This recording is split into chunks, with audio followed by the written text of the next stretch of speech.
Chapter 1. Crossing into Marvel, gaining the power of Omamama. In the Marvel Universe, in the heart of New York City, Harlem, night had fallen. Boom! Bang!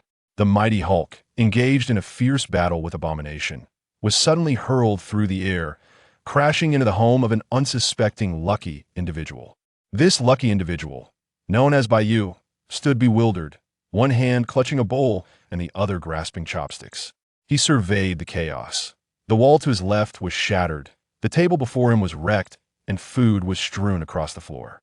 To his right loomed a massive green figure, with a wall behind it resembling a spider's web of cracks, his expression a mix of confusion and shock.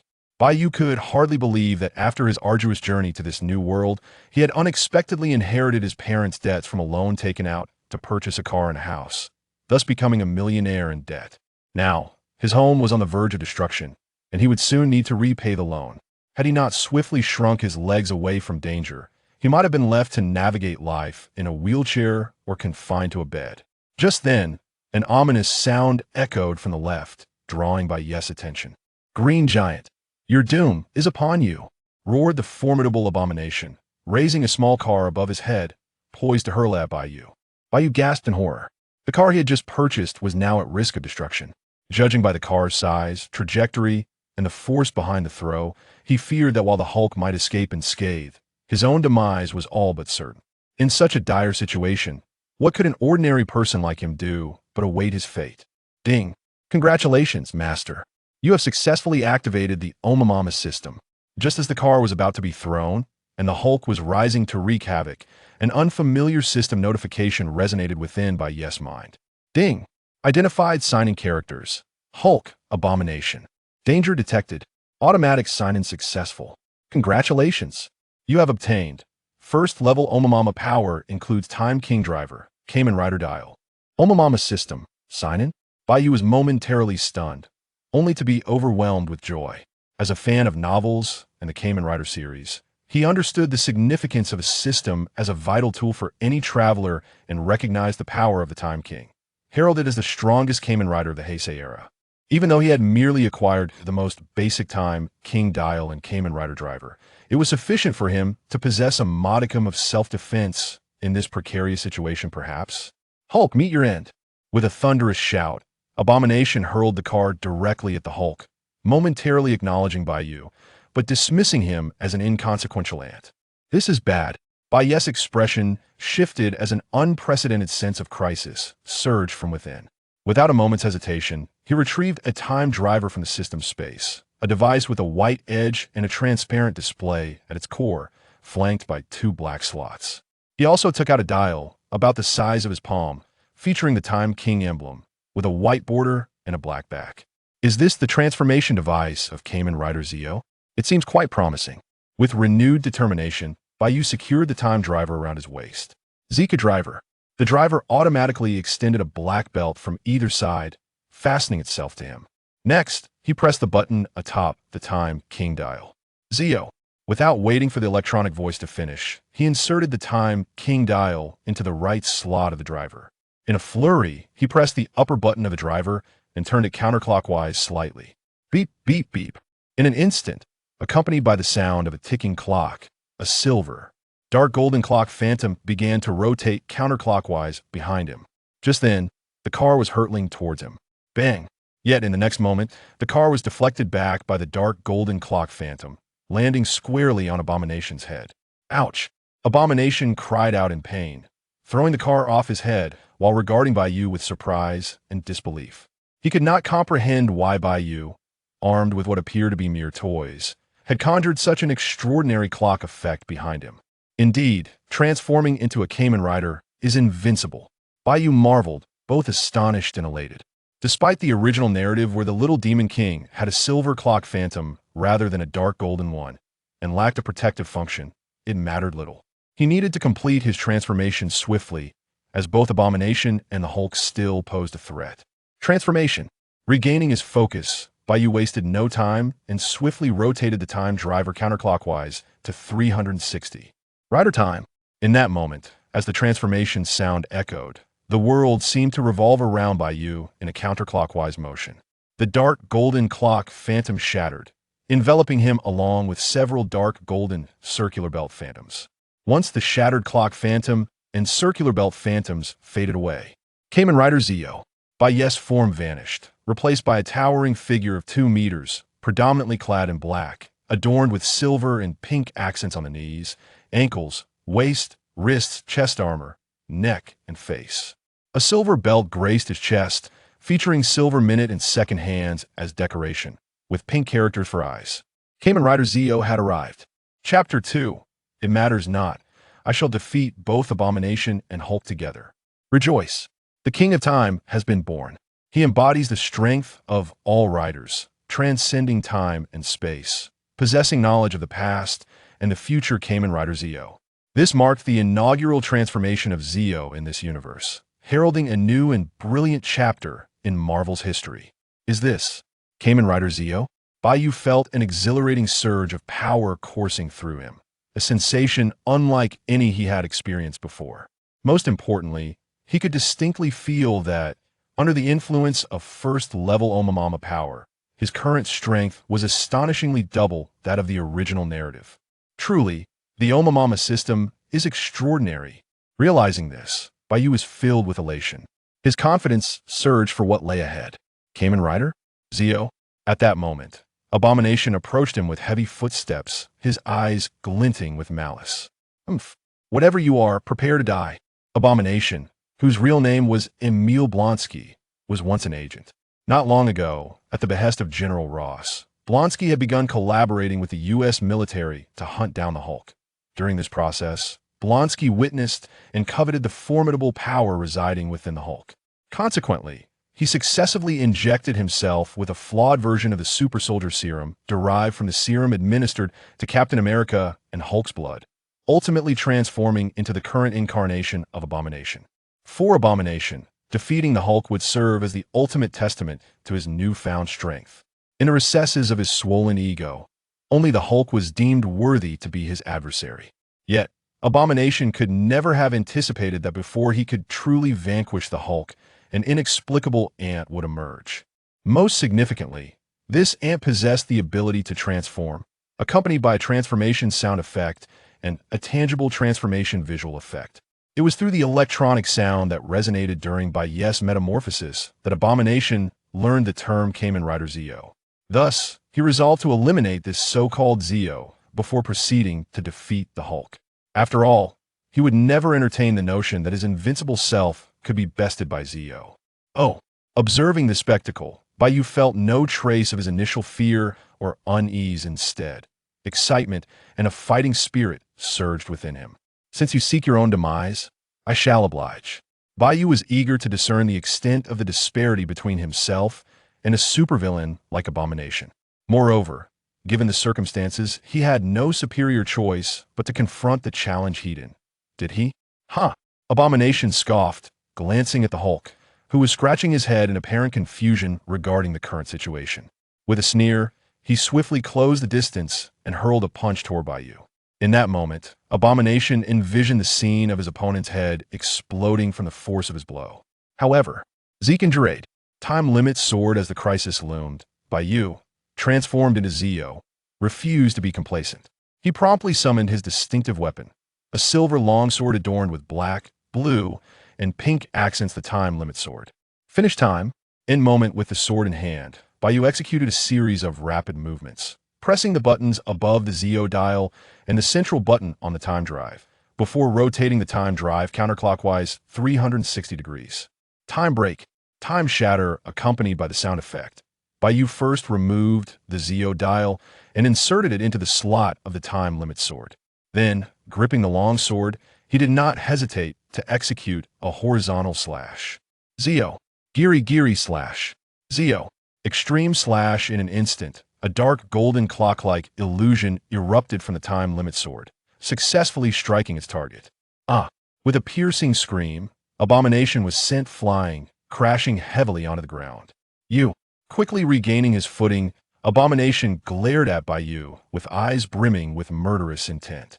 Although the previous blow had not inflicted significant damage, it felt like a profound humiliation to him. What a joke, truly a joke. In contrast, beneath his mask, Bai Yu's eyes sparkled with excitement. The power of Zio under double strength is indeed formidable. Now, moving forward, without hesitation, Bai Yu swiftly reinserted the Zio dial back into the time drive, casually discarding the time limit sword. He then retrieved a driving dial adorned with the image of Kamen Rider Kuga, pressing the button atop the dial. Kuga. As the electronic sound resonated, Bai Yu promptly inserted it into the left slot of the time drive. He then pressed the button above the time drive and rotated it counterclockwise 360 degrees. Rider time. Rider moment Kamen Rider Zio. Kamen Rider Zio. With the electronic sound of transformation echoing once more, a suit predominantly silver in hue, with orange accents on the wrists and shoulders, and a minute and second hands on his forehead replaced by Kuga's golden horns, materialized before Bai Yu. Come on. Bai Yu reached out to touch the Kuga armor. Armor time. Armor moment Kuga. In the next moment, the Kuga armor disassembled into its individual components, each piece seamlessly adorning the form of Zio. This was none other than the Kamen Rider Zio. Kuga armor form. Not bad, truly not bad.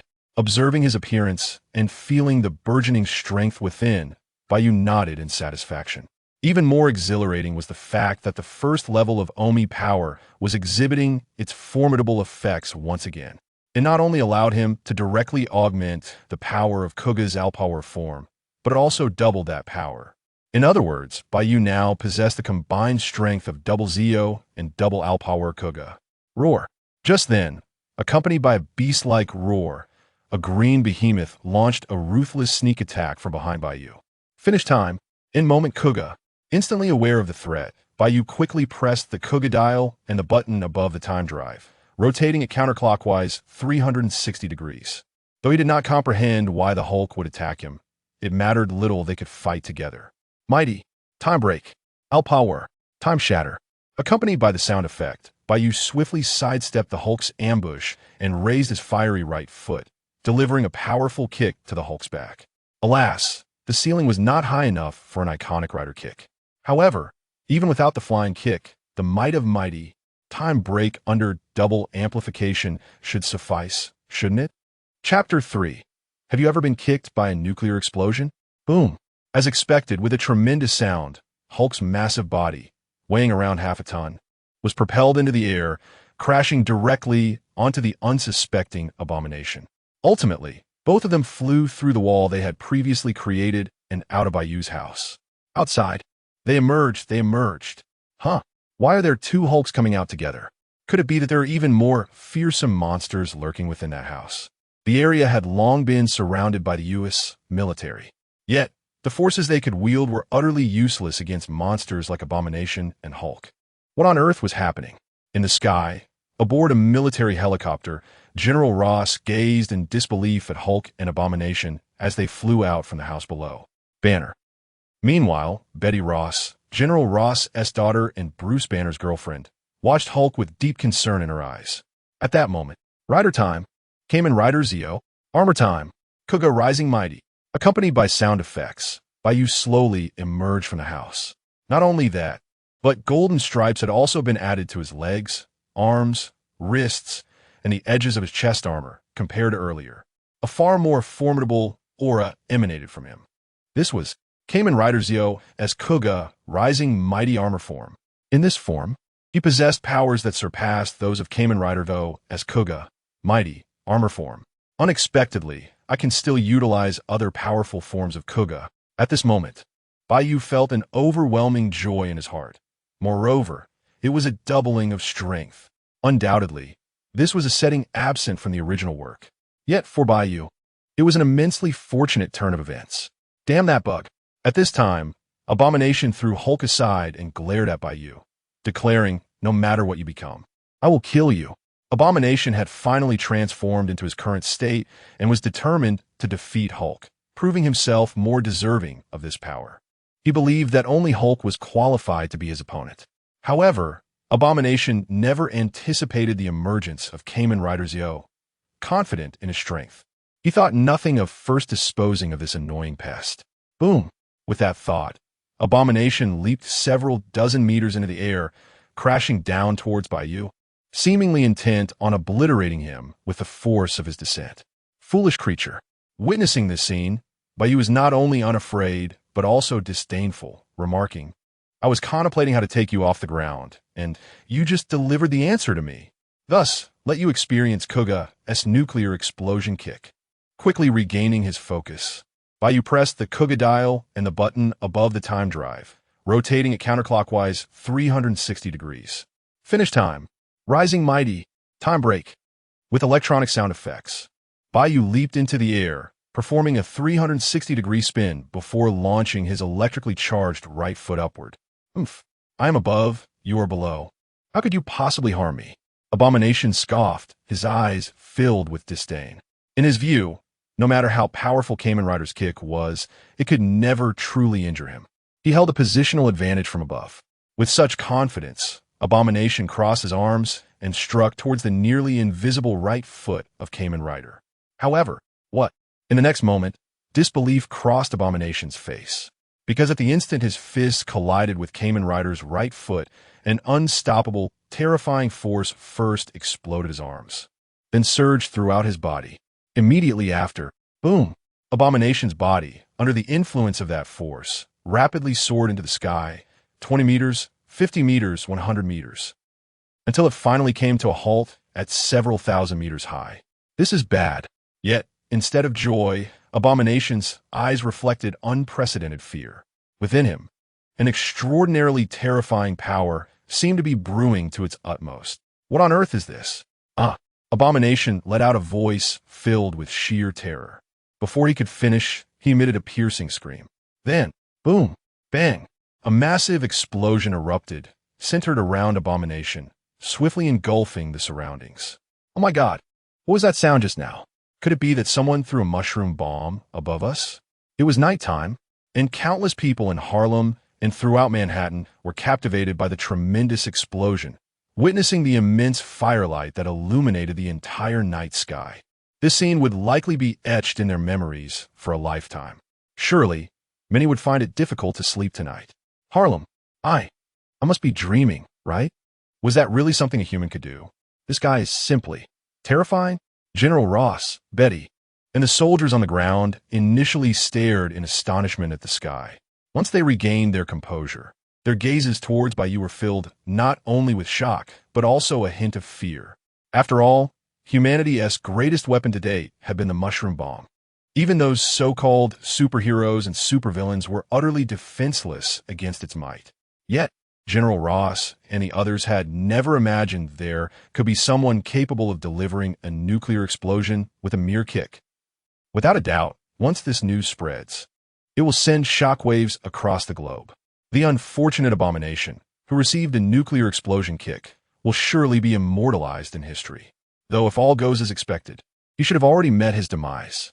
Chapter 4, General Ross, you might not desire this either. But alas. Roar. The Hulk is on the move. Even in such circumstances, a colossal green brute charged towards Bai Yu. It is widely acknowledged that the Hulk's intellect is akin to that of a 3- or 4-year-old child, or even less. Within his limited mind, there is no sense of joy for the assistance Bai Yu provided against the Abomination. Rather, the Hulk perceived Bai Yu as the one who had destroyed his toy. Moreover, children often engage in comparisons, particularly in areas where they excel.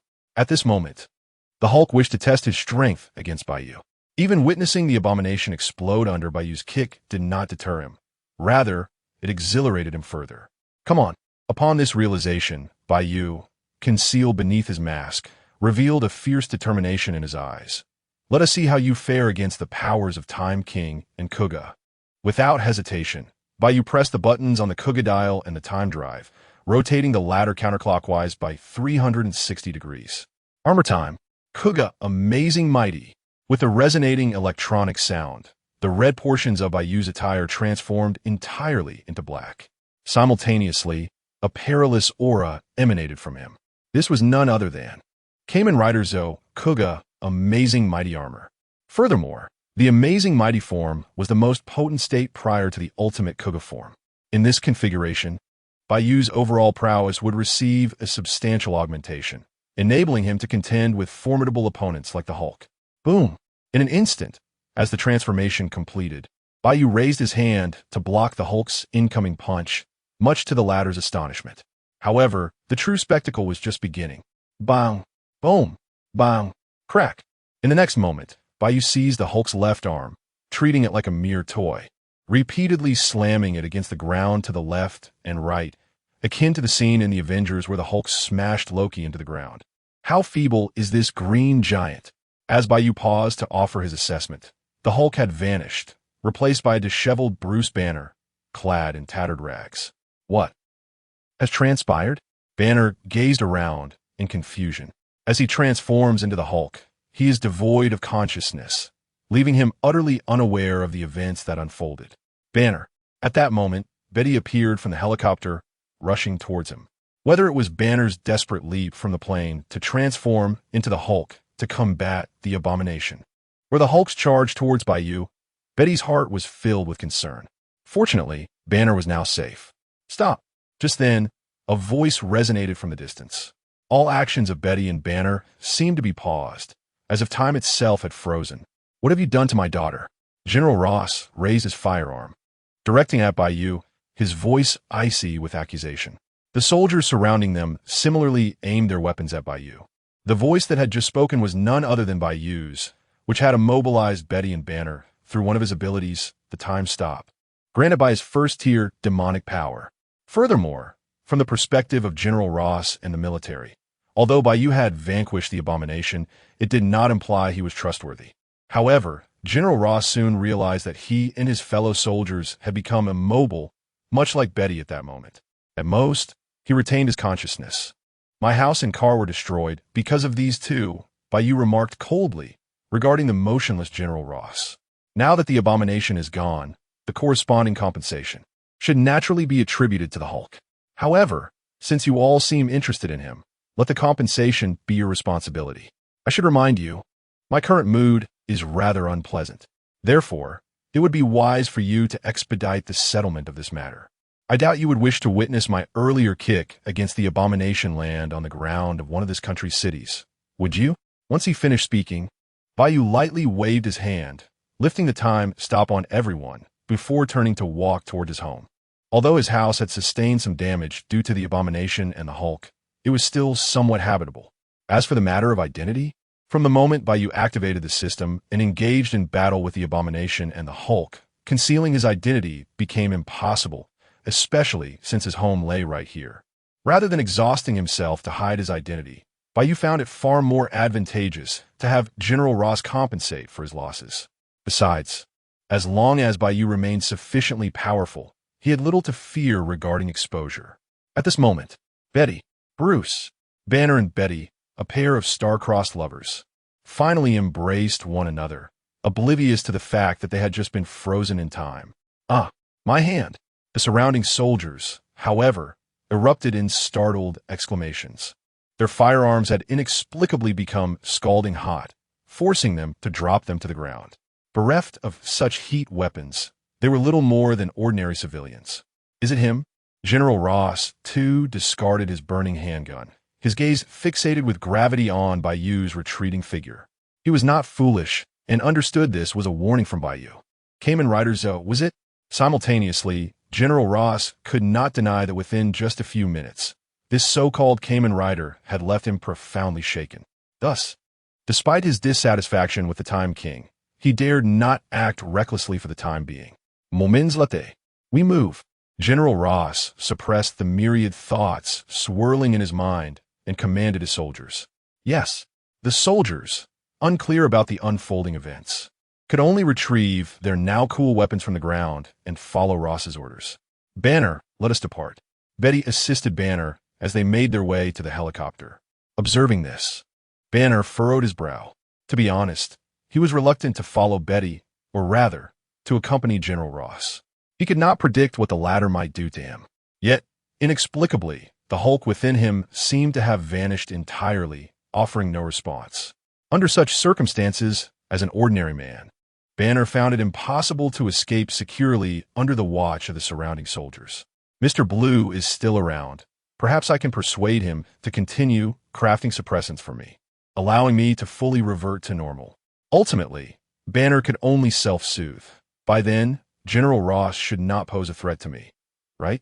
Clearly, For Banner at this moment, the existence of the Hulk was akin to a disease, indistinguishable from any other affliction. Chapter 5. Reactions from all sides. Alas, my dinner's ruined. Upon returning home, Bai Yu removed his Time King and Koga watch, along with the time-space driver. While gazing at the now disheveled and dirty table scattered with food, he shook his head in resignation. Fortunately, missing a meal or two was not a significant issue. If it came to it, he still had a few cups of instant noodles. The ability he had just employed to heat General Ross's weapon was derived from one of the abilities belonging to the Kamen Rider Koga, specifically the manipulation of microscopic particles. Of course, without the power of the Omi, Bai Yu could not unleash the full potential of Koga through the watch. Regrettably, perhaps due to the Omi's current first level, or perhaps due to Bai Yu's own insufficient strength, both time stop and microscopic manipulation were adequate against ordinary individuals like General Ross, or even moderately powerful superheroes and supervillains. However, when faced with entities such as the Supreme Sorcerer, Odin, or Captain Marvel, they would likely prove ineffective. Outside, as Bai Yu returned home, the military gradually withdrew, and the area seemed to return to a state of calm. Yet, the repercussions of the incident continued to brew, particularly the kick Bai Yu delivered to the Abomination. The general populace remained blissfully unaware of the events that transpired. Even those nearby at the time were preoccupied with fleeing and with the military's blockade. They had little inclination to observe their surroundings. Many were entirely oblivious to the existence of Kamen Riders. However, for the high-ranking officials in the United States and other nations, remaining calm was a challenge. Unbelievable. Truly unbelievable. Someone was capable of delivering a kick akin to a nuclear explosion. Consequently, this individual could be likened to a humanoid nuclear weapon. The details of the recent events, along with Bai Yu's information, quickly reached the ears of global leaders. Their expressions were a mix of shock and concern. The so-called Kamen Rider was now within the United States.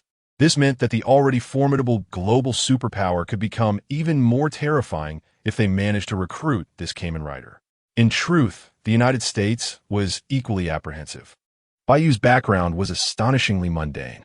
It was difficult to fathom how he had suddenly acquired such immense power. Was the armor he wore a product of advanced technology? Regardless of its origin, it was certainly not something an ordinary person should possess. Bai Yu was of Chinese descent. Could he possibly be linked to the Chinese?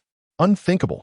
If they truly had such technology, it would have been revealed long ago, and there would be no reason to bestow such powerful armor upon a Chinese individual residing in their territory.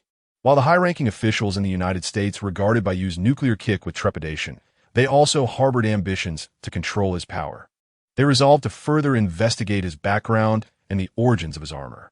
Regardless of the outcome, they intended to attempt to sway Bai Yu to their side.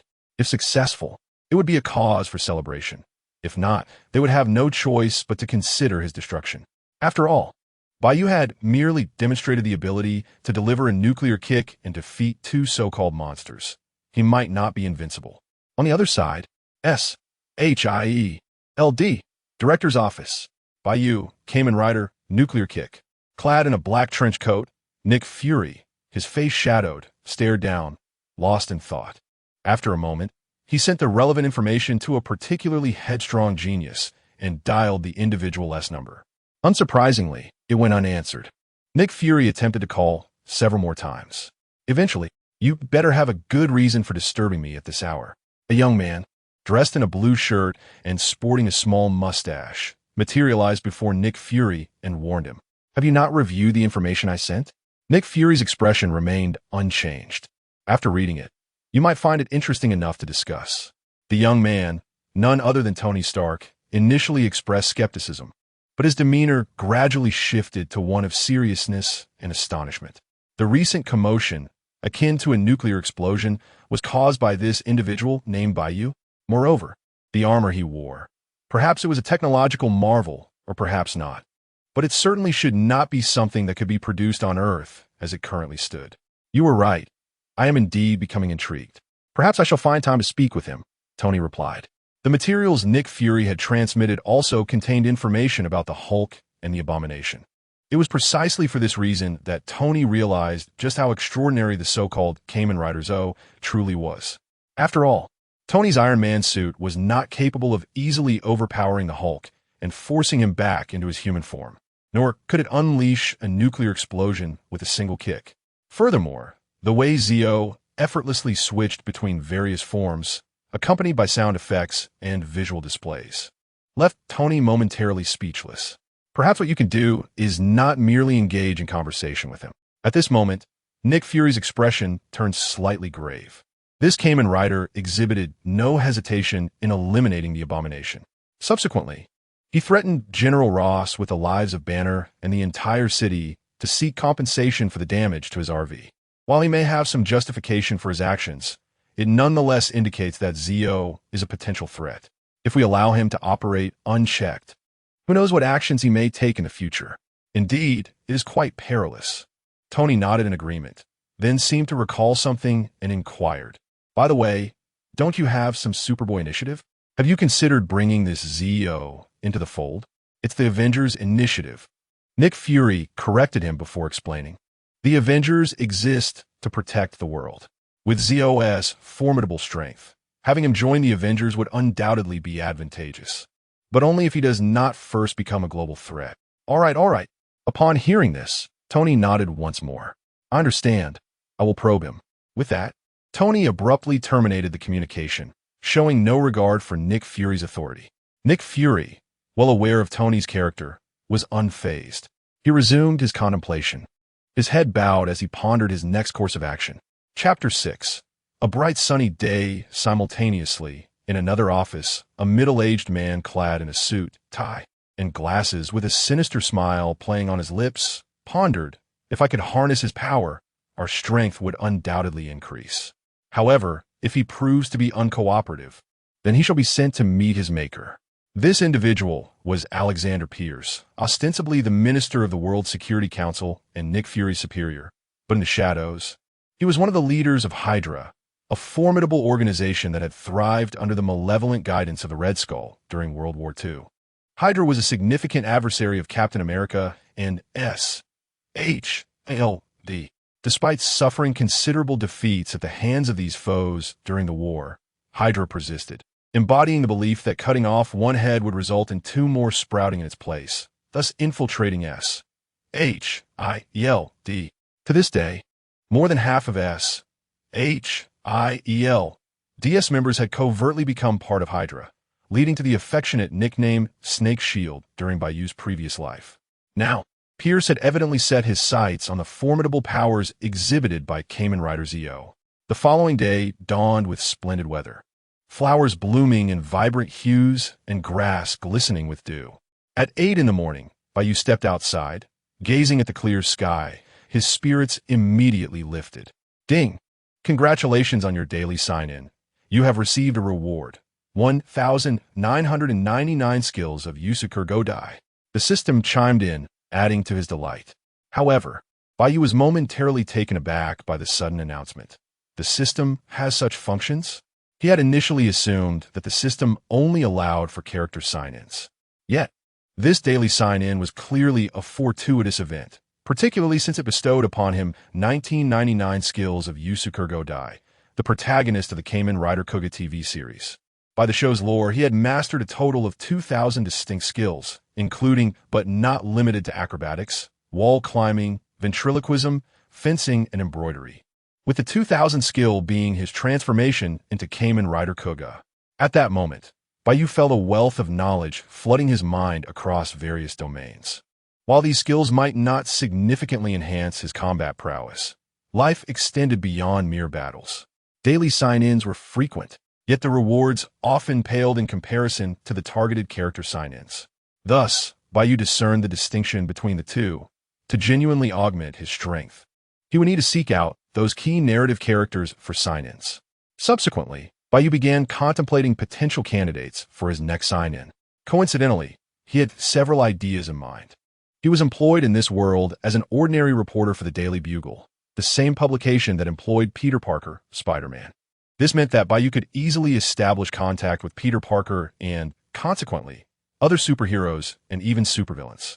Given previous experiences, he could also sign in with formidable foes like Venom. With this in mind, he resolved to seek out Spider-Man first. Suddenly, Bai Yu sensed something and looked up at the sky. A red figure streaked through the air, rapidly descending before him. The figure revealed itself, clad in a sleek, red and gold mechanized suit, standing at 198 meters tall, adorned with a glowing arc reactor on its chest. "You are Kamen Rider Zio?" The mask of the suit retracted, revealing Tony Stark's face. "You certainly appear as youthful as the record suggested. However, you seem rather underwhelming." Without granting Bai Yu a chance to respond, Tony continued, "The power you possess, or rather the armor you wore last night, is exceedingly perilous. If you wish to continue your reckless antics, you'd best convince us that you won't misuse it. Alternatively, you could surrender that armor." It was evident that even as Iron Man, Tony could not shed his sharp tongue. Ding. Successfully signed in with the important narrative character Iron Man. Reward. Ajiudo dial. Bai Yu's expression shifted at the mention of Ajiudo. Ajiudo was the second Kamen Rider of the Heisei era, emerging after Kuga, possessing infinite evolution and unparalleled potential that even the supreme being of darkness feared. The acquisition of the Ajiudo dial confirmed Bai Yu's suspicion that the sign-in reward from the Zio system would gradually provide him with dials corresponding to all main riders of the Heisei series, likely in the order of their original broadcasts. This was undoubtedly a boon, as the next transformation, Kamen Rider OS Advanced Form, required the collection of 20 Heisei main rider dials, including the Zio dial. Furthermore, under the effect of the first-tier Omagetsuzen power, Bai Yu could utilize portions of the abilities associated with these riders. For instance, the microparticle control ability he previously used to heat the firearms wielded by General Ross stemmed from Kamen Rider Kuga. However, for now, he needed to address the immediate situation. He regained focus and fixed his gaze on Tony, a smirk playing at the corner of his mouth. "I choose neither." How unfortunate. Tony appeared unfazed by Bai Yu's response, simply shaking his head. "If that is the case, I may have to resort to more forceful measures." As he spoke, a series of Iron Man suits soared into the air, positioning themselves ominously around him, creating a palpable sense of pressure. Chapter 7. The rational utilization of the invincible transformation mechanism. Originally, Tony had no intention of mass-producing Iron Man's suit so soon. However, after witnessing Bai Yu's performance last night, he realized that if he were to take action, he must make additional preparations. Thus, he hurriedly crafted a batch of Iron Man suits overnight. Although these suits were primarily modeled after his current 4 Malawian Quatch's design and lacked various upgrades, when combined, they should exhibit considerable combat power. Moreover, while Tony was indeed wary of Bai Yu's nuclear explosion kick, it hinged on the assumption that the latter would have the opportunity to land a hit, wouldn't it? "Oh." Bai Yu raised an eyebrow and spoke in an indifferent tone. "That depends on whether you possess the capability." With that, he retrieved the time drive from his system space and fastened it around his waist. He also produced the Zio and Agit dials, inserting them into the respective slots on the right and left of the time drive. "Rider time. Kamen Rider Zio. Armor time. Agi." As the electronic sound effects resonated, a figure resembling Kamen Rider Zio, primarily black and white with orange armor and adorned with a pair of golden horns on its forehead, emerged. This was unmistakably Kamen Rider Zio, Agit Earth, armor form. During this transformation, Tony merely observed, showing no intention of intervening. Firstly, Tony aimed to suppress this so-called Time King to mitigate any threats he posed to America and the world, rather than to eliminate him. Thus, he refrained from engaging in dishonorable conduct. Secondly, the data on the Time King indicated that he seemed to possess the ability to halt time. If that were indeed true, even if Tony wished to thwart Bai Yu's transformation, it would be nearly impossible unless he dealt with him beforehand. Thirdly, Tony found himself intrigued by the Time King and wished to study the armor during Bai Yu's transformation to discern its nature. However, as Tony beheld the fully transformed Time King, he was somewhat taken aback. This seemed somewhat different from what the data had suggested. Shouldn't it be red or black? More importantly, despite scrutinizing Bai Yu's transformation process, Tony remained perplexed as to how this armor had materialized. Nanotechnology? It didn't seem likely. "I assume you do not wish to engage in combat with me here, Iron Man?" Bai Yu's voice resonated. "So, follow me." With that, Bai Yu soared into the air, propelled by the first-tier power of the demon. He could actually fly. Tony was astonished. In truth, the ability to fly was not particularly remarkable, as Tony himself could fly. The issue lay in the fact that the Time King was not using a jetpack or similar devices, but was instead flying through his own strength. Was it magic, or some form of technology beyond modern understanding? Fascinating. Momentarily regaining his composure, Tony, along with the Iron Man suits he had brought, pursued the Time King. Shortly thereafter, Bai Yu summoned his exclusive weapon, the Time Limit Sword. Now, both he and Iron Man found themselves in the high skies, a perfect battleground for combat. Bai Yu decided to test aerial combat, promptly removing the Zio dial and slotting it into the Time Limit Sword. Finish time. Oh Zio. Geary slash.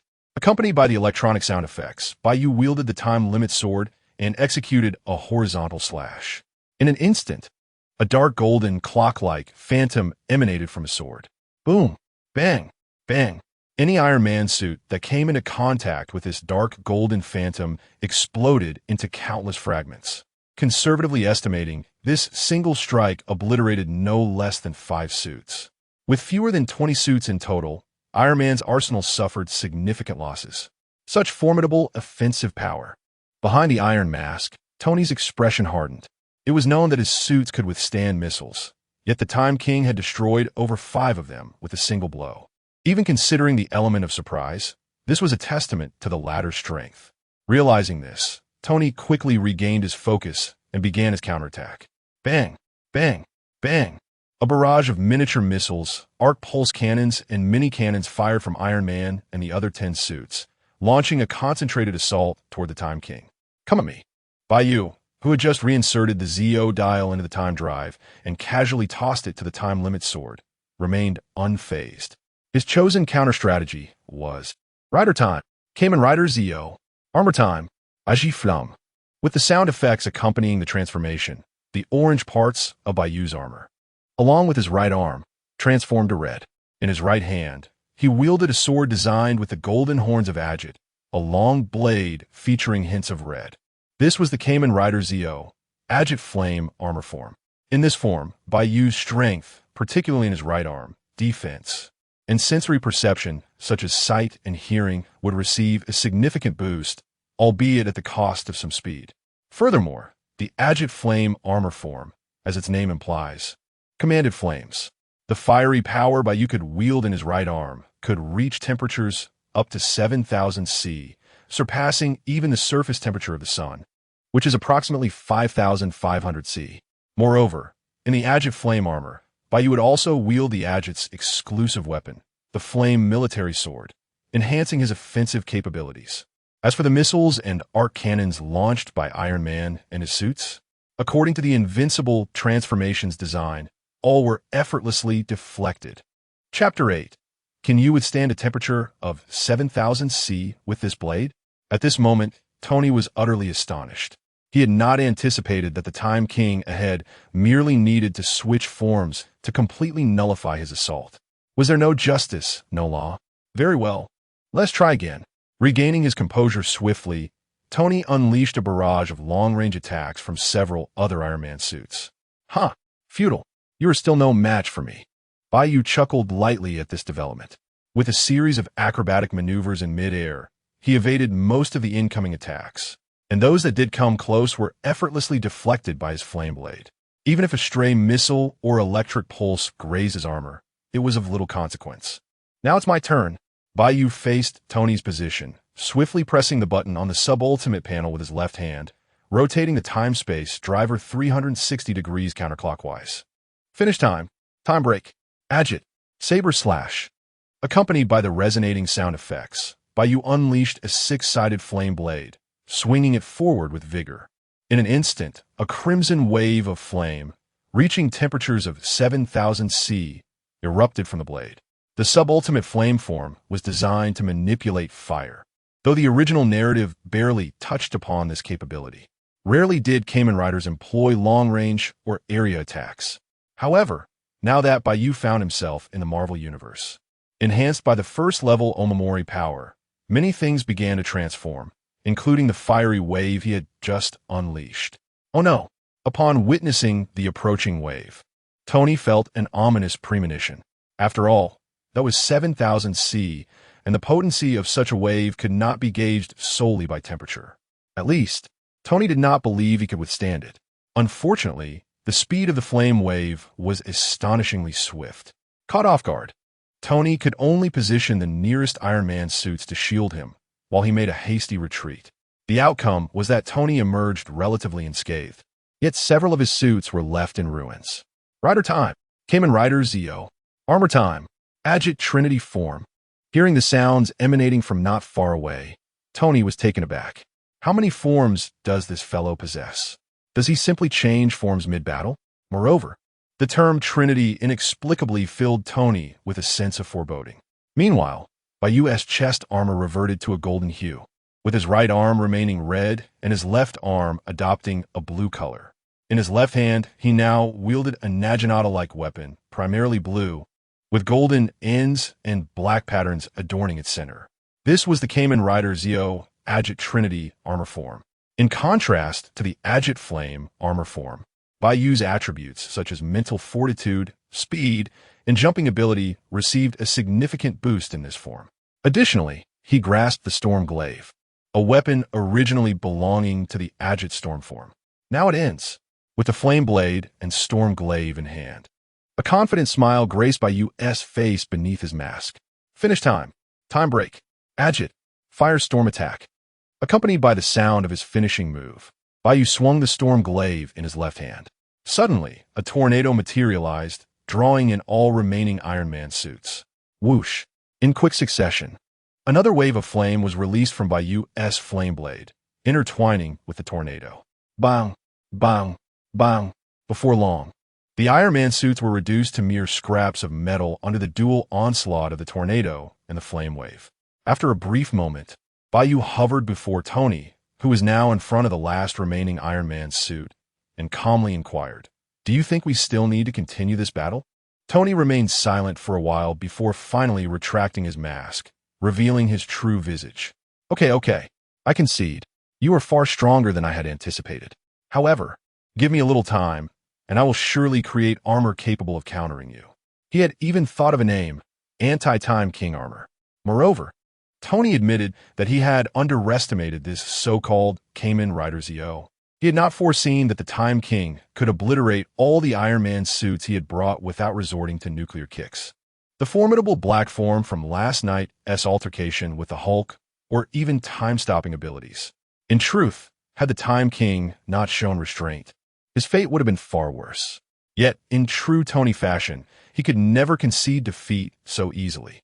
He genuinely believed he could craft armor to combat the Time King, provided the latter did not become significantly stronger before he could. "Suit yourself," Bai Yu shrugged nonchalantly. Yet he warned, "But be prepared for death. After all, I won't always show mercy."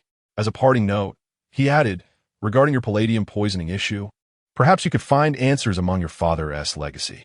Having observed Iron Man still relying on palladium in his arc reactor, Bai Yu knew Tony had yet to resolve the palladium poisoning dilemma.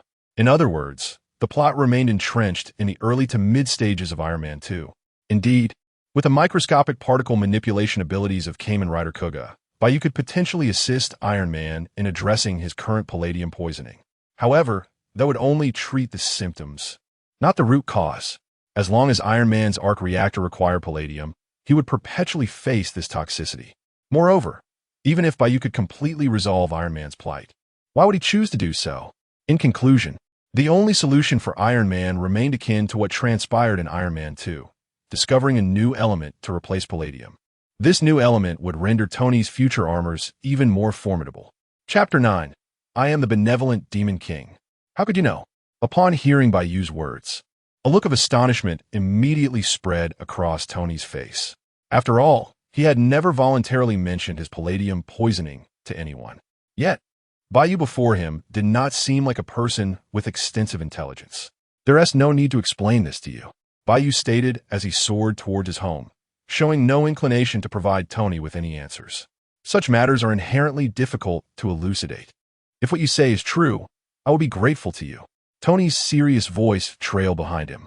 In response, Bai Yu merely waved his hand, offering no further comment. Ultimately, even without his reminder, Tony would arrive at his own conclusions. Interesting. As he watched Bai Yu's receding figure, a peculiar light flickered in Tony's eyes. It would be no exaggeration to say that this was the most significant failure Tony had encountered since becoming Iron Man. This made him eager to return and create the Time King armor. As for testing Bai Yu, a person who had the opportunity to kill me but chose not to, instead advising me on the palladium poisoning issue, could hardly be deemed malevolent, could they? Tony murmured softly, donning his mask once more as he flew towards Stark Tower. The relic left by his father awaited him there. Moments later, Bai Yu landed at his doorstep, pausing briefly before reverting to his original form. He then pushed the door open and coldly addressed a certain direction. Are you not afraid of being unable to leave, intruding uninvited like this? Ding. Congratulations on successfully signing in with Nick Fury. Reward. Mental barrier. Simultaneously, a voice from the system echoed in Bai Yu's mind, and he swiftly grasped the details of the reward. In simple terms, the mental barrier was designed to prevent others from exerting mental control over Bai Yu or extracting his memories. Moreover, the efficacy of the mental barrier would enhance with Bai Yu's overall strength. For instance, in most cases of mental assault, Bai Yu could remain unconcerned. However, against formidable entities like Professor X or the Mind Stone, the effectiveness of the mental barrier remained uncertain. Nevertheless, for Bai Yu, this mental barrier was already a commendable passive ability. This also confirmed that the rewards from character sign-ins were not limited to the Night Dial. Of course, it was possible that it was due to Nick Fury's role or perhaps Bai Yu's insufficient strength. The next moment, I bet $10 million you want to do that. Seated in a chair, Nick Fury responded to Bai Yu with an expression devoid of any emotional fluctuation. If I lose the bet, you may take $10 million from me, as well as my life. Huh? Bai Yu chuckled coldly, sitting down in a chair opposite him. He then straightforwardly stated, let us not waste time. Just tell me your purpose for being here. Very well. Nick Fury nodded in agreement, responding, my agents discovered a mysterious hammer that fell from the sky in New Mexico. I fear it may attract unforeseen troubles that could jeopardize the safety of my subordinates. Therefore, I hope you can go there to prevent any potential incidents. Of course, I will offer you satisfactory compensation. In fact, both persuading Iron Man to approach Bai Yu and Nick Fury's current actions were tests of Bai Yu. Simultaneously, Nick Fury sought to understand Bai Yu more closely through this process. Only then could he truly decide how to address a series of issues regarding Bai Yu in the future. New Mexico, the mysterious hammer. Upon hearing this, Bai Yu's eyes brightened. If his assumptions were correct, this hammer should belong to Thor. This also meant Bai Yu had another potential sign-in target, Thor. However, even so, he did not intend to readily acquiesce to Nick Fury's request. It can be done. After a moment of contemplation, Bai Yu meaningfully stated, but I have one condition. I need to access the cosmic cube stored within your SHIELD. The cosmic cube in the Marvel Universe is also known as the Space Stone. Aside from its array of spatial effects, the cosmic cube itself harbors immense cosmic energy. However, this was not the entirety of Bai Yu's reason for wanting to access the cosmic cube. It is well known that Kamen Rider Kuga possesses unique abilities such as microparticle manipulation, thought, manifestation, energy absorption and replication, physical enhancement, and infinite evolution. In other words, Bai Yu might be able to absorb or even replicate some of the cosmic cube's powers or abilities through the Kuga dial. One can imagine that if successful, his overall strength would undoubtedly receive a significant boost. Even if he failed, it wouldn't greatly impact him.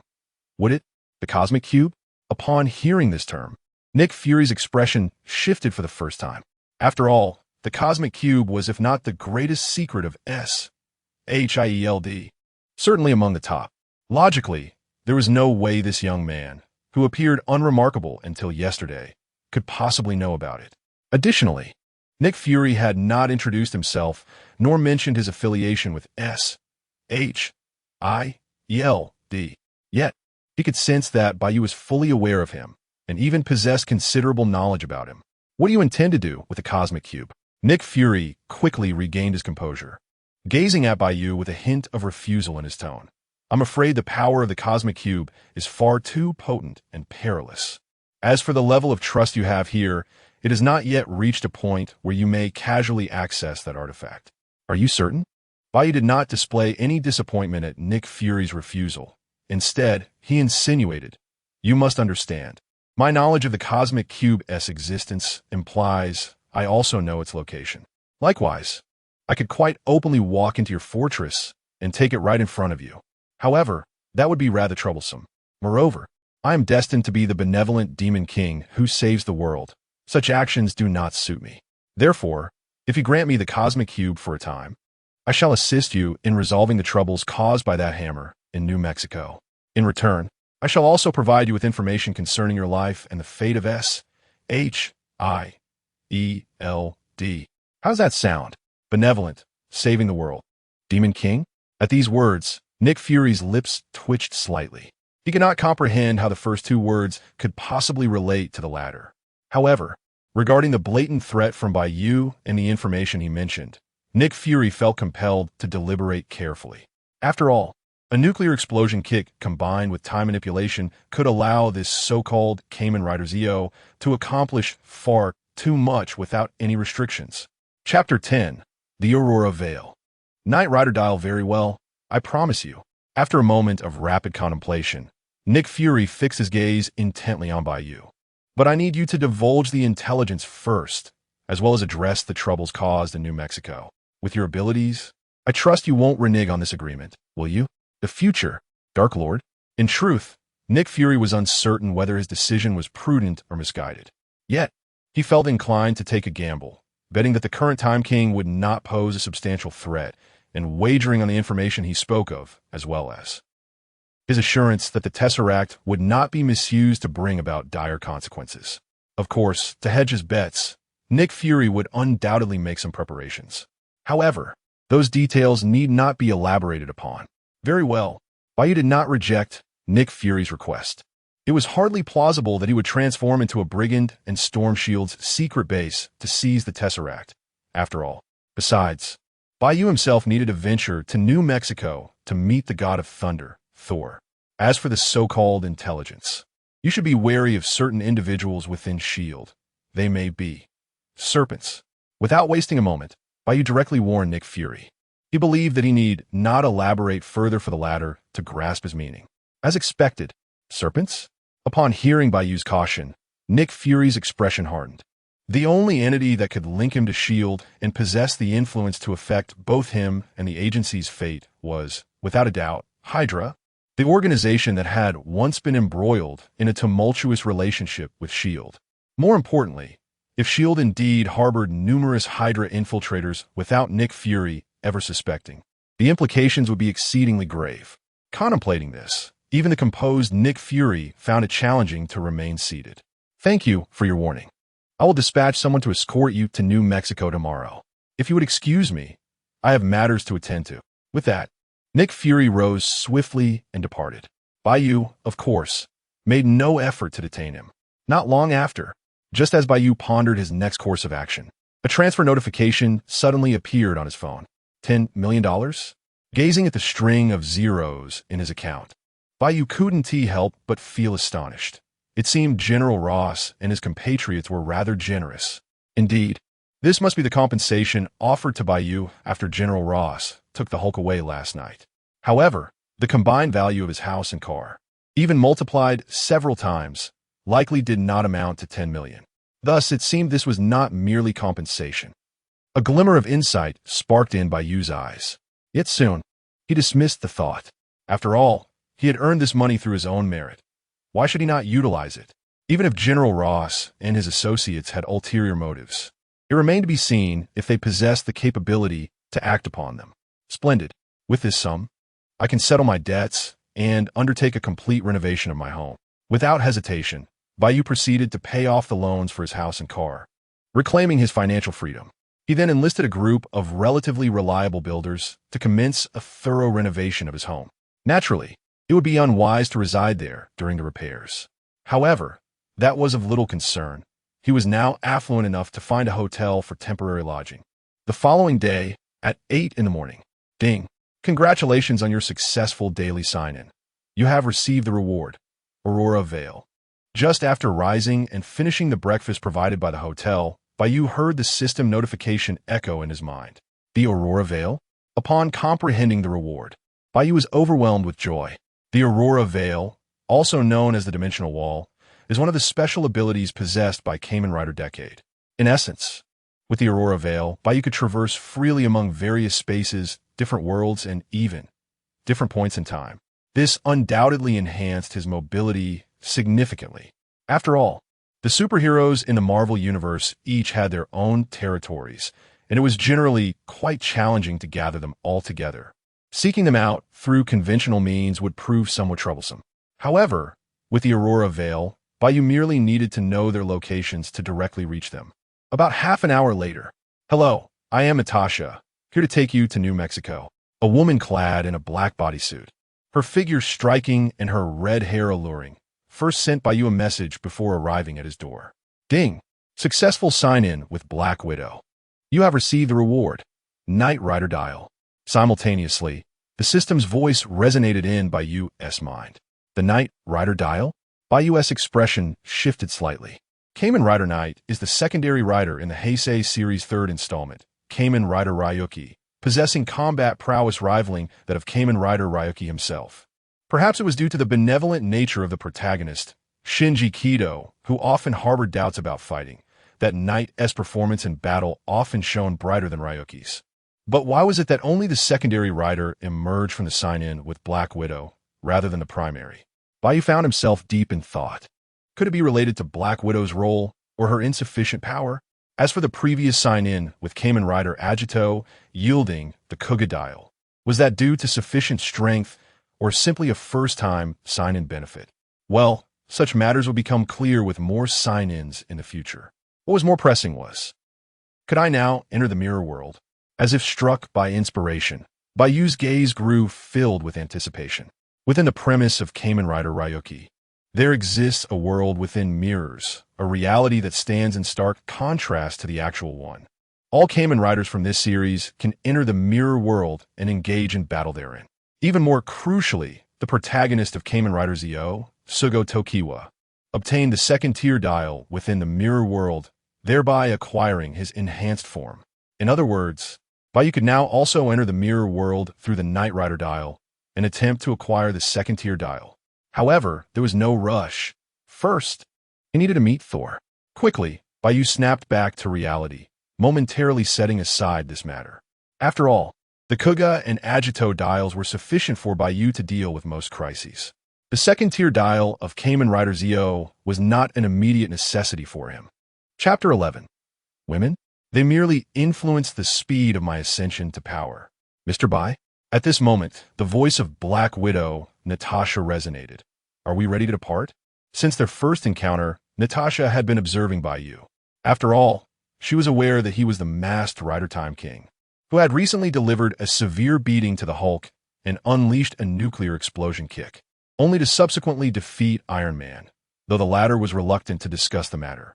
Moreover, Natasha had been sent by Nick Fury under the guise of escorting Bai Yu to New Mexico, but in reality, her mission was to monitor him.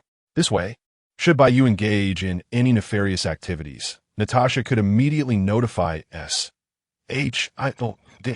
even if she could not prevent him.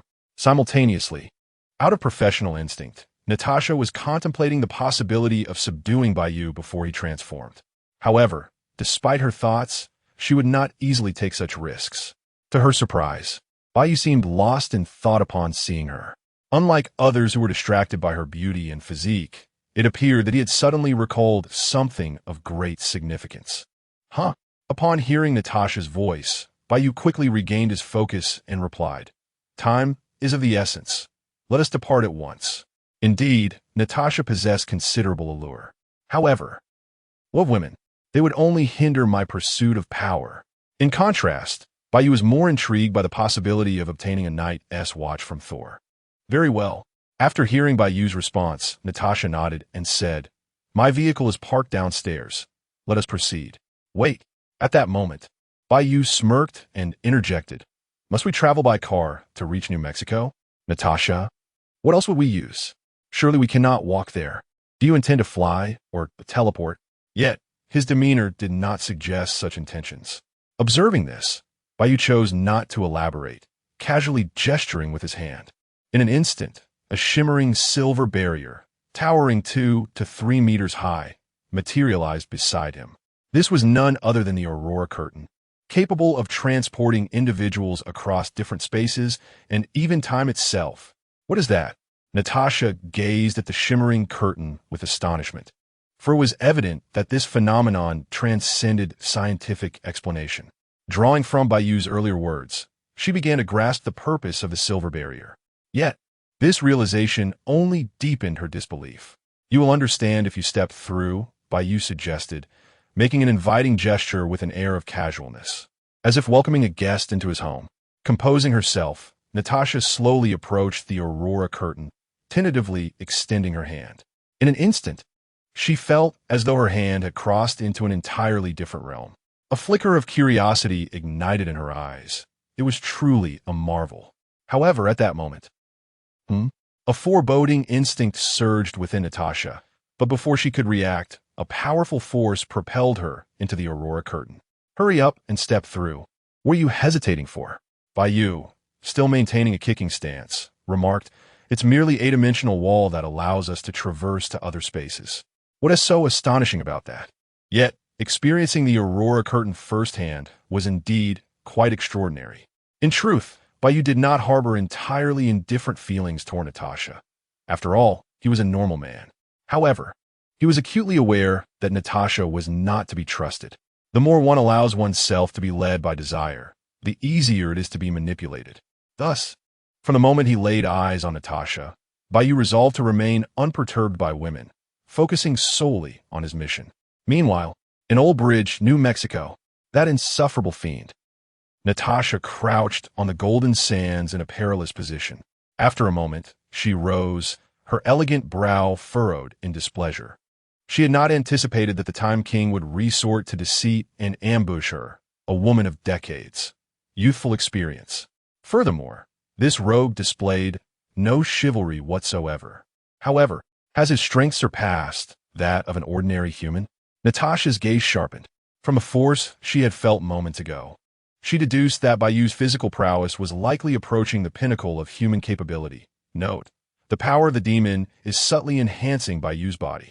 This indicated that even in his untransformed state, Bai Yu possessed a notable combat ability. Naturally, for Natasha, a seasoned warrior, even if Bai Yu's strength were to increase, she was confident in her ability to prevail, provided he did not transform into the Time King. Is this truly New Mexico? At this moment, Bai Yu emerged from the Aurora Curtain beside Natasha, disregarding her resentful glare as he surveyed their surroundings. Although the landscape appeared arid, the sun's rays rendered it somewhat sweltering. Yet, it remained within the realm of human endurance. For Bai Yu, augmented by the power of the demon, and Natasha, an elite agent, it was hardly a concern. To think that the silver barrier could transport us here in an instant. Natasha, dismissing any quarrel with Bai Yu, could not help but express her astonishment. After all, they had traversed over 3,000 kilometers from New York in less than 5 seconds. Had she not witnessed it with her own eyes, she would have doubted her senses. Most importantly, this implied that with the silver barrier, Bai Yu could instantaneously reach any location in this world if he so desired. Natasha felt a weight in her heart. Imagine one day, you are enjoying a hot pot and singing, only for Bai Yu to unveil the Aurora Curtain before you. If they were friends, it might be tolerable. If not, what a scene of terror that would be. Chapter 12.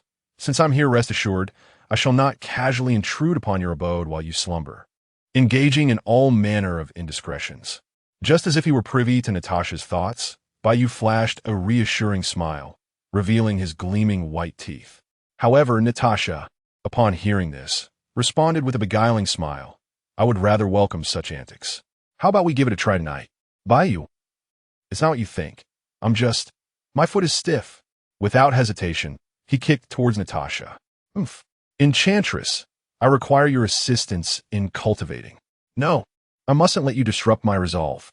What a vexatious individual. Having deftly evaded Bai Yu's kick, Natasha felt a twinge of melancholy. In the past, even when her charms were ineffective, no one had dared to resort to such crude measures against her, unless, of course, they found themselves on the battlefield. Yet who would have imagined that Bai Yu would disregard the unwritten rules of combat? Nevertheless, This very peculiarity led Natasha to temporarily abandon her attempts to seduce him. Approximately 10 minutes later, within a makeshift base surrounding Thor's hammer, the SHIELD operatives were gathered. "Greetings, I am Coulson," a man clad in a suit and tie, exuding an air of amiability, approached Bai Yu and Natasha with a friendly demeanor. "It is a pleasure to meet you both. I was informed of your situation by the director yesterday. I must admit, I did not anticipate your swift arrival." "Natasha, neither did I. Congratulations on signing in with Coulson. You have received the reward, a complete set of mirror monster cards." Simultaneously, the familiar sound of the system echoed in Bai Yu's mind. Mirror monsters? Cards? Bai Yu's expression grew peculiar. Mirror monsters existed within the mirror world in Dragon Knight. When a human contracts with a mirror monster, they could become a corresponding Kamen Rider. For instance, Kamen Rider Knight Rider formed a pact with a mirror monster known as Dark Bat. The complete set of mirror monster cards Bai Yu acquired granted him the ability to summon and command these corresponding mirror monsters. In a sense, this meant Bai Yu would possess an army of mirror monsters. However, to utilize these mirror monster cards, a certain amount of demonic power was required. The more cards employed, the stronger the corresponding mirror monsters, necessitating greater demonic power. Yet, a mere first-tier demonic power would not suffice for Bai Yu to summon mirror monsters at will during transformation. Excessive use of demonic power in a short span could result in temporary loss of power and transformation abilities, or even lead to permanent injuries, along with potentially dire consequences. Of course, summoning 3 or 4 mirror monsters would not typically have adverse effects on Bai Yu. Quite impressive. After absorbing this information, Bai Yu felt a sense of satisfaction. After all, Coulson's role and capabilities paled in comparison to Natasha's. Securing a complete set of mirror monster cards was already a significant achievement. What more could one desire? "Hello, Coulson." Bai Yu quickly regained his composure and inquired, "Now, please inform me about the current situation regarding that hammer." "Has a muscular man with golden hair, who attempted to break through your defenses to seize it, been reported? You know, the one who cried and wailed when he failed to lift it, looking utterly pitiable?" Coulson fell momentarily silent before responding. "Your description is rather peculiar, but yes, we did encounter such a man last night. However, an astronomer using a false identity took him away about an hour or two ago. After deliberately letting them go, I dispatched operatives to shadow them, and any developments will be reported immediately." "I see." Bai Yu nodded thoughtfully, contemplating. "So, the destroyer is on its way?" "The destroyer is the ultimate weapon of Asgard, a robot forged from a special URU alloy. In Marvel Comics, the destroyer was created by Odin to combat the pantheon of gods, possessing tremendous power.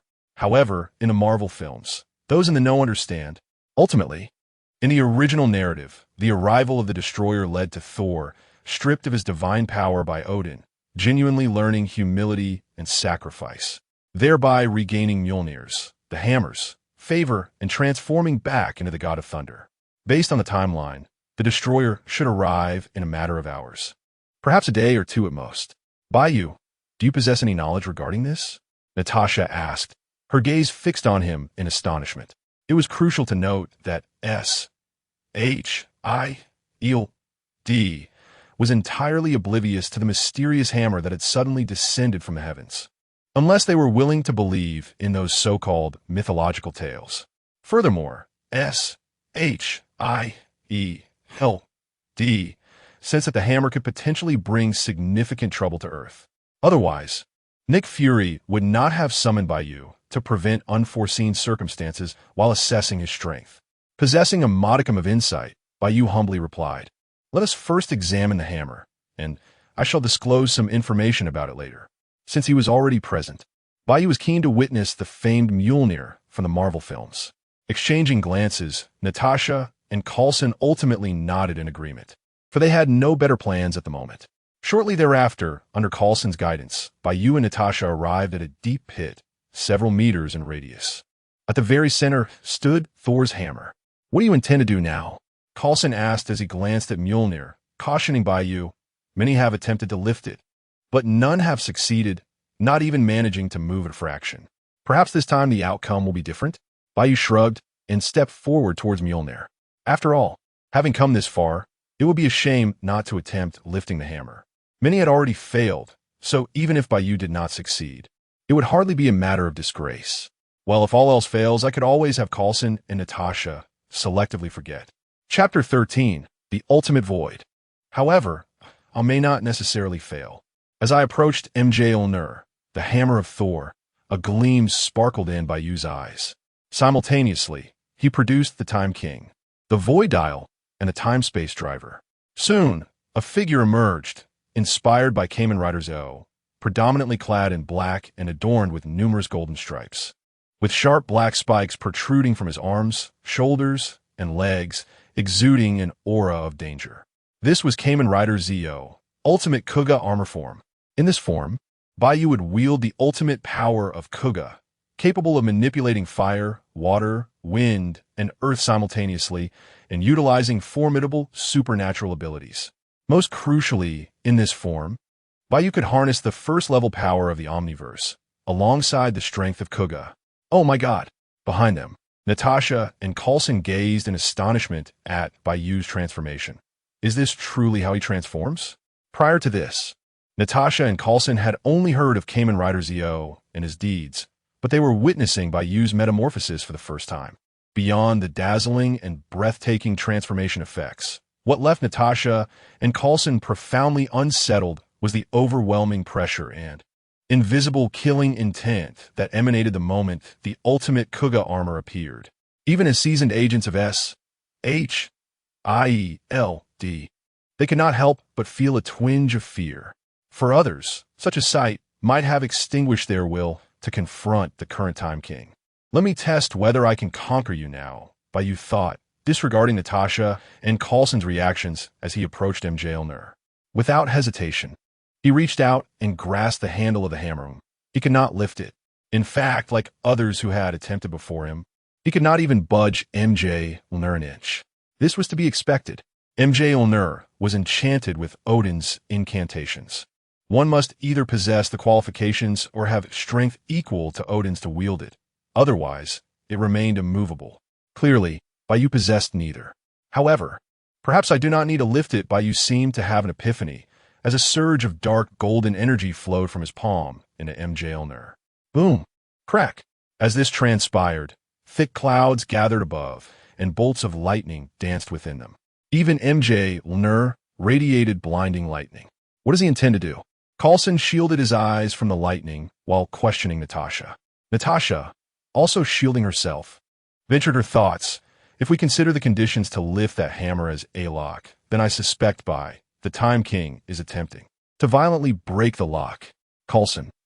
This Time King must be insane. Is he truly resorting to brute force when normal means have failed? Of course. Coulson's greater concern was that Bai Yu's actions might provoke far greater trouble than he initially anticipated. Boom! Thunder. At that moment, a massive bolt of lightning descended from the sky, striking through the temporary S.H.I.E.L.D. structure and landing directly upon Bai Yu. Mjolnir erupted with terrifying thunder, as if seeking to obliterate this audacious intruder instantly. Almost simultaneously, Old Bridgetown, Thor Odinson, holding hands with his girlfriend Jane Foster, suddenly turned his gaze towards the darkening clouds and the tremendous thunder. Someone is forcibly invoking the power of Mjolnir. But how could this be? How could such a force exist in this mortal realm? Moreover, Mjolnir was clearly retaliating, indicating that the intruder harbors malicious intent. Upon seeing this, Thor felt compelled to act. Mjolnir was not only his former weapon, but also a treasure of Asgard, a symbol of the throne. Although Thor did not believe anyone could truly threaten Mjolnir, he could not simply stand by. You should go. Before Thor could finish, Jane, laden with worry, interjected. But promise me, you must return safely. I promise you. Thor nodded resolutely. He then rushed towards the direction of Mjolnir. Asgard, the power of Mjolnir. Loki, seated upon the throne with Odin's spear Gungnir in hand, sensed something amiss, his expression shifting abruptly. What is happening? Odin has entered the Odin sleep, and Thor has become mortal. Who else could summon the power of Mjolnir? After a moment of contemplation, Loki stood, his eyes growing resolute. Just in case, I shall send the destroyer to Midgard, Earth, to eliminate any trouble. On the other side, within Odin's palace, at this moment, he lay within a special apparatus, destined to endure his period of weakness, known as the Odin Sleep. It was during this time that Loki could seize Gungnir, ascend the throne, and declare himself king. Yet, even in slumber, Odin remained aware of all that transpired beyond his realm. Odin, he approaches. A mysterious voice echoed in Odin's mind. He is my time stone, the one being you cannot predict, holding infinite possibilities. Some things we cannot achieve may be accomplished with his assistance. But before that, New Mexico, near Old Bridgetown. Crack, boom. Bolts of lightning surged towards Bai Yu, and rather than inflicting significant harm, they appeared to be absorbed by him. Amidst the multitude of lightning, Bai Yu discerned several peculiar characters. This is it. Odin's incantation, a flicker of joy, crossed Bai Yu's eyes. As the saying goes, if one cannot defeat them, one must join them. What Bai Yu sought to do was to replicate a portion of Mjolnir's power and even Odin's incantation through Kuga's abilities. Thus, did he still need qualifications or strength comparable to Odin's? Chapter 14. Hela Odin, are you unwell? Indeed, as Bai Yu had anticipated, Odin's incantations could be perceived as a unique form of energy, naturally falling within the realm of energy absorption and replication. Moreover, Odin was currently ensconced in the Odin Sleep, and Thor had yet to regain his divine powers. The god of thunder's hammer, relying solely on instinctive counterattacks, could not possibly thwart Bai Yu in his ultimate form as the King of Time, Kong Wu. Suddenly, just as Bai Yu was on the verge of success, the environment around him shifted dramatically. He found himself in a dim, cramped space, suffused with a morbid green hue, permeated by an aura of death. Who was it? The master of this space, a strikingly youthful woman adorned in smoky makeup and a black-green bodysuit, her figure alluring, fixed her intense gaze upon Bai Yu. You possess Odin's power. Are you sent by him? What is your purpose? Ding. Congratulations on successfully signing in with Hela. Reward. Odin's medallion, variant Dragonfall medallion. Simultaneously, the system's voice echoed in Bai Yu's mind. 2 medallions this time? Bai Yu was taken aback. Moreover, why was it not the primary rider's medallion? Could it be that Hela's strength was formidable enough, yet her role was somewhat limited? Nevertheless, to acquire the Odin medallion from Hela, Bai Yu's expression turned peculiar. System, was that intentional or merely a coincidence? It was well known that Hela bore a profound hatred for Odin. Of course, regardless of the circumstances, the Odin medallion bore no connection to the Odin of this world beyond its name. The Kamen Rider Odin, as one of the Kamen Riders in the Dragon Knight series, possessed greater combat prowess than the protagonist, Dragon Knight, as well as extraordinary abilities such as teleportation and time manipulation. As for the variant Dragonfall, firstly, variant knights emerge from historical anomalies that lead to the distortion and creation of Kamen Riders. The Kamen Rider Dragonfall represents a mirror-world version of Kamen Rider Dragon Knight. Thus, the variant Dragonfall is naturally a Kamen Rider resulting from an aberration in the history of Dragonfall. However, these details were not of utmost importance. What truly mattered were the 2 unique abilities of Dragonfall: the capacity to traverse the mirror world through any reflective surface, and the power to deflect enemies' attacks, though ineffective against overwhelmingly strong foes. Undoubtedly, if these abilities were utilized effectively at a critical juncture, they could yield fascinating results. Who are you exactly? Hela's voice, tinged with anger and impatience, pierced through the air. What did Odin send you here for? Upon hearing her voice, Bai Yu quickly regained his composure. To be honest, I am pondering the same question. In the Marvel Cinematic Universe, Hela, the goddess of death, is the sister of Thor, the firstborn of Odin, and the former wielder of Mjolnir. Initially, Hela fought alongside Odin in numerous battles until peace was restored to the 9 realms. Subsequently, Odin deemed her too brutal and radical, sealing her away in a unique space on Earth. During Thor, Ragnarok, upon Odin's demise, Hela broke free from her confinement. Upon her emergence, she swiftly overpowered her 2 brothers, Thor and Loki, and crushed Mjolnir with a single hand. In a desperate bid to confront Hela, Thor and Loki ultimately initiated Ragnarok, leading to the destruction of Asgard, the source of Hela's power. Thus, was Odin intent on having me eliminate Hela in advance? Bai Yu mused. If that were the case, the situation would become rather complicated. Firstly, Hela's strength was formidable. Even confined within this limited space, she was far beyond the likes of Abomination or Hulk. Even if Bai Yu could defeat Hela, it would certainly not be an easy task. Secondly, why should Bai Yu confront Hela? What concern was it of his whether Asgard fell or not? After all, according to the plot of Thor, Ragnarok, Hela would not affect Earth, nor would she impact Bai Yu. It is worth noting that the Hela before Bai Yu appeared even younger and more beautiful than her cinematic counterpart. However, for Bai Yu, who was devoid of romantic inclinations, this detail held little significance. What did you say? Evidently displeased with Bai Yu's previous response, Hela was poised to strike. Yet in the next moment, Bai Yu's figure vanished from her sight. Clearly, this was yet another manifestation of Odin's power at work. Hela, Odin, are you unwell? No, are both of you unwell? Appear and vanish at whim, as if this were some sort of game? Meanwhile, in New Mexico, Bai Yu reflected, Odin, are you unwell? You summoned me without explanation, then sent me back just as mysteriously. What do you wish of me? Could you not simply state your intentions? He pondered the implications of potentially confronting Odin. Should he inadvertently slay the elder deity, unforeseen complications could arise. Otherwise, Bai Yu would have contemplated conjuring an aurora curtain and confronting that old man directly. Setting aside these thoughts, Bai Yu turned his attention back to Mjolnir. As he had planned, he had successfully replicated Odin's incantations. The notion of qualification had become irrelevant to him. Not only that, through the process, Bai Yu had absorbed a significant amount of thunderous power. He could now freely release and manipulate lightning without needing Mjolnir as a crutch, albeit perhaps with slightly diminished potency. Additionally, Bai Yu held no particular interest in Mjolnir itself. Nevertheless, since he was already present and had lifted it, he felt compelled to succeed. Failing to do so would be a minor embarrassment, but he would not wish to subject Natasha and Coulson to selective, physical amnesia. Bai Yu was merely acting in their best interests. Yes, that's right. Clearing his throat, Bai Yu confidently hoisted Mjolnir into the air, tossing it upward and catching it, repeating the action until ultimately he failed to catch it, outside the temporary base of S.H.I.E.L.D. Moments earlier. What is that? Could it be a new creation of Iron Man? No, prepare for an attack. It is here to assault us. A circle of S.H.I.E.L.D.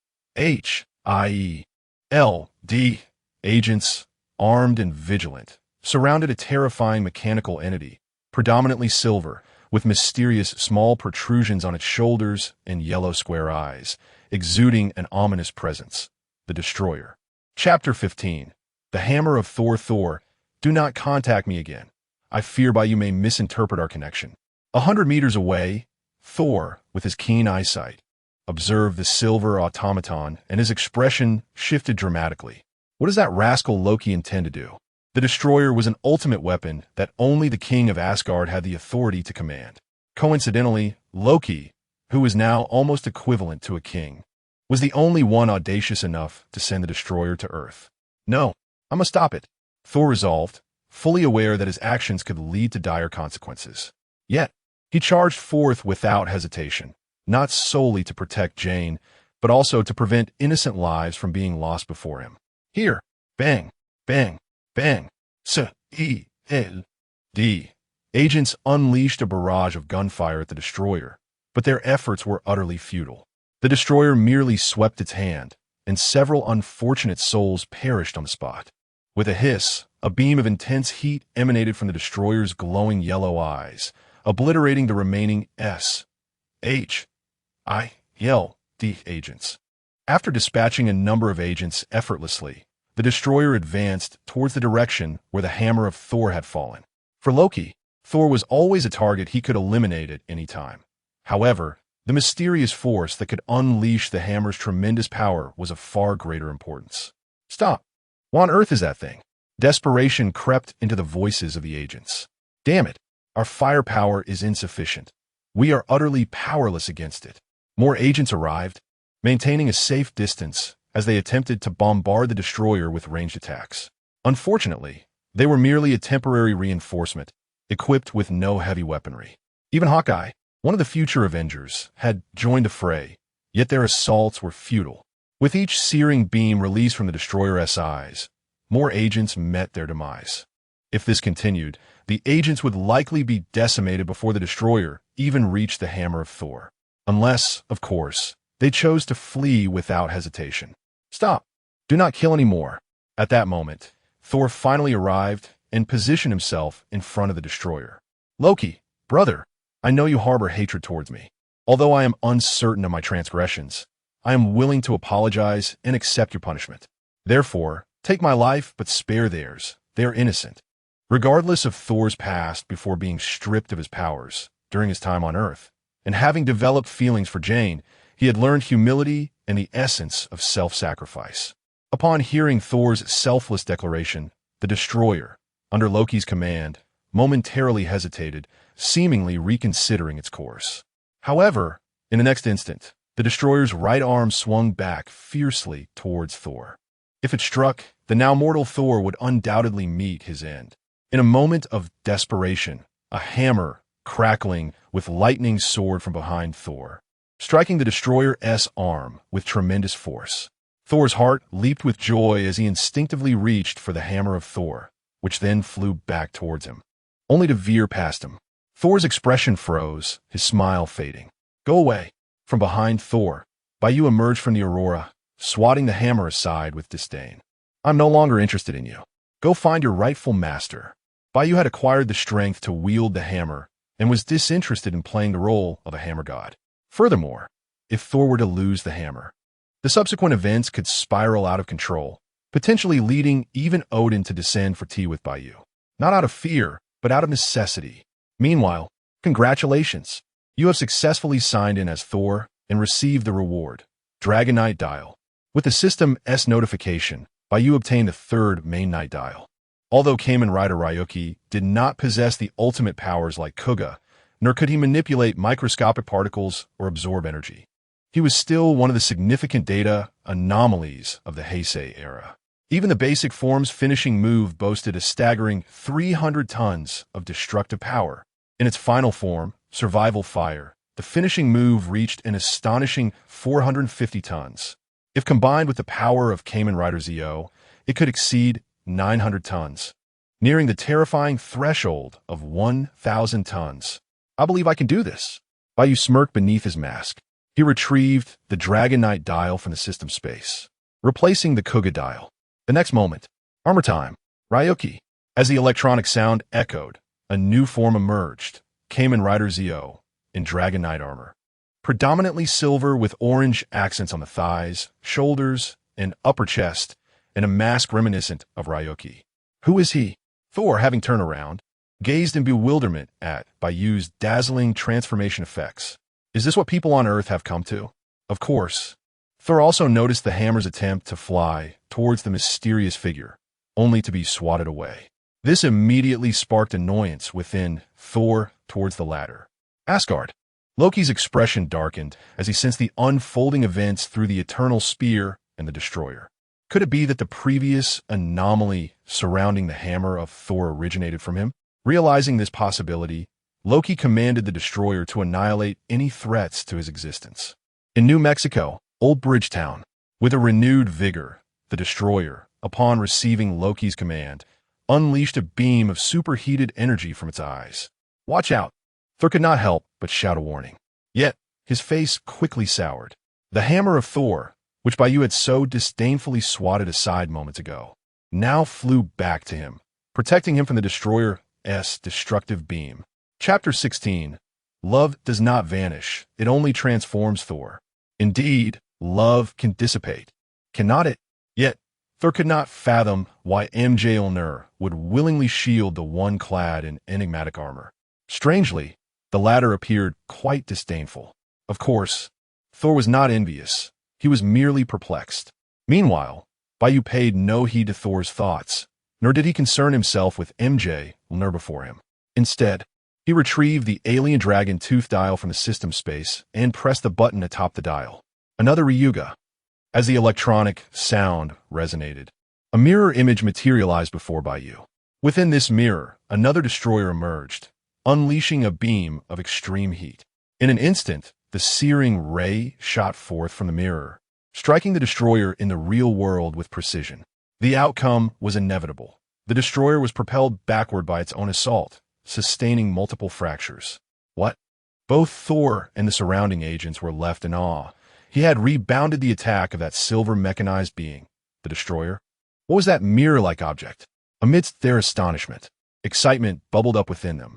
After all, with such a formidable ally present, their safety was significantly enhanced. Though you have shielded me, alas. Your master is not I. After deflecting the destroyer's assault, Bai Yu shook his head, grasped Mjolnir, and hurled it away. Return. In an instant, Mjolnir soared through the air, circling Thor several times before landing in his grasp. Boom! The moment Thor grasped Mjolnir, divine power surged back into him, and he was adorned with a suit of armor, complemented by a crimson cape, rendering him even more gallant. However, Thor felt a twinge of discontent, inexplicably sensing that he had scavenged someone else's discarded refuse.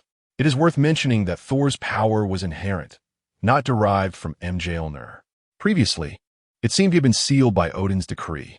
Only by reclaiming the strength to wield Mjolnir could he break the seal. Soon enough, Thor's concerns were overshadowed as the destroyer rose once more. Despite its grievous state and the overwhelming power of its target, it was determined to fulfill Loki's command to annihilate all threats to him. All right, seeing this, Thor swung Mjolnir. Allow me to deal with you first. He aimed to demonstrate his strength through the destruction of the destroyer, while simultaneously attempting to forget the unpleasantness from earlier. Finish time. Ryuki. Time break. At that moment, a figure enveloped in red dragons descended from the heavens, delivering a kick toward the destroyer. The destroyer, undeterred, unleashed another beam of extreme heat from its eyes, ready to confront the attack head-on. Boom! As expected, Bai Yu effortlessly extinguished the searing beam and followed up with a kick that struck the destroyer. With a resounding explosion, the destroyer met its untimely end. Thor. Initially, he had intended to vanquish the destroyer to celebrate the return of his divine power. However, he was taken aback to find that the glory had been snatched away. Yet he found himself unable to act, for had it not been for this mysterious individual, the destroyer would have long since eliminated him and the others present. Indeed, even the return of Mjolnir in Thor's eyes bore some credit to this enigmatic figure. So, this is the destroyer? It seems rather underwhelming. At this moment, Bai Yu shook his head slightly. Having acquired the Ryuki dial, a live target, the destroyer, appeared before him, presenting yet another opportunity for ostentation, which he would not forfeit. Regrettably, the Marvel cinematic version of the destroyer was genuinely lacking in strength. In the original narrative, it was easily dispatched by a newly empowered Thor. Now, Bai Yu simply utilized the basic form of Ryuki to obliterate the destroyer. In truth, it seemed that only superheroes or supervillains of the caliber of Captain Marvel, Scarlet Witch, Doctor Strange, Phoenix, or Thanos without the Infinity Stones could truly contend with Bai Yu. Nevertheless, this did not deter Bai Yu from collecting the remaining Heisei main Rider series dials. Moreover, beings like the Ancient One, Odin Dormammu, and Thanos with all the stones were still more formidable than Bai Yu. Time King. At this moment, Coulson and Natasha, who had just arrived outside, were incredulous as they beheld the destroyer being obliterated by Bai Yu.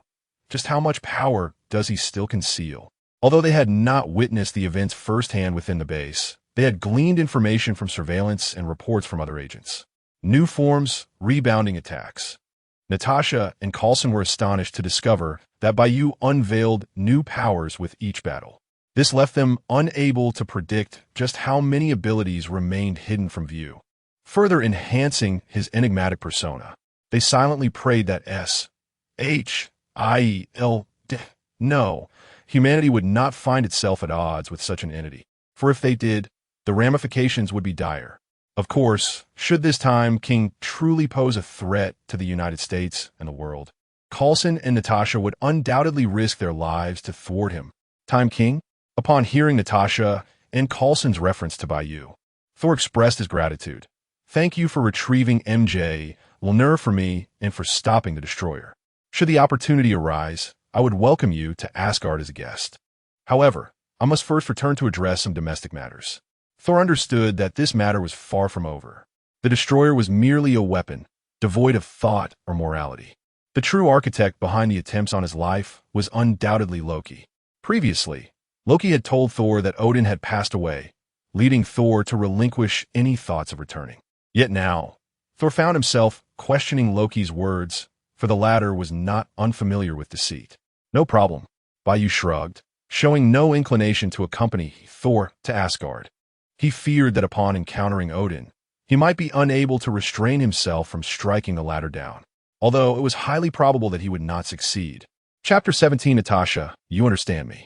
Moreover, Thor and Odin would certainly not wish for Bai Yu to confront Loki. Thus, Bai Yu had even less inclination to go. Moments later, Thor raised his hammer, MJ Mjolnir, and called out to the sky, "Heimdall, send me back." Heimdall, the guardian of Asgard, possessed the ability to see and hear events occurring throughout the 9 realms. Additionally, he was responsible for watching over the Bifrost, which served as a portal for instant travel. In Thor's understanding, he needed the Bifrost to return to Asgard instantly. However, 5 seconds, 10 seconds, half a minute, 3 minutes passed, and Thor continued to hold his hammer aloft without any notable response. The air was thick with an awkward tension. With a nervous chuckle, Thor attempted to defuse the doubts in the eyes of the onlookers, saying, "Heimdall might just be taking a nap. He'll surely activate the Bifrost to send me back shortly." To be honest, even Thor himself found this explanation hard to believe. Yet, what alternative did he have? Who could have anticipated that the usually responsive Bifrost would remain silent this time? "Stop calling," Bai Yu interjected. "Heimdall has likely been frozen by Loki using the power of the ancient winter coffin. Even if he hears your calls, he cannot activate the Bifrost for the time being." "Impossible. Absolutely impossible," Thor exclaimed in disbelief. "The ancient winter coffin possesses the power to freeze all, but it is an artifact of the frost giants. No one from other races can wield it. Loki, being a prince of the Aesir, could not possibly use the ancient winter coffin." Thor had no doubt that Loki was capable of such treachery. "Loki is, after all, a frost giant," Bai Yu asserted, his tone leaving no room for argument. "He is not your biological brother. However, even if I say this, you may not believe me. Perhaps you should inquire with him directly." Without allowing Thor a moment to respond, Bai Yu summoned the Aurora Veil. In the next instant, the veil passed through Thor, and he vanished from the spot. Almost simultaneously, in Asgard. Damn it, Loki was seething with rage. Kamen Rider Zeo? Who the hell is that? Not only did he destroy the destroyer, but he also restored my foolish brother's powers? For Loki, the loss of a destroyer was not particularly concerning. However, if Thor regained his powers and returned to Asgard, it would spell trouble. Fortunately, Loki soon sighed in relief. "I've already frozen Heimdall in advance. Without the Bifrost, Thor cannot return." Just then, a silver light curtain appeared out of nowhere, bringing with it a figure Loki recognized all too well. "No!" Loki froze for a moment, then quickly realized what was happening. Without a second thought, he grasped the eternal spear and fled. "Loki, stop!" Thor, equally surprised at his sudden return to Asgard, dashed after Loki as he attempted to escape. However, Loki, being a cunning trickster, abruptly turned and unleashed an energy shockwave from the eternal spear. Thor was caught off guard and was immediately sent flying. Though Loki lacked the strength to fully harness the spear's true power, Thor was still pushed back, allowing Loki to gain distance. "Don't run." Once on his feet, Thor resumed his pursuit of Loki. The ensuing events diverged slightly from the films, yet retained a similar essence. In essence, the leader of the Frost Giants, Laufey, who happened to be Loki's biological father, invaded Asgard through a secret passage Loki had provided. Loki took advantage of the chaos, leading Thor into a confrontation with Laufey, where they battled fiercely. Amidst their struggle, Loki deceived and ambushed them, ultimately slaying Laufey and severely injuring his brother Thor. Then, Loki hastily proceeded to activate the Bifrost. It is worth noting that the Bifrost not only possessed teleportation capabilities, but also harbored the power to annihilate worlds. Some even claimed it wielded power second only to the Infinity Gauntlet. Loki's objective was to use the Bifrost to obliterate the Frost Giant stronghold, killing all Frost Giants except himself, in a bid to prove he was the rightful heir to the throne of Asgard. The outcome was predictable. Thor arrived just in time to thwart Loki's plan at the cost of destroying the Bifrost. Consequently, unless the Bifrost was repaired or Bai Yu's Aurora Veil was summoned again, Thor would be unable to return to Earth in the foreseeable future. Nor could he reunite with his beloved. Subsequently, Loki unexpectedly fell from the Bifrost. The next time he would appear might not be until the events of Avengers 1. On Earth in New Mexico. All right, it's all settled. After sending Thor away, Bai Yu shrugged and said, "You all can do as you please. I must return." With that, he summoned the Aurora Veil once more and disappeared from the scene. As a time traveler, he was aware that Thor would likely not return soon. Yet, what did that matter to him? Assisting Thor in returning to Asgard was already a significant feat, even without Bai Yu. Heimdall would soon awaken from his frozen state and activate the Bifrost to bring Thor back. Hey, at that moment, Natasha could not help but exclaim after witnessing Bai Yu's disappearance, "What about me? I haven't gotten on the vehicle. I haven't entered yet." The thought of the over 3,000 kilometers between New Mexico and New York gave her a headache. This time traveler truly showed no regard for her plight, merely bringing her over without a means to return. BFF. Beside her, Coulson couldn't help but chuckle. When he caught Natasha's gaze, he feigned seriousness, saying, "Natasha, you know me. I have undergone rigorous training. No matter how amusing, I shall not laugh, unless I cannot help it. However, I truly did not expect your charm to falter one day." Coulson felt an inkling that Bai Yu might have done this on purpose. Had Natasha offended him in some way? Yet, faced with Natasha's nearly murderous glare, Coulson dared not speak further or ask any questions. Chapter 18. The Mirror World, Harlem District. Bai Yu returned to his hotel room. One must admit, the Aurora Veil is indeed quite convenient. He surveyed his surroundings and nodded in satisfaction. After all, under normal circumstances, it would have taken him 2 to 3 days to return. In the remaining time, Bai Yu first checked the renovation progress of the house. To his surprise, General Ross had brought in a new group of workers to assist. Not only were these workers highly skilled, but they also worked diligently, not daring to slack off in the slightest, as they were hired by the U.S. military. Indeed, it seems that Ross, with his thick brows and big eyes, is more sensible than I had imagined. A smile crept onto Bai Yu's face. He was well aware that Ross's actions might not solely stem from his own intentions. But who cares? After all, it's free labor. After inspecting the house, Bai Yu returned to the hotel to rest. After all, having traversed dimensions, shouldn't he indulge himself a bit? Moreover, those weaker than him posed no threat, and those stronger were not yet inclined to cause him trouble. He would let things unfold naturally. The next day, ding! Congratulations on your daily sign-in success. Reward, Time King 2 dial half. At 8 o'clock sharp, the system's voice resonated in Bai Yu's mind. The Time King 2 dial? Bai Yu's expression brightened. Unfortunately, it was only half. Undoubtedly, the Time King 2 dial is meant to enable Bai Yu to transform into Time King 2. However, the Time King 2 dial is divided into 2 parts, one for good and the other for evil. In simpler terms, Bai Yu still required the other half of the Time King 2 dial. More precisely, he needed the Time King dial from the mirror world. Clearly, he would need to seek it from the mirror version of himself. Ah, the me from the mirror world. Bai Yu furrowed his brow slightly. In the original story, Tokimeki Shugo managed to obtain the dial from the mirror world's Tokimeki Shugo by eloquent discourse. Bai Yu did not believe that he could easily persuade his counterpart from the mirror world to relinquish the dial. It was likely he would have to confront the mirror world version of himself. It goes without saying that the mirror world Bai Yu would probably possess equal strength. In such a scenario, even if Bai Yu would not necessarily lose, victory was not guaranteed against the mirror world Bai Yu. Nonetheless, it was best to enter and see for himself. After all, avoidance would yield no results. Bai Yu's resolve solidified. This challenge could not be evaded. He would ultimately have to confront it. Rider time. Kamen Rider Zio. Armor time. Ryuki. In the next moment, having completed his transformation, Bai Yu stood before a mirror. He felt as if he could see his reflection grinning with a sinister smile. Once he stepped into the mirror world, his alternate self would become his adversary. So, let's begin. Without hesitation, Bai Yu leapt into the mirror. Almost simultaneously, the head, Time King, vanished. More accurately, he had jumped into the mirror.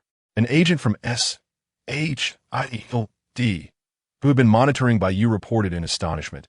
I'm not crazy. I really saw him enter the mirror. It wasn't just me keeping watch. You can ask them. Continue monitoring? Understood, sir. Mirror world. What transpired here? Bai Yu was oblivious to the thoughts of others, but he was taken aback by the scene before him. The once bustling Harlem district of the mirror world, filled with people and vehicles, now lay in ruins. The air was thick with the scent of blood. This sight instilled a sense of foreboding within Bai Yu. As expected, found you. Soon, a fleet of red Iron Man armors descended from the sky. Within one of the armors, the voice of the mirror world Iron Man echoed with fury. Time King, you damned devil, an unforgivable demon. You have destroyed several cities in a short time, causing the deaths of millions of innocent people, and now you dare to appear in the city you first laid waste to? Before the words had even faded, dozens of Iron Man suits unleashed a barrage of attacks. Bai Yu could not help but curse inwardly at this turn of events. It was clear he was being blamed for the actions of the Mirror World Time King. Prior to this, Bai Yu had never imagined that the Mirror World Time King had destroyed multiple cities. This was truly horrific. Too brutal. Upon reflection, it made sense. The personalities of characters in the mirror world are generally the opposite of their real-world counterparts. In reality, Bai Yu would take precautions to avoid massive destruction in a city, often kicking villains into the sky before resorting to nuclear explosions. However, the mirror world Bai Yu would likely disregard such concerns. Once the mirror world Harlem district was decimated, the mirror world Bai Yu would undoubtedly be hunted down. Given his character, he would similarly disregard the consequences of his actions during his pursuit. The so-called destruction of several cities likely stemmed from this. Wait, Bai Yu suddenly discerned a crucial point. The mirror world version of me does not appear to be as formidable as I had envisioned. Logically, if the mirror world Bai Yu were indeed a fugitive, he would have swiftly utilized the Aurora Veil to locate superheroes and supervillains for assistance. It had been 2 days since the nuclear explosion incident, and Bai Yu had signed in at 8 o'clock yesterday morning. Even if the mirror world Bai Yu was temporarily unable to gather the remaining rider dials to transform into the sovereign Time King, the power he possessed would undoubtedly be substantial, and the commotion he caused could not possibly be so minor. Unless the mirror world Bai Yu lacks a system. Bai Yu's eyes lit up. Even his strength might depend on me. In other words, the capabilities of the mirror world Bai Yu could only correspond to what the real world Bai Yu had acquired through the system. This meant that the mirror world Bai Yu could not possess power that vastly exceeded his own, unless his strength originated from a source other than the system. Chapter 19. The Time King and the Mirror World. Of course, these are merely Bai Yu's speculations for now. Moreover, this is not the time to dwell on such matters. Observing the multitude of projectiles and laser cannons released from the armored suits above, Bai Yu resolutely pressed the button on the Dragon Knight dial. Guard Vent, Tatsumaki Bugio. With the sound of electronic effects, a crimson dragon, resembling an eastern dragon and measuring 15 meters in length, materialized from thin air. The crimson dragon coiled around Bai Yu, shielding him from all incoming attacks. Go destroy them. In the next moment, Bai Yu pointed towards the armored suits in the sky, issuing his command. Roar.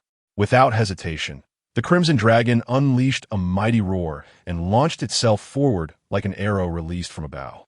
Boom, boom, boom. In no time, under the force of the crimson dragon's onslaught, the armored suits were reduced to mere scrap metal. Damn, the Time King has summoned that cursed dragon again. Where did it come from? This is bad. My attacks are utterly futile against it. Throughout this tumultuous encounter, the armored suits, under the control of Mirror World Jarvis and Mirror World Tony, relentlessly targeted the Crimson Dragon. However, their efforts proved futile. Once the last armored suit was obliterated, the Crimson Dragon began to fade away, as if it had accomplished its task. This also indicated that Mirror World Tony was absent from this place. As for Bai Yu, after issuing commands to the Crimson Dragon, he had already summoned the Aurora Veil to depart from this location. After all, his paramount mission was to seek out Mirror World Bai Yu. Although he was uncertain of Mirror World Bai Yu's current whereabouts, he believed that Kamen Riders are drawn to one another. Furthermore, the bond between the two was profound. As long as Bai Yu was willing to search, he was certain he would encounter Mirror World Bai Yu, almost simultaneously on a beach near the sea. Time King, you have killed Betty, and Hulk will tear you apart. A green-skinned humanoid creature bellowed in fury and charged forward. Opposite him stood a figure remarkably similar to Kamen Rider's O, but with the Mirror World dial inserted into the left slot of the time-space driver, the runes around his eyes contrasting sharply with those of the real-world Time King. Mirror World, Time King proclaimed, I am destined to be king. It is her supreme honor to be a mere sacrifice on my path to greatness. You insignificant insect, how dare you attack me for this? However, I possess great magnanimity, so I shall personally send you to your demise. Before he could finish his words, Mirror World Bai Yu activated the Kuga dial, placing it into the right slot of the time-space driver, rotating the latter 360 degrees clockwise. Rider time, Kamen Rider Zio, Armor time, Kuga Rising Ultimate. With the accompanying sound effects, the Mirror World Kamen Rider Zio, adorned in golden armor with black accents and featuring distinctive Kuga traits, emerged in his Rising Ultimate armor form. In this form, the Mirror World Time King's overall strength was further augmented beyond that of Kuga's ultimate armor. The punch alone surpassed 216 for tons in sheer force. Moreover, in the realm of Kamen Riders, numerical data can often be misleading. Begone.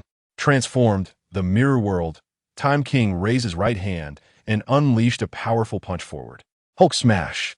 The Mirror World Hulk, now facing the Mirror World Time King, retaliated with his own forceful strike. Boom! The collision of their tremendous fists reverberated through the air, sending shockwaves radiating outward from their point of impact. Sand and seawater soared hundreds of meters into the atmosphere. As the dust settled, the Mirror World Hulk let out a wail, his body propelled backward for hundreds of meters, leaving a large pool of green blood upon hitting the ground. It was evident he had sustained significant injuries. It is well known that the Hulk grows stronger with his rage. Following the Mirror World nuclear explosion incident, where Mirror World Betty perished, the Hulk's fury reached unprecedented heights. Consequently, the Mirror World Hulk now surpassed any incarnation of the Hulk from the Marvel films. Even the likes of Thor or Iron Man would struggle to match his might. Yet at this moment, the Mirror World Hulk was still bested by the Mirror World Time King. I am kind-hearted and cannot bear to see lovers torn apart. The Mirror World Time King gazed at the struggling Mirror World Hulk, his voice laced with arrogance and indifference. Thus, I shall send you to meet her. Finish time. Kuga. Rising Ultimate. Time break. In the next instant, the Mirror World Time King leaped into the air, performing a 360-degree flip, and struck down upon the Hulk with his left foot enveloped in purple lightning. Simultaneously, at that very position. Finish time. Ryuki. Survive. Rekka. Time break. Accompanied by electronic sound effects, a figure based on Kamen Rider Zio in his Ryuki armor form, with a red chest plate resembling a dragon's head and blue lower body, emerged through a silver light curtain. He descended, aiming his right foot, wreathed in crimson flames, toward the Mirror World Time King's left foot. Ryuki. Survival. Rekka. Chapter 20. The Time King's unbreakable moves boom. Bang. The thunderous explosions echoed through the sky as dust and seawater soared hundreds of meters into the air. Even the formidable Hulk of the Mirror World was sent flying by the shockwaves of Time King and Bai Yu's clash, sustaining further injuries. Moments later, with a painful grunt, a figure was violently propelled nearly 1,000 meters away. Truly, a malignant cancer of the Heisei data, Bai Yu, somewhat disheveled, rose from the ground, wiping the blood from the corner of his mouth. He sighed. The combination of Dragon Knight's Survive, Rekka, with the power of the Encounter Demon is simply extraordinary. Even with my sublimated ultimate power, I am still no match. At that moment, Bai Yu had been forcibly ejected from his transformation state, yet there was no hint of fear in his eyes. Instead, he grasped the Time King dial. The time driver, and the Dragon Knight dial. This power is not solely yours to command. Rider time. Kamen Rider Zio. Armor time. Ryuki survive, Rekka. Finish time. Ryuki. Survive, Rekka. Time break. With remarkable speed, the Mirror World Time King completed his transformation without hesitation, leaping into the air and delivering a kick downward towards Bai Yu. As the counterpart to Bai Yu, the Mirror World Time King understood the latter's presence was not a mere coincidence. It was clear that the Time King would never readily relinquish his dial to aid Bai Yu.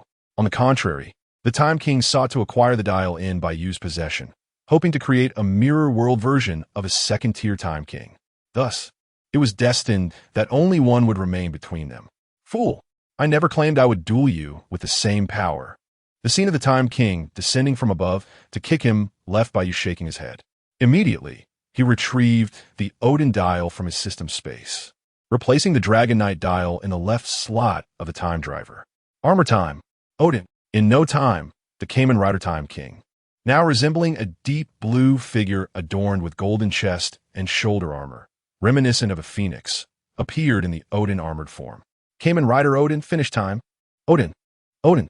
Time break. In the next instant, Bai Yu leaped into the air, unleashing his ultimate move in this current form. The Mirror World Time King exclaimed, "What the hell? This kid is not playing fair, even against himself." It was known that the power of Kamen Rider Odin surpassed that of the Dragon Knight Survive, Rekka form. Bang! As expected, the moment the Mirror World Time King and Bai Yu collided, he was once again sent flying. Thankfully, this time he merely crashed to the ground while still maintaining his Dragon Knight armored form. What is happening? Hulk looked bewildered at the two Time Kings on either side. Why are there two Time Kings? Great, my head hurts. I need to think. Regardless, the Time Kings deserved to perish. Hulk shook his head vigorously and charged towards Bai Yu. Hulk revenge. Hulk's choice to attack Bai Yu stemmed solely from the latter's proximity. Such a fool. Bai Yu shook his head, having no desire to battle Hulk at that moment. Thus, he employed a time stop to immobilize Hulk's movements, then used the Aurora Curtain to hurl him tens of thousands of meters away. Now, there would be no interruptions in the battle between him and the Mirror World Time King. Finish time. Time break. Odin. Giri slash. At that moment, the Mirror World Time King inserted the Odin dial into the slot of the Time Limit Sword and swung it forward in a powerful horizontal slash. Clang! In the next instant, a majestic cry of a phoenix echoed as a golden bird-shaped energy wave was unleashed, hurtling towards Bai Yu. Golden Immortal Phoenix? Upon witnessing this, the corner of Bai Yu's mouth curled into a slight smile. Simultaneously, he pressed the button atop the Odin dial. Contract Advent, Gold Phoenix, clang, accompanied by sound effects and the cry of a phoenix. A several-meter-long golden immortal phoenix materialized and soared forth, intercepting the Mirror World Time King's Odin. Ultimate slash. Armor time. X2, Agit Trinity form. X2 before the two golden immortal phoenixes could determine their victor, the Mirror World Time King and Bai Yu once again shifted forms, ascending to several hundred meters in the sky. Finish time. X2, time break, X2 Agit. Ground firestorm attack. X2 without wasting any time. The Mirror World Time King and Bai Yu unleashed their ultimate techniques in their current forms, maximizing the powers of earth, fire, and wind. Boom! Two tornadoes roared into the sky. Flames exceeding 7,000 engulfed the entire beach, and sand was swept up nearly 1,000 meters. To those aware, it was a battle between two beings. To those unaware, it might have seemed the apocalypse had arrived. Unfortunately, this time, the Mirror World Time King and Bai Yu, utilizing the same power, could not overpower one another. In the ensuing moments, the two continued to alternate forms and unleash various ultimate techniques. With the Time King being well prepared and intimately familiar with his abilities, Bai Yu could no longer suppress him as he had initially done. The reverse held true as well. Before long, give it up. The Mirror World Time King landed back on the ground, addressing Bai Yu. We are both Time Kings possessing the same power. In a direct confrontation, neither can claim victory. Besides, your current power has already surpassed the second-tier Time King. Why trouble yourself with me? Do you truly care for the lives of those in this world? Chapter 21. Odin, your doom approaches perhaps. I do care, Bai Yu shrugged, his tone oscillating between jest and sincerity. After all, I am destined to be the benevolent and righteous Demon King. Whether in the real world or the mirror world, those people can be considered my subjects. The King of Time in the mirror world first paused, then burst into laughter. Haha, what did you just say? You truly amuse me. Donotiest. You are me, and I am you. How could I not know you? You clearly wish to act as I do, to indulge in wanton behavior, yet you have refrained from taking action. What pretense of righteousness is this? Merely the guise of a hypocrite. Moreover, do you truly believe those people are virtuous? Before Bai Yu could respond, the King of Time's voice turned cold as he continued. Do not forget, this is the mirror world, a realm where character traits are the polar opposite of those in your world. Here, Banner is a mad scientist, Hulk is a ravenous beast, Ross is a tyrant who bullies both men and women, Betty is a cunning and venomous femme fatale, and Tony is a dark-hearted capitalist. Most of the inhabitants here are selfish and malevolent. Believe it or not, I could select any random individual from this world, and they would possess a litany of heinous crimes in yours. Such filth, perishing at my hands, would only soil my fingers. Oh, is that so? Upon hearing this, Bai Yu felt a flicker of surprise, but quickly regained his composure. It matters not. Protecting them is of no concern to me. Besides, had it not been for my need of your device, I would not have ventured into this world. Upon hearing this, the King of Time in the mirror world seemed momentarily taken aback, then mockingly remarked, Indeed, those like you, who outwardly profess justice, are often the most hypocritical and cruel. However, this revelation piques my interest in you even further. As he spoke, the King of Time removed the device from his waist and deactivated his transformation. Approaching Bai Yu, now, let me see to what extent you can harness the power of the second-tier King of Time. You? Bai Yu was taken aback. The King of Time in the mirror world seemed intent on willingly offering him his device. This was for. Suddenly, a colorful beam of light descended from the heavens, accompanied by thunder. The one-eyed Odin from the mirror world, clad in golden armor and astride an 8-legged steed, emerged alongside the fully armed Thor, the god of thunder, wielding Mjolnir. Moreover, the earth around Bai Yu and the others began to fold in upon itself, as though it were mere paper under manipulation. Accompanying this spectacle was the figure of the mirror world's ancient one, garbed in monk-like yellow robes. Fixating on a large bald figure, the three of them regarded the King of Time and Bai Yu with expressions filled with cold indifference and murderous intent. Clearly, the actions of the King of Time and his recent confrontation with Bai Yu had drawn the attention of Odin and the Ancient One, who perceived a threat in him, prompting their simultaneous arrival. So they have indeed come? Observing this scene, the King of Time wore an expression devoid of surprise. Continuing to approach Bai Yu, although I cannot acquire various rewards through check-ins as you do, my power has been steadily increasing due to your actions in the real world. Odin possesses the gift of prophecy, and the Ancient One wields the Eye of Agamotto, the Time Stone. They will not allow me to grow unchecked. Your presence has likely intensified our perceived threat in their eyes. Thus, Bai Yu began to comprehend. You are aware you cannot triumph over them, yet you cannot depart from this world. Hence, you wish to willingly bestow your device upon me? Understand that this is not merely a matter of relinquishing a device. When Bai Yu acquires the King of Time's device from the mirror world, the King of Time will merge with him, embodying both good and evil, uniting righteousness and malevolence. In a sense, this could be viewed as a form of continued existence for the King of Time. My time is too short. The King of Time did not deny this, merely expressing regret. Otherwise, even without more night devices, I could find a way to acquire certain treasures from this world. For instance, the Infinity Stones. In that case, I could remain invincible in this realm, but alas. Nonetheless, the current situation is not without merit. You are me, and I am you. As long as you live, I shall never truly perish. Moreover, my evil shall intertwine with your heart, compounded by your hypocrisy. I eagerly anticipate what you will accomplish in the future. As he spoke, the King of Time in the mirror world had drawn near to Bai Yu, extending his hand with the device.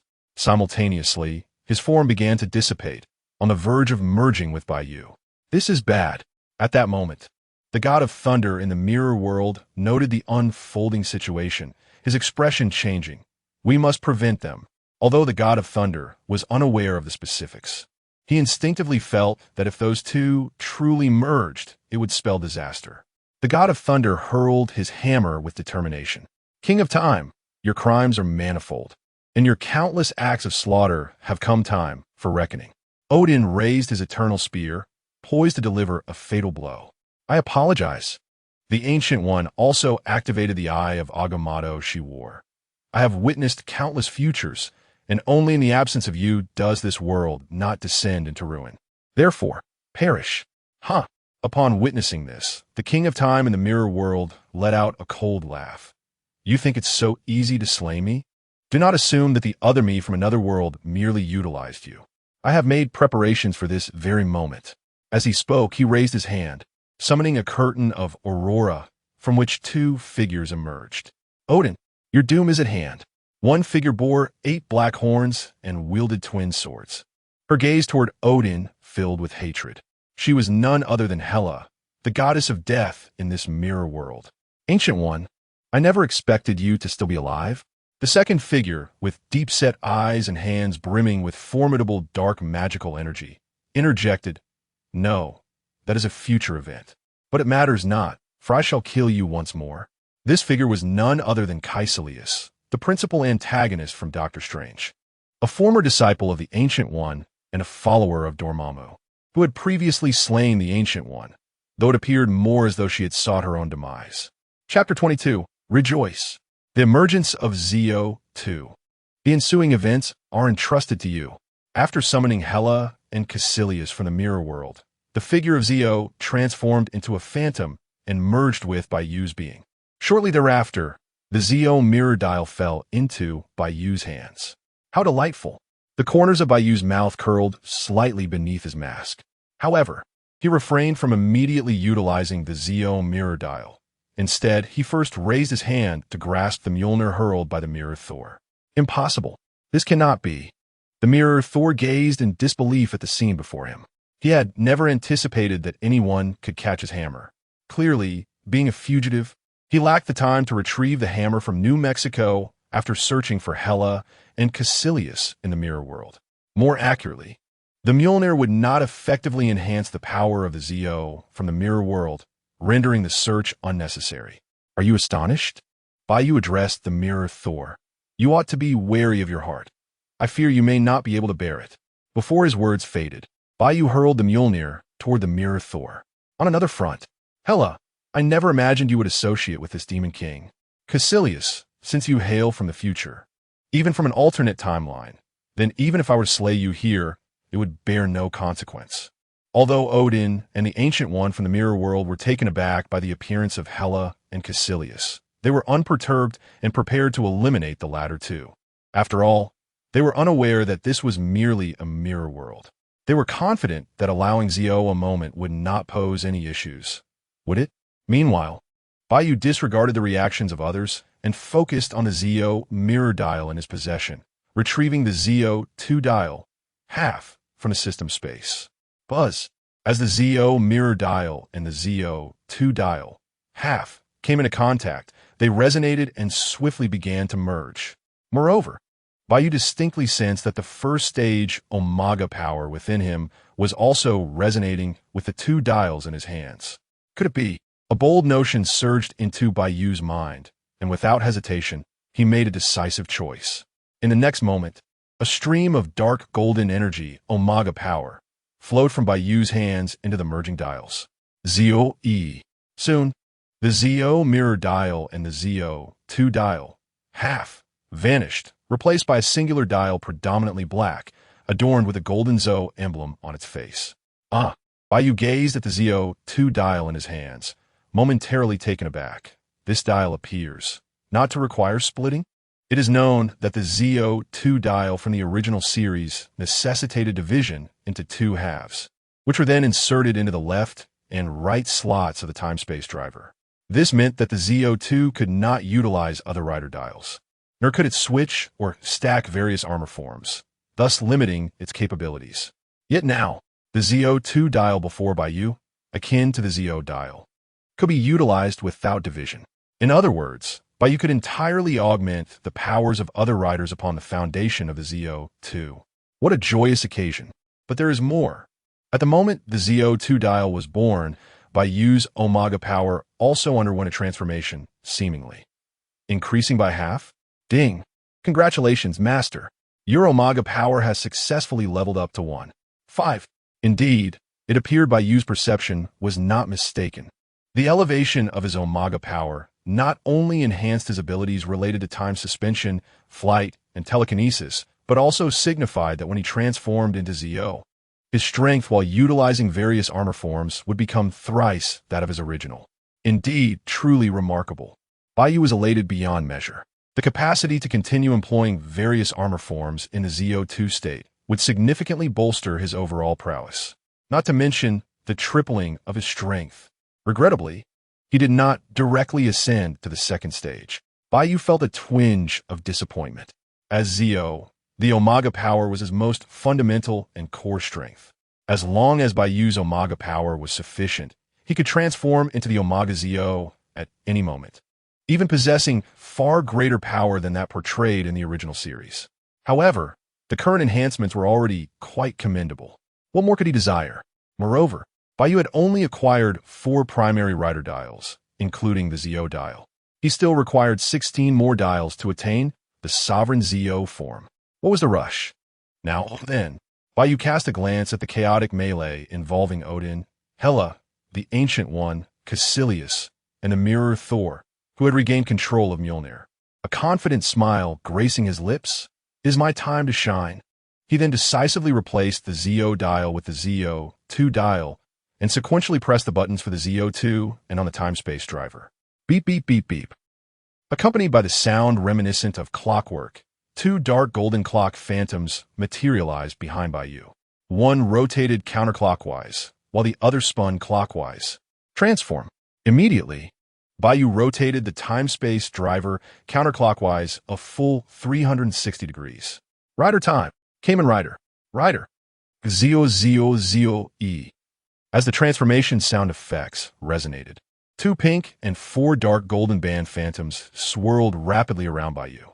Soon, the 2 dark golden clock phantoms and the 6-band phantom shattered, transforming into armor fragments that enveloped Bai Yu's form. In a brief moment, a figure inspired by Kamen Rider ZO emerged, adorned with silver bands on either side, deepened red accents on his arms, legs, and shoulders, gilded edges on his shoulders, and a face featuring symmetrical hour and a second hands, presenting a design that appeared far more luxurious and powerful. This was ZO2. Chapter 23, The Arrival of Time. Rejoice. He stands above all nights, transcending time and space, possessing knowledge of the past and future, the King of Time. At this moment, he has transformed into Kamen Rider ZO2. A brand new history has begun. Faint congratulations resonate in Bai Yu's ears. Simultaneously, as he feels the immense power within him, far exceeding his base form, a joyous thrill surges through his heart. It's worth noting that even without the enhancement of the 1.5-tier on my OG power, the overall attributes of ZO2 are several times greater than those of ZOI. ZO2 also possesses unique abilities, such as predicting the future and time manipulation. Across from him, what is that? The god of thunder from the mirror world. Witnessing Bai Yu's transformation, suddenly changes expression, a foreboding feeling creeping into his heart. He has attained a new form? No, he must be eliminated swiftly, or there will be dire consequences. Instinctively, the god of thunder prepares to hurl his Mjolnir, but suddenly recalling something, he hastily retrieves the hammer, for he does not wish to allow it to fall into the hands of the King of Time. In the next moment, the god of thunder devises a new plan. Thunder. He raises Mjolnir high, summoning dozens of massive bolts of lightning from the sky, launching them towards Bai Yu. Lightning? Return to me. Observing this scene, Bai Yu makes no move, merely snorts coldly. In an instant, the bolts of lightning poised to strike him halt midair, then reverse direction, crashing down upon the god of thunder. Earlier, Bai Yu had copied the power of lightning from Mjolnir. Moreover, this power grows stronger as his own strength increases. At least now, he can barely control the lightning summoned by the god of thunder without much difficulty. As expected, The god of thunder did not anticipate his own attack returning to him, and he collapses to the ground, trembling under the force of the lightning. Behold, the great painting of the thunder god, struck down by lightning. Zoe, the mirror world's Odin, suppressing Hela with the eternal spear, gazes at Bai Yu, a grave expression forming. Indeed, just as foretold, his power will only grow stronger with the passage of time. In light of this, the mirror world's Ancient One raises her hand, summoning a powerful dark energy to temporarily seal Caecilius in the sea, while directing her cold gaze at Bai Yu. Then we shall not grant him the opportunity to continue growing. Freed from the constraints of film and narrative, the mirror world's Odin and Ancient One finally reveal their true might. Neither Hela nor Caecilius stand a chance against them at this moment. Do you seek to obliterate me completely? Bai Yu brandishes Odin's dial once more, inserting it into the left slot of the time drive, sneering. Just the two of you?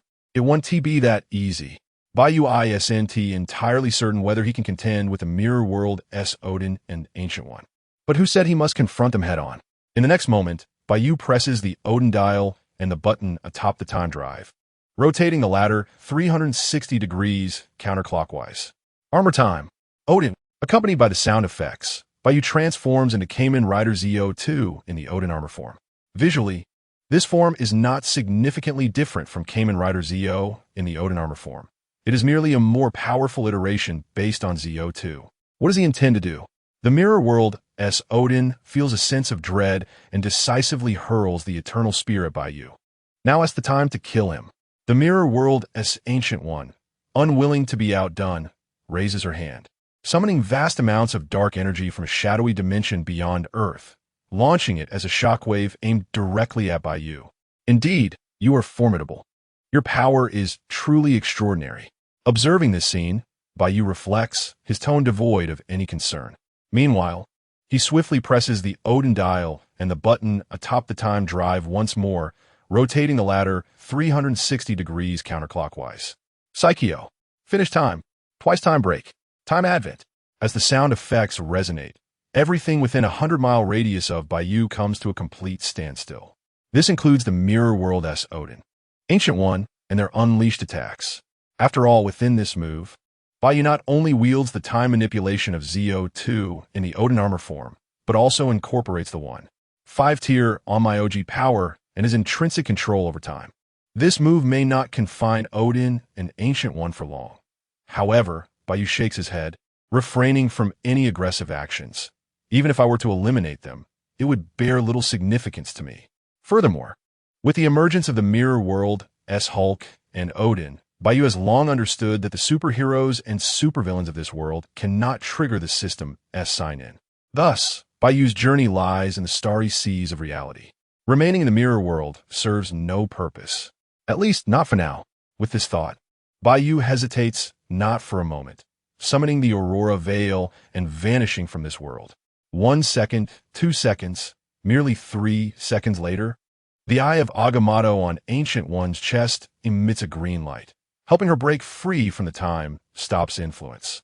Possessing god-level power, the mirror world's Odin, even without the assistance of the Time Stone, merely lags behind Ancient One by 2 seconds before regaining his normal movements.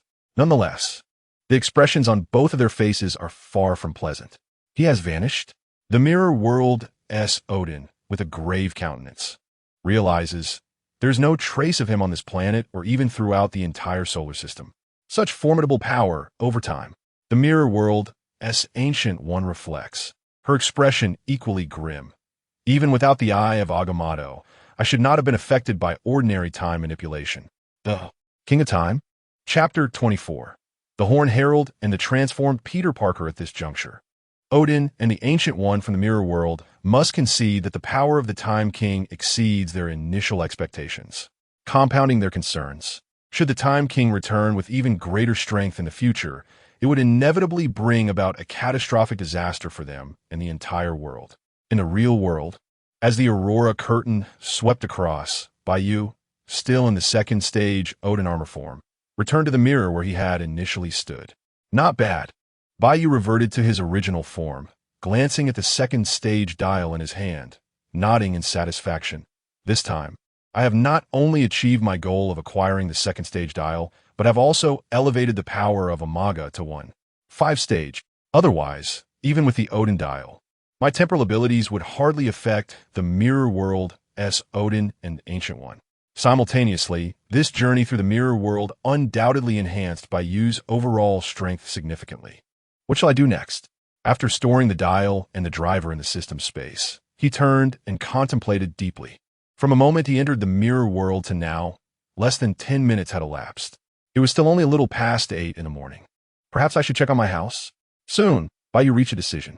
Although he currently possessed sufficient funds to stay in a hotel for an extended period, he would, of course, prefer to reside in his own home if possible.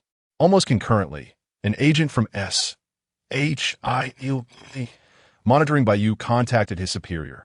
Sir, the target has returned. Indeed, he emerged from the mirror. We remain unaware of what transpired within the mirror, but it seems the Time King has undergone some changes upon his return, both in appearance and demeanor. Based on my experience from idly consuming novels and films, he likely has acquired new powers. What? Idly consuming? When did I do that? No, absolutely not. You must have misheard. The following day, at 8 in the morning. Ding! Congratulations on a successful daily sign-in. Reward, $1 million. The system's voice resonated precisely in Bai Yu's mind. Oh, this time it's money? Observing the increase in his account balance, Bai Yu felt a slight surprise. Nevertheless, in the modern society he inhabited, money held significant importance. Thus, he felt somewhat pleased with his daily sign-in reward. Not long after, it was time to attend to serious matters. After finishing the breakfast provided by the hotel, Bai Yu donned formal attire, took his expensive DSLR camera, summoned the Aurora curtain, and vanished from the spot. House repairs could not be completed in a day or two. Moreover, the infrastructure level of this country was relatively limited. Bai Yu could not afford to spend all his time on the house or idly lounging around. Occasionally, he should take the initiative to engage in some activities, such as greeting our friendly neighbors. Not long after, in Queens, at the Horn Herald. Oh my God! How dare he? Are we insane? Or is the world mad? No, it is he. Peter has lost his mind. The staff at the Horn Herald could not help but glance toward the particular office. Within that office sat two individuals. What did you say? Dressed impeccably, with thinning hair and a beard, Jonah Jameson sat at his desk, his expression reflecting a hint of anger. Is my message not clear? Opposite him, a young man clad predominantly in black, exuding an air of arrogance, spoke with an air of entitlement. The primary revenue of this newspaper recently derives from the Spider-Man photos I have captured. Your previous offer was far too low. Is it problematic for me to request a price increase? Of course, you may choose to decline, but I believe other newspapers will be quite interested in the photos I possess. The young man, none other than Peter Parker, Spider-Man, concluded his statement, clutching a stack of photographs, and prepared to leave. In truth, since acquiring a black suit 2 days prior, Peter Parker had noted significant changes in his demeanor, particularly in his personality. However, he did not perceive this transformation as negative. Previously timid, he once accepted Jonah's low pricing in silence. Now Peter Parker had changed. He would not allow his interests to be compromised any longer. Most importantly, Peter Parker was aware that Jonah would eventually acquiesce. As anticipated, just as Peter Parker was about to depart, Jonah, suppressing his anger, relented. I agree to your price. Despite his reluctance to compromise with Peter Parker, whom he perceived as lacking any apparent talent beyond mere luck in capturing photographs, Jonah recognized the necessity of financial gain. For the sake of profit, Jonah could feature Spider-Man's photo on the front page of the Horn Herald. Even amidst his immense fury, he could afford to express that anger once more. A pleasant collaboration. Upon hearing this, Peter Parker turned around, a dragon-like grin spreading across his face. Moments later, he exited Jonah's office, breezing past his colleagues without a glance, as if they were entirely on a different plane of existence. Perhaps it was due to the commanding aura he now exuded or the fact that he had compelled Jonah, previously known for tearing others apart with his words, to yield. The colleagues within the newsroom could only watch in silence as Peter Parker strode past them. Until Peter, an individual, stepped inside, reaching out to tap Peter Parker on the shoulder, speaking with a cryptic tone. "It seems you have undergone quite a transformation during our time apart. If you don't mind, shall we step outside to chat?" Unquestionably, the figure entering was Bai Yu, who regarded Peter Parker with an oddly expressive countenance, internally acknowledging, "It appears I have arrived at just the right moment." Chapter 25. The Dark Spider-Man. It is widely acknowledged that Spider-Man, Peter Parker, embodies a spirit of justice, compassion for others, and a certain endearing naivete. After all, he wouldn't proclaim himself as your friendly neighborhood Spider-Man otherwise. However, Peter Parker's demeanor has notably shifted, displaying signs of disarray. While there is nothing inherently wrong with Peter raising the prices of his photographs, it is his character and behavior that are in question. In Bai Yu's recollections, the cinematic portrayal of Spider-Man underwent a drastic transformation during the narrative arc, where he became host to Venom, an alien symbiote from the cosmos. Ding! Congratulations on signing in as Spider-Man. Venom successfully acquired. Reward: the 555 dial and a complete set of defiance cards. Even the system seems to validate Bai Yu's memories. The 555 dial and the full set of defiance cards? At that moment, a peculiar glint sparkled in Bai Yu's eyes. Kamen Rider 555 is the fourth primary rider of the Heisei series, possessing the ability to move at supersonic speeds in a special, accelerated form. Defiance, on the other hand, is a race of monsters from Kamen Rider 555, conceptualized as an evolved form of humanity. However, even defiance can perish, possibly even more swiftly than an ordinary human. The sole means of survival lies in locating the defiance king, who, throughout the majority of the series, remains in an unawakened state, existing as an ordinary individual. Coupled with some of defiance's ulterior motives, they engage in rampant assaults against humanity, ultimately branding themselves as the antagonists of the narrative. Moreover, within the universe of Kamen Rider 555, only defiance can transform into a Kamen Rider, including the protagonist, Arudo Haiden. The complete set of defiance cards bears similarities to the set of mirror monster cards Bai Yu previously acquired, indicating that Bai Yu, by harnessing a certain degree of his magical power, can summon corresponding defiance entities and command them entirely. Overall, for Bai Yu, this holds little immediate significance, as even with his current one, 5-tier magical power, he can scarcely summon a handful of defiance or mirror monsters, whose prowess does not surpass his own. Thus, the value of these two card sets is rather limited. Nevertheless, having them is sufficient. What more could one desire? At this moment, Peter Parker felt a twinge of irritation when Bai Yu tapped him on the shoulder. As he contemplated whether to teach Bai Yu a lesson, his spider sense surged with unprecedented intensity, unwavering in its alertness. This signified the presence of an immensely formidable source of danger nearby. Peter Parker, not lacking in intellect, quickly deduced that this perilous source was likely Bai Yu himself. Indeed, as colleagues at the same newspaper, Peter was acquainted with Bai Yu, although their interactions had previously been minimal. However, this is of little consequence. What matters is that the other party appears to harbor ill intentions. Very well. A multitude of thoughts flickered through Peter's mind as he finally nodded at Bai Yu. "I happen to have some free time, and I know a great place for a chat. How about we meet up later this evening?" Peter had a premonition that this Bai Yu, who starkly contrasted with his memories, might very well have come for him. How intriguing! Yet, rather than fear, the danger sensed by his spider sense only heightened Peter's excitement. After all, the weak only prey on the weaker, while true strength confronts greater threats. Moreover, since becoming Spider-Man 6 months prior, Peter had vanquished numerous foes who initially seemed more powerful than himself. The reason Peter chose the evening for their meeting was that daytime would draw too much attention, potentially inciting unnecessary trouble. Splendid. Observing Bai Yu's radiant smile, Peter was taken aback. "Are we going right now? Right now?" Peter wondered if Bai Yu had some sort of affliction with his hearing or mind. After all, they had just agreed on the evening. Nonetheless, after a second glance at Bai Yu and realizing he was not jesting, Peter nodded in agreement. He was curious to see what this fellow was scheming. Thus, amidst the peculiar gazes of their colleagues, Peter Parker and Bai Yu departed from the office, appearing as if they were the closest of companions, conversing and laughing, despite the fact that their past interactions were minimal. Shortly thereafter, in a secluded alleyway. Follow me. Bai Yu summoned a shimmering curtain of aurora, stepping through it. What is this? Peter Parker queried. Yet with his audacious nature, he followed Bai Yu into the mesmerizing curtain.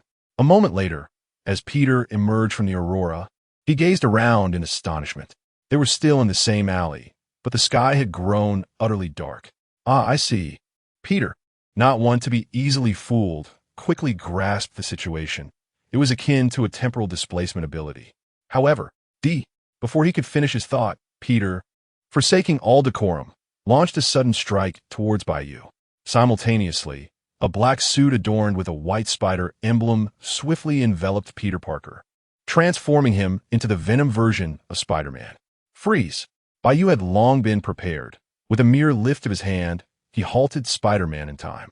After all, Spider-Man is merely one of Peter Parker's identities, and he possesses immense strength. However, at this moment, Bai Yu, without transformation, could only just surpass the pinnacle of human capability.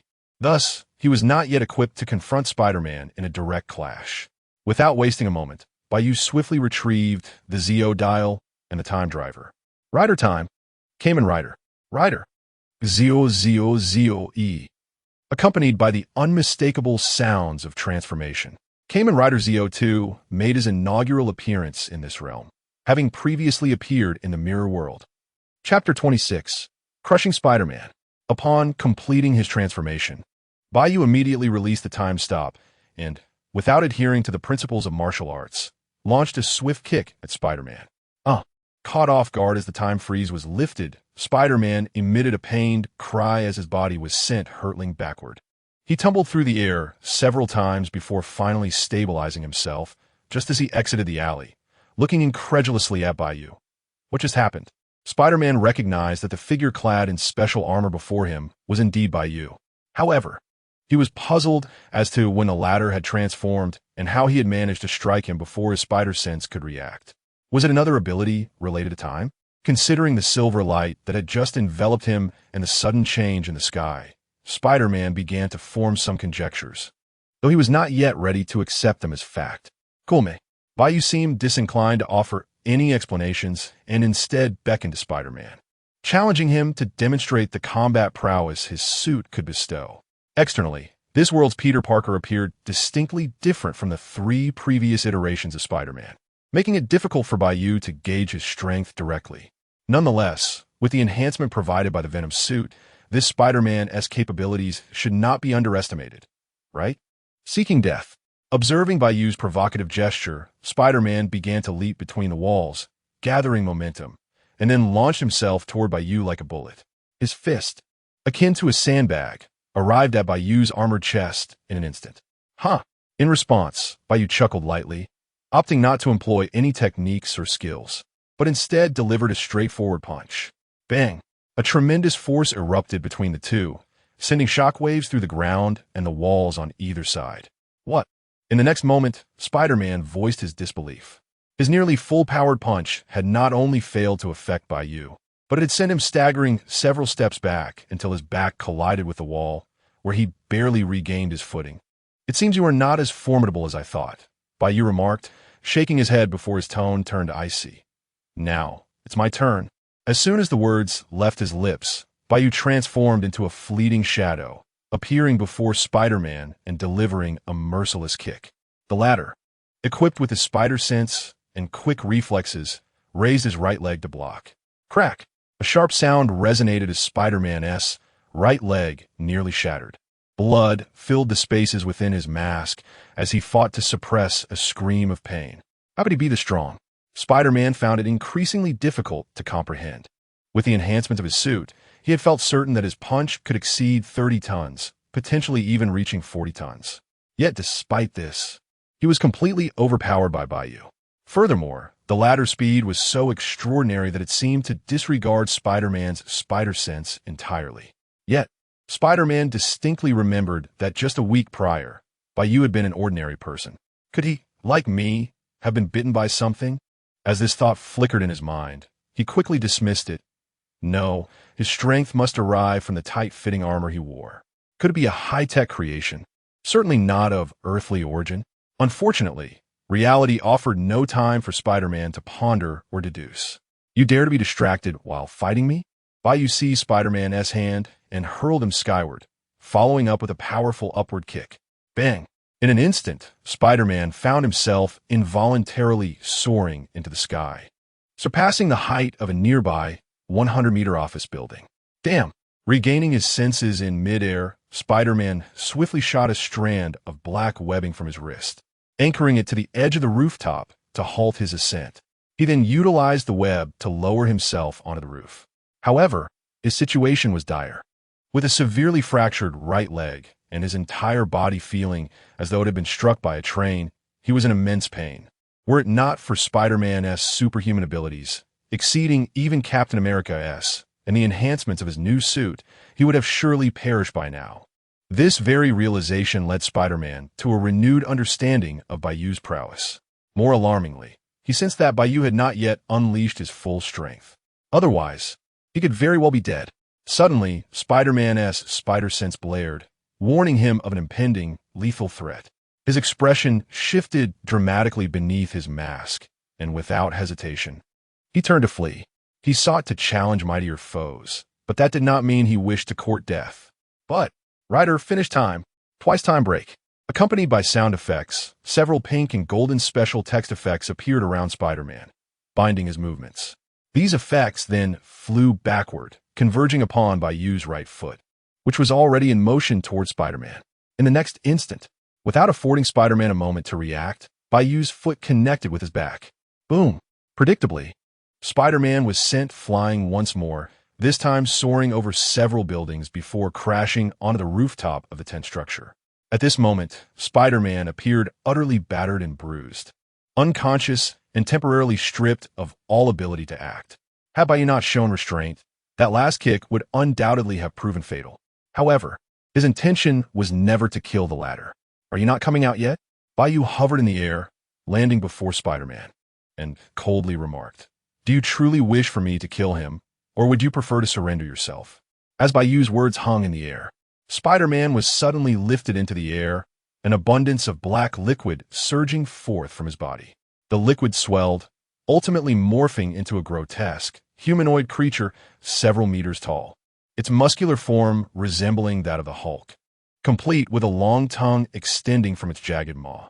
A figure that bore a terrifying resemblance to Spider-Man, yet appeared far more brutal and menacing. Chapter 27.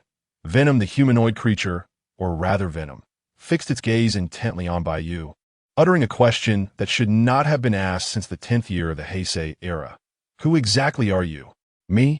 Upon hearing Venom's inquiry, a cryptic smile curled at the corners of Bai Yu's mouth. "Just a passing Kamen Rider. Remember that."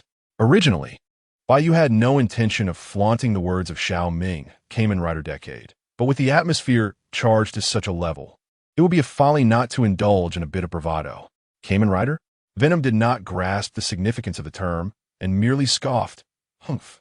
Regardless of who you are, anyone daring to trouble me is destined for death." Venom, an extraterrestrial life form, required a host to survive and grow stronger. After finally encountering a satisfying host, Spider-Man, he was dismayed that this sudden Kamen Rider might extinguish the latter's life. Moreover, Venom keenly sensed that this Kamen Rider was likely targeting him from the very beginning, intending to lure Spider-Man out. "Kamen Rider?" Venom mused. "I shall defeat you and make you my new host." Creatures like Venom possess the ability to replicate the powers of their hosts, thereby becoming even more formidable. He believed that if he could possess this Kamen Rider, his overall strength would reach unprecedented heights. In that moment, he envisioned himself vanquishing superheroes and supervillains alike, paving his way to the pinnacle of existence. However, the immediate challenge lay in the necessity of defeating this so-called Kamen Rider before he could possess him. Yet, Venom felt little trepidation regarding his own capabilities. After all, his current form far surpassed that of the recent Spider-Man. Observing the scene, Bai Yu seemed to deduce Venom's intentions, but appeared unfazed, provocatively gesturing with his middle finger. "If you can, then come at me." In response, Venom wasted no time. He shot forth black tendrils from his wrists to disrupt Bai Yu. Then, soaring into the air, he raised his fists, resembling stone mills. and brought them crashing down towards Bai Yu. Psychogerate. Bai Yu remained motionless as a sword, adorned with golden characters and a hilt resembling the mask of Zio, flew forth from the second-tier dial. The strongest time sword first obliterated the black tendrils shot by venom before it seamlessly landed in Bai Yu's right hand. Rider Giri.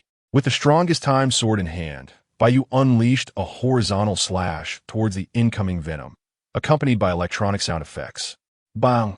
In an instant, the formidable power of the strongest time sword struck mercilessly against Venom's fists. Venom let out a shriek as his body was sent hurtling backward. Is this all you have? Bai Yu shook his head slightly, seemingly unimpressed. You've truly disappointed me. Zio, Psycho. Without granting Venom a chance to respond, Bai Yu wielded the strongest time sword once more, delivering a ruthless horizontal cut. Haogiri, accompanied by sound effects. Several dark, golden, phantom dials erupted from the strongest time sword, charging straight at Venom. This is bad. Venom, having just been sent flying and still in midair, paled in realization.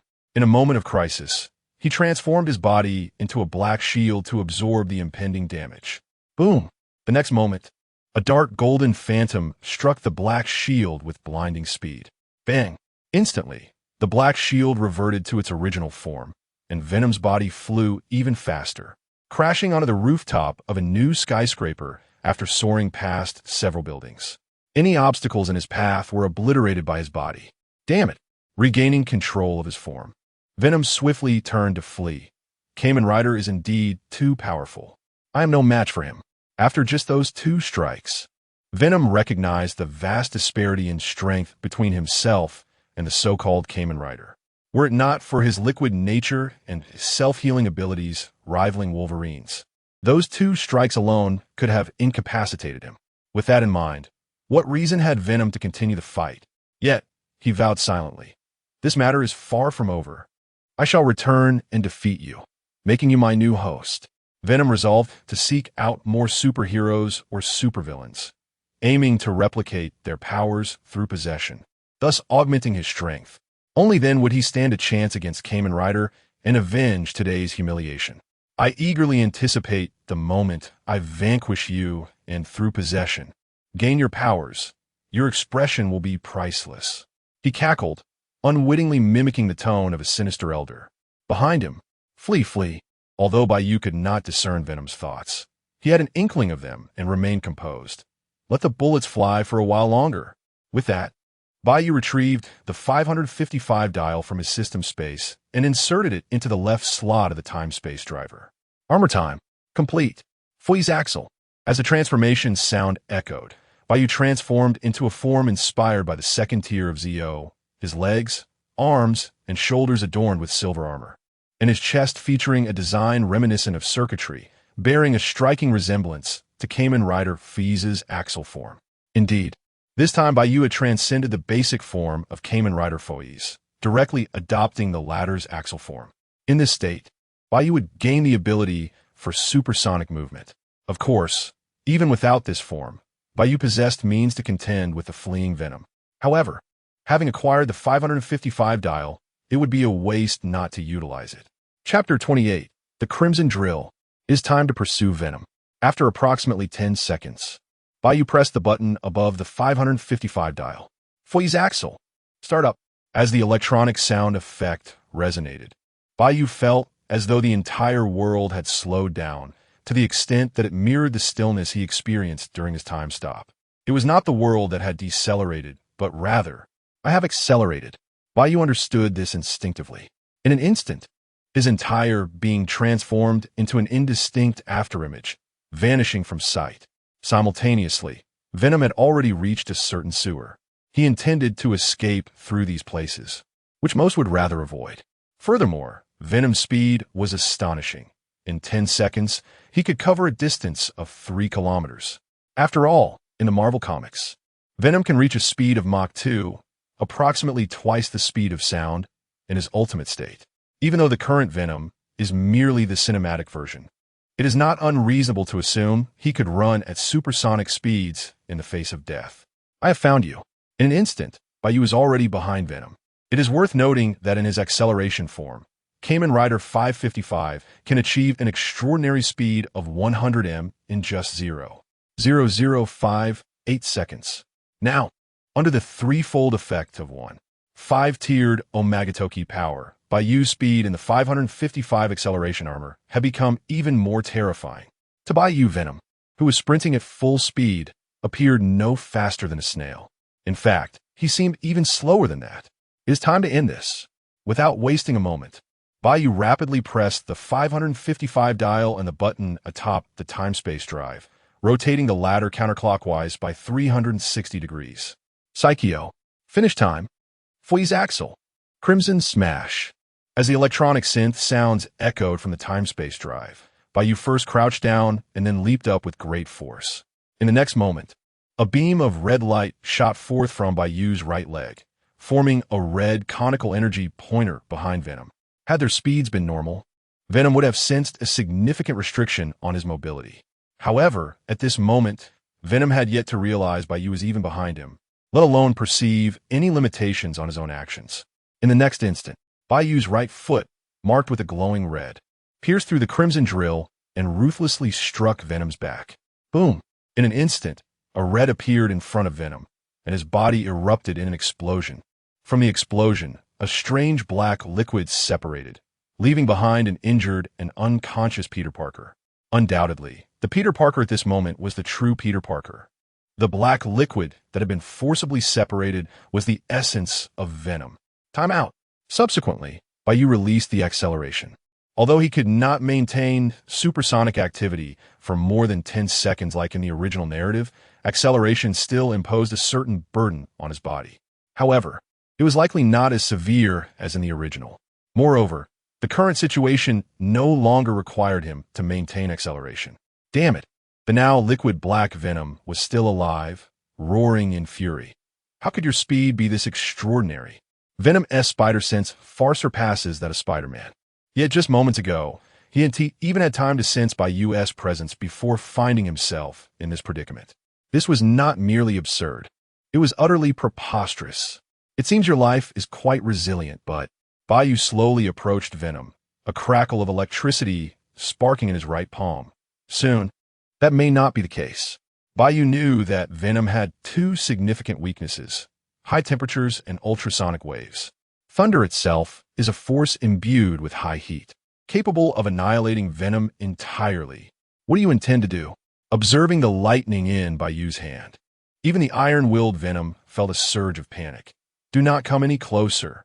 After separating from his host, Venom had already entered a countdown to his demise. If he were struck by even more lightning, his chances of survival would vanish entirely. I surrender. I am willing to submit. In a moment of crisis, Venom cast aside his pride. Liquid, having drifted for half a life without encountering a worthy master, if you do not forsake me, I wish to pledge my allegiance to you. Please do not kill me. Seeing that Bai Yu showed no signs of halting, Venom's gaze darted to the wounded Peter Parker. Peter Parker is gravely injured. If he does not receive timely treatment, he may die any moment. I can heal him. I can restore him to his former self. I can enhance his powers. I promise this time it will not affect his mind. Furthermore, I have many other uses. Spare my life. Enough. Seemingly irritated by the incessant pleading, Bai Yu snorted coldly and hurled the lightning in his hand towards Venom. No! Venom let out a desperate wail. In his current state, he was incredibly weak and could not evade the lightning thrown by Bai Yu. An unprecedented sense of death and fear crept into Venom's heart, overwhelming him entirely. After all, when truly confronted with death, how many can face it with composure? Crackle.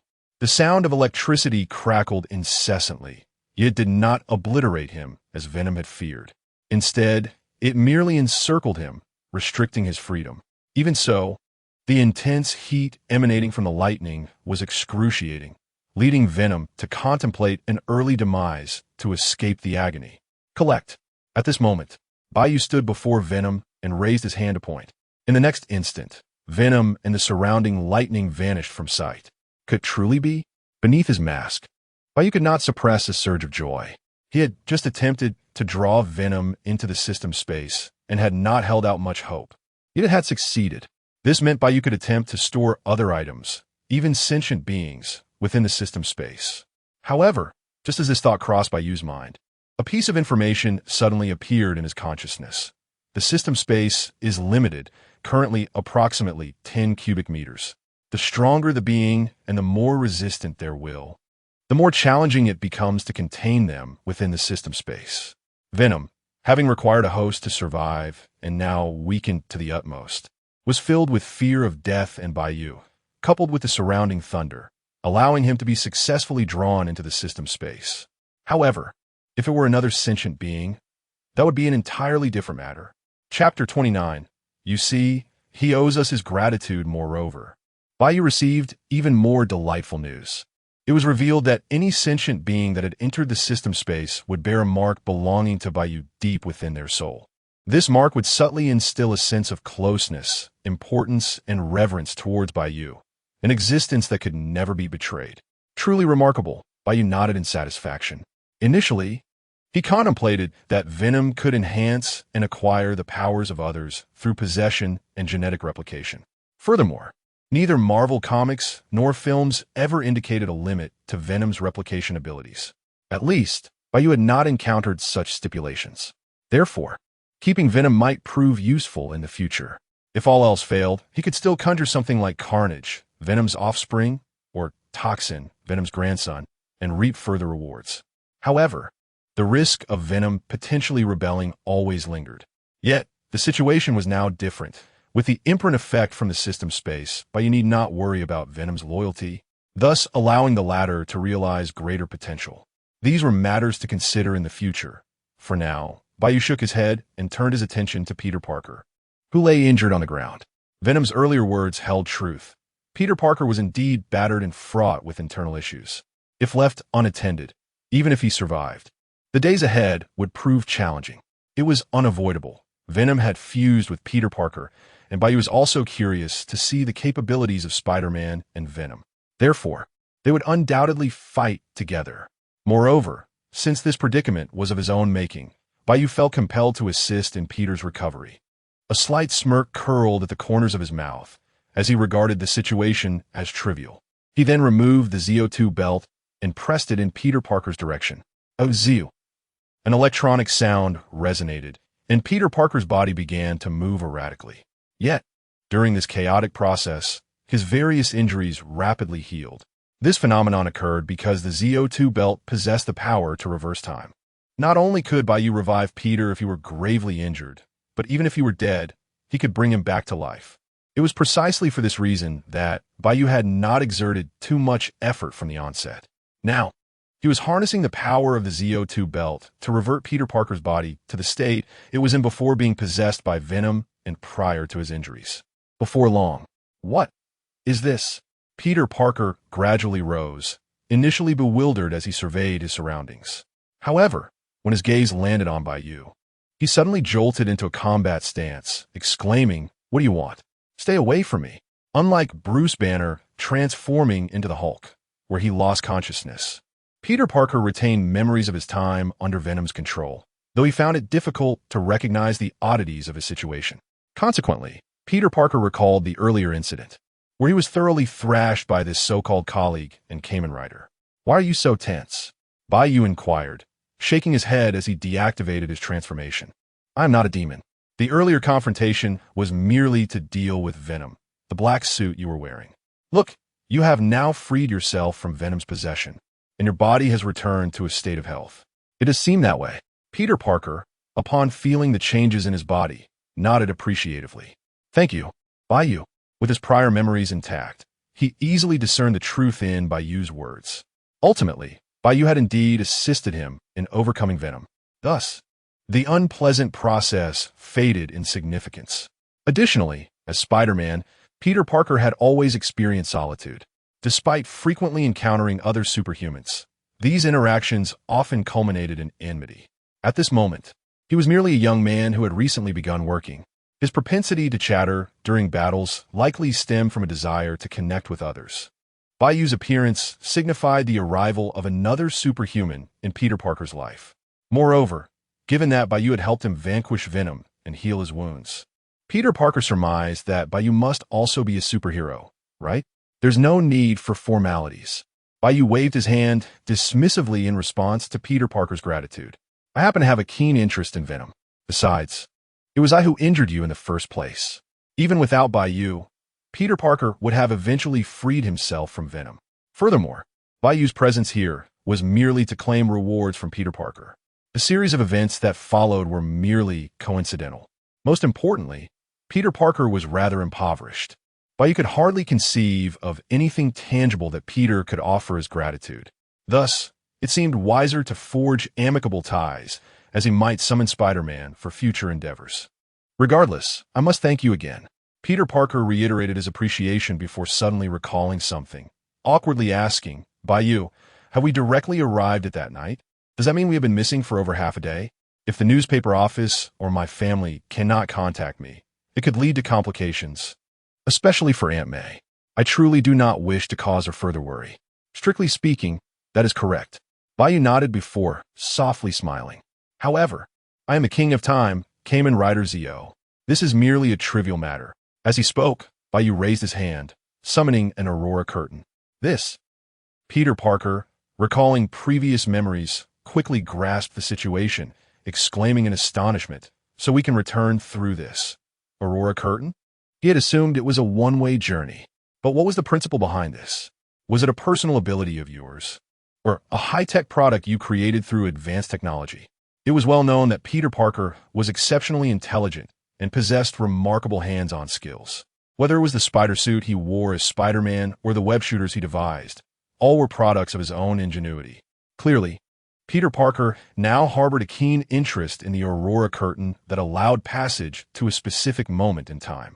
Chapter 30. The Crisis of Tony Stark. Such excessive chatter. Observing the scene, a somewhat impatient Bai Yu wasted no time and swiftly kicked Peter Parker into the shimmering curtain of the aurora. Off you go. A few hours later, Bai Yu and Peter Parker found themselves in a restaurant, preparing to enjoy lunch. Naturally, Peter Parker was treating as a token of gratitude for Bai Yu's assistance in freeing him from Venom. Ladies and gentlemen, the Monaco Grand Prix has commenced. Is that Mr. Tony Stark? To everyone's surprise, he has chosen to participate personally.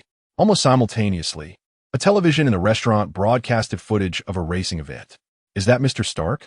Peter Parker was instantly captivated, the CEO of Stark Industries. I heard not long ago that he had relinquished this position to his assistant, Virginia Pepper Potts. Nevertheless, Mr. Stark remains one of the wealthiest individuals on the planet. Perhaps the wealthiest. Moreover, his intellect is extraordinary. He recently developed the arc reactor, along with the iron suit, transforming himself into the superhero Iron Man. Peter Parker's voice was noticeably tinged with excitement. This reaction was entirely natural, as few could resist envying Tony Stark's life, whether in this world or Bai Yu's previous life. At the very least, it was difficult not to covet his wealth, intellect, and superhero identity. Furthermore, both Peter Parker and Tony Stark were superheroes. Yet, the former always refrained from revealing his identity and lived a rather frugal life, while the latter seemed unbothered by the exposure of his identity and enjoyed a lavish lifestyle. Given Peter Parker's character, jealousy and hatred were out of the question, leaving only genuine admiration. Indeed, quite remarkable. Bai Yu initially concurred with Peter Parker's sentiments, but then added with a knowing look. However, soon enough, he will face a setback. If memory serves, a man named Ivan Vanko, Whiplash, will soon crash the race, delivering a significant surprise to Tony. Yet, I recall that in the original narrative, Tony participated in the race out of a desire to experience life before succumbing to palladium poisoning. Simultaneously, Bai Yu felt a twinge of confusion. Could it be that Tony's palladium poisoning issue has yet to be resolved? That shouldn't be the case. In the original story, Tony quickly upgraded the arc reactor upon discovering a potential new element among his father's relics, thereby resolving the palladium poisoning problem. It had been 2 or 3 days since Bai Yu had advised Tony. There was no reason for him not to have created the new element by now. So, even if Tony is no longer facing a life-threatening situation, he still seeks thrills, does he? Bai Yu shook his head slightly. Upon reflection, this did seem to align with Tony's character. A setback? At that moment, Peter Parker looked bewildered at Bai Yu's words. What does that mean? Bai Yu, uninterested in elaborating, stood up, patted Peter Parker on the shoulder, and said, "Stay here and don't move. I need to take care of a little matter, and I will return shortly." With that, Bai Yu walked toward the restroom without waiting for Peter Parker's reaction. After all, a thrilling race like this was an opportunity he could not miss. Perhaps he could also ascertain whether he could earn new reward from Ivan Vanko. All right, Peter Parker noted Bai Yu's direction towards the restroom and momentarily dismissed it, continuing to watch the race on television. However, the subsequent event caused Peter Parker, along with nearly everyone else present, to gasp in shock. Oh my God, who is that? Is he out of his mind? What does he intend to do? A man clad in work attire, wielding two electrified whips, slowly entered the racecourse. As he moved, the electricity ignited his work uniform, revealing a rudimentary yet intricately designed external armor with the arc reactor at its core. Then, bang, the man, or rather Ivan Vanko, raised his right hand and lashed out at an oncoming race car. In an instant, the car was nearly cleaved in two, its body sent flying to the side. One can only imagine the immense power behind Vanko's strike. As for the driver inside the car, if all went as expected, they had likely met with a dire fate. Before long, another race car approached Vanko. Inside it was none other than our Iron Man, Tony Stark. Oh no, Mr. Stark is in danger. Watching this unfold on television, Peter Parker was filled with concern. Had he been on site, he would have transformed into Spider-Man and dashed out to help. This was not solely for Tony's sake. Other innocent lives were equally at risk. However, it must be noted that Peter Parker was over 8,000 kilometers away from Monaco in New York. Not even the Cayman Rider fleece, with the ability to accelerate without temporal constraints, could arrive in such a short span of time. Wait. Suddenly, Peter Parker realized something. Could it be that when Bai Yu mentioned Tony Stark facing a setback, he was referring to this? Surely not. Bai Yu does not possess prophetic abilities. Yet, he could traverse different timelines through that shimmering curtain, suggesting that he might know of some future events, albeit not of paramount importance. Peter Parker gazed at the television, where Ivan Vanko was preparing to attack Tony's race car, his heart racing with anxiety. In such dire circumstances, why am I contemplating these trivial matters? I hope Mr. Stark and everyone else present can navigate this crisis. At this moment, Peter Parker understood that the Aurora Curtain could lead to past and future events, yet he remained unaware that it could also transport him to entirely different realms. Thus, he could not immediately connect the current situation with Bai Yu's earlier trip to the restroom. Simultaneously, at the Monaco Grand Prix, who is this guy? Tony observed Ivan Vanko, who had just lashed out at him, a multitude of questions flooding his mind, especially upon noticing the arc reactor on Vanko's chest. Of course, this was not the time for contemplation. As the threat loomed, Tony acted swiftly, opening the car door and successfully leaping out. The cost, however, was that his race car was rendered a total loss by Vanko's strike. Chapter 31, Since You Have Asked Sincerely, Tony, Iron Man. Ivan Vanko, chewing on a toothpick, cast a disdainful glance at Tony. What a pitiful superhero, reduced to such a state. Ivan's father, Anton Vanko, had once collaborated with Tony's father, Howard Stark, on the arc reactor. However, Anton was expelled by Howard after attempting to exploit the arc reactor for criminal gain. Yet, Anton Vanko and Ivan shared a singular disdain. In their eyes, all of Tony's current glory and wealth rightfully belonged to them. Moreover, with Anton Vanko having recently passed away, Ivan harbored a deep-seated envy, jealousy, and hatred.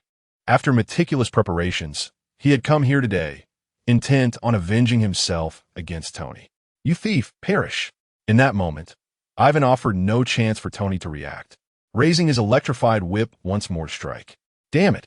Tony's expression shifted, and he quickly rolled aside to evade the blow.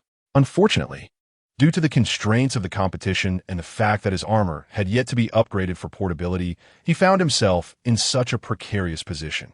At that moment, Pepper, the new CEO of Stark Industries and Tony's girlfriend, was en route with the iron suit. Ivan Vanko, unfazed by his initial failure, swung his whip again. However, just as Tony prepared to roll away again, Rider Time, Kamen Rider Zeo, accompanied by an electronic sound effect. Two pink special text effects suddenly soared from behind Tony, colliding with Ivan Vanko and sending him sprawling before returning to rest within Zo-Si, serving as his vision. As for why Bai Yu was using Zo instead of Zo2, it was simply because Ivan Vanko was too weak to warrant the latter's power. Meanwhile, a notification echoed in Bai Yu's mind. Ding! Successful sign-in for Whip, Ivan Vanko. Reward acquired. Mobile Pegasus. This time it was Mobile Pegasus? Behind a mask. Bai Yu's expression subtly shifted. Mobile Pegasus was the exclusive motorcycle mechanism of Kamen Rider 555, capable of both vehicle and combat modes. More importantly, when its master encountered danger, Mobile Pegasus would autonomously arrive to assist in resolving the crisis. In the original narrative, Mobile Pegasus had aided the protagonists on multiple occasions. Conveniently, the Mobile Pegasus Bai Yu had just acquired could be stored in the system space, allowing it to appear when danger arose, ready to shield him from harm. Additionally, even if Mobile Pegasus sustained damage, it could rapidly repair itself within the system space. A commendable reward. Bai Yu felt quite pleased. After all, as a Kamen Rider, he remained relatively vulnerable without transformation, particularly against sudden assaults. While Mobile Pegasus's defense was limited, it would significantly enhance Bai Yu's safety. In that instant, his gaze toward Ivan Vanko softened considerably. When I deal with him later, I shall strike with care to minimize his suffering, Ivan Vanko. Outside, Kamen Rider Zo. Upon seeing the familiar silhouette amidst the pink text, Tony's Heartsword. As someone who had fought alongside Zo, he was acutely aware of the latter's formidable strength. He trusted that with Zo present, the man wielding two whips posed no threat. As for why Zo was here, did it truly matter? In Queens, New York, inside a restaurant, by Kamen Rider Zo, Peter Parker was taken aback as he watched the familiar, yet somewhat unfamiliar figure on the television. How could he be there? Instinctively, Peter glanced toward the restroom. He never imagined that the person he had been conversing with less than a minute ago would appear 8,000 kilometers away in Monaco. This was utterly absurd. Could it be that the earlier silver light not only traversed time, but also space? The astute Peter Parker quickly deduced this possibility, if that were the case. How incredibly cool. Most importantly, with Bai Yu transformed into Zo, Stark, and the other's safety would be assured, hopefully? At the Monaco Grand Prix. Who are you? Ivan Vanko glared intently at the unexpected figure, his tone laced with suspicion and coldness. Observing this, Bai Yu scoffed. You villains are truly amusing. Consistently asking such self-destructive questions. All right, since you have inquired so earnestly, I shall graciously enlighten you. I am Kamen Rider Zo, the benevolent and righteous Demon King. Remember that well. Actually, no need to remember. You shall soon meet your demise. What? At these words, Ivan Vanko felt humiliated and grew furious. Whatever you are, Demon King, since you dare to obstruct me, perish. With that, Ivan raised his whip to lash out at the self-proclaimed Demon King. Be careful. Tony could not help but warn, recalling that Zo's true power lay in its other flamboyant forms. This current form should not be overly strong, right? Yet, in the next moment, Tony's expression froze in disbelief. How laughable! Bai Yu effortlessly grasped Ivan Vanko's whip with his left hand, completely disregarding the electric current and energy coursing through it. You truly believe you can kill me with this? You are but a frog in a well, mistaking a modicum of power for invincibility. How should one deal with such a foolish individual? Perhaps sending you to your demise is the only solution. Silence. Ivan Vanko, feeling vulnerable to such insults, raised his other whip, striking at Zo. Shut your mouth and die. Zeke and Jurade, at Bai Yu's command, the Time Extreme sword materialized, effortlessly slicing through both of Ivan's whips. Now, it is my turn. Bai Yu pressed his advantage, removing the Zo watch and placing it into the Time Extreme sword slot. No. Realizing Bai Yu's intent, Tony Stark's expression shifted dramatically as he shouted in protest. Zo, stop. Do not kill him. Chapter 32. The double standards of the American authorities. Are you joking? Just because you say you won't kill him, does that mean you won't? Bai Yu, of course, had no intention of heeding Tony's words. Gripping the time limit sword, he unleashed a swift strike. Finish time. Zo. Giri slash. Accompanied by the sound effect of his ultimate move, a dark golden spectral clock emerged from the time limit sword, instantly closing in on Ivan Vanko. A piercing scream escaped Ivan's lips, but it was too late. He met his end before he could even comprehend his fate. After all, Bai Yu had already claimed Ivan's life once before, and there was no reason to spare him now. On the contrary, if Ivan were still alive, he could pose unnecessary complications for Bai Yu. Upon witnessing this scene, Tony was momentarily taken aback, then immediately approached Bai Yu, demanding in a furious tone, "Why did you kill him?" As a superhero, Tony possessed an immense sense of justice, sometimes to an excessive degree. In his eyes, Ivan Vanko did not deserve to die, at least not at Bai Yu's hands. "Why?" Bai Yu turned to Tony, a cold smile gracing his lips. "I hope that when you face the family of that racer, who was split in half by Ivan Vanko's actions, you'll dare to ask the same question." He continued, "And when you witness the accountability directed at the individuals involved in this race, I trust you'll boldly question a murderer, asking why." At this, Tony fell silent, pondering for a considerable time before finally uttering, "But it shouldn't have been you to kill him.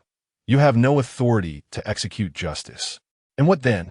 Bai Yu continued to regard Tony with indifference. "Do you plan to don your Iron Man suit and apprehend me? Or will you leave it to the authorities in America, or Monaco, or perhaps Russia? In any case, will you rely on the so-called officials to capture me?" Tony was once again rendered speechless. If possible, he would have liked nothing more than to don his Iron Man suit and detain the Time King who had taken a life so casually. However, he understood that even in his armored suit, he would be no match for Bai Yu. Should he provoke the latter, the consequences could be catastrophic. Moreover, regardless of the circumstances, Bai Yu had, in fact, saved Tony's life, not once, but twice when considering the prior warnings he had given. Even with Tony's unwavering sense of justice, he found it difficult to betray someone who had previously rendered him assistance for the sake of a man who, by all accounts, deserved his fate. What did he do then? The answer was clear. He chose to forgive him. Regardless, you have no jurisdiction. Taking a life should not be so easily justified. After a moment of contemplation, Tony fixed his gaze on Bai Yu, then shifted his tone. "Moreover, you have indeed saved my life. I shall not neglect my savior. If you don't mind, I will arrange for 10 of Stark Industries shares to be transferred to you as a token of my gratitude." Bai Yu, taken aback by this offer, regarded Tony with newfound respect. After all, 10 of Stark Industries could easily grant him a fortune of hundreds of millions, if not billions. "Very well," Bai Yu replied, regaining his composure. "I must take my leave now. We could discuss this further another time." With that, he summoned a shimmering curtain of auroras and vanished from sight. Was this truly his ability to traverse different realms? Tony gazed at the spot where Bai Yu had just stood, his mind racing. Since his last defeat by Bai Yu, he had been keenly monitoring the latter's movements. He was well aware that just days prior, Bai Yu and Black Widow had traversed over 3,000 kilometers to appear in New Mexico. Yet, witnessing Bai Yu's instantaneous departure through the aurora left him profoundly astonished.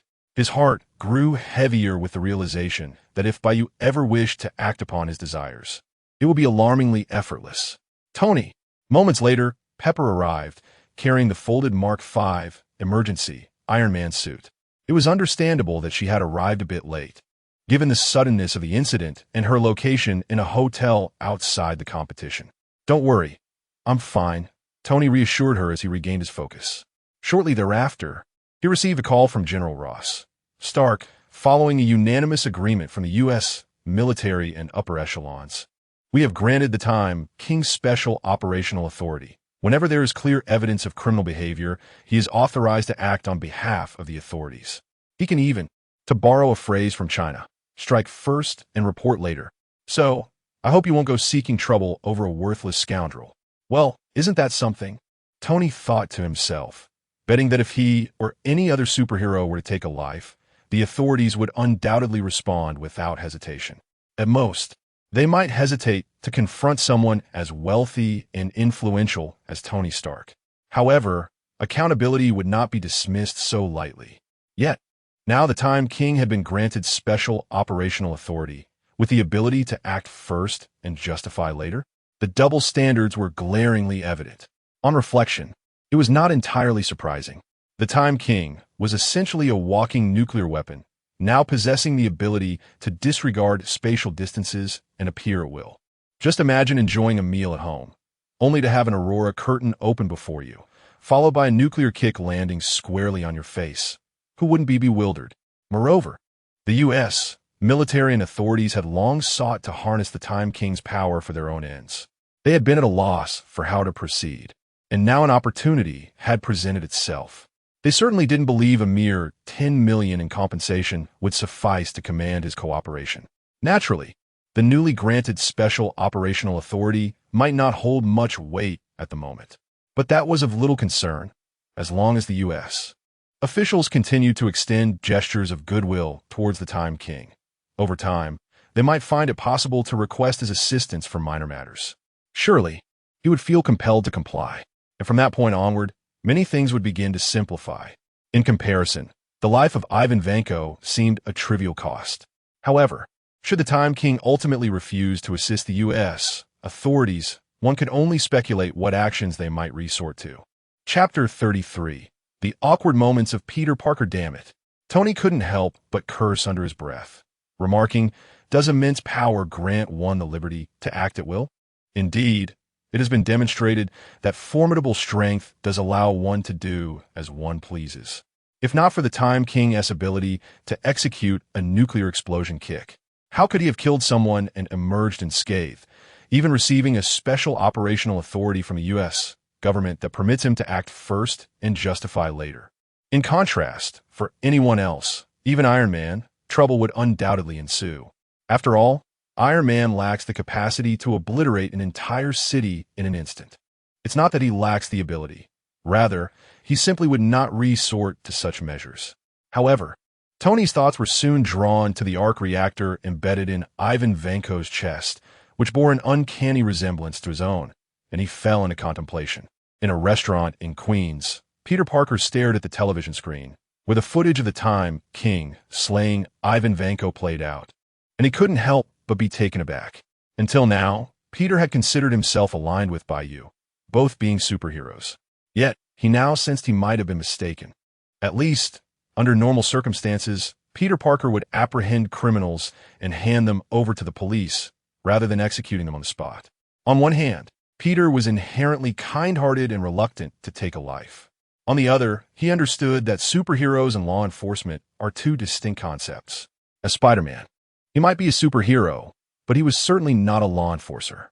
He was also convinced that Bai Yu, transformed into the Time King, was not a law enforcer either, not at least at this moment. Fortunately, the deceased was a villain, which was the only solace Peter could muster in this situation. Moments later, Bai Yu returned to his seat. Peter Parker, sitting across from him, wrestled with his thoughts, seemingly wanting to say something. Just then, a man dressed in black with dark sunglasses approached Bai Yu, holding a military green notebook. Lowering his voice deliberately, yet clearly filled with respect and even fear, he addressed Bai Yu. "Mr. Bai Yu, greetings. This is a special permit issued by the U.S. government. In any exceptional circumstances within the United States, you may act with discretion. Should any issues arise from actions taken in other countries, we will do our utmost to assist you.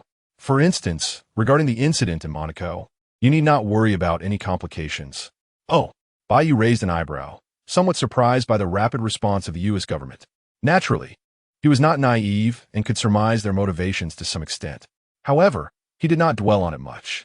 Regardless, he was not inclined to engage in activities he found undesirable, and even if others sought to impose disadvantages upon him, they would first need to assess their own capabilities. That said, this special permit would indeed facilitate Bai Yu's future endeavors. Without hesitation, he accepted the permit and turned to Peter Parker. "What were you about to say?" Peter Parker looked at the special permit in Bai Yu's hand, feeling a wave of embarrassment wash over him. After all, in a certain sense, Bai Yu had effectively become a law enforcer. Moreover, the U.S. government had openly stated that Bai Yu need not concern himself with matters related to Monaco. As for Peter Parker, merely an ordinary citizen, what could he possibly say? Nothing at all. "Since you have nothing to say, let's have lunch," Bai Yu remarked, weary of teasing Peter further, as he placed the special permit into his system space and chuckled lightly. At that moment, their order arrived at the table.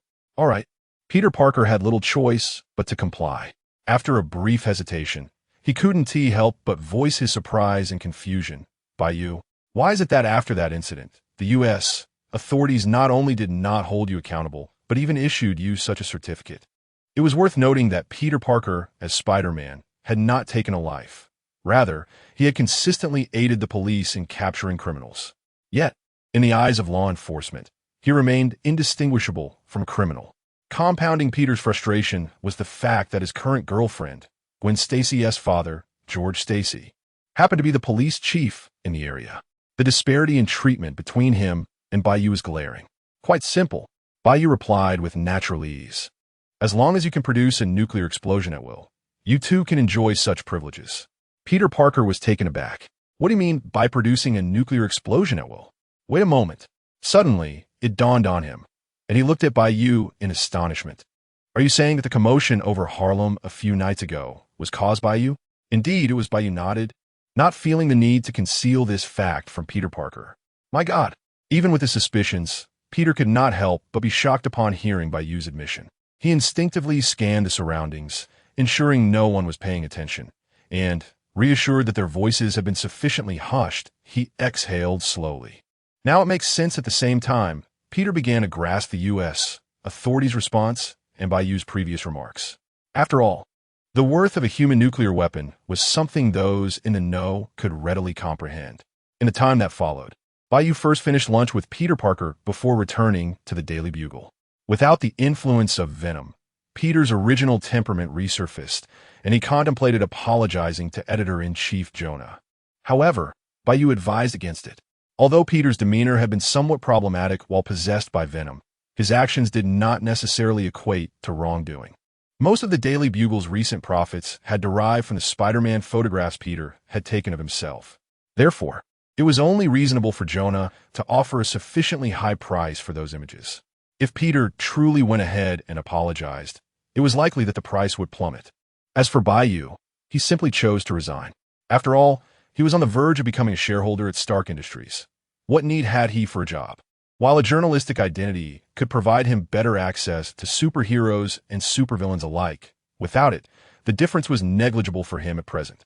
That evening, Bai Yu dined once more with Peter Parker, leaving him with his contact information before using the Aurora Veil to return to his hotel room. Upon arrival, he discovered an unexpected guest awaiting him. Chapter 34. Hail, Hydra. To his surprise, Bai Yu quickly regained his composure after an initial shock and settled onto the sofa.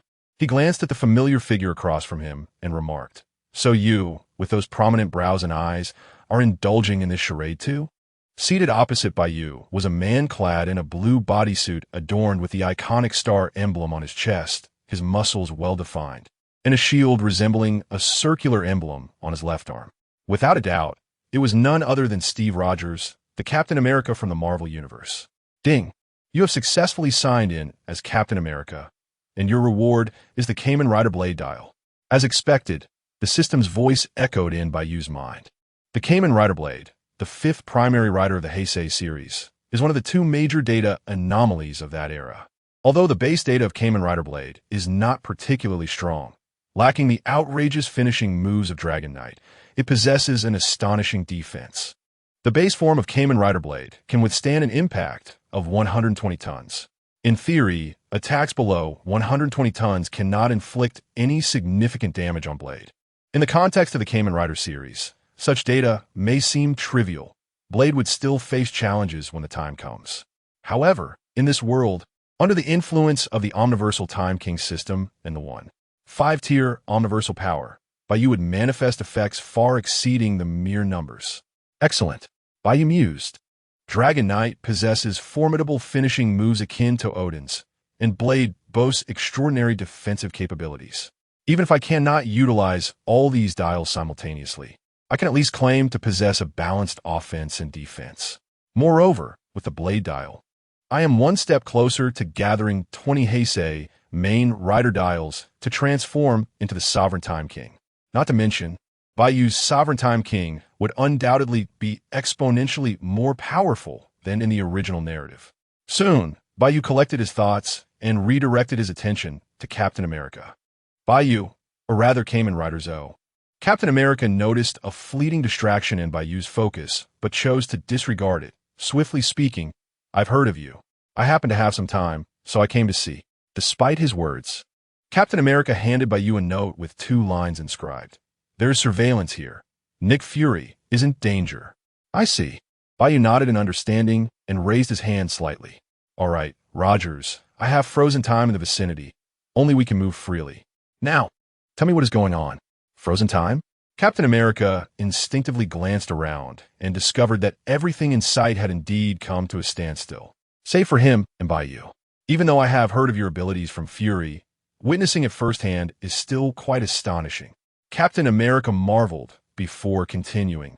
"Well, here's the situation. Previously, upon receiving a warning about Hydra infiltrating SHIELD, Nick Fury initiated a covert investigation and uncovered certain truths. However, his superior, Pierce, is one of the leaders of Hydra. Consequently, despite the secrecy of his actions, they aroused Pierce's suspicion, prompting him to take action against Fury. Fortunately, Nick Fury had anticipated potential danger and had contacted Captain America beforehand, establishing a communication protocol. If Captain America lost contact with Fury, he was to seek Bai Yu's assistance immediately. As fate would have it, Captain America indeed lost contact with Nick Fury just an hour or 2 ago. "I understand." After listening to Captain America's account, Bai Yu nodded. Clearly, the storyline diverged slightly from what he had seen in Captain America, the Winter Soldier. This was to be expected, as in the original narrative. Nick Fury gradually became aware of Hydra's infiltration after the events of the Avengers. Most importantly, the original story did not feature Bai Yu, the Kamen Rider's EO. Thus, it was only natural for events in this world to unfold differently. "I can assist you in reaching Fury. After all, he still owes me something, the Tesseract." Regaining his focus, Bai Yu inquired, "But where should we go to find him?" "Fury provided me with a secret address during our last meeting." Captain America promptly replied, "He informed me that if we lost contact, I should take you with me to find him." Captain America then relayed a location to Bai Yu. "Excellent." Bai Yu rose, gesturing decisively. "We mustn't delay. Let's proceed at once."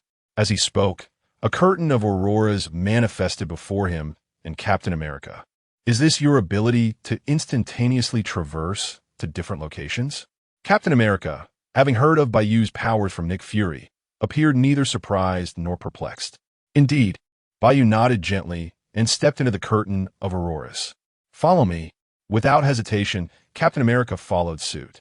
Once both entered the aurora curtain, the surrounding time resumed its normal flow.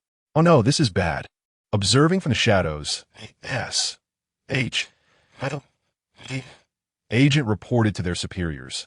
"Sir, Captain America and the Time King have vanished. I have no idea where they went. They just disappeared suddenly. I suspect the Time King used Time Stop. Could we have been compromised?" "Understood. As soon as they reappear, we will launch an immediate attack." "Hail, Hydra!" Simultaneously, outside New York, within a dilapidated cabin, a figure dressed in a black trench coat, with a black eye patch over his left eye, lay in darkness. Nick Fury.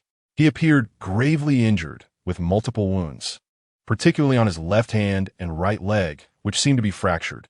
Despite some emergency treatment, his condition continued to deteriorate. Without prompt medical attention, his life would be in imminent peril. As if fate had conspired, Bai Yu emerged alongside Captain America from the Aurora curtain, seemingly unfazed by the darkness that obscured vision. Spotting Nick Fury on the ground, Bai Yu quipped, "Isn't this Nick Fury? Haven't seen you in a few days. You look worse for wear." Chapter 35. The new application of Venom Time King. You have indeed arrived. Nick Fury, undeterred by Bai Yu's teasing, instinctively exhaled a sigh of relief upon seeing him. "You were right. The Hydra has essentially infiltrated SHIELD. Even my superior, one of those I once trusted the most, turns out to be one of Hydra's leaders." Without a doubt, this revelation was a profound blow to Nick Fury, the so-called king of agents. Fortunately, he still had Captain America and Bai Yu on his side. As for Captain America, his loyalty was unquestionable. He was the only one who would never betray them, Hydra's captain. As for Bai Yu, while Nick Fury could not place complete trust in him, that did not deter him from seeking the latter's assistance, or, rather, leveraging his strength. Fury, how are you holding up? Captain America gazed at the gravely injured Nick Fury, concern etched across his features. He could easily perceive that Fury was in a precarious state. The problem was, there seemed to be no sufficiently large hospital nearby. Even if they managed to locate an appropriate medical facility, could they guarantee its safety? Yet, failing to seek medical attention would undoubtedly jeopardize Nick Fury's life. Let us put that aside for now. Nick Fury shook his head, raising a hand to indicate outside. If my instincts serve me right, someone is tracking us. And they are formidable. Oh, I mean formidable in comparison to you. Captain, upon hearing this, Captain America, feeling slightly offended, fell silent for 2 seconds before turning to Bai Yu. Time King, please keep an eye on Fury for me. I'll go out and confront them. With that, Captain America stepped out of the cabin, eager to gauge just how strong Fury's pursuers were. Fury, how do you intend to repay my assistance this time? Bai Yu inquired, glancing at Nick Fury as a dark liquid suddenly materialized in his hand. You still haven't delivered the Tesseract you promised me last time. My apologies. I have been preoccupied with investigating Hydra.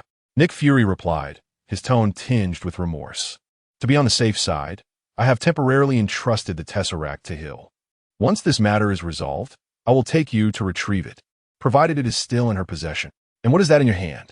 Nick Fury scrutinized the black liquid, a foreboding feeling creeping into his mind. You aren't thinking of. Indeed, that is precisely what I am thinking. A wicked smile curled on Bai Yu's lips. You have already broken your promise once. I cannot allow that to happen again. Rest assured, this substance will not only heal all your injuries, but also grant you powers far surpassing your current capabilities. Before Bai Yu could finish, the black liquid leaped from his palm, descending upon Nick Fury with an unstoppable force. No. Nick Fury's eyes widened in horror, fully cognizant of what was transpiring. Perhaps he was already regretting his decision to seek Bai Yu's aid. The black liquid disregarded Nick Fury's will, rapidly expanding until it enveloped him entirely, instigating a dramatic transformation. Master. Shortly thereafter, the now familiar form of Venom knelt before Bai Yu, his tone imbued with utmost reverence. Good. Bai Yu clapped his hands and commanded, You shall temporarily inhabit Nick Fury until I order you to depart. Thus, every action of Nick Fury would be under the watchful eyes of Venom and Bai Yu. Moreover, should Venom desire, he could exert direct control over Nick Fury, just as he was doing now. As the king of agents, Nick Fury possessed the most elite combat skills and reconnaissance techniques on Earth. These abilities would be replicated and enhanced by Venom, rendering him even more formidable, albeit the enhancement might be marginal. Yes, Master, Venom affirmed without hesitation upon receiving Bai Yu's command. In the present moment, while not an absolute guarantee, Venom was unlikely to betray Bai Yu. Furthermore, it was important to note that the entity currently inhabiting Nick Fury was merely a fraction of Venom's body, with a larger portion residing within Bai Yu's system space. Now, let us assess the situation outside, Bai Yu announced as he ventured out of the cabin. Venom did not follow immediately, but instead contracted his form until he reverted to Nick Fury's appearance. Where did that guy acquire this power? The now mostly healed Nick Fury gazed at Bai Yu's retreating figure with shock and wariness. As Bai Yu had mentioned, Fury was not only physically restored, but had also experienced a significant enhancement in his abilities. In critical situations, he could even engage in combat as Venom.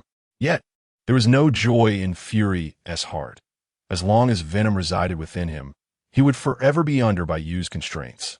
This was something Fury had never anticipated. Nevertheless, with no other options, he resolved to take things one step at a time. Consequently, Nick Fury soon regained his composure and followed Bai Yu closely. It is worth mentioning that Venom did not alter Nick Fury's personality, nor was there any need for that. However, whether other attributes, such as loyalty to Bai Yu, would unconsciously transfer to Nick Fury remained uncertain. Simultaneously, outside the cabin, bang, bang, bang, two muscular figures engaged in an intense battle, exchanging blows with fervor. One was Captain America, who, having consumed the super soldier serum, possessed strength far exceeding that of an average human and wielded a shield forged for vibranium. The other was the Winter Soldier, a product of Hydra's biotechnological enhancements, whose left arm had been replaced with a mechanical appendage, rendering him nearly equal to Captain America in combat prowess. Unbeknownst to Captain America, the Winter Soldier was none other than his former ally, Bucky Barnes, who he believed had perished long ago. Fortunately, it was not long before Captain America inadvertently knocked the silver mask off the Winter Soldier's face, revealing a visage both familiar and strangely altered. Chapter 36. Bai Yu. I have always been kind-hearted. Bucky. Upon seeing a face strikingly similar to one from his memories, Captain America could not help but exclaim. The fist he was about to throw instinctively halted. What, Bucky? I don't know you. The brainwashed Winter Soldier, having forgotten his past, paid no heed and landed a punch squarely on Captain America's face. The latter immediately flew back, sustaining some injuries. Bucky, do you not recognize me? Ignoring the pain, Captain America quickly regained his footing, his gaze solemn as he looked at the Winter Soldier. I am Steve Rogers. We were once the best of friends and comrades. I thought you had. Steve Rogers? The Winter Soldier echoed the name, fleeting images flickering in his mind, but he quickly returned to his original state, swinging his fist once more at Captain America. No matter who you are, you will die for obstructing my mission. Following Hydra's orders, the Winter Soldier needed to eliminate Nick Fury, who had discovered their presence. With only a few steps remaining, he was determined not to be hindered by Captain America. Bucky, snap out of it. Captain America endured the onslaught, showing no intention of retaliating as he continuously implored. Bucky, why are you working for Hydra? What on earth happened? Unfortunately, his only responses were the relentless punches from the Winter Soldier. If this continued, even if Captain America did not perish, he would certainly be left in a dire state. It was truly a precarious situation. Just as Captain America braced himself for another blow from the Winter Soldier, the anticipated pain did not come. Instead, a cold voice reached his ears. Steve, it's not that I'm criticizing you. Even if this person is indeed familiar to you, he is now your enemy. At the very least, you should incapacitate him first, right? Never mind. I am kind-hearted and will lend you a hand. Time King. Captain America soon recognized a familiar figure appearing before him, single-handedly blocking the Winter Soldier's punch. The newcomer was none other than Bai Yu. What's more, he was still in his untransformed state. What? Nick Fury, who had followed closely behind, was equally astonished at Bai Yu's newfound strength. How had he become so powerful even without transforming? The Winter Soldier, though slightly inferior to Captain America, was still formidable. Yet, Bai Yu could easily deflect the Winter Soldier's strike without transforming? Did this imply that his physical prowess was now on par with, or even surpassed, that of Captain America? What sort of monster was he? Indeed, at this moment, a gleam of delight appeared in Bai Yu's eyes. After the demon power ascended to level 1. 5 foot, the enhancement speed of my body has significantly improved. At this rate, it won't be long before I can physically contend with certain superheroes or supervillains. Clearly, this was a fortuitous development. Almost simultaneously, a notification chimed in Bai Yu's mind. Ding. Congratulations on signing in with the Winter Soldier. Reward. Complete set of undead creature cards. How intriguing. Upon hearing the reward information, Bai Yu's lips twitched slightly. After acquiring the complete sets of mirror monster cards and defiance cards, the so-called complete set of undead creature cards no longer held much surprise for him. In the world of Sword, it was known that 10,000 years ago, Earth was home to 53 different types of undead creatures, which are the ancestors of almost all future animals. These undead creatures waged a great war for dominion over the Earth. Ultimately, the undead creature known as human emerged victorious, while the remaining 52 were sealed into cards resembling playing cards. By the time the Sword storyline commenced, the sealed undead creatures would awaken, necessitating another war to reclaim control over the Earth. Kamen Rider Blade and other corresponding Kamen Riders emerged and operated within this grand narrative. Moreover, unlike the complete sets of mirror monster cards and defiance cards, the complete set of undead creature cards not only summoned the corresponding undead creatures, but also possessed various attribute enhancement effects. These effects included, but were not limited to transformation, enhanced punching power, punching speed, and lightning awakening bonuses. By utilizing these cards, Bai Yu could temporarily gain corresponding attribute boosts. In other words, The complete set of undead creature cards might prove even more beneficial than the complete sets of mirror monster cards and O-Fine cards. No matter, I don't need them for now. With ample confidence in his own strength and circumstances, Bai Yu shook his head, then retrieved the Time King dial, the blade dial, and the time-space driver from the system space. Of course, the mere Winter Soldier was not worthy of him using the blade dial. In fact, he could even forego transforming. Yet, since Bai Yu was the Time King, he felt it appropriate to resolve the conflict in the guise of a Kamen Rider. He had no intention of trying out new toys or anything of the sort. Yes, just like that. Soon, Rider time. Kamen Rider Zeal. Armor time. Turn up. Blade. With the transformation sound resonating, Bai Yu transformed into a figure inspired by Kamen Rider Zio, predominantly clad in deep blue with a silver chest plate adorned with red patterns, resembling the Kamen Rider Zio blade armor form. In this form, Bai Yu's capabilities surpassed those of the Time King form in every aspect, particularly under the threefold enhancement of the level 1. 5 demon power. His defensive capabilities were sufficient to withstand impacts below 360 tons. In other words, if the opponent's attack power did not reach 360 tons, they would likely be unable to breach Bai Yu's armor. Behind him, no. Upon witnessing Bai Yu's transformation, Captain America's expression changed dramatically. Time King, please do not harm Bucky. Get lost. In response, Bai Yu turned and delivered a kick. Captain America was sent flying nearly 1,000 meters, sustaining even greater injuries. For at least a short while, he would be unable to interfere. What are you looking at? Meanwhile, the Winter Soldier, seeing Bai Yu with his back turned, believed he had an opportunity to launch a surprise attack. He suddenly sprang forward, his mechanical left hand striking with maximum force towards the back of Bai Yu's head. Chapter 37. I haven't even tried, yet you have fallen. Bai Yu sensed the Winter Soldier's ambush, yet he refrained from making any movement, deeming it unnecessary.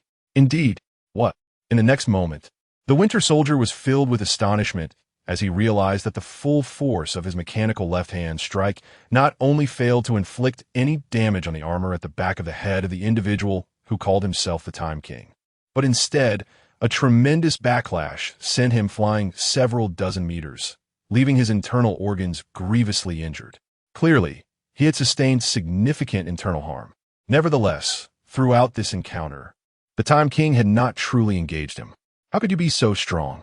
The Winter Soldier, enduring excruciating pain, struggled to rise, gazing incredulously at the Time King. He had not been unfamiliar with defeat, nor had he lacked the foresight of encountering exceptionally formidable foes. Yet, the Time King before him instilled a sense of helplessness he had never felt before. He could not comprehend the sudden appearance of such a being in this place. However, the orders from Hydra were absolute. Even if it meant flying into the fire, the Winter Soldier had no choice but to comply. At least, that was how he currently perceived the situation and intended to act. It seems you are not yet prepared to surrender. Bai Yu would not provide the Winter Soldier with an answer. Instead, he turned around and beckoned him with a casual gesture of his right hand. In that case, come at me. The Winter Soldier discerned Bai Yu's disdain and contempt, yet he remained silent, promptly advancing toward him. His speed increased, and he transitioned from walking to running, seemingly oblivious to his injuries and pain. At last, the Winter Soldier closed the distance to Bai Yu once more. Then, bang! Bai Yu raised his hand and struck the Winter Soldier squarely on the forehead, causing him to collapse to the ground, unconscious. After all, the Winter Soldier had merely undergone biochemical enhancement. His willpower was not robust enough to remain conscious after such a blow to the head. Weak, far too weak. Bai Yu observed the fallen Winter Soldier, shaking his head in disappointment. I haven't even exerted myself, and you've already collapsed. In the end, Bai Yu's Sword Rider armor manifested a sense of solitude. He had yet to utilize any of the weapons or ultimate techniques at his disposal. Had the battle concluded just like this? Even though Bai Yu had anticipated this outcome, he still found it somewhat disheartening. It appeared he would need to seek out more interesting adversaries. Bai Yu muttered to himself, turning his gaze toward Nick Fury behind him.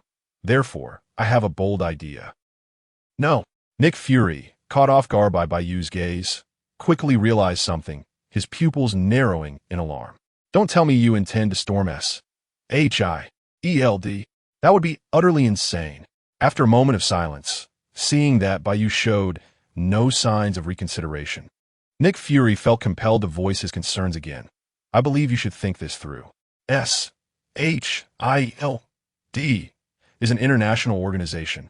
Outsiders are unaware that many Hydra members have already infiltrated it. They would interpret your invasion as a provocation against the entire international community and humanity as a whole. Moreover, SHIELD has amassed numerous peculiar items over the years. It is not as easy to deal with as you might imagine.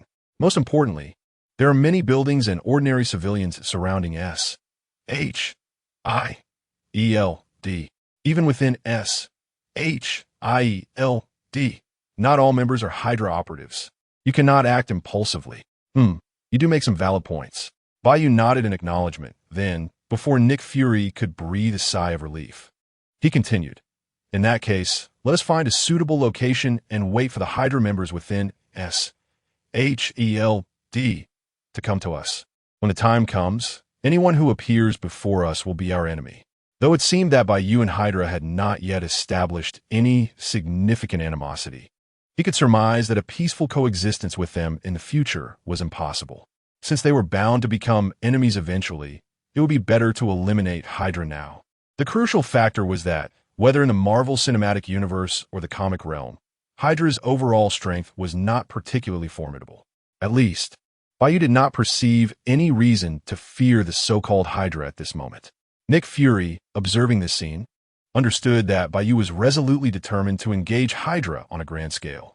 He ceased his attempts at persuasion, though his expression remained grim. When you said we, you meant. Rest assured, Bai Yu replied, transforming back and placing a reassuring hand on Nick Fury's shoulder, smiling. With Venom by your side, you will be safe. When the time comes, you can take this opportunity to enact your revenge upon Hydra. You need not worry at all. So what do you think? Are you not moved? Nick Fury, am I supposed to be moved? Is there a possibility that this is precisely what I fear? After all, Nick Fury's own abilities were insufficient to confront Hydra effectively. If he were to transform into Venom, he would lose control over his own body. Additionally, Nick Fury instinctively resisted the idea of becoming Venom, feeling that it would not bode well. Unfortunately, since the moment Venom had taken him over, he had limited options when faced with Bai Yu. Approximately half an hour later, in Manhattan, Harlem, within a hotel room, as a radiant aurora swept through, Bai Yu's figure reappeared. Not far away, a SHIELD agent tasked with surveillance, or rather, a Hydra member, immediately reported, "The Time King has returned." No, there's no Captain America, only the Time King. Before the Hydra member could finish his sentence, he froze, his gaze fixed ahead. Tell your superior to relay this to Pierce. Bai Yu crossed his arms, his voice dripping with disdain and indifference. Tomorrow at 5 p.m., I will be waiting for you at XX. If you do not come, I will ensure he never sees the sun again. By the way, you better bring plenty of people. Otherwise, if there are too few, I fear I might not enjoy the slaughter. The Hydra member swallowed hard, a chill running down his spine. Despair and fear flooded his heart in an instant. Yet, he dared not hesitate and hurriedly conveyed Bai Yu's message word for word to his superiors, even retaining the name Pierce without alteration. Very well. Observing this, Bai Yu turned, beckoning the aurora to vanish, leaving only his voice echoing in the space. Farewell. No, never to meet again. The Hydra member seemed to sense something amiss. Looking down, he discovered that flames had suddenly ignited all over his body. With a piercing scream, he quickly turned into a pile of ashes. In this world, a life was forever extinguished. Chapter 38. Farewell to Hela in the conference room of the World Security Council. Minister Pierce was venting his fury. His vocabulary was limited, and his curses echoed in the confines of the room. How dare he? The audacity of it all. Pierce was both astonished and enraged. Did they truly believe that by unleashing a nuclear explosion, they could act with impunity and provoke Hydra? He never anticipated that before he could even begin to recruit the so-called Kamen Rider ZO, the adversary had already declared war upon them. The crux of the matter lay in the extraordinary powers of this ZO. The mere act of executing a nuclear explosion kick was enough to give Pierce and his associates a considerable headache. Moreover, it appeared that this Zeo possessed abilities to manipulate time and traverse dimensions. Yet, with such a blatant provocation, Hydra could not afford to retreat like a turtle. Besides, Pierce was equally concerned that if they failed to neutralize Zeo, he might never see the light of day again. Thus, it was time to demonstrate the might of Hydra. A moment later, with a resounding bang, Pierce slammed his fist on the table, his gaze fierce. He refused to believe that this Zeo was invincible. With still over 10 hours until the confrontation the following afternoon, there was ample time for Hydra to prepare, perhaps even relocate a certain pair of twins. The next day, at 8 in the morning, a notification chimed. Congratulations! You have successfully checked in and received a reward. The Foy's phone. Startled by the system's announcement while enjoying breakfast, Bai Yu was taken aback. Is this the reward I received this time? The Foy's phone, a transformation device of Kamen Rider 555, could also morph into a photon blaster for combat. While its power was not overwhelming, it sufficed against typical superheroes or supervillains. Additionally, being a phone, the Foy's phone could make and receive calls and even facilitate interdimensional communication, provided both parties possessed different Foy's phones. In fact, Bai Yu could summon a Foy's phone using the 555 dial, but that summon version would only appear momentarily. Conversely, the Foy's phone he had received from the system would reside in the system S-space, available for use at his discretion, with characteristics that prevented it from being lost, stolen, or damaged. It was indeed a rather useful artifact. Nodding to himself, Bai Yu resumed his breakfast. Shortly thereafter, Stark Industries, under Tony's direction, sought out Bai Yu to finalize a share transfer agreement. Bai Yu had no reservations and, after signing, promptly contacted Tony. Mr. Iron Man, would you be interested in taking on something substantial? You must have heard of Hydra. Bai Yu had never claimed he would tackle Hydra alone. When he referred to us to Nick Fury, it was not limited to just a few individuals. It was not that he harbored any fears. Rather, he saw no reason to fight solo. After all, Hydra, as a significant villainous organization, was also an enemy to many superheroes. Hadn't S.H.I.E.L.D. nearly succumbed to Hydra's infiltration? Upon receiving this news, Tony's expression shifted from surprise to seriousness. What on earth is that black egg doing? He usually seems so in control. I assumed he was formidable, but is this all he can manage? However, he found Bai Yu's decision to confront Hydra commendable. Rest assured, I shall be there by afternoon. As Bai Yu anticipated, as a superhero, Tony could not allow Hydra's tyranny to persist. He would not simply leave everything to Bai Yu while remaining a bystander. Moreover, it was worth mentioning that Tony's father, Howard Stark, was one of the original founders of S.H.I.L.D. After concluding his call with Tony, Bai Yu reached out to Peter Parker and General Ross, or rather, Bruce Banner. After all, how could such a significant battle commence without the involvement of Spider-Man and the Hulk? With the addition of Black Widow, Hawkeye, and Thor, it would surely be a gathering of Avengers. However, this time, it appeared Bai Yu would take the lead. Yet, as expected, there were unforeseen complications. While Peter Parker had no issues and readily agreed to assist against Hydra as everyone's friendly neighborhood Spider-Man, Bai Yu encountered difficulties with Ross and Banner. Bai Yu frowned, realizing he couldn't reach Ross. Following the nuclear explosion kick incident, Bai Yu had obtained both public and private contact information for Ross. Naturally, the latter was provided voluntarily. Yet, now, whether Bai Yu attempted to reach out directly or through Nick Fury or Tony, he could not successfully contact Ross. Similarly, after Ross had departed, Banner had not re-established contact with the outside world. Could it be that something had happened to Ross and Banner? Pondering deeply, Bai Yu's thoughts drifted towards the Hulk and the so-called Blue Man. In Marvel Comics, the Blue Man corresponds to the leader of supervillains. It was through his assistance that Ross became the Red Hulk. At one point, the leader even created an army of giants. But that was in the comics. Bai Yu was uncertain if similar events had transpired in this world. But why dwell on that? He would revisit it later. Shaking his head, Bai Yu quickly dismissed these thoughts. The battle against Hydra was mere hours away, and he had neither time nor the energy to investigate the situation involving General Ross. In fact, he rather hoped that General Ross would transform into the Red Hulk. After all, That would provide him with another check-in opportunity. If the leader was involved, that would yield 2 opportunities. Yet, with only a few hours remaining, what should he do next? In his hotel room, Bai Yu pondered deeply. Moments later, he raised his head, a knowing smile creeping onto his lips. Since there's nothing to do, why not pay her a visit? I could also conduct some experiments. With that, Bai Yu summoned a curtain of aurora and vanished from the spot. Earth, a sealed space. Here again? Hela pouted in mild annoyance, but then, as if sensing something, her beautiful face displayed an expression of disbelief. Wait, this time, it seems there is no power from that old immortal Odin. How could this be possible? Consider that even someone as formidable as she, Hela, had been sealed away by Odin. One could only imagine how powerful Odin truly was. Furthermore, Asgardians grow stronger with age.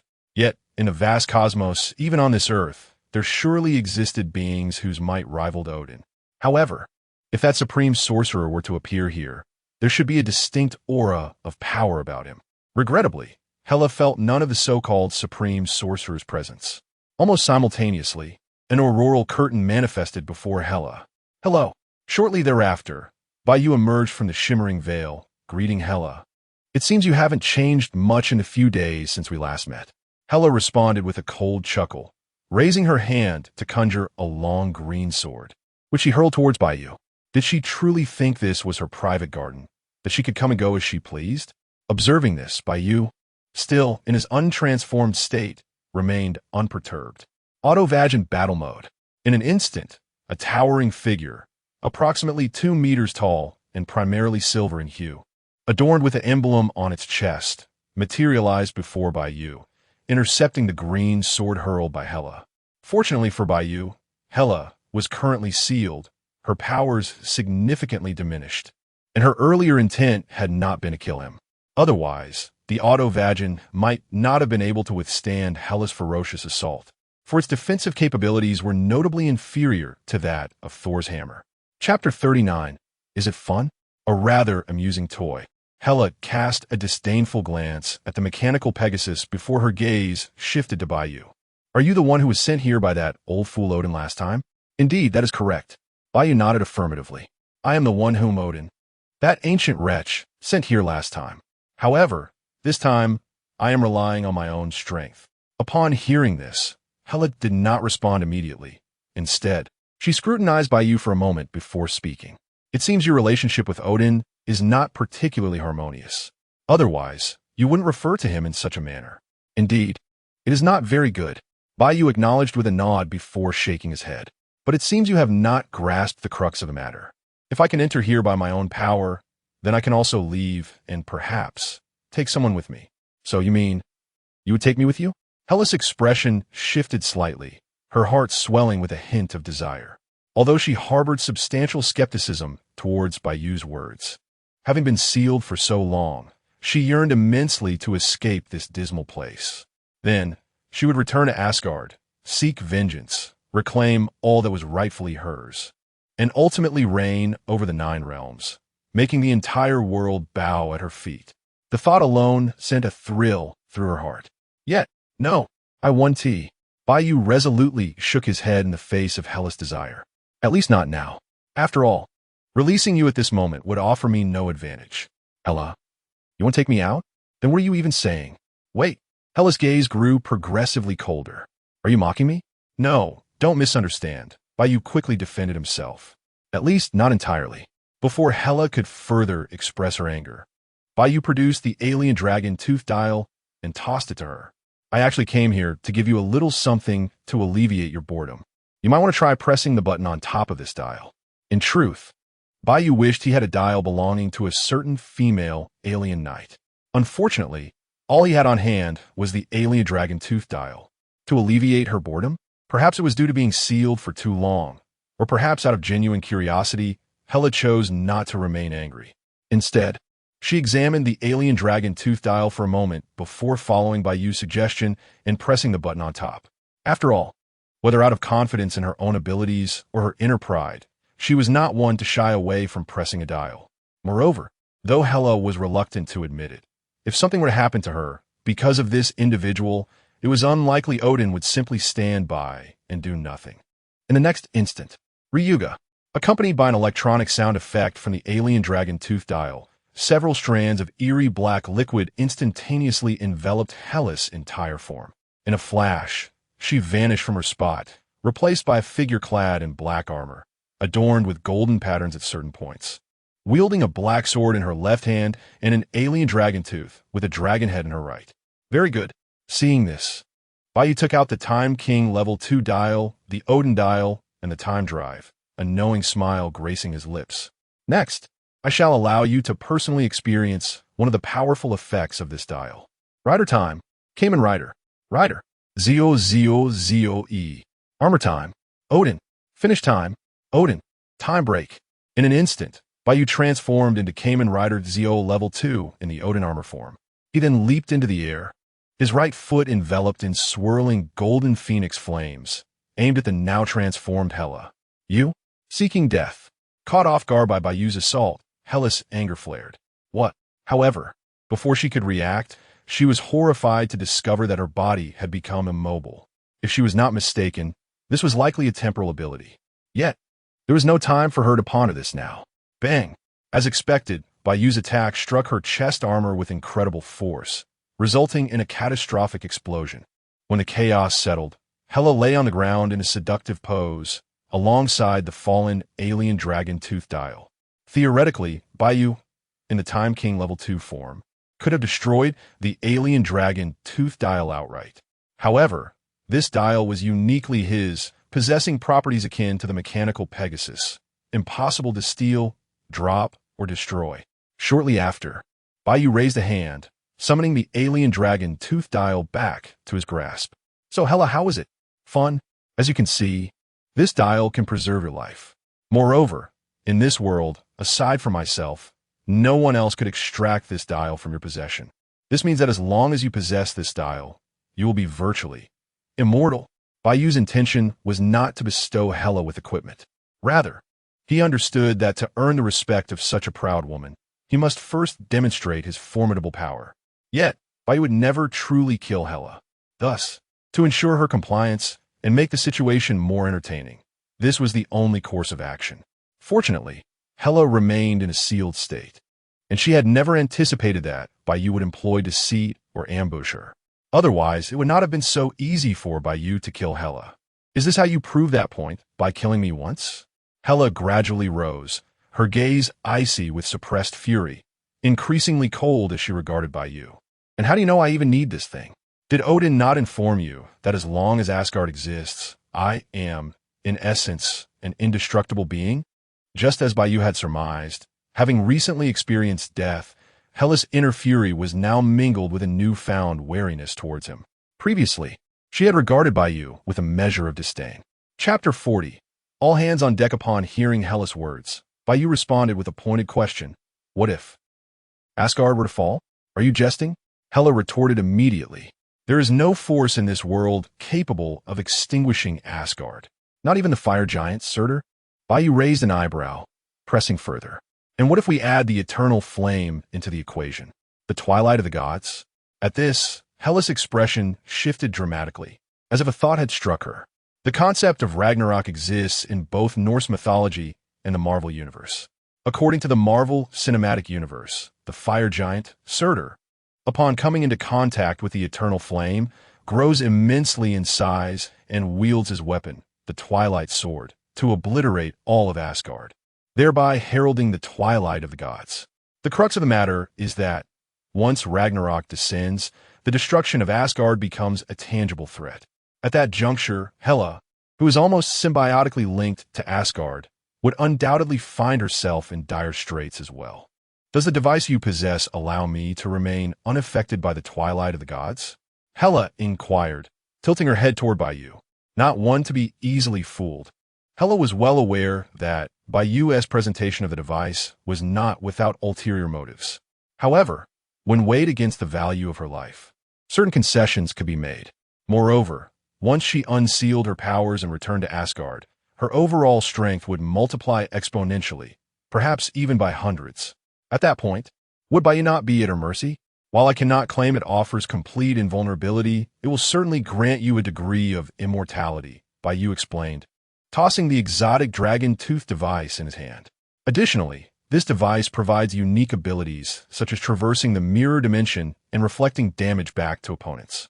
It is truly an essential artifact for both domestic affairs and adventurous exploits. Oh, Hela scrutinized Bai Yu with piercing eyes that shimmered with danger. And what is the price? What do you propose to offer in exchange for this device? Conditions are unnecessary, Bai Yu replied, shaking his head dismissively. The truth is, I never intended to grant it to you. At least, not at this moment. Hela appeared bewildered. Then what, pray tell, was that display all about? Just showcasing my prized possession, Bai Yu responded nonchalantly. What do you think? Do you fancy it? That is a fabrication. Though Bai Yu found himself with an abundance of time, he was not merely there to toy with Hela. After all, in Thor, Ragnarok, Hela, upon her release, was capable of effortlessly shattering Thor's hammer with a single hand. Even after Thor awakened his true power, he remained powerless against her. Had Hela not harbored the weakness of her connection to Asgard, Thor likely would not have survived until Avengers: Infinity War. Such a formidable woman, if not harnessed or allied with, would indeed be a tragic loss. In truth, Bai Yu had no interest in Hela's youthful beauty or her flawless figure. None whatsoever. Ahem. Bai Yu had been pondering Odin's motives for sending him to meet Hela under the pretense of touching Thor's hammer. Was it to eliminate Hela, or to persuade her to relinquish her hatred? Surely, he could not expect Bai Yu to release Hela and allow her to wreak havoc upon Asgard. Alas, Odin insisted on remaining enigmatic. This was not the DC universe, where he could simply be cast out of Gotham. Thus, Bai Yu resolved to act according to his whims. Yet, it must be noted that a woman as fiercely independent as Hela could not be appeased easily. The device could be offered, and her release from confinement could be arranged. But first, Bai Yu needed to ensure Hela's loyalty to a certain degree. After a lengthy silence following Bai Yu's remarks, Hela responded with a single, civilized word: leave. Several hours later, the familiar seaside and sandy shore welcomed Bai Yu once more. The last time he had been here was in the mirror dimension. Time Master, you have arrived. Captain America greeted him as Bai Yu emerged from the auroral curtain, expressing his gratitude. And thank you. Yesterday, after you incapacitated Winter Soldier, I was able to restore my friend's memories through the bond of friendship. Without your presence, I might have faced dire consequences in my inability to act against Winter Soldier. Indeed, Bai Yu nodded lightly, accepting Captain America's thanks. The others, as well as those from Hydra, should be arriving soon. As expected, it wasn't long before Tony Stark descended, clad in his Iron Man suit and accompanied by numerous new armors, each adorned with a triangular arc reactor. This indicated that Tony had indeed resolved the palladium poisoning issue and substituted it with a new element, signifying that these armors would possess even greater power than during Bai Yu's previous confrontation with him. Subsequently, Bai Yu used the auroral curtain to summon Peter Parker, now transformed into Spider-Man. As for Nick Fury and Winter Soldier, they had naturally accompanied Captain America to this location.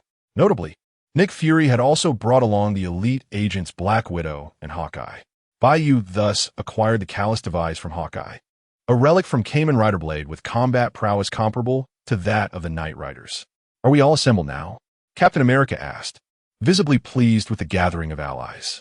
The greater their numbers, the stronger their force, and the closer they would come to eradicating the Hydra organization. I too have pondered this question, Bai Yu replied enigmatically, before appearing to arrive at a decision as he raised his right hand toward the sky. Very well. Since the opportunity presents itself, let us invite him to join the fray. Simultaneously, in Asgard, Thor, do you still find yourself musing over that mortal woman? Odin's voice resonated with a somber tone as he observed Thor, who sat in the corner of the hall, drowning his sorrows in drink. Jane is not suited for you. In contrast, Sif is your childhood friend and a fellow warrior. Why do you resist accepting her? Father, Thor began to respond to Odin's words. But suddenly Mjolnir's hammer soared uncontrollably towards the outside. Mjolnir? Thor's expression shifted dramatically as he instinctively reached for the handle of his hammer. After all, as the god of thunder, how could he be without his hammer? Chapter 41 Thor. Father, why do you merely watch? It must be that time, King. Thor was swiftly carried away by the mighty Mjolnir, disappearing into the distant horizon. Simultaneously, He could not help but think, aside from myself and my father, only that time king I encountered in New Mexico could summon Mjolnir. What could that wretched being possibly desire? Thor felt a profound sorrow as he incessantly attempted to communicate with Mjolnir, hoping it would resist the call of the Time King. However, it was evident that, in a hierarchy of priorities, Bai Yu surpassed Thor. "Father, why do you only observe?" In desperation, Thor called out, "Are you truly going to betray me? No. Will you simply watch as I follow Mjolnir?" Thor was certain that if Odin wished, he could undoubtedly prevent Mjolnir from being summoned by that Time King. Yet, within the palace of Asgard, a Hydra? Odin felt a sudden awareness and immediately understood the unfolding events, his brow furrowing. It was not that he disapproved of Bai Yu's attempt to summon Mjolnir and Thor to Earth. On the contrary, Odin believed that allowing Thor to gain some experience might not be a bad thing. After all, Thor still had a distance to cover before becoming a true king. However, Odin was concerned that once Thor arrived on Earth, he might seek out Jane. In Odin's eyes, Jane, with a lifespan of no more than a century, had no future with a god whose life spanned millennia. Alas, after some contemplation, Odin shook his head. It is better to allow than to obstruct. I hope Thor can soon realize his responsibilities as a king. As for Hela, Odin fell into another reverie. Bai Yu's actions within the ceiling space had certainly not escaped Odin's notice. However, he did not view this as a negative development. In the past, Hela had followed Odin into battle, leading to excessive bloodshed and a heavy aura of malice. Years of confinement had only intensified her anger and resentment. In such circumstances, perhaps having a non-Asgardian occasionally temper Hela could indeed alter a predetermined fate. Of course, even if it failed, the situation could hardly worsen. On a beach in Earth, what is he doing? Captain America gazed at Bai Yu, who raised his right hand to the heavens, perplexed. Could it be? Black Widow Natasha seemed to grasp something, surprise flickering in her eyes. If all goes as expected, it should be that. Could it be? Beside them, Hawkeye nodded slightly. He had been present during the incident in New Mexico. Thus, he too speculated on Bai Yu's current actions. Captain America was increasingly bewildered. Why couldn't these two simply state what they meant? "Captain, look." Winter Soldier pointed skyward. That is, following the sound, Captain America turned to witness an unexpected spectacle. Boom! The previously clear sky suddenly darkened, filled with ominous clouds and crackling lightning. Rumble. Shortly after, a thunderous roar echoed as a brilliant light descended from the sky, landing squarely in the palm of Bai Yu's right hand, transforming into a peculiar hammer. Bang! Before anyone could comprehend, a muscular figure crashed onto the beach before Bai Yu. It was none other than Thor. Seeing this, Bai Yu exclaimed, "Quickly rise. You need not greet me with such formality. I am not your elder." Though he said this, Bai Yu made no move to assist. "Thor, what the hell is this formality? If you hadn't summoned Mjolnir without even a word, would I find myself in this predicament?" The more Thor thought about it, the angrier he became, his fury reaching a boiling point. Cough. There was no recourse. Even Mjolnir had betrayed him. What could Thor do to Bai Yu? Moreover, Odin's tacit approval hinted at deeper issues. Yet, Thor could not fathom why Mjolnir would heed the Time King's call. Nor could he understand why his father allowed such an occurrence. Was the Time King truly Odin's biological son, while I, like Loki, am merely an adopted child? If only Odin were aware of Thor's thoughts, he would likely have to enlighten him on the true meaning of paternal love. Suddenly, Nick Fury's gaze sharpened, his expression growing grave. Prepare for battle. Hydra agents are about to appear. Despite their formidable strength, facing Hydra, a powerful organization with a decades-long rivalry with S.H.I.E.L.D., Nick Fury could not claim to be entirely unfazed. Nevertheless, he remained confident in their inevitable victory. Kulme. Bai Yu too gazed ahead, excitement glimmering in his eyes. The more adversaries, the stronger, the better. Otherwise, if this ends too quickly, it would be rather dull. Remember, Bai Yu's provocation of Hydra stemmed from their previous deployment of the Winter Soldier, who had proven utterly inadequate, failing to allow him to demonstrate his true strength. At this moment, Iron Man, Spider-Man, Hawkeye, Black Widow, Captain America, Winter Soldier, and the recently risen Thor all assumed battle readiness. Simultaneously, Tanks and fully armed troops swiftly approached from all directions, while warships rose densely from the sea. Fighter jets, including the aerial carrier from the Avengers, emerged from the clouds. In sum, an array of high-tech weaponry and combat personnel enveloped Bai Yu and his allies. Clearly, Hydra had spared no effort in preparing for Bai Yu, signifying their apprehension towards him. Tony, Fury, Captain America. Inside a Quinjet soaring through the sky, Pierce observed the images projected on the screen. A sardonic smile creeping onto his face. It seems the so-called Time King is not as arrogant as we once assumed. Yet I did not anticipate that he would gather such a considerable number of allies in such a short time. Thus, Hydra felt an even greater urgency to secure victory. Otherwise, if Nick Fury, Tony Stark, Captain America, and Bai Yu were to escape alive and expose Hydra's secrets to the world, the troubles for Pierce and his cohorts would be immense. Chapter 42. On that fateful day, the haunting memories of fear dominated by nuclear explosions resurfaced. Despite the formidable power of Hydra, it had yet to reach a level where it could contend with all nations. Therefore, a collective battle could be lost. But Nick Fury and his team must perish. With this thought, Pierce hesitated no longer and issued a direct command. Attack. Boom, boom, boom. At Pierce's command, a relentless barrage of artillery shells and lasers rained down upon the location of Bai Yu and his companions. The sheer madness of it all was overwhelming. Nick Fury couldn't help but exclaim. Any ordinary individual would surely meet their demise under such a concentrated onslaught, especially in this desolate, open area devoid of cover. Fortunately, those present were no ordinary individuals.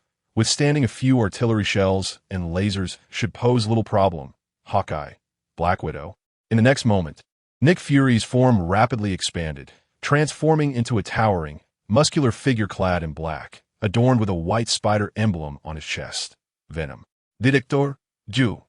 Hawkeye and Black Widow stared in disbelief at Nick Fury, astonished that he had morphed into such a monster.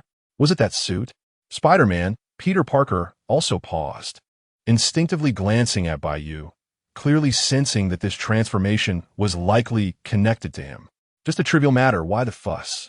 Bai Yu remarked nonchalantly while tossing Thor's hammer to him. Besides, is this really the time to be concerned about such things? With that, Bai Yu summoned 3 cards from thin air and casually flung them away. Roar! Howl! Grr! In an instant, the 3 cards transformed into a golden phoenix measuring 9 meters, whose left wing commanded flames and right wing wielded fierce winds. A 5-meter dragon knight, covered in thick red scales and capable of unleashing a dragon's breath at a scorching 7,000 C, resembling an eastern dragon. And a 9-meter tall dark invader, with a wingspan of 9 meters, predominantly blue in color, capable of emitting ultrasonic waves from its mouth and projecting light blades, resembling a bat. Upon their appearance, these 3 mirror creatures soared around Bai Yu and his companions, unleashing flames, gales, and sonic attacks to counter the barrage of artillery and lasers from Hydra. This is truly astounding. Captain America marveled, grasping his shield and charging forward with unwavering determination. Friends, let the battle commence. He possessed few ranged attacks. He needed to close in on Hydra's tanks and armed personnel to unleash his full power. Upon hearing his call, Winter Soldier, Black Widow, and Hawkeye followed closely behind. I'll take care of those in the sky, Iron Man declared, soaring upwards with his Iron Legion. Before long, he engaged in a fierce dogfight with Hydra's fighter jets. I'll head to the sea. Thor expressed his frustration, raising Mjolnir and flying toward the ships on the ocean surface. Just moments prior, he had been enjoying a drink, chatting with his father, and suddenly found himself on Earth, thrust in a battle. However, having arrived, he couldn't simply stand idle, could he? Perfectly irked, Thor decided to vent his frustrations on these foes, who were clearly not the best of people. Thus, Bai Yu cast a glance at Nick Fury, who had also charged off in another direction, and then at the aerial mothership above, a smirk forming on his lips. It's time for those folks to remember the terror governed by the nuclear kick. Rider time. Kamen Rider. Rider. Zio. Armor time. Kuga rising mighty. Bai Yu instantly transformed into Kamen Rider Zio 2, Kuga rising mighty armor form and soared skyward, rapidly approaching the mothership. Oh no! Pierce inside a Quinjet turned pale at the sight. Shoot him down, quickly take out that damn ZO. After all, no matter how sturdy the mothership's exterior was, it could hardly withstand a nuclear blast, could it? However, should the nuclear blast be met with an attack, it would explode. That accursed ZO, on the other hand, could very well perish. This exemplified the distinction between a humanoid nuclear weapon and true nuclear armaments, signifying Hydra's potential to thwart Zo's nuclear kick. They could even turn the latter into a living target. As Pierce's orders rang out, a multitude of artillery shells and lasers converged on Bai Yu. Alas, retreat! Bai Yu commanded with authority, and, astonishingly, the artillery shells and lasers veered mid-air, returning from whence they came. Pierce. When the world, the launched shells and lasers could actually return? Unfortunately, before Pierce could ponder this phenomenon, he was jolted violently as the returning projectiles struck the jet. Thankfully, the Quinjet had not opened fire. However, it was still affected due to its proximity to the other aircraft. Yet, the events were far from over. Bai Yu, employing the telekinetic prowess of his 5-tier OMAG power, redirected the artillery shells and lasers, then promptly produced the alien dragon tooth dial and pressed the button atop it. Another Ryuga. With a digital sound effect, a larger mirror appeared before Bai Yu, and then, boom, boom, boom. Once more, the very same artillery shells and lasers surged forth from the mirror, hurtling toward Hydra's fighter jets. Pierce was utterly bewildered. It can be played this way?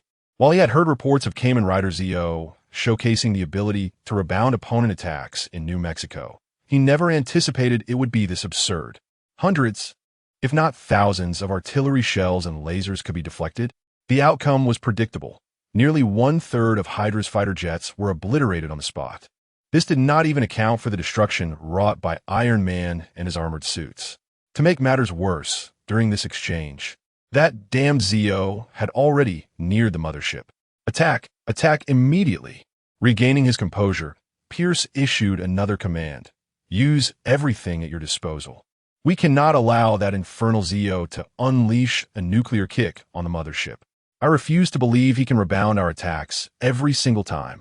Chapter 43. How shall your excellency respond if we release the mushroom egg? The Sky aircraft carrier is, after all, the Serpent Shield. Ahem, the SHIELD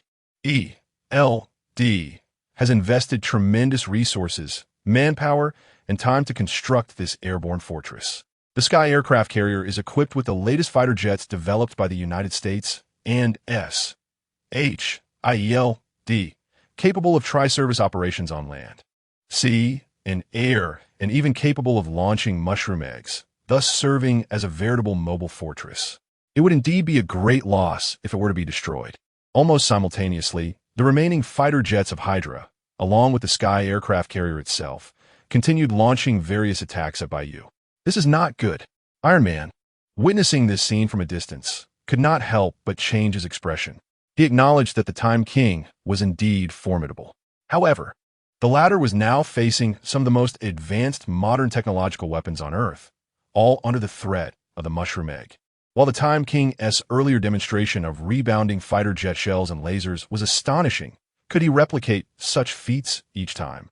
Moreover, this time, Hydra's attacks were far more intense and vicious than before. Unfortunately, no matter how much Iron Man worried, it was now of little consequence. His speed could not match Bai Yu's, nor did he possess the capability to withstand such attacks at this moment. It seemed that all he could do now was to place his trust in Bai Yu. Futile resistance. At this moment, Bai Yu remained utterly unconcerned by Hydra's onslaught. He pressed the button on the peculiar dragon tooth dial in his hand once more. Contract Advent.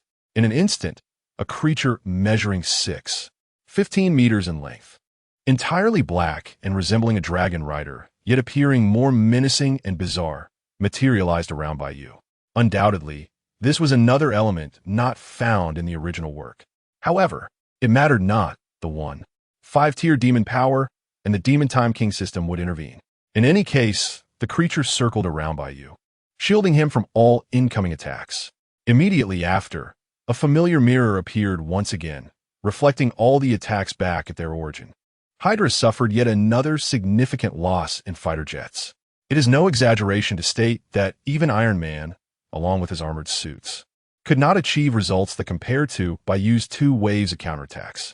Damn it, Pierce inside a Quinjet was on the verge of madness. What on earth is this Time King? Why is he always able to produce such bizarre entities? Be it the Golden Phoenix he summoned initially, the Dragon Rider, the Dark Invader, or the recently conjured Black Dragon Rider. These were all things Pierce and his comrades had never encountered before. Furthermore, each one was absurdly powerful. Of course, what frustrated Pierce the most was Bai Yu's ability to reflect attacks. However, it was evident that this was not the time for such musings. After a brief contemplation, a glint of determination flashed in Pierce's eyes. Follow my orders. Launch the mushroom egg immediately. Pierce understood that even if the Sky aircraft carrier launched the mushroom egg, it might be reflected back by that detestable Time King. But what of it? At such close range, even that damn Time King could not evade in time. Could he? Pierce did not believe the latter could be so powerful as to disregard the mushroom egg. After all, if they did nothing, it was likely the Sky aircraft carrier would not survive. They might as well seize this opportunity for a grand play, as long as they could eliminate the Time King. Then even if the aircraft carrier were truly destroyed, it would not be too grievous a loss. You are capable of unleashing the nuclear explosion kick, aren't you? Pierce's gaze fixated on the screen, where the figure drew ever closer to the Sky aircraft carrier, and he declared with malice, "What if we also launch a mushroom egg at you? How will you respond?" Although it was doubtful that the Quinjet Pierce occupied could escape the blast radius of the mushroom egg in time, who said that his presence here represented his true self. In truth, it was merely a holographic projection of Pierce, allowing him to better observe the situation and command from a distance. Even if this Quinjet were to be destroyed, he would not suffer any tangible consequences.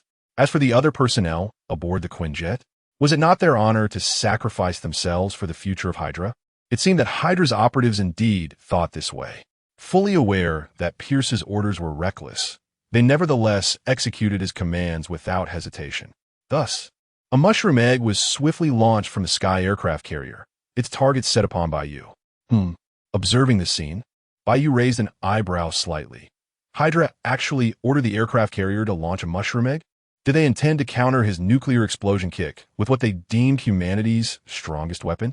However, resolving this matter was hardly a challenge.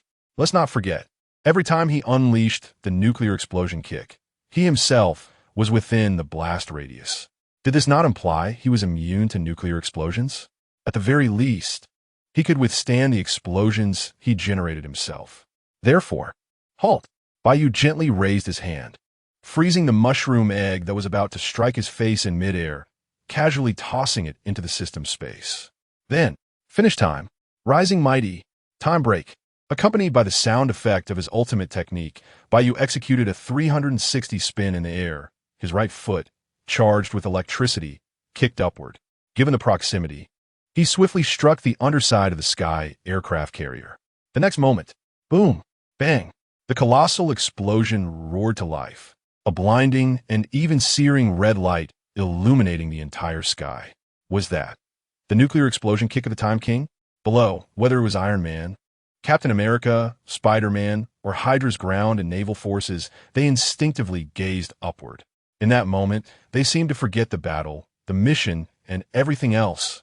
Prior to this, Captain America and his allies had only heard of or seen Bai Yu's nuclear explosion kick in videos from surveillance.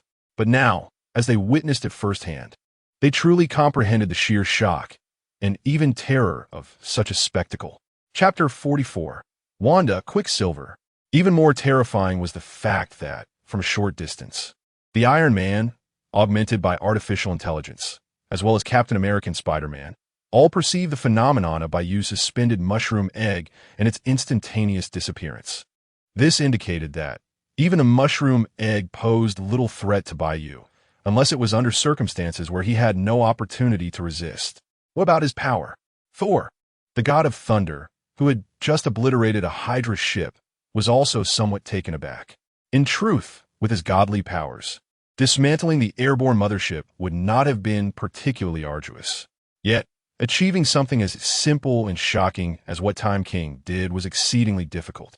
Moreover, Thor had a premonition that the so-called nuclear explosion kick was far from Time King's most formidable attack. On the other side, the World Security Council, Minister's Office. Damn, Pierce cursed vociferously, smashing nearly everything within his sight. What kind of monster is that master rider? Time King. How could even a mushroom egg be ineffective against him? A foreboding rose within Pierce. At this rate, with Hydra's current strength, it would be exceedingly challenging to contend with Time King and his allies.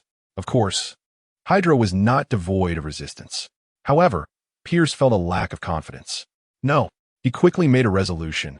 I cannot remain here any longer. The reason Hydra has endured for so many years and even turned S-H-I-E-L-D into S-N-A-K-E is due to their ability to deceive and blend in. What they can showcase will never represent the entirety of Hydra. Their clandestine operations continuously thrive in unnoticed corners, achieving the effect where severing one head results in two more sprouting. Now, Pierce clearly intended to shift from the light to the shadows, attempting to grow a second head for himself. On a certain beach, while everyone present was still immersed in the shock brought by Bai Yu's nuclear explosion kick, Hawkeye suddenly let out a scream. His body seemed to have suffered some intangible assault, crashing heavily to the ground. Hawkeye, what happened to you, Black Widow? Inquired with concern. Then she noticed that the environment around her had drastically changed. She felt as though she had transitioned from the beach to a familiar room. In this place, there was a stern female teacher and a group of dancing girls. One of the girls even bore a resemblance to Black Widow herself. The Red Room? Recognizing the location, Black Widow's heart sank. Why am I back here, encountering my former self? Meanwhile, in the external world, to my unfamiliar companions, be cautious. Thor descended onto the beach, warning, someone is attempting to mentally interfere with us. You mortals are easily susceptible. Fortunately, I am a god before Thor could finish his sentence. He realized he seemed to have arrived at a banquet in Asgard. Apart from himself and Black Widow, Captain America, Winter Soldier, Spider-Man, Iron Man, and Nick Fury were all ensnared in their respective illusions, most of which were tied to fears and issues they were reluctant to confront. Quicksilver, Wanda? At this moment, Bai Yu, who had also landed on the ground, felt a sense of surprise. Could it be that they have already activated their powers? Bai Yu recalled that in the Marvel films, Quicksilver and Wanda activated their abilities under the influence of the Mind Stone. Yet in this world, Loki should not have brought the Mind Stone here yet. Could it be the Space Stone? Bai Yu speculated. Or perhaps they awaken on their own. According to the Marvel cinematic lore, Quicksilver and Wanda's powers were inherent to them, with the Mind Stone merely serving as a catalyst. However, this did not imply that the Mind Stone was indispensable. The Space Stone or other unique artifacts might also serve as a catalyst for activation. Yet, none of that mattered now. What was significant was that the occurrences surrounding Hawkeye, Black Widow, and Thor indeed bore a resemblance to the powers of Quicksilver and Wanda. Nevertheless, such details were inconsequential. After all, I cannot invade your mental realm, for there exists a substantial barrier protecting it. A young woman with a voluptuous figure clad in a red coat suddenly appeared before Bai Yu, her face filled with astonishment. And you seem to recognize us? Ding. Successfully signed in with Scarlet Witch, Quicksilver, and receive rewards. Foi's dial and Wib-Bookie dial. Before Bai Yu could respond, the system's voice resonated in his mind. Notably, Foi's was the 6th Kamen Rider from the Heisei series, and the first not designed based on insects or animals. Wib-Bookie was the 2nd rider from the series Kamen Rider Hibiki. Well, overall, Bai Yu was one step closer to achieving his Emperor form, and his capabilities had also expanded. Subsequently, of course I know you after all, I am Time King. Bai Yu, regaining his composure, turned to Wanda, speaking in a cool tone. However, we are currently adversaries. Want no more? Then come and defeat me first. As his words fell, Bai Yu unleashed a punch that obliterated Wanda. Of course, the latter was merely an illusion conjured by Wanda's psychic abilities. At that moment, Bai Yu keenly sensed a rapid-moving figure approaching him. Without a doubt, it was Quicksilver, who possessed supersonic speed. If that was the case, then speed must counter speed. In response, Bai Yu first activated Time Stop and then retrieved the Foi's dial. Armor time. Complete. Foy's axle. Once his transformation was complete, Bai Yu released the time stop and pressed the button on the Foy's dial. Foy's axle. Start up. As the electronic sound echoed, Bai Yu's figure vanished from his location. Meanwhile, Time King has disappeared. Quicksilver, who had just approached Bai Yu and was about to strike, stared at the spot where Bai Yu had vanished, his eyes wide with disbelief. What on earth just happened? It was known that, at full speed, everything around him appeared nearly static. Yet, he had detected nothing of Time King's disappearance. Clearly, Quicksilver had yet to fully grasp the gravity of the situation. Chapter 45, Royal Straight Flush. Bang! Just as Quicksilver was still reeling from the shocking disappearance of Time King, a tremendous force struck his chest. Quicksilver let out a pained cry as his body was sent flying backward. It wasn't until he had soared nearly 100 meters that he finally returned to the ground. Yu. Moments later, Quicksilver struggled to gaze ahead at the reappearing figure of Bai Yu. He seemed to want to utter something, yet his mouth, filled with blood, stifled his words. He was grievously injured both inside and out. While the injuries were not fatal, they rendered him incapable of standing up for a considerable time. Simultaneously, Quicksilver finally grasped the situation. The figure he had thought to have vanished was not Time King at all. Rather, it was the latter's speed that was so unfathomably swift that even his supersonic abilities could not react in time. The mere fact that he had noticed Time King's disappearance was likely a result of the latter's deliberate mockery. Peter. Soon, Wanda arrived before Quicksilver, unleashing crimson energy in a bid to aid his swift recovery. Her tone was laced with concern. Peter, how are you feeling? I'm fine. Quicksilver spat out the blood in his mouth, weakly warning Wanda, you must be careful. He is stronger than we imagined. Upon hearing this, Wanda first stabilized Quicksilver's injuries. After confirming that he was not in any life-threatening condition, she rose to her feet, her eyes gleaming with resolve and fury. Peter, rest here for a moment. I will avenge you. Red energy began to emanate from Wanda, indicating that her initially dormant chaos magic was awakening further due to her inner turmoil. Actually, you should be grateful to me. Observing this, Bai Yu approached Wanda step by step, his expression devoid of fear, his voice brimming with confidence. If I wished, he would already be gone. Even you would not have time to react before meeting your demise at my hands. And now, I am willing to grant you the opportunity to confront me directly. Thus, you should consider yourself fortunate for this gift I bestow upon you. As he spoke, Bai Yu produced the Rider Watch once more. Previously, he had attempted to use this watch against the Winter Soldier, but the latter had proven to be far too inept, denying him the pleasure of experiencing the Rider Armor's capabilities.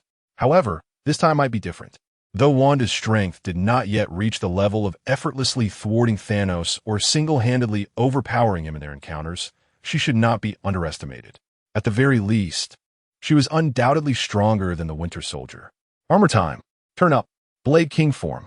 With the transformation sound echoing, Bai Yu transformed into the second-tier Rider armor, his legs, feet, chest armor, shoulders, and face all shimmering in gold, adorned with 13 spade-shaped undead creature motifs. Simultaneously, he wielded a sword with a blue hilt and a golden blade, the weapon known as the King Awakening Sword, originally belonging to the Rider. Is that so? Wanda, upon hearing Bai Yu's words, tilted her head slightly, her gaze sharpening. Then allow me to defeat you as a token of my gratitude. As she spoke, Wanda gathered a sphere of red chaos magic energy between her hands and launched it directly at Bai Yu. Bang, bang, bang. Bai Yu, wielding his sword, maintained his original pace, advancing step by step toward Wanda. Her chaos magic energy struck him without any hindrance, yet it inflicted not a single scratch upon him. In fact, it failed to impede his advance in the slightest. What? Wanda's expression turned blank. My attack is completely ineffective against him? This unexpected turn of events had not crossed her mind.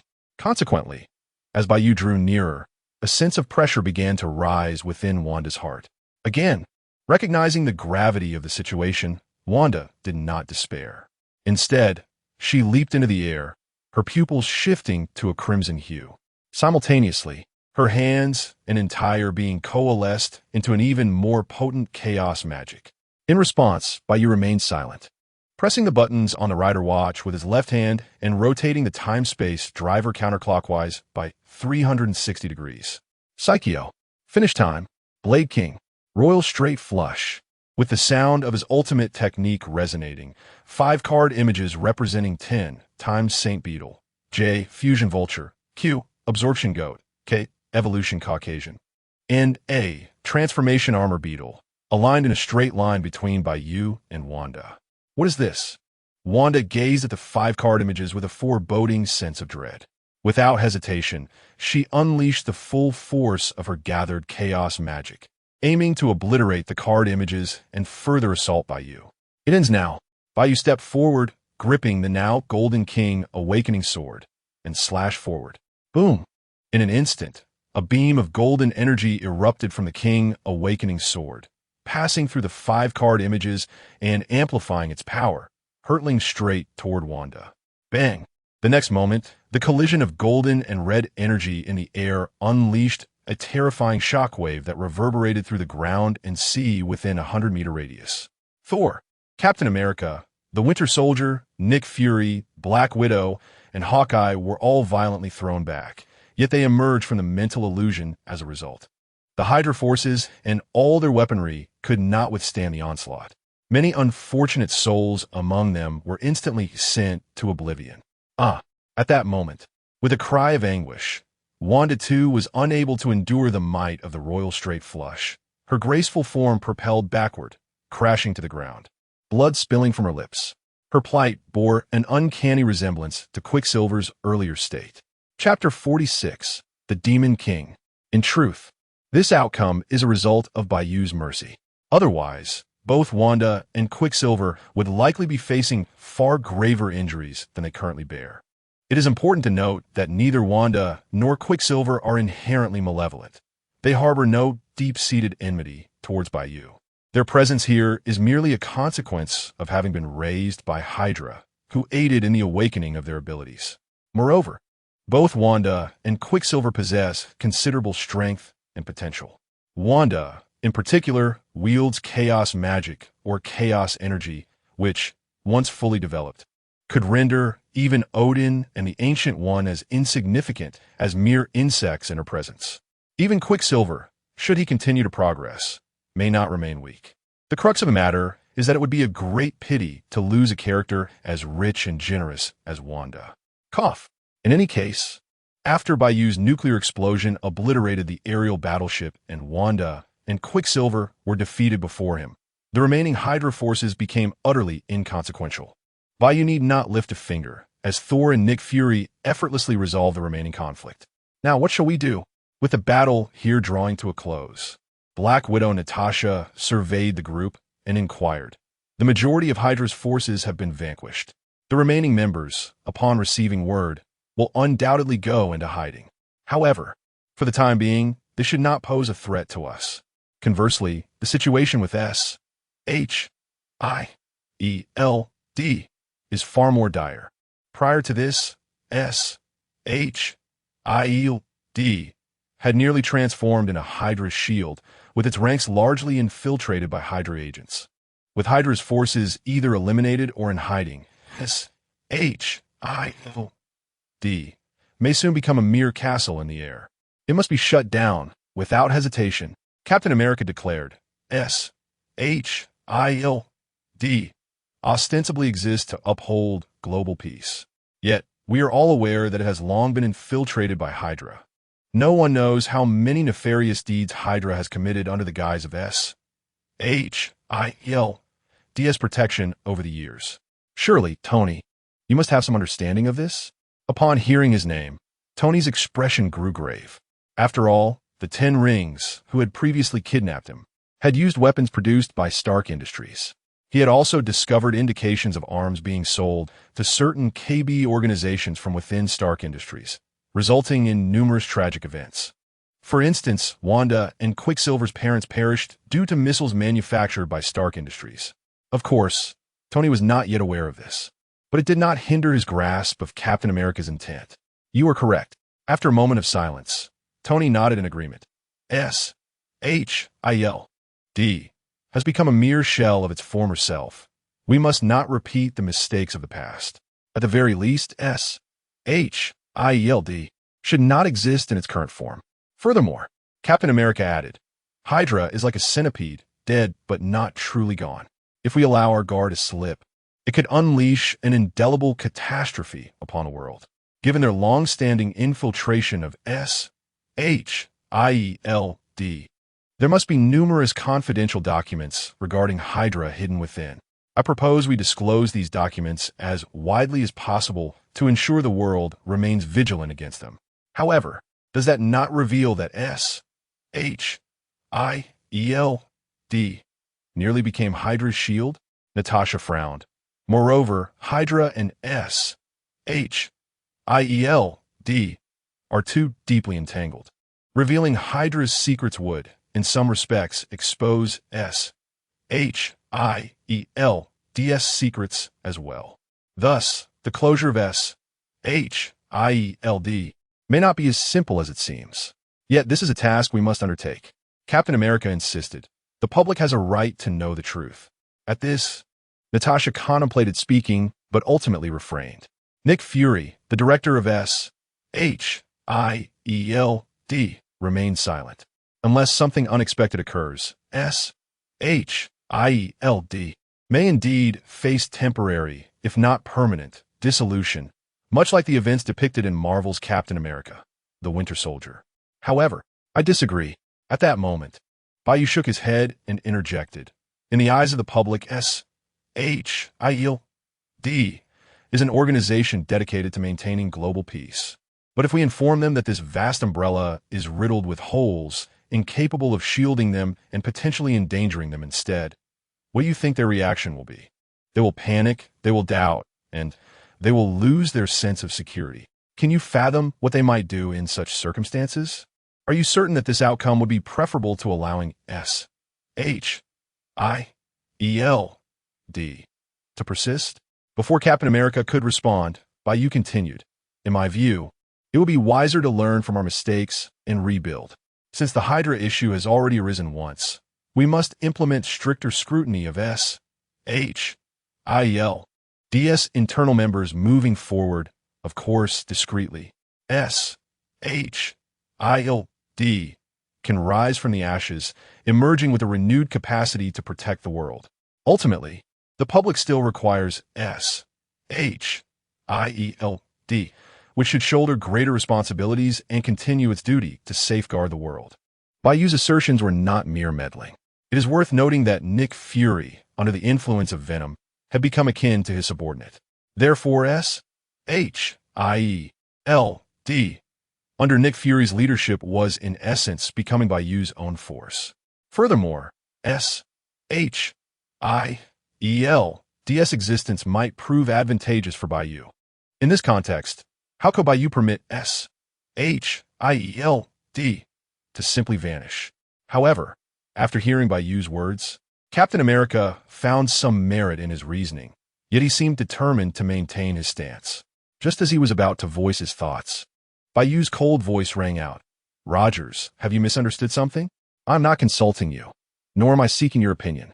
Upon hearing this, Captain America's expression shifted dramatically. Having experienced Bai Yu's assistance in restraining the Winter Soldier the previous night, as well as their recent collaboration against Hydra, he instinctively regarded Bai Yu as a trustworthy comrade and ally. Yet now, he realized he might have been mistaken.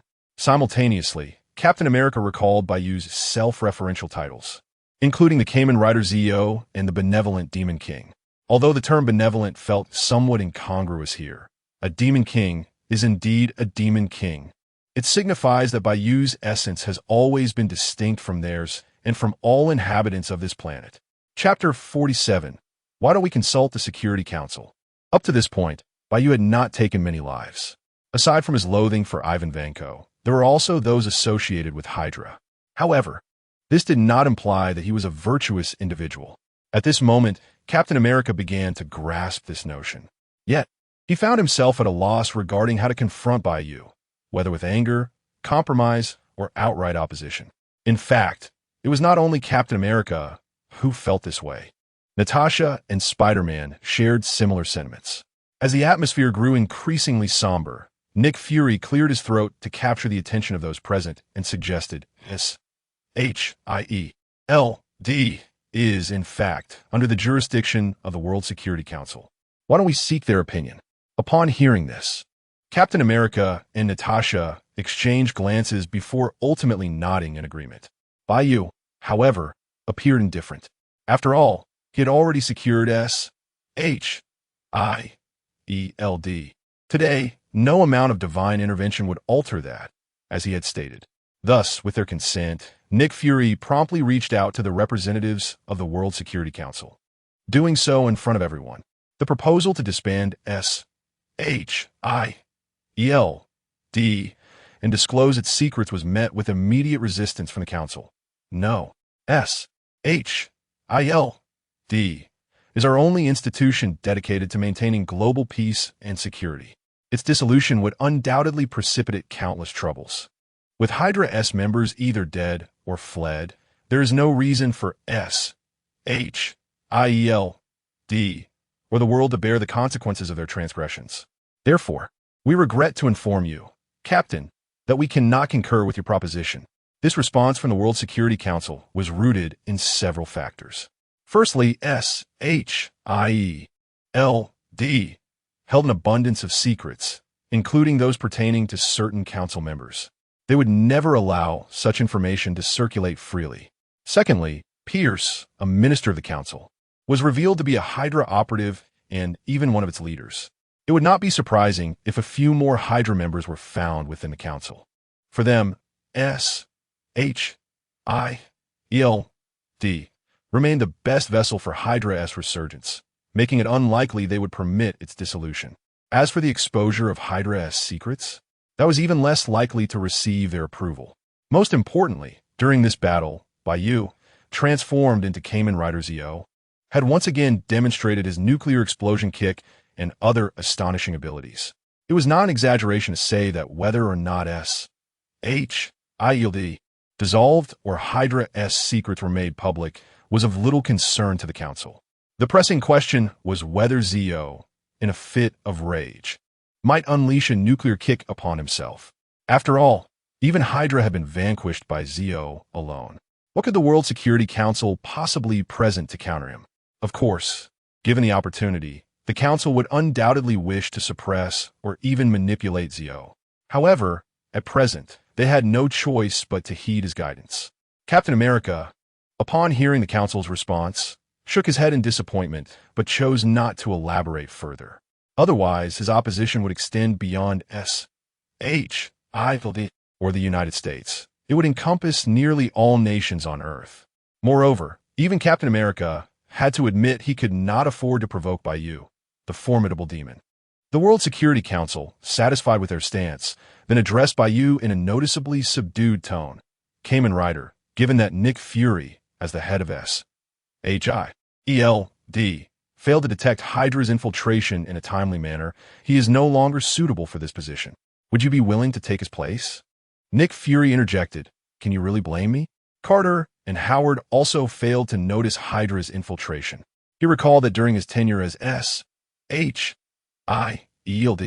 director, he had faced numerous challenges and accusations from the Council. Yet now, they seemed remarkably cordial towards Kamen Rider Zio. To be honest, if given the choice, Nick Fury preferred the Council's former obstinacy and wished for its return. Bai Yu, without hesitation, shook his head in response to the Council's proposal. Furthermore, I believe Nick Fury is doing an adequate job as director. Bai Yu had no desire to take on the duties of SHIELD. He simply needed to control Nick Fury while allowing him to manage the organization's various trivial matters. Indeed, you are correct. The Council promptly replied. We still hold Nick Fury's capabilities and character in high regard. A minor mistake does not negate his past contributions. It is only fitting for him to continue as the director of SHIELD. Nick Fury was left speechless. Are you even listening to yourselves? In a matter of seconds, their stance had undergone a complete reversal. For a moment, Nick Fury felt disinclined to continue as the beleaguered director of SHIELD. LD.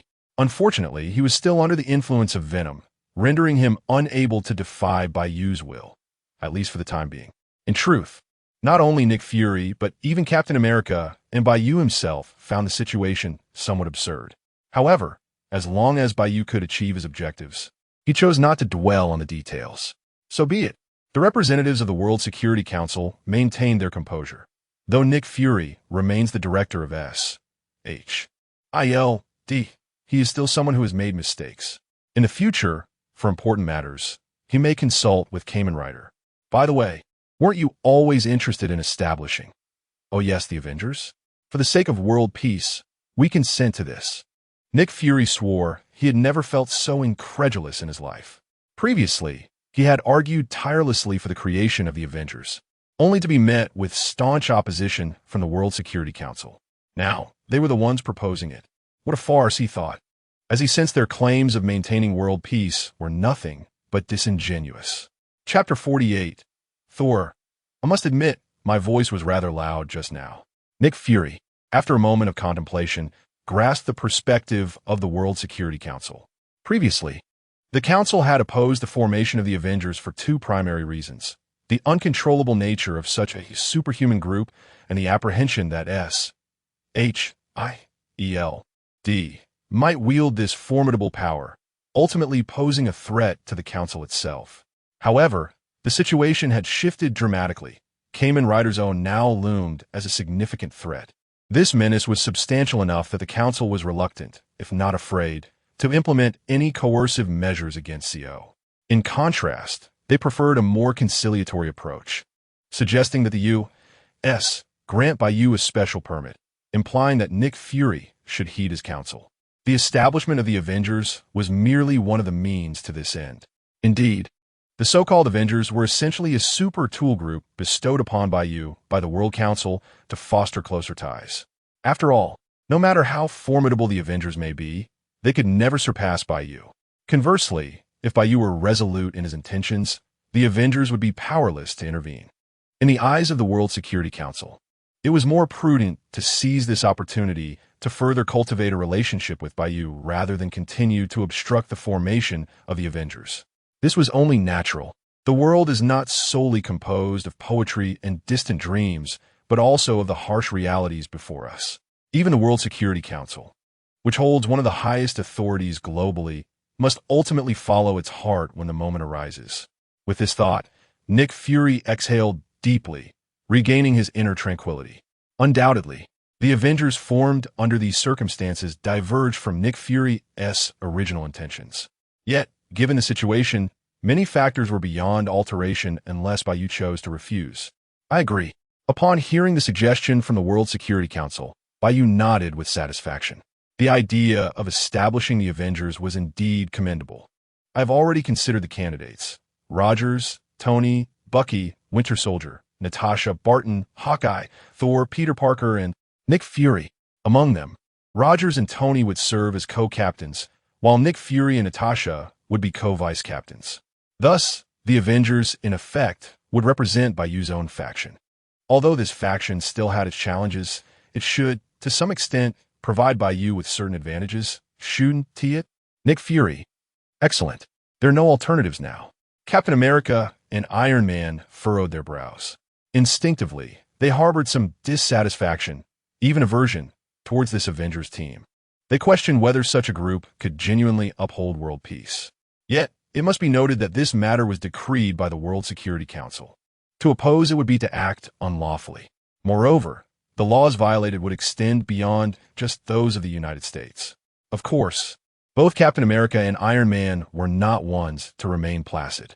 However, the Avengers had only just been established, and their concerns had yet to manifest. Therefore, they were not prepared to make a fuss at this time. Well, I could be a vice captain too?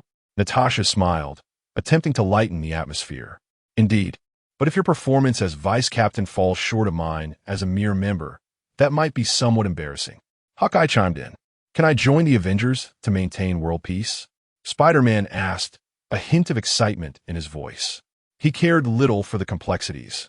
He simply knew that once the Avengers were successfully established, they could indeed protect the Earth and humanity. For this reason alone, He was eager to join. Furthermore, Spider-Man still believed that Kamen Rider Zeo would not take actions that would severely harm all of humanity. The Winter Soldier remained silent, yet it was evident he would follow Captain America. Finally, Thor could no longer suppress his exasperation. I understand the reasoning, but why must I join as well? He was the god of thunder from Asgard, not a mere earthling. His involvement in this conflict was merely due to being inexplicably drawn in. Of course, should the Earth truly require assistance, Thor would not refuse. However, that did not necessarily mean he had to join some Avengers assembly. At this moment, Bai Yu cast a knowing glance at Thor and the hammer of Thor in his hand. He said nothing, yet it felt as though everything was conveyed. Thor gazed at the hammer, fell into a long silence, and finally spoke. I concede, my earlier tone was a tad loud. Joining the Avengers is indeed a splendid choice. The individuals here are exceptionally talented and eloquent. I genuinely adore you all. Here, it feels remarkably like home. Bai Yu. This statement seems rather peculiar. Yet, it mattered little. Despite the oddity of Thor's words, his awareness of the situation endeared him to Bai Yu. Consequently, he casually returned the hammer to Thor. Strangely, at certain moments, its effect seemed to surpass its original purpose. Now, there remained one final question. What were they to do next? Moments later, Natasha gestured toward the gravely injured Wanda and Quicksilver. Her curiosity piqued as she inquired of Bai Yu. Logically, as individuals aligned with Hydra, Wanda and Quicksilver could have been killed on the spot without issue. Yet, Bai Yu had clearly had the opportunity to eliminate them, but had chosen mercy instead. Anyone with a modicum of intelligence could surmise that he must have some grand design in mind. Initially, Natasha suspected Bai Yu was attracted to Wanda's beauty.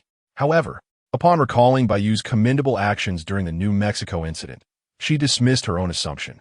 This curiosity was precisely why she now inquired. Their names were Wanda and Pietro. Bai Yu pondered. They once had a warm family during their childhood, until 2 missiles bearing the Stark Industries logo fell before them, claiming their parents' lives. Thereafter, driven by a thirst for life and anger towards Stark Industries, they were discovered by Hydra and their powers awakened. Thus, I intend to invite them to join the Avengers. Chapter 49 Wanda.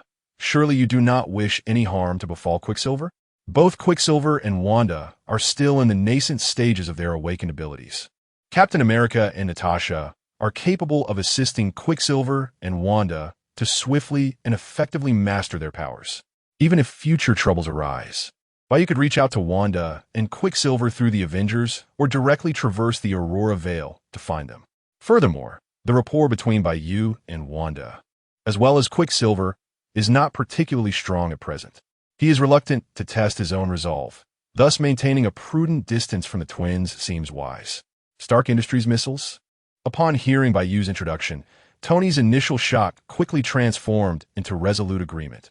Very well, I consent to their inclusion in the Avengers. Although Tony was merely a child at that time, he still felt a sense of responsibility. Moreover, having previously been a victim of Stark Industries weaponry, he could empathize with Wanda and Quicksilver's emotional turmoil. The others exchanged glances, hesitating to voice their opinions.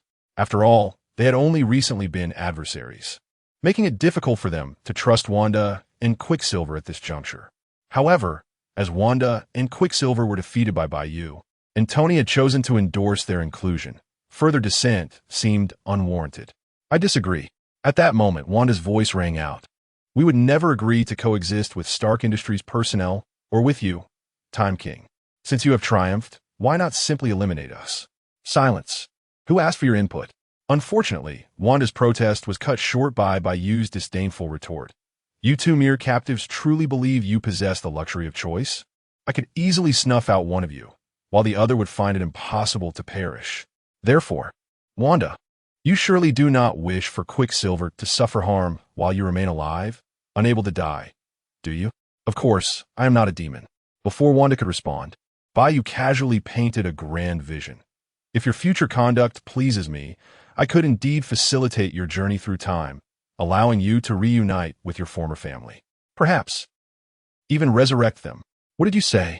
While Wanda could initially overlook the preceding remarks, the last statement compelled her to inquire. can you truly enable us to see our deceased family once more?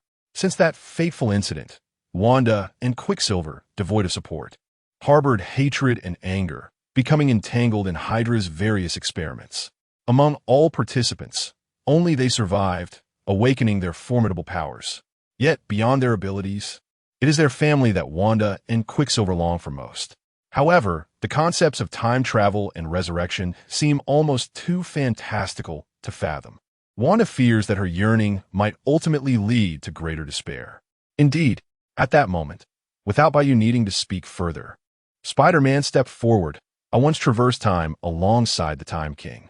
He has saved me with the power of time. Although I have yet to witness him resurrect anyone, I believe if he can indeed return you to your childhood, there remains hope for your family's revival. Upon hearing this, Wanda glanced at Spider-Man and then at Bai Yu, her gaze gradually firming. Very well, I am willing to join the Avengers. Should you truly enable us to reunite with our past family, or even bring them back to life, I shall comply with any request you make of me. I feel the same. Quicksilver's weak voice chimed in. Excellent. Bai Yu's lips curled into a smile. In that case, allow me to bestow upon you a small gift. With that, Bai Yu removed the Time King's second stage dial from his waist and pressed it in the direction of Wanda and Quicksilver. In an instant, time flowed backward for them, their injuries healing completely within seconds. This is truly astonishing. Wanda gazed at herself, her eyes filled with disbelief. The others shared her sentiment.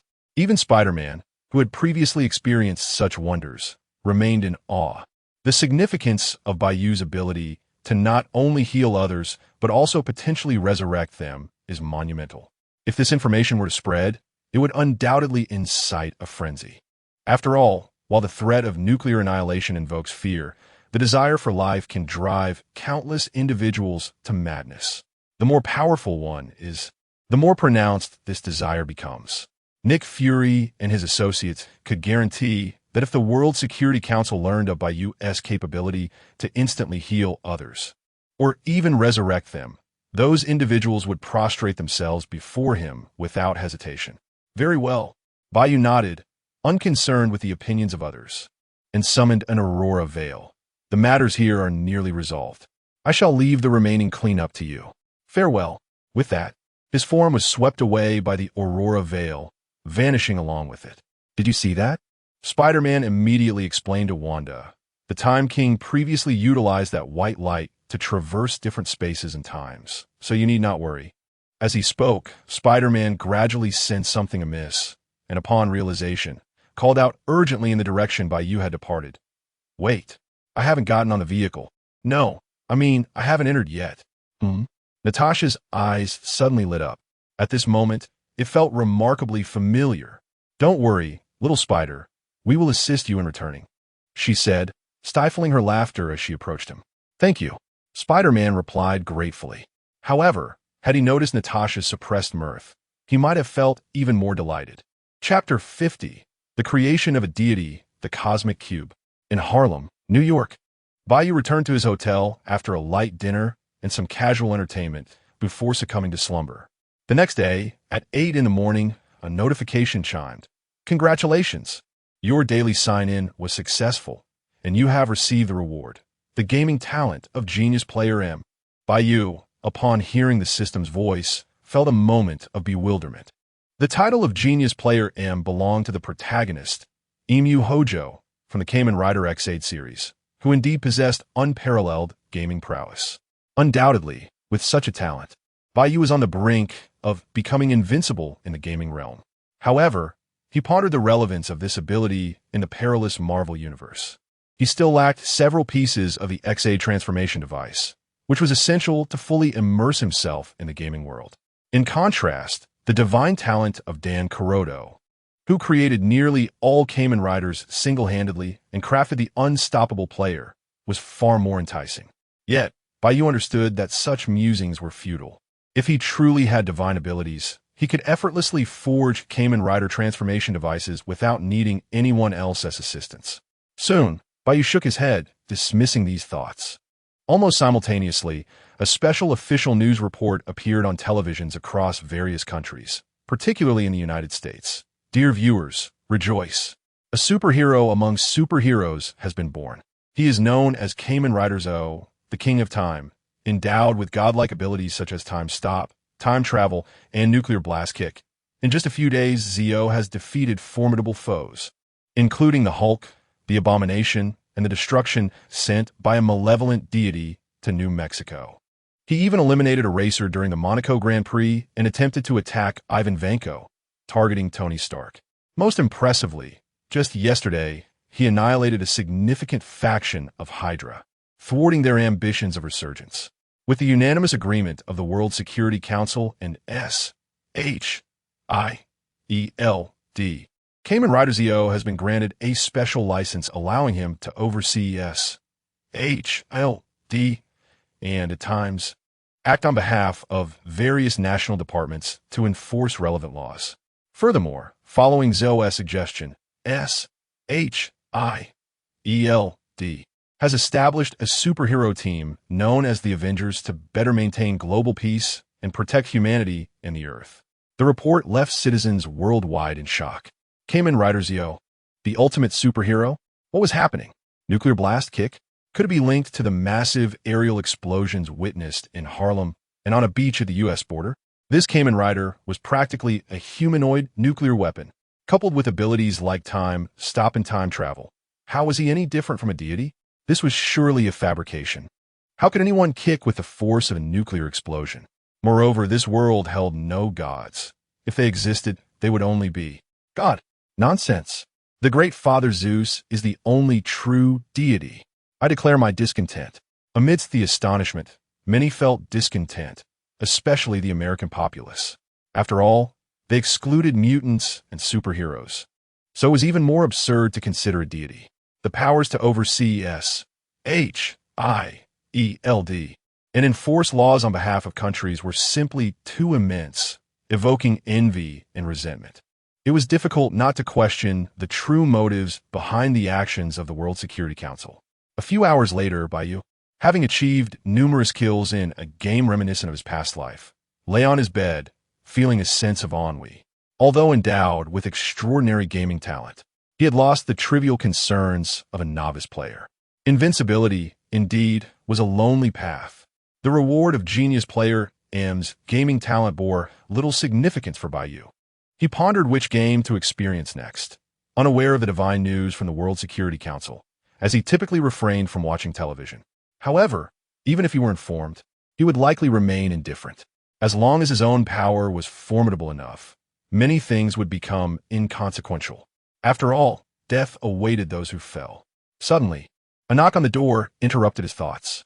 Bai Yu rose and opened the door to find Nick Fury, fully armed and bearing a serious expression, holding a small black case resembling a briefcase.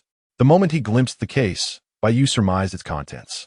As Nick Fury entered and carefully opened the case, a crystalline object, approximately 20 centimeters wide and 50 centimeters tall, emanating blue light and possessing a perfectly symmetrical shape, materialized in the air. Without question, this was the cosmic cube containing the space stone and immense energy. It was known that Carol Danvers became one of Earth's mightiest superheroes, Captain Marvel, after coming into contact with the energy within the cosmic cube. Even Iron Man derived a new element, replacing palladium, from Howard Stark's research on the cosmic cube. This was also one of the primary reasons Loki could not manipulate Tony Stark using the Mind Stone in Avengers: Infinity War. In summary, within the Marvel Cinematic Universe, the cosmic cube, as one of the Infinity Stones and the vessel for the Space Stone, could be deemed one of the universe's most coveted treasures. Bai Yu was astonished that Nick Fury had managed to procure it without incident. Typically, one would expect Nick Fury to announce that something had gone awry with the Time King, and that Loki had seized the cosmic cube. Yet here he was, presenting it to Bai Yu without a hitch. It made sense. After all, this was the real world, not a fictional narrative filled with melodrama. Chapter 51. Tony's Concerns Excellent. Bai Yu cast a final glance at the cosmic cube, delivering a merciless dismissal to Nick Fury, the utility man. You have no business here for now. You may return. I imagine SHIELD and the Avengers have plenty awaiting your attention. Nick Fury nodded gently, but hesitated before finally inquiring. May I ask what you intend to do with the cosmic cube? Even if Fury lacked a full understanding of what the cube represented, he was well aware of its immense danger. Who could say whether Bai Yu might employ it for nefarious purposes? Certainly not. Bai Yu promptly rejected the notion. There is no necessity for me to report my actions to you. Moreover, believe me, this artifact is far safer in my possession than in yours. At this moment, Bai Yu did not mention borrowing it for a few days. Previously, this was due to his first encounter with Fury, as he had no significant ties to S.H.I.E.L.D. However, given the present circumstances, Nick Fury and the entirety of S.H.I.E.L.D. could be considered subordinate to Bai Yu. Thus, he naturally possessed greater authority and freedom to manage the cosmic cube. Furthermore, having the cube in Fury's hands posed a more substantial risk. Very well, Nick Fury conceded, turning to depart. Now let us begin. Once Fury had left, Bai Yu retrieved the Time King's second stage dial, the empty dial, and the time-space driver. Rider time. Kamen Rider. Rider. ZOZOZOE. Armor time. Kuga ultimate form. Accompanied by the transformation sound effects. Bai Yu instantly transformed into the Time King's second stage, Kuga ultimate armor. After all, his next objective was to absorb and even replicate the powers of the cosmic cube. This feat could only be accomplished by harnessing Kuga's abilities. With the transformation complete, Bai Yu raised his right hand towards the cosmic cube, his gaze infused with anticipation, excitement, trepidation, and a hint of nonchalance. In the next moment, the cosmic cube flew towards him, hovering before his eyes and beginning to emit a blue cosmic energy, which naturally contained the power of space.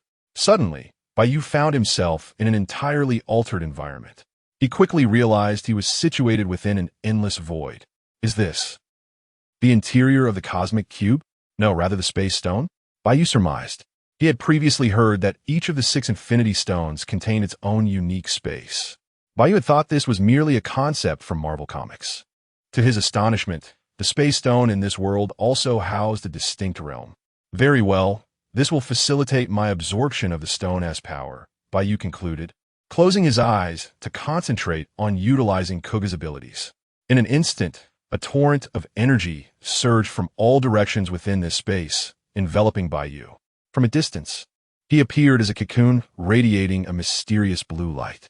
Outside, in the heart of Manhattan, Stark Tower. Tony, what's wrong? Pepper inquired, handing him a cup while expressing concern. Since your return yesterday, you've often sat in silence, seemingly troubled by something. If you don't mind, could you share it with me? Perhaps I may not be able to help, but speaking of your worries might be beneficial. Pepper? Hearing her voice snapped Tony back to reality. He accepted the cup she offered, took a sip, and managed a smile. Your presence is already the greatest assistance to me. Besides, I am Tony Stark, one of the smartest individuals in the world and Iron Man. How could I possibly have any worries? After a moment of shared gazes, Tony relented. I do have some concerns, though it's not a significant matter. It's just, I had a dream. No, not a dream. Perhaps a hallucination. In any case, I saw certain things, perhaps. The future? Was it frightening? Pepper gently probed. Yes, quite terrifying. Tony's intense gaze locked onto Pepper, his tone growing serious and somber. I witnessed the apocalypse. Many perished before my eyes, including the old relic, Captain America, the Black Egg, Black Widow, the Fool God, Thor, and Spider-Man. The earth was riddled with ruins and corpses. What was more horrifying was that I remained alive, alone, despairing amidst the remains of everyone else. This hallucination stemmed from Wanda's mental influence on him during the battlefield the previous afternoon. However, its essence was rooted in a profound fear within him. In the original narrative, Tony had developed Ultron based on similar fears and hallucinations alongside Bruce Banner. That's nonsense, Tony. It must be false. As Pepper sensed Tony's emotions shifting during his recount, she grasped his hands reassuringly. In this world, there's U.S.H. I.E.L.D. and the Avengers. Moreover, there's the Kamen Rider Zio, who can unleash nuclear devastation at will. Revered by the World Security Council as a god. No one, absolutely no one, can bring about an apocalypse. Yet what if? Tony's expression did not lighten with Pepper's words. Instead, it grew heavier. What if the cause of the apocalypse is Zio? What? Pepper exclaimed, her confusion evident. Tony, why do you believe that? Hasn't Zio primarily done good deeds? No. Tony shook his head, elaborating, he is not performing good deeds. He simply does not care to oppress those uninvolved. However, should he be provoked or if his cherished interests are threatened, his response might differ drastically. More crucially, he exhibits a disconcerting indifference towards human life. For instance, he showed no hesitation in killing Venom and Ivan Vanko. Furthermore, he coerced General Ross into compensating for his RV damages through half-hearted threats. Lastly, he unilaterally decided to prevent SHIELD's dissolution and determined the members of the Avengers. Chapter 52. The Future Seer? The members of the World Security Council are exceedingly foolish. Tony continued. Their recent deification campaign serves two purposes. On one hand, it is intended to deepen their ties with the Time King. Even if they cannot exert direct control over him, they can at least persuade him to assist them in certain matters. On the other hand, an ancient saying from the distant East states, water can carry a boat, but it can also capsize it. If, in the future, the Time King fails to provide the benefits desired by the World Security Council, they may very well turn to the power of the entire world to slay the god. Unfortunately, their folly lies in their failure to recognize that the Time King's power is continually on the rise. I do not know the source of his newfound strength, but I am certain that if left unchecked, his power will far exceed our imagination. Perhaps it is precisely because his strength has not yet reached its zenith that his actions remain within a controllable range. But what if one day he attains that peak? Will he not then shed his restraint and transform into a true demon lord? After hearing Tony's words, Pepper's eyes still reflected astonishment and confusion. These should be mere conjectures. You lack concrete evidence. You cannot guarantee that they will come to pass, can you? It was not that Pepper entirely disbelieved Tony's assertions, but rather that they seemed too incredible, even somewhat presumptuous. Furthermore, she worried that Tony's continuous doubts would place undue pressure upon him, leading to unforeseen consequences. Pepper, I understand your concerns. Tony took a deep breath before responding. However, the Time King is simply too powerful. Even without acquiring new abilities, there is no one on Earth who can defeat him, at least not in a direct confrontation. Abilities such as stopping time and time travel render assassination attempts nearly futile. If the Time King were to oppose the entire world and pose a threat to humanity, what then? We can choose to trust in his nature, to believe that he would not act against us. But Pepper, we cannot gamble on the certainty of his restraint. Regardless, we must possess sufficient strength to contain the Time King when the time comes, mustn't we? For a moment, Pepper found herself at a loss for words. After much contemplation, she finally inquired, what do you intend to do? Even though Pepper had never witnessed the Time King's might firsthand, she was acutely aware of his formidable power. It was not something that could simply be contained by Tony's wishes. While I have little information, I do have some ideas regarding this matter, Tony replied promptly. In response to the Time King's various transformations, I require advanced nanotechnology to facilitate the swift adaptation of my Iron Man suits. To counter his nuclear kick and other more potent attacks, I must significantly enhance the defensive capabilities of my armors. For instance, I am considering the development of energy shields and the incorporation of new materials. The former could be achieved by upgrading the arc reactor or manufacturing multiple reactors to provide ample energy at critical moments. As for the latter, I could explore materials similar to Captain America's shield. Like vibranium, of course, the supply of vibranium is exceedingly scarce. However, I happen to know of another material that is comparable and more abundant. You. Coincidentally, I am aware that Wakanda, the nation with the largest reserves of vibranium, is preparing to engage in trade to establish diplomatic relations with the outside world. Clearly, Tony had engaged in profound contemplation regarding the potential threats posed by the Time King. Moreover, as time progressed, he might conceive even more reliable strategies. Yet, how tedious these musings seemed. At that moment, a cold, deep voice resonated from nowhere. You decrepit remnants of a bygone era. How can you comprehend the terror of the Time King? Tony Stark, one of the most brilliant minds on Earth in this age. Your instincts are correct, and your thoughts are commendable. Alas, the rate of growth and the dread of the Time King are beyond your imagination. No matter how swiftly or powerfully you manufacture your weapons, they will forever lag behind the Time King's advancement, unless your strength derives from the future. Almost simultaneously, in the Himalayas at Kamartaj, the supreme sorceress, Ancient One, sensed something amiss. She suddenly turned her gaze toward New York, her expression grave. It seems someone has traversed space and time, arriving from the distant future into the present. This may not bode well. Without hesitation, Ancient One raised her hand and summoned the Eye of Agamotto, Time Stone, from the library. After adorning herself with the eye, she began to harness its power. However, merely 5 seconds later, she reopened her eyes, her countenance growing increasingly somber. This cannot be. Initially, the Time King's emergence merely stirred a small ripple in the river of time. At most, his future was imperceptible. His every action lay beyond the design of time. Yet now, the arrival of this future being has completely disrupted the fabric of time and space. Even the power of the Time Stone is unable to glimpse the future. No, that is not entirely accurate. It is not solely the influence of the future being. Other forces, more formidable existences, are aiding him. This is equally disconcerting. After all, any entity capable of influencing time and rendering the Time Stone's power ineffective is certainly not a trivial character. Even if Ancient One's own power is insufficient to fully wield the true strength of the Time Stone, it nonetheless attests to the extraordinary nature of the opponent. Furthermore, this future being may have been drawn here due to the existence of the Time King. With this thought, Ancient One seemed unable to remain still. She promptly rose, conjured a golden portal, and stepped through, vanishing from sight. For the time being, none knew her destination. Chapter 53. Conqueror Kong is Stark Tower. Who? Upon hearing the voice, Tony immediately positioned Pepper behind him and summoned dozens of different Iron Man suits. The voice that followed was clearly not that of a benevolent individual. Huh. In the next moment, with a cold chuckle and a violent distortion of time and space, a mysterious man clad in a black bodysuit and pink armor, accompanied by a helmet, appeared, hovering before Tony and Pepper in a high-tech chair.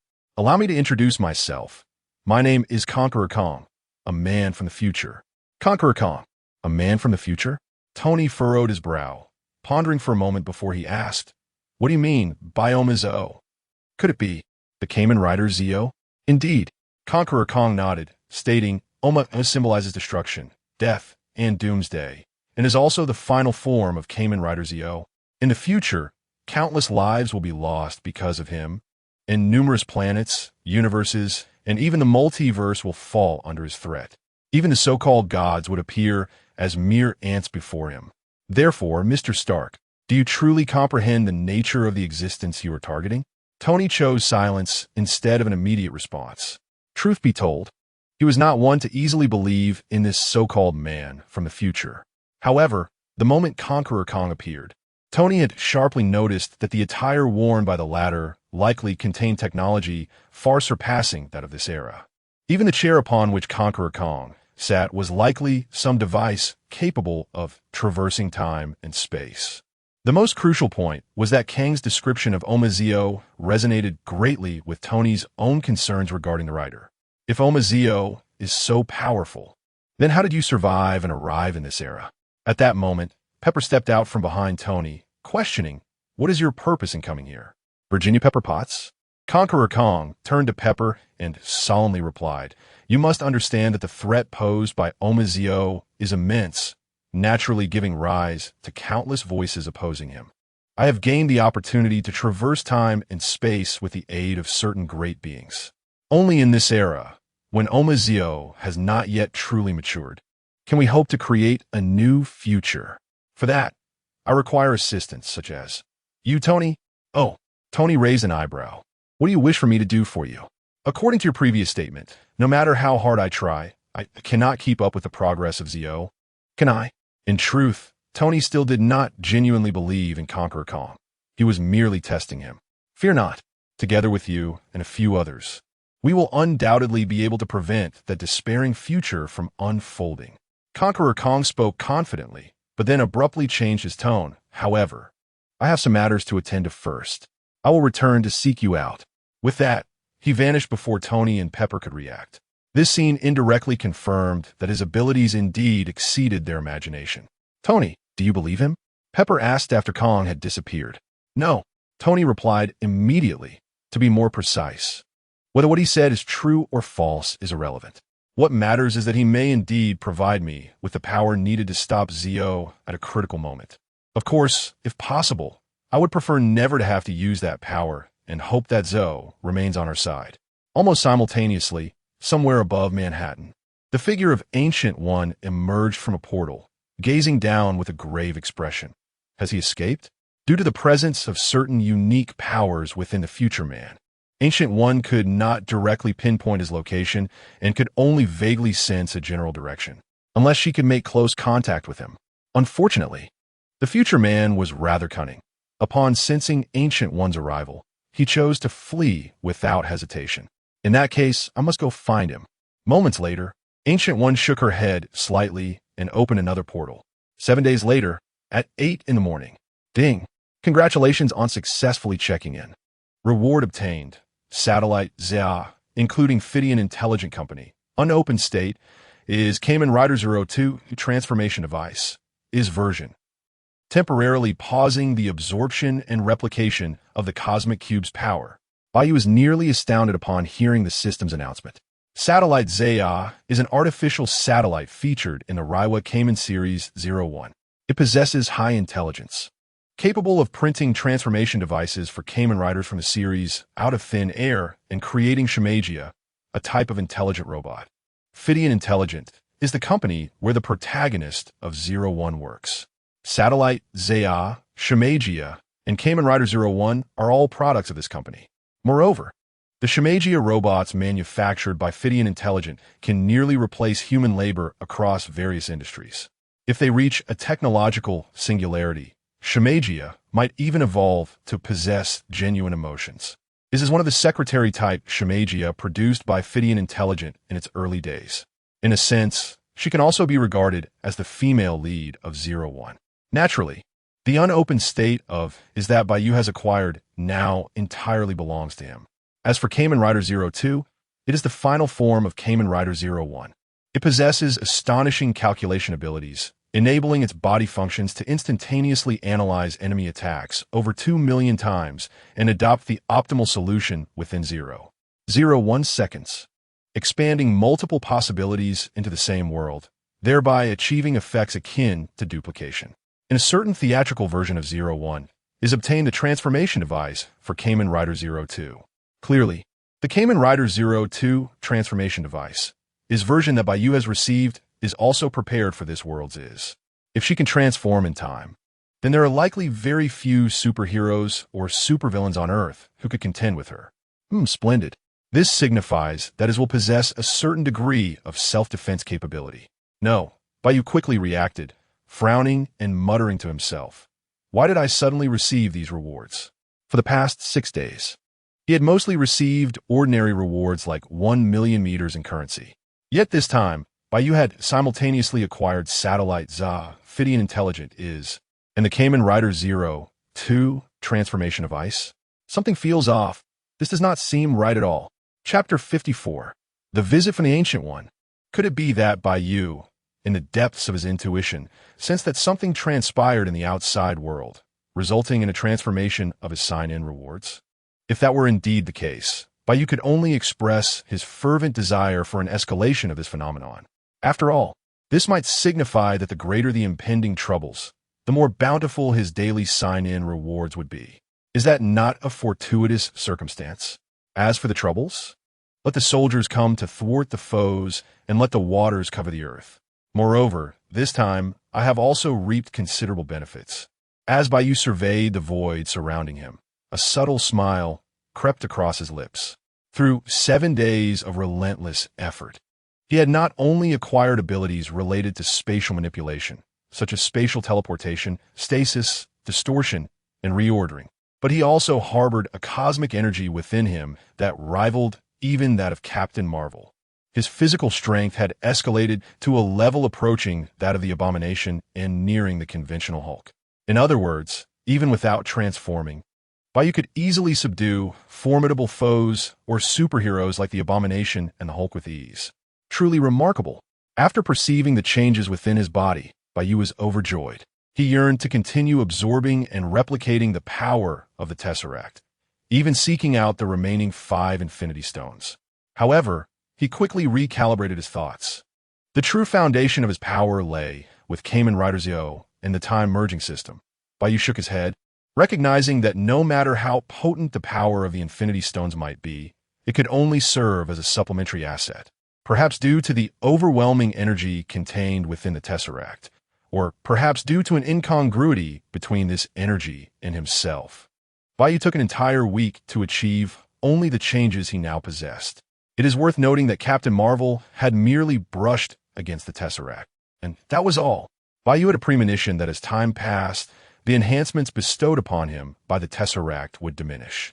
Fortunately, the powers he acquired from the Tesseract had become an integral part of him, ensuring their efficacy even if he ventured into other parallel universes. Unlike the awkward scenario depicted in the series Loki, where the Infinity Stones held no power in other universes. It was time to depart. Soon, Bai Yu arrived at a decision. Spending an entire week in this state was beyond his initial expectations. Ordinarily, Bai Yu preferred to go with the flow rather than deliberately seeking out various powers.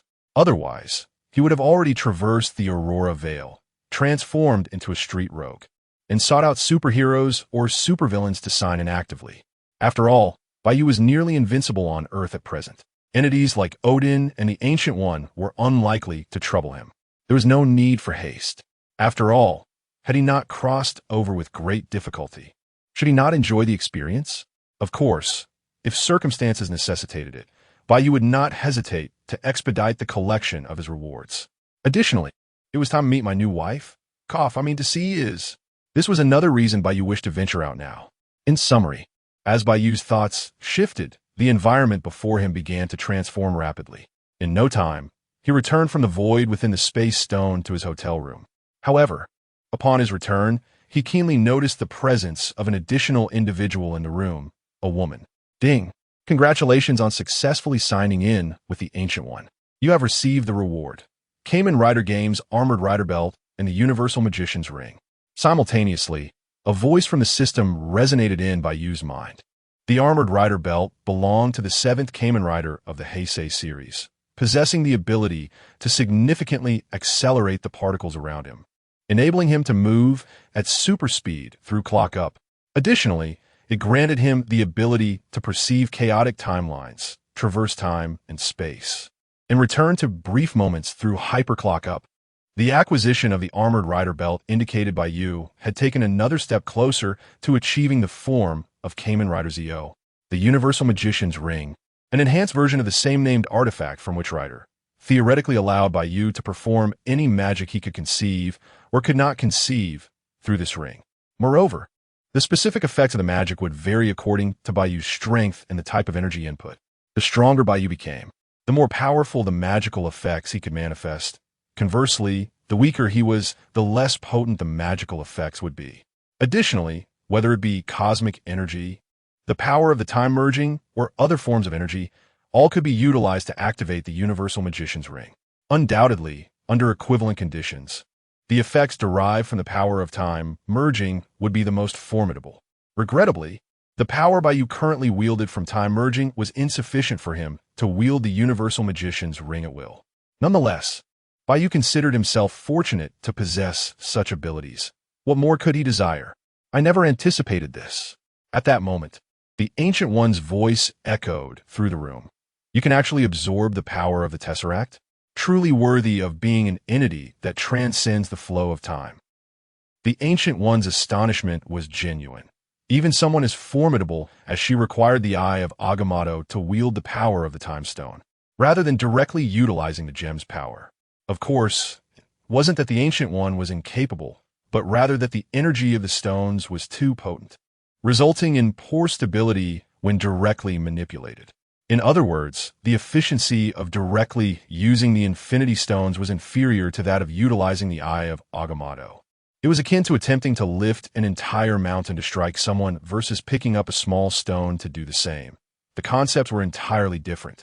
In truth, the so-called Infinity Gauntlet merely suppressed the energy of the Infinity Stones, allowing for a more stable use of the power of all 6 stones. Otherwise, Thanos would not have experienced the inability to utilize the stone's powers without clenching his fist or snapping his fingers after donning the Infinity Gauntlet. At its core, the power of the Infinity Stones was simply too immense. Theoretically, each stone held the capacity to directly influence an entire universe. Yet to date, no one had managed to harness the full power of the stones to that extent. The Infinity Gauntlet could accomplish this only by amalgamating the powers of the 6 Infinity Stones. In summary, truly wielding the power of the stones is exceedingly challenging, let alone absorbing them. Furthermore, the Ancient One sensed that Bai Yu had genuinely transformed part of the power from the Tesseract into an intrinsic aspect of himself. It is no exaggeration to say that once Bai Yu completely absorbed the power of the Tesseract in the future, the latter would become nothing more than an inert stone devoid of any power, even in this world.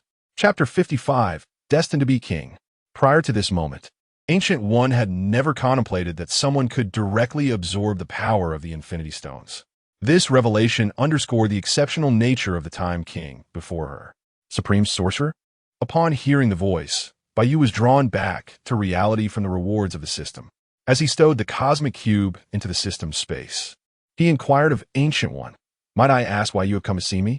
Despite standing before Ancient One, Bai Yu felt no trepidation. If Ancient One intended harm, she would have likely acted immediately. Furthermore, in this world, she had no compelling reason to act against him. After all, as the Supreme Sorcerer, her primary responsibilities encompassed safeguarding the Eye of Agamotto and repelling incursions from other dimensions, such as Dormammu. Generally, she refrained from interfering in earthly matters. On another note, even if a confrontation were to ensue, Bai Yu's current strength rendered him less vulnerable to Ancient One's prowess. With abilities such as the Aurora Veil, Time Stop, and the Odin's Dial, he was well equipped to engage or withdraw, placing him in an inherently advantageous position. Concurrently, Bai Yu found himself pondering Ancient One's intentions. Could it be that something significant had transpired in the outside world? "You are familiar with me?" Ancient One, who had yet to introduce herself, regarded Bai Yu with mild astonishment before shaking her head. "That is of little consequence. What matters is that I have sensed a future one who has traversed from a distant future to this era. If my foresight does not deceive me, this individual is likely here for you, and their intentions are most likely not benevolent." A future one? Bai Yu was momentarily taken aback, but not particularly surprised. After all, characters like Gates, Watts, Tsukuyomi, and Swords from Time King had all traveled from the future to the present. The Marvel Universe was replete with individuals capable of temporal traversal. For instance, Wolverine from X-Men, Days of Future Past, Conqueror Kong from Marvel Comics, and Franklin, the child of Invisible Woman and Mr. Fantastic in the Fantastic Four, who possesses abilities such as reality manipulation and creating pocket universes. Even with the addition of another future one, what was so extraordinary about that? However, if this individual were indeed targeting him, Bai Yu fell into contemplation, pondering whether it was the future version of himself who had grown excessively powerful, becoming the Time King, thus posing a significant threat to certain entities, prompting them to traverse to this time in an attempt to eliminate him now. Much like Gates and Tsukuyomi in the original narrative? No, it cannot be that simple. Bai Yu quickly dismissed this notion. As anyone who had seen Avengers, Endgame would know, even if a future one succeeded in eliminating Bai Yu in this era, it would merely create a new timeline, leaving the timeline of the future one untouched. Moreover, who had endowed the future one with the audacity to believe they could vanquish Bai Yu in this era? Did they truly underestimate Bai Yu's current strength and the resolve of the Time King from that era to intervene when necessary? Thus, this future one either lacked awareness or harbored ulterior motives. Much like Swartz in the original tale, who ostensibly sought to prevent Tokuwadai Go from ascending. yet secretly aimed to absorb the latter's power once he became the Time King. Regardless, one immutable fact remained. Both Schwartz and this so-called Future One were undeniably foolish. It seems you're not the least bit concerned, Ancient One observed, surprised by Bai Yu's demeanor. In truth, her presence here was twofold, to caution Bai Yu and, simultaneously, to glean more information through him. Bai Yu's reaction was indeed unexpected. After all, most individuals would not remain so composed upon learning that someone had traversed time and space with potentially malevolent intent directed at them. Worried? Upon hearing Ancient One's words, Bai Yu chuckled. On the contrary, I should express my gratitude to this individual. The existence of such a Future One implies that, in their time, I have likely become the Time King. And as long as a Time King exists, it signifies that no matter how others strive to thwart it, regardless of the changes in the world or the timeline, I am destined to become the Time King. Although I have never doubted my ascension to kingship, having a Future One to further validate this notion is indeed a fortuitous development. As for the potential troubles this Future One might bring, what does it matter? I'm confident that I shall quell any dissent when the time comes. In fact, I perceive this Future One's arrival as an opportunity to add a touch of amusement to my path to kingship. With that in mind, I can rest easy. Ancient One nodded lightly, preparing to depart. Wait, Bai Yu promptly called out to Ancient One. Supreme Sorcerer, as a senior meeting a junior for the first time, would it not be rather impolite to leave without a token gift? Ancient One, how utterly impolite. The fact that you utter such words is the true display of rudeness. Nevertheless, she quickly regained her composure and inquired amiably, what is it that you desire? The Eye of Agamotto. Bai Yu responded without hesitation. Or, to put it more precisely, the Time Stone. Fear not, I am a person of principle. I would merely borrow it for a few days. I shall absorb a bit of energy and engage in no excessive antics. Ancient One, might it be possible that your request is indeed excessive? Absolutely not. Ancient One stated firmly. The duty of the Supreme Sorcerer is to safeguard the Time Stone. Furthermore, without this gem, powerful entities from other dimensions would seek to invade Earth, leading to unnecessary complications. Then allow me a visit to your library. Bai Yu seemed to have anticipated this response and promptly adjusted his request. His reasoning stemmed from the Universal Sorcerer Ring, which theoretically could manifest any kind of magic he was aware of or could conceive. The challenge lay in the fact that, despite having viewed numerous related novels and films in his past life, his understanding of magic remained somewhat limited. Fortunately, the library within Kamartaj housed a plethora of magical tomes. Should Bai Yu encounter any uncertainties, he could readily consult Ancient One, thereby enabling him to more swiftly and effectively harness the capabilities of the Universal Sorcerer Ring. Chapter 56. Fadian Intelligence. The Library of Kamartaj. Ancient One was momentarily taken aback, seemingly perplexed by why Bai Yu, who had no knowledge of magic, would wish to venture there. However, she quickly regained her composure and nodded, stating, the knowledge of Kamartaj is shared. If you wish, you may visit at any time. Subsequently, she opened a portal and departed. Bai Yu did not intervene this time. He was more eager to visit Fadian Intelligence Company and see his beloved secretary Is. As for the Time Stone, to be honest, it held little significance for Bai Yu, the Time King. Acquiring it would be advantageous, but if it eluded him, there was no need for undue insistence. Almost simultaneously, Stark Industries, directly across the street.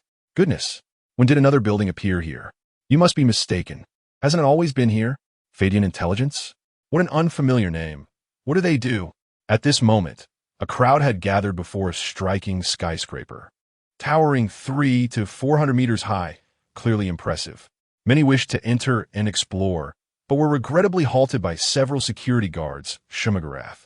Despite this, some persistent individuals attempted to ingratiate themselves with one guard, saying, Sir, what is your role here?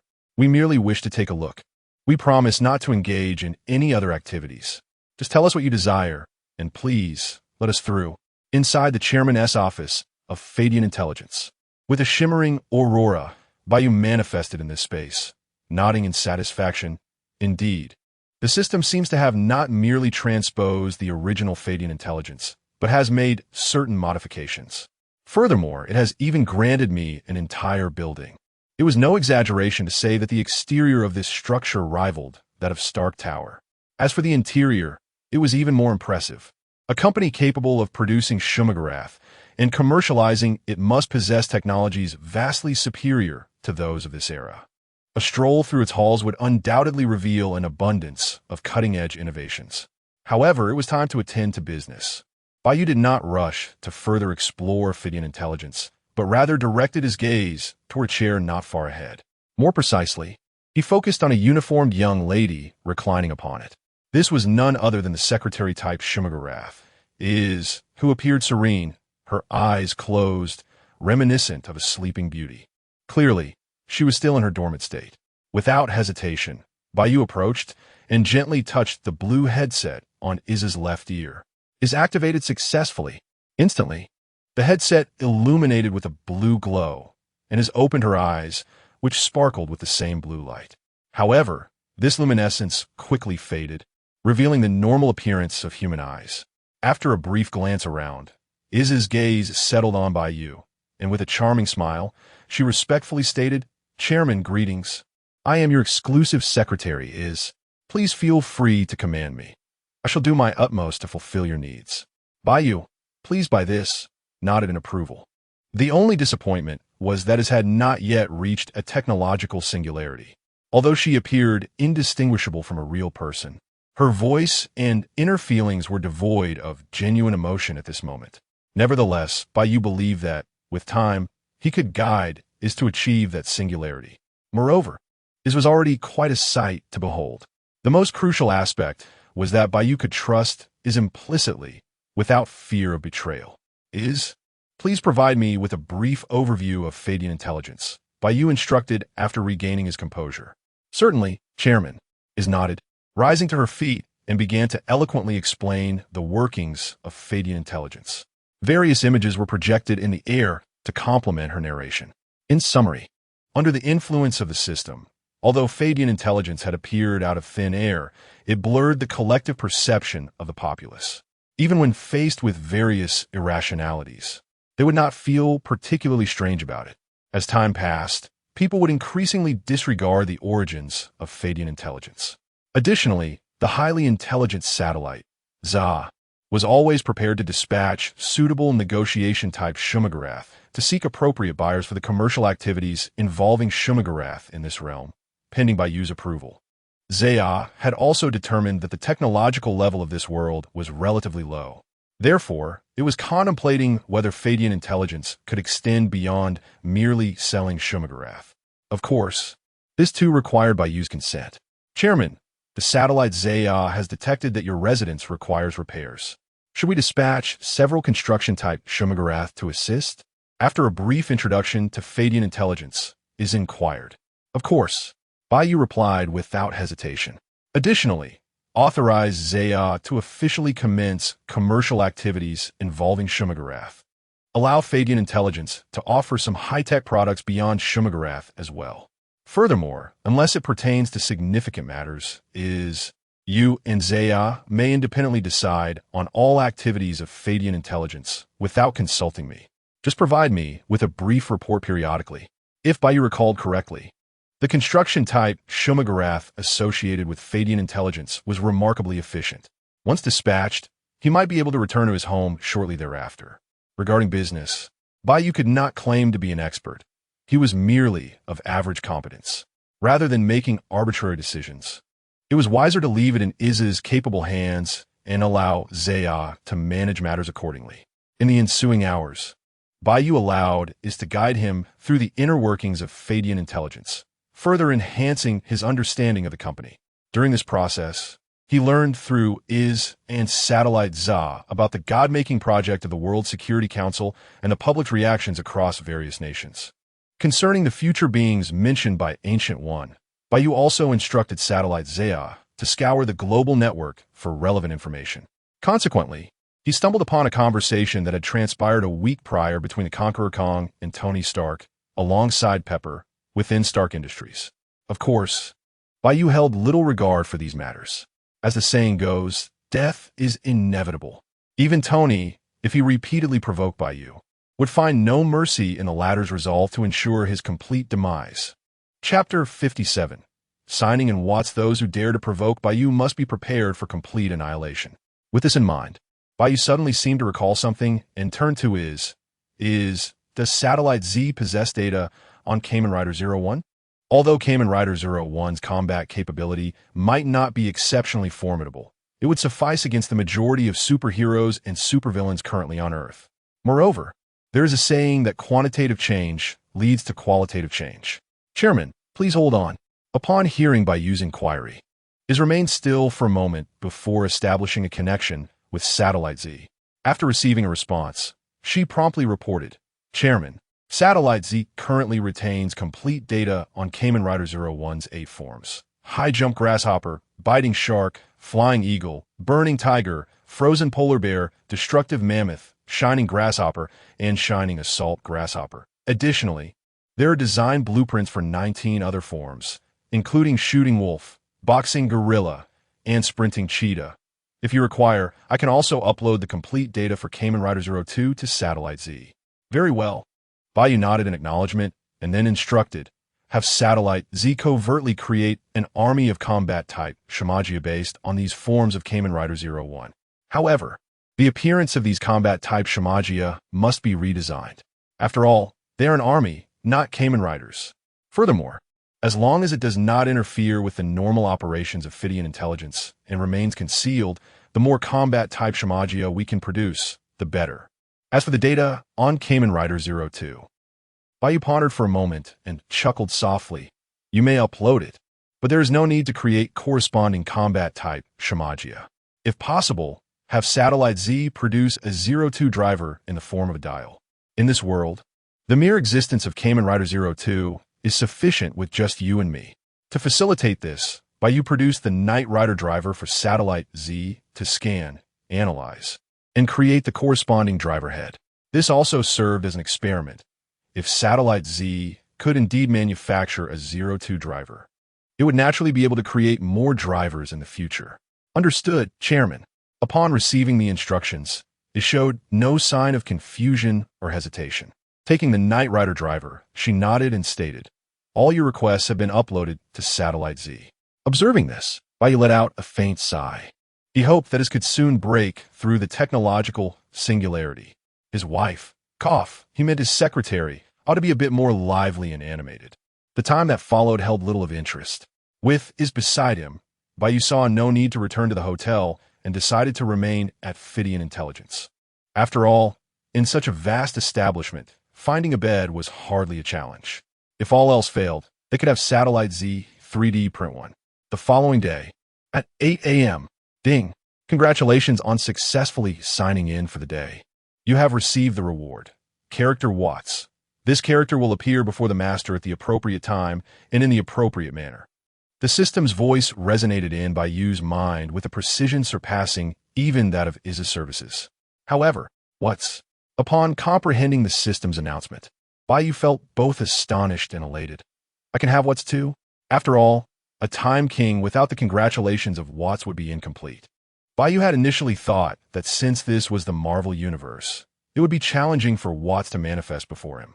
He never anticipated that the system, this stout and bespectacled entity, would also have a moment of enlightenment. System, shouldn't you express your gratitude to me? Bai Yu couldn't help but wonder what color the appearing Watts would possess. After all, following black Watts, white Watts, and red Watts, there were not many colors left for him. As for the appropriate time and appropriate manner, it was incredibly difficult to decipher. Speculating about the conditions under which he might encounter Watts while using a new form or during a time travel scenario seemed far from straightforward. At that moment, Bai Yu's phone rang. Interestingly, the caller ID displayed a number that belonged to General Ross, who had supposedly vanished a week ago. Help! Help me! Please, Mr. Time King. Upon answering, Bai Yu was met with a series of fragmented sounds due to poor signal quality. After a brief exchange, the call abruptly ended. Moreover, if Bai Yu recalled correctly, that voice did not belong to General Ross, but rather to his daughter, Betty. After some contemplation, Bai Yu turned to Iz and said, trace the signal of the person who just called me. Understood. Iz nodded obediently and began connecting to Satellite Z. Mere seconds later, she provided Bai Yu with the answer. Chairman, the signal's location is somewhere in the center of the Pacific Ocean. Due to the brevity of the call and possibly the secrecy of Betty's location, even the powerful Satellite Z could only present a rough estimate. Nonetheless, this information sufficed. I'm stepping out for a while.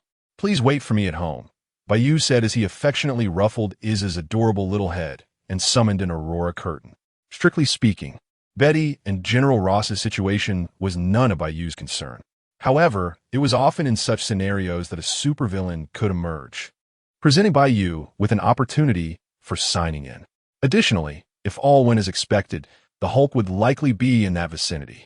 Despite the previous encounter where Bai Yu had bested Hulk, the notion that rage could amplify strength was indeed a compelling narrative. If Hulk could evolve into forms like the Green Scar or the Four-Arm Hulk from Marvel Comics, it would be extraordinary. Bai Yu was curious whether he could sign in again with the same superhero in different forms. Of course, even if he couldn't, Bai Yu would incur no loss.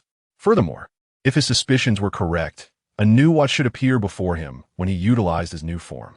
As Bai Yu departed, Iz tilted her head, searching for home, headpad. Chapter 58. Betty. Over the Pacific Ocean, is this the likely area from which Betty's signal emanates? Bai Yu stepped out from the Aurora Veil, gazing thoughtfully at the seemingly endless expanse of ocean below. Betty must be either beneath the sea or on some island. However, if she were underwater, she would be unable to contact Bai Yu. Thus, it is far more probable that she resides on an island. Yet, as Bai Yu looked down, he found no signs of land. This suggested that he must search further afield. No matter, if necessary, he could traverse time and space to an earlier moment and devise a plan. By the way, although Bai Yu had not transformed, it did not impede his ability to wield the powers of the One. 5-tier Onmyuji, such as time stop, flight, and telekinesis. The Onmyuji power had become thoroughly intertwined with Bai Yu, merging into the essence of his strength. He could summon this power at any time and place, should he wish. Furthermore, as long as Bai Yu's Onmyuji power remained sufficiently potent, he could transform into the Onmyu King at will. The so-called dial was merely an accessory on his path to kingship, a delightful spectacle. In fact, Bai Yu harbored suspicions that should any fool dare to provoke him, he might even forcibly transform into an Onmyu in a fit of rage. This was yet another reason why Bai Yu was not in haste to collect dials. After all, his ascension to kingship was already fated. Before taking the throne, he could determine the course of his ascent at his own discretion. Clearing his throat, Bai Yu resolved to locate Betty first. This task should not prove overly difficult. It is decided this beast. Bai Yu promptly produced the Hibiki dial and pressed the button above. Hibiki, as the electronic sound echoed, a swarm of disc beasts, including the Crimson Hawk, Azure Griffin, and Steel Eagle, each approximately 10 centimeters tall, emerged from the Hibiki dial and soared in various directions.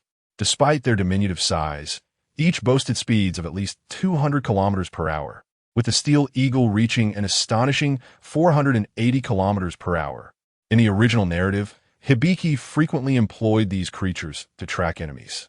Naturally, if Bai Yu wished, he could utilize the powers of the 555 or Kamen Rider to scour the entire Pacific at an even swifter pace.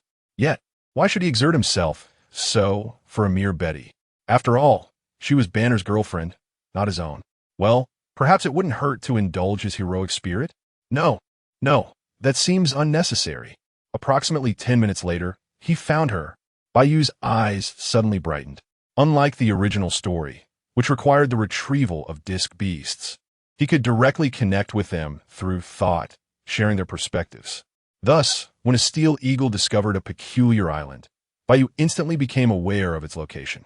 Simultaneously, on a certain island, a young woman, standing 168 meters tall, though not as voluptuous as Wanda, possessed an appealing figure and decent looks. At that moment, she was desperately hiding in a cave, clutching a battered mobile phone, its screen shattered into dozens of fragments and seemingly unable to illuminate. She held on to it as her sole hope. This phone had been entrusted to her by her father, General Ross, who had risked his life to rescue her not long ago. Yet, Betty remained uncertain whether her call for help to the Time King made before the phone's demise at her father's behest, had truly been effective. The call duration had been too brief, the signal too poor. She had scarcely managed to convey her location. Moreover, since the incident that filled her with dread, she had secretly relocated to this island with Banner, remaining unaware of subsequent events and the fact that the Time King could traverse time and space. Thus, she questioned whether, even if she did disclose her location to the Time King, he would arrive in time to rescue her. Regrettably, for an ordinary woman like Betty, there was little to do but cling to a faint glimmer of hope and strive to prolong her survival. Bang! Bang! Bang! Suddenly, the ground shook as if an earthquake had struck. Betty instinctively protected her head, hesitating over whether to leave the cave to avoid its collapse. Yet, the outside world might not offer safety either. Wait, could it be? As the tremors intensified, an ominous premonition gripped Betty's heart. Then, as if she had stumbled upon a revelation, she peered into the dark recesses of the cave. Squeak! Before long, a small but fearsome creature, a rat-like beast nearly 1 meter tall, with a grotesque and terrifying face, suddenly emerged from the shadows, charging at Betty. Ah! Betty let out a piercing scream, her survival instincts kicking in as she turned and sprinted toward the exit. Her speed far exceeded that of an ordinary human. Perhaps due to the dire circumstances, she failed to notice the gradual transformation of her skin and the burgeoning height of her form. Unfortunately, even with her newfound speed, she was no match for the rat. Just as she burst from the cave, the rat opened its gaping maw, poised to strike at her head. Under normal circumstances, the creature would not have been so savage. However, the aberration in its body had altered its behavior, rendering it increasingly violent, ferocious, and aggressive. Witnessing this, despair surged within Betty, prompting her to instinctively close her eyes. Yet, the anticipated agony never came. Moments later, she bravely opened her eyes, only to see a stranger, a young man, slap the rat to the ground with a single blow. The rat's limbs twitched momentarily before it succumbed, lifeless. "Who are you?" Betty inquired, her wide eyes reflecting her astonishment.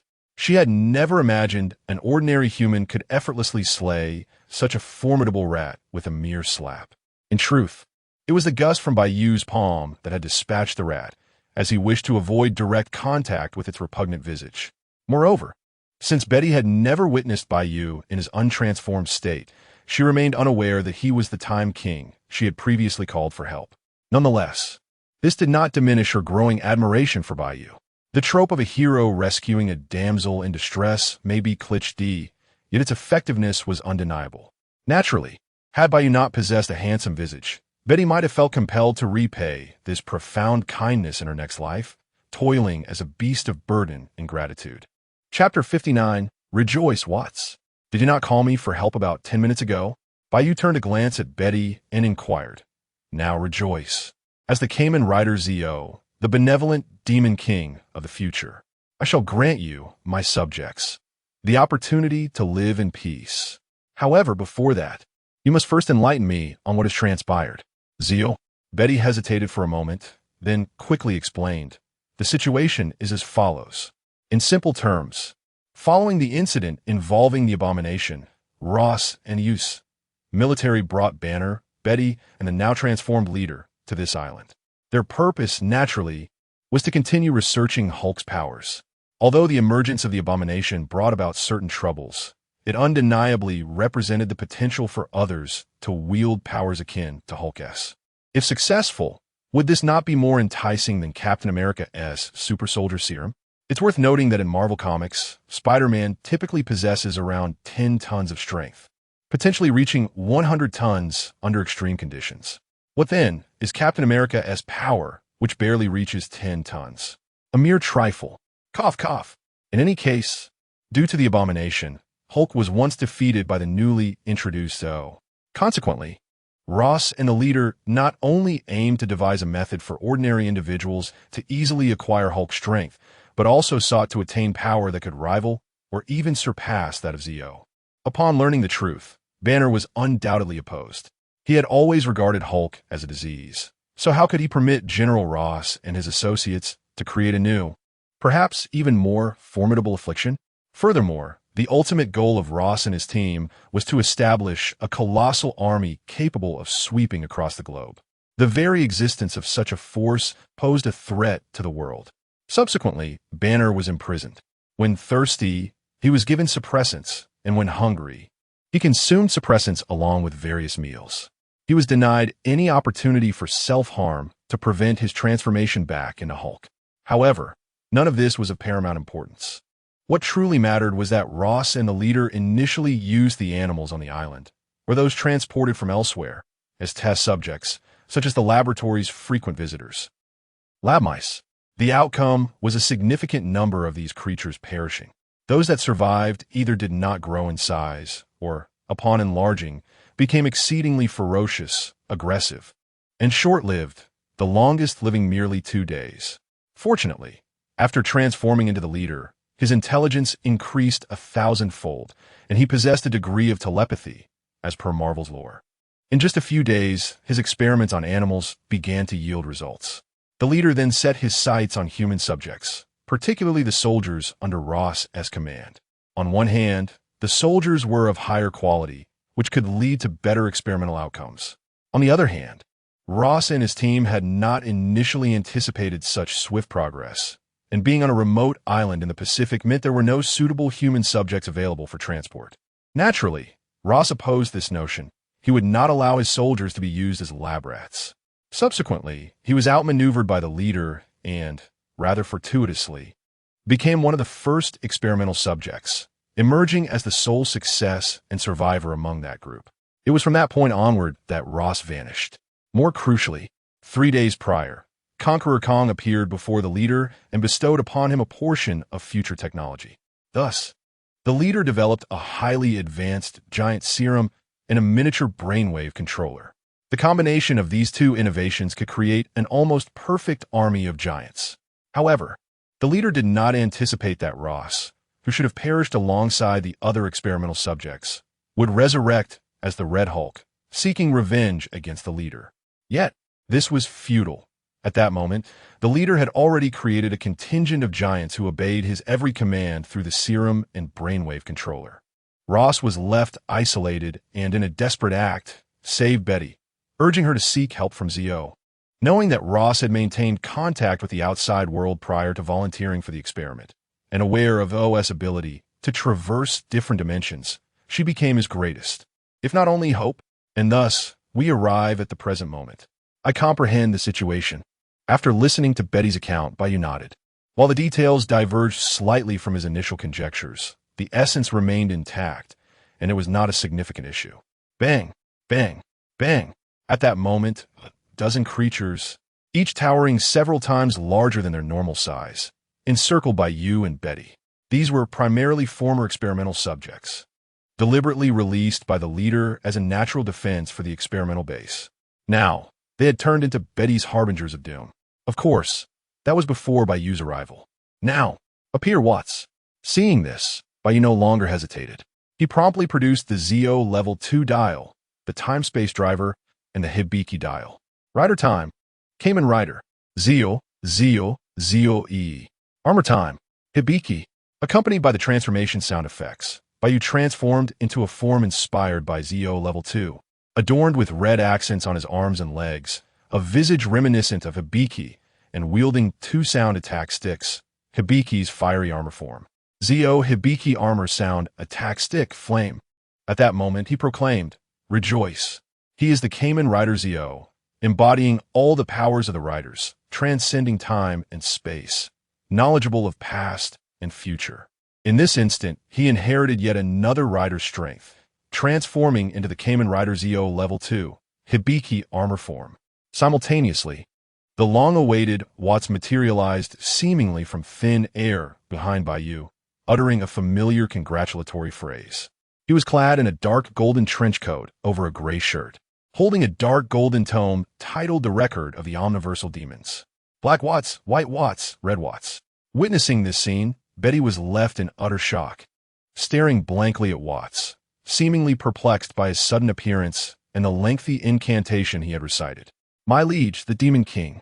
Watts, of course, paid no heed to Betty. Instead, he approached Bai Yu, kneeling on one knee, placing his right hand over his chest in a gesture of utmost respect. Please forgive me, Watts, your most loyal subject, for only now presenting myself before you. I humbly request permission to assist your majesty with all my might, aiding you in ascending to the supreme throne that is rightfully yours. Chapter 60. The Flustered Leader. Well, you may rise. Upon witnessing the scene, Bai Yu nodded in satisfaction and subsequently inquired, Watts, are you capable of transforming? It is noteworthy that Watts not only possesses the ability to celebrate, but can also metamorphose into Kamen Rider Watts. However, in the original narrative, the Dark Watts initially lacked a corresponding transformation device. Bai Yu remained uncertain whether the Watts before him could indeed transform.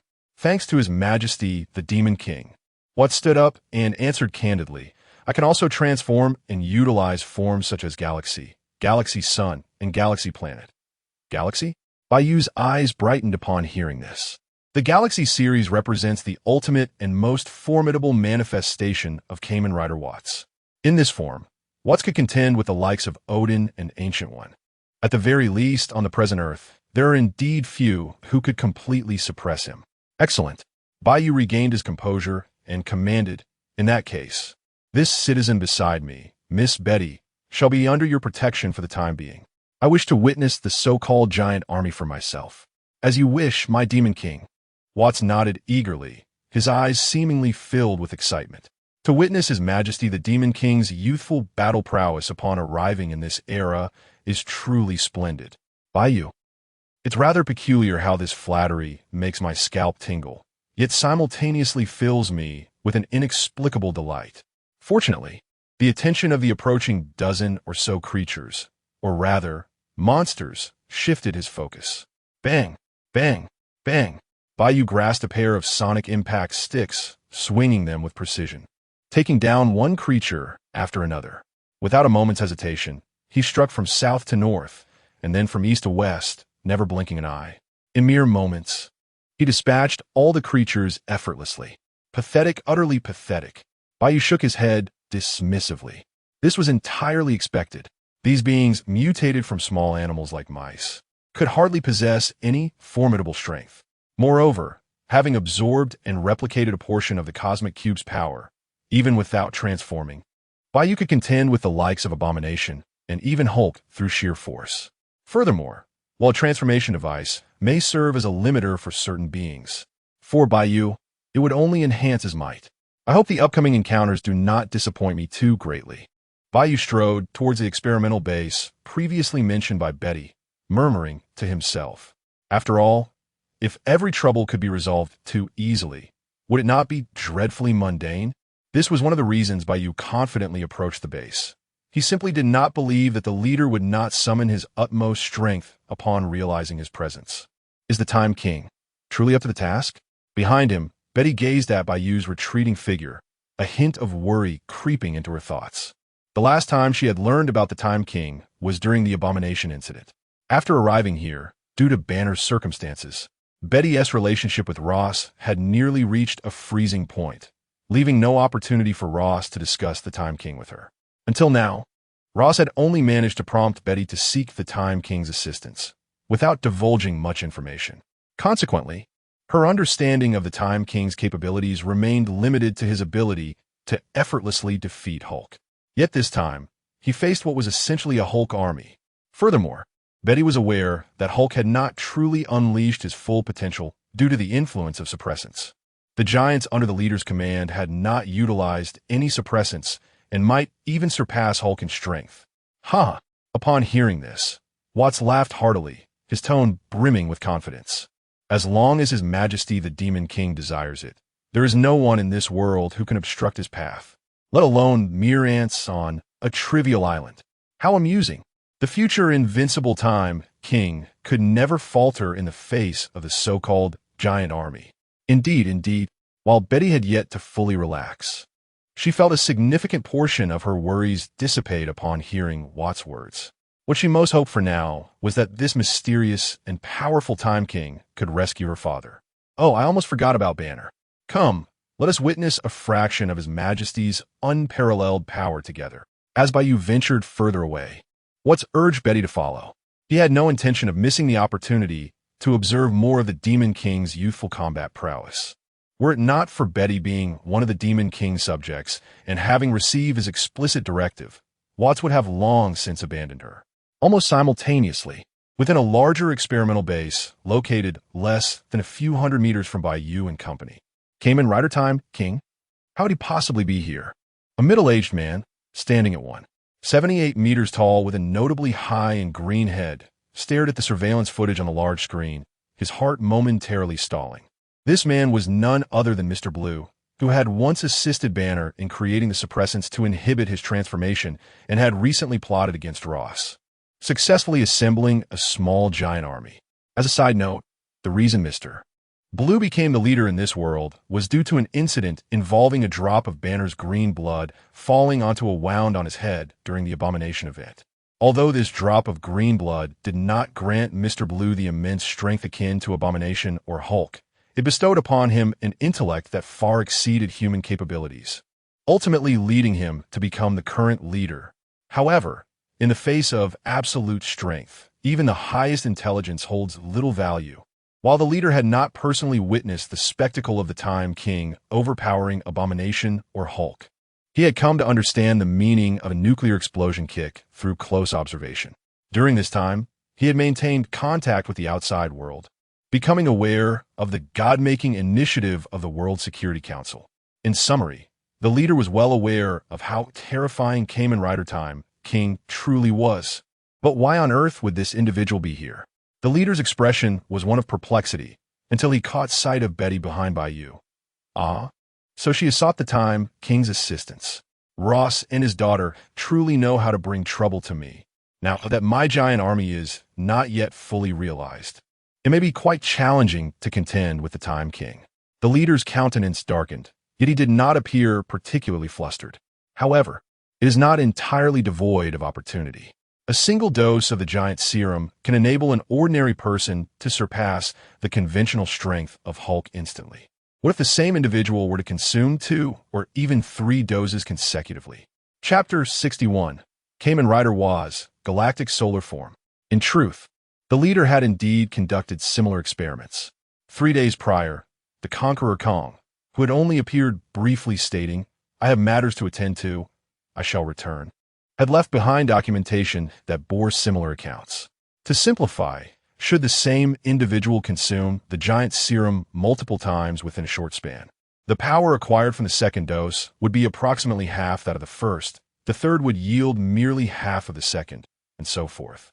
Moreover, with each subsequent consumption of the giant serum, both lifespan and sanity would diminish by half from the previous state, leading to a heightened risk of madness. Theoretically, consuming the giant serum thrice would drive a person nearly to insanity, while a fourth intake would result in utter madness, rendering even a miniature brainwave controller ineffective.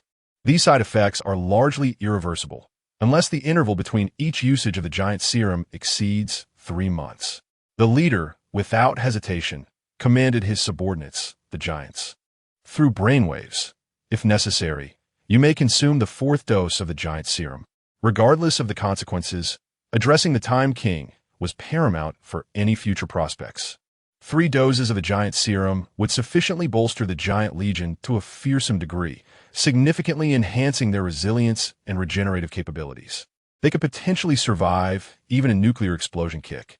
Furthermore, Betty, Banner, Ross, and that mysterious figure clad in a dark golden trench coat were still on this island. In the leader's eyes, as long as the Time King remained concerned for their lives, he would refrain from unleashing a nuclear explosion kick. Nevertheless, to preempt any unforeseen circumstances, the leader contemplated how to leverage the giant legion to obstruct the Time King as a strategic retreat.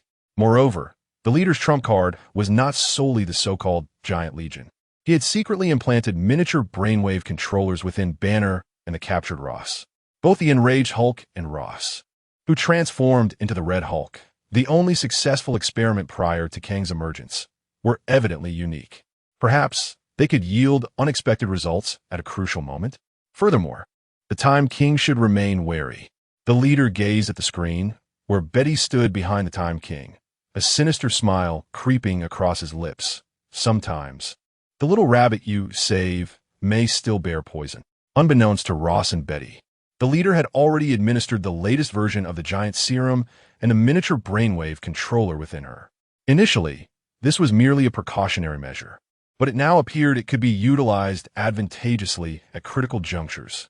Outside the experimental base, as Bai Yu drew nearer, he discovered a throng of monstrous creatures gathering at the entrance and surrounding him.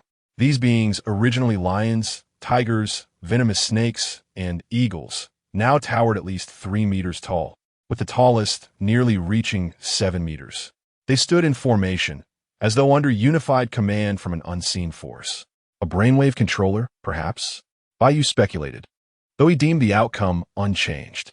With a resounding roar, the creatures charged at Bai Yu, the visual impact nearly causing Betty, an ordinary person, to faint. Fear not. As per the Demon King's command, I shall ensure your safety, was assured, simultaneously producing a green control dial and pressing the button atop it.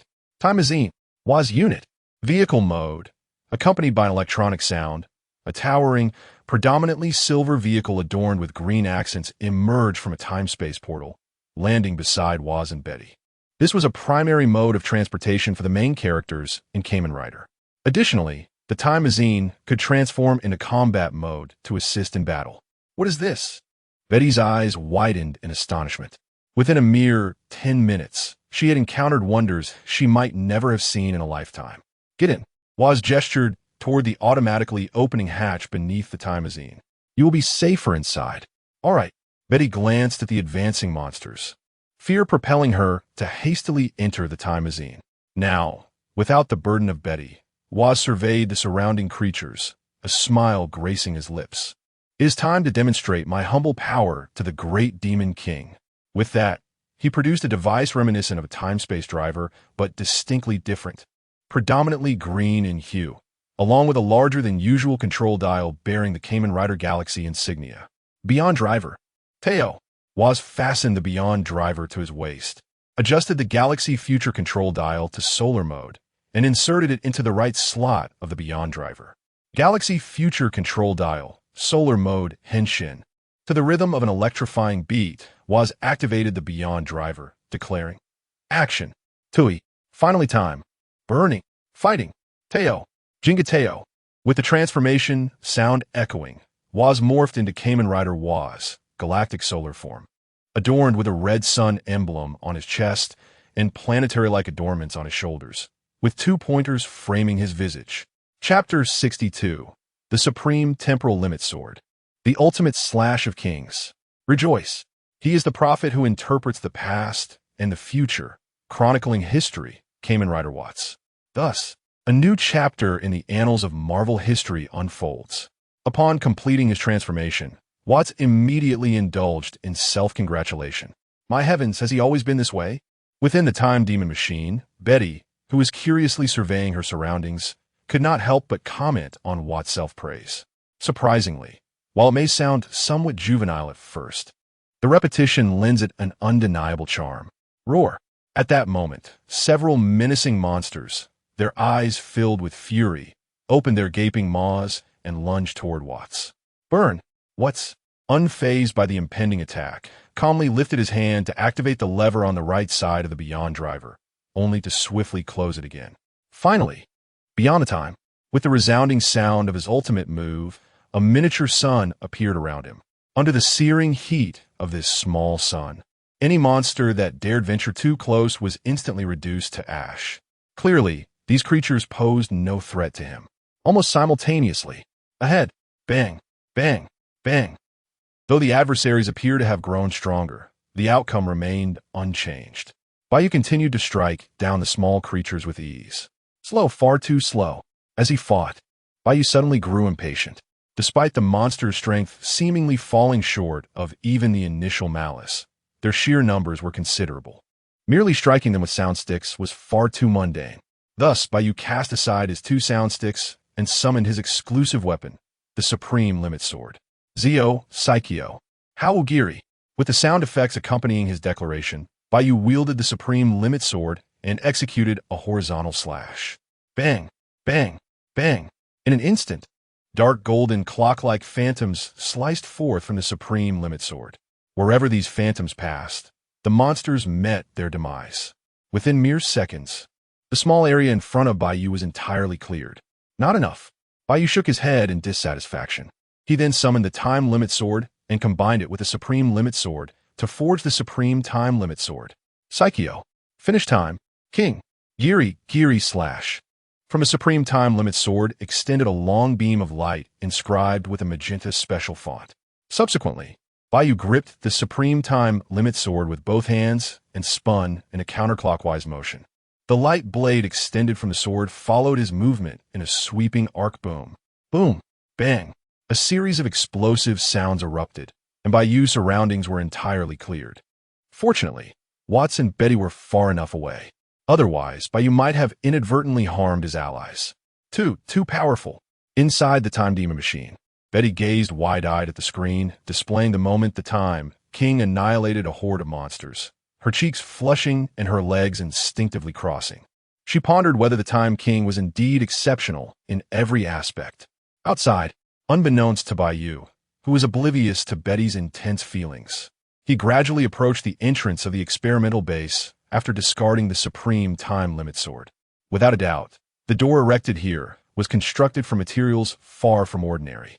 Even if it could not rival adamantium, it was certainly not something easily breached. Rider finish time. Twice time break. Bai Yu bypassed the operation of rotating the time-space driver counterclockwise by 360 degrees. With the signature sound of his ultimate move, he gathered energy in his right hand and delivered a powerful punch to the door of the experimental base. Bang! In an instant, it felt as though the entire island trembled violently. Crack, crack, crack.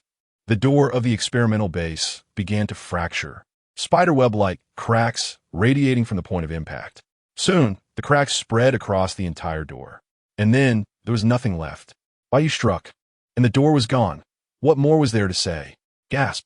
Inside the experimental base, the mastermind, preparing to flee while keeping a close eye on the Time King's movements, inhaled sharply at the sight. He had thought that the black form from earlier represented the pinnacle of Bai Yu's melee strength. Little did he expect that in this form, Bai Yu could wield such formidable power. What form was this?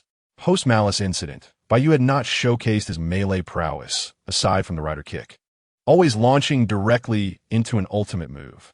Until now, of course, strictly speaking, Bai Yu's recent punch could also be classified as an ultimate move. Regardless, the mastermind recognized that he may have underestimated the Time King's strength. However, my Giant Legion is no pushover. The mastermind promptly dispatched his Giant Legion. Simultaneously, he prepared for a strategic retreat. If the Giant Legion, along with the Hulk and Ross still present, managed to defeat the Time King, he could return at any moment. If they were to lose, he would need to preserve his own life, wouldn't he? Of course, the mastermind had to ensure that the Time King remained unaware of his whereabouts. Otherwise, with the latter's ability to traverse time and space, he could find him at any moment. At this moment, the mastermind did not realize that from the instant Bai Yu recognized him and resolved not to let him escape, he was already trapped. At the entrance of the experimental base, Bai Yu did not rush in, but glanced back at the corpses of the monsters on the ground. Pondering for a moment before issuing a command, Satellite Z, attempt to scan for the micro-brainwave controllers within them. I want it in 1 minute. Certainly, Bai Yu had already ordered Satellite Z to covertly create a batch of combat-type Shamagia based on Kamen Rider 01. Nevertheless, having an army of giants seemed like an appealing option as well. More accurately, these micro-brainwave controllers and the giant serum were both quite valuable. Moreover, since the mastermind had prepared everything, waiting for Bai Yu to claim them, it would be rather disrespectful if he didn't. Additionally, even while on this island, Bai Yu could maintain contact with Satellite Z. At most, it would not respond as promptly as is. Chapter 63. The Clearing Cannon. Before long, Bai Yu sensed a faint connection with the corpses of the monsters on the ground. It seemed that with a mere thought, he could influence their brainwaves, thereby altering their movements, provided they were still alive. Of course, this posed no significant challenge. He could simply rewind time. However, before that, he wished to create a considerable commotion. This also indicated that satellite Zaya had indeed infiltrated the micro-brainwave controllers in a short span of time, unless someone in the future could breach its firewall. These micro-brainwave controllers would truly become Bai Yu's private possessions. It remained uncertain whether satellite Zaya was naturally formidable or had been secretly enhanced by the system. Regardless, this was undoubtedly a fortuitous development for Bai Yu. Boom, boom, boom. At that moment, accompanied by tremors from the ground, a towering giant, around 3 meters tall, predominantly deep gray, with a grotesque and hideous visage resembling a humanoid monster, charged out from the experimental base, directly targeting Bai Yu. Following this giant, there were more towering figures. Undoubtedly, they had once been soldiers under General Ross, now mere sacrifices to the whims of their leader, transformed into these abominable forms. While General Ross had suffered some repercussions, he still bore undeniable responsibility in this matter. Theoretically, Bai Yu could directly control the actions of these giants via the brainwave controllers within them. Yet he thought, why not engage them first? After all, he intended to rewind time anyway, so a few extra moments wouldn't matter. Besides, he had yet to unleash some of his new forms. Armor time. Armed Hibiki. Without hesitation, Bai Yu transformed into a form based on the second stage of Z-Wong. Clad in gold-accented armor, with a helmet inscribed with the character for armor. In his hands appeared the sound impact amplification sword, originally belonging to Hibiki. In the next instant, finish time, Hibiki, Sukaninjin Giranagi. With the sound of a finishing move, Bai Yu swung the enormous fiery sword, striking the giant that had approached within a certain distance. Bang! Unsurprisingly, the giant could not withstand the power of Suku Ninjin Giranagi, and with a violent explosion, it reverted to its original human form. However, now it lay on the ground, breathing shallowly and laboriously. If all went as expected, an unexpected turn of events was imminent. Roar! Roar! Upon witnessing their companion's downfall, the remaining giants approached without a shred of fear, continuing to emit bestial roars as they charged towards Bai Yu. He showed no hesitation, wielding the sound impact amplification sword and dispatching them one by one. Yet, he found their pace somewhat sluggish. After swiftly dispatching over a dozen giants, Bai Yu grew dissatisfied with the efficiency. Thus, he casually tossed the sound impact amplification sword aside. The feeling was just right. Of course, these weapons would automatically dissipate upon being thrown, sparing any concern of damaging flora or harming innocents.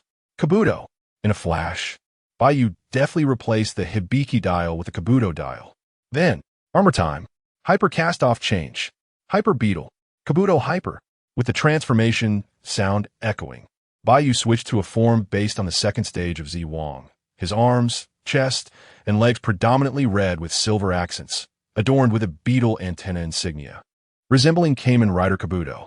During this time, some giants attempted to employ underhanded tactics to ambush the young Bai Yu. Naturally, they were thwarted by the effects of his transformation. Celebrate!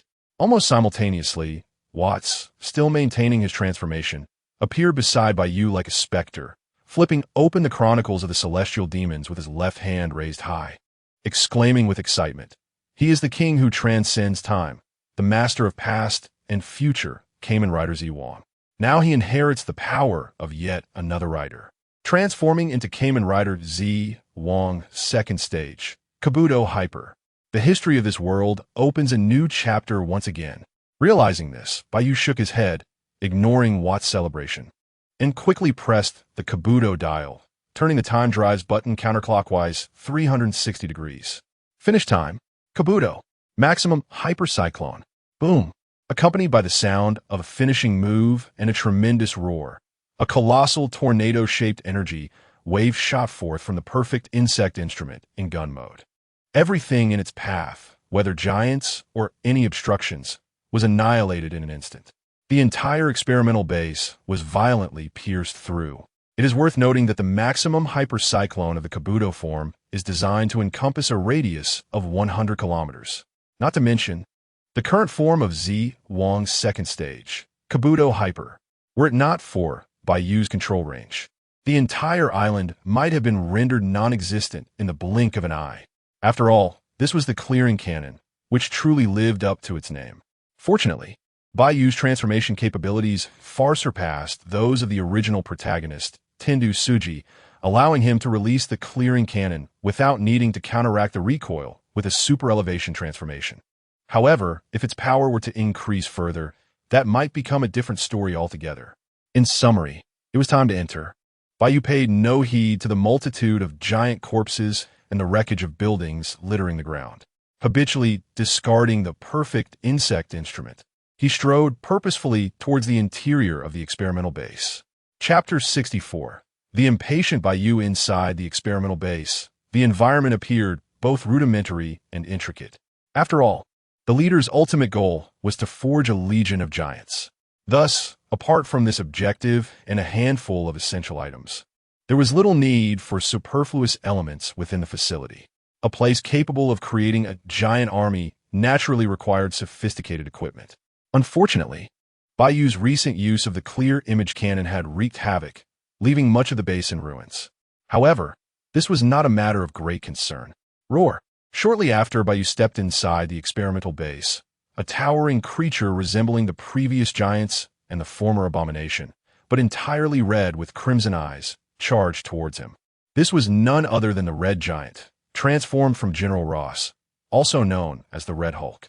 Unlike the Hulk, the Red Hulk did not possess the ability to grow stronger with his rage. Instead, he had the capacity to absorb various forms of energy, augmenting his own strength. When enraged, the energy within him would manifest as intense heat, causing his skin temperature to soar. Anything that merely touched him would instantly melt away. At this moment, influenced by the leaders and the micro-brainwave controller, the Red Hulk was indeed furious, and his skin temperature was exceedingly high. Moreover, the Hulk was not far behind. Due to the excessive suppressants administered by the leaders to Banner, his transformation into the Hulk had become increasingly difficult. However, the unscrupulous leader had smashed through Banner's prison, forcing him into a desperate transformation under the threat of death. Consequently, the current Hulk appeared to be somewhat shorter than the Red Hulk, and his strength was likely far inferior to that of the former Abomination. Nevertheless, the leader was unconcerned. All he required was for the Hulk to buy him even a few seconds of time. Without a doubt, he had already escaped.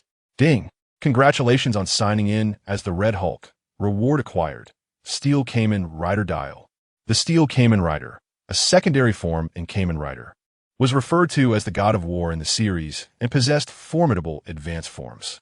Unfortunately, the Kamen Riders often displayed arrogance, leading to their downfall.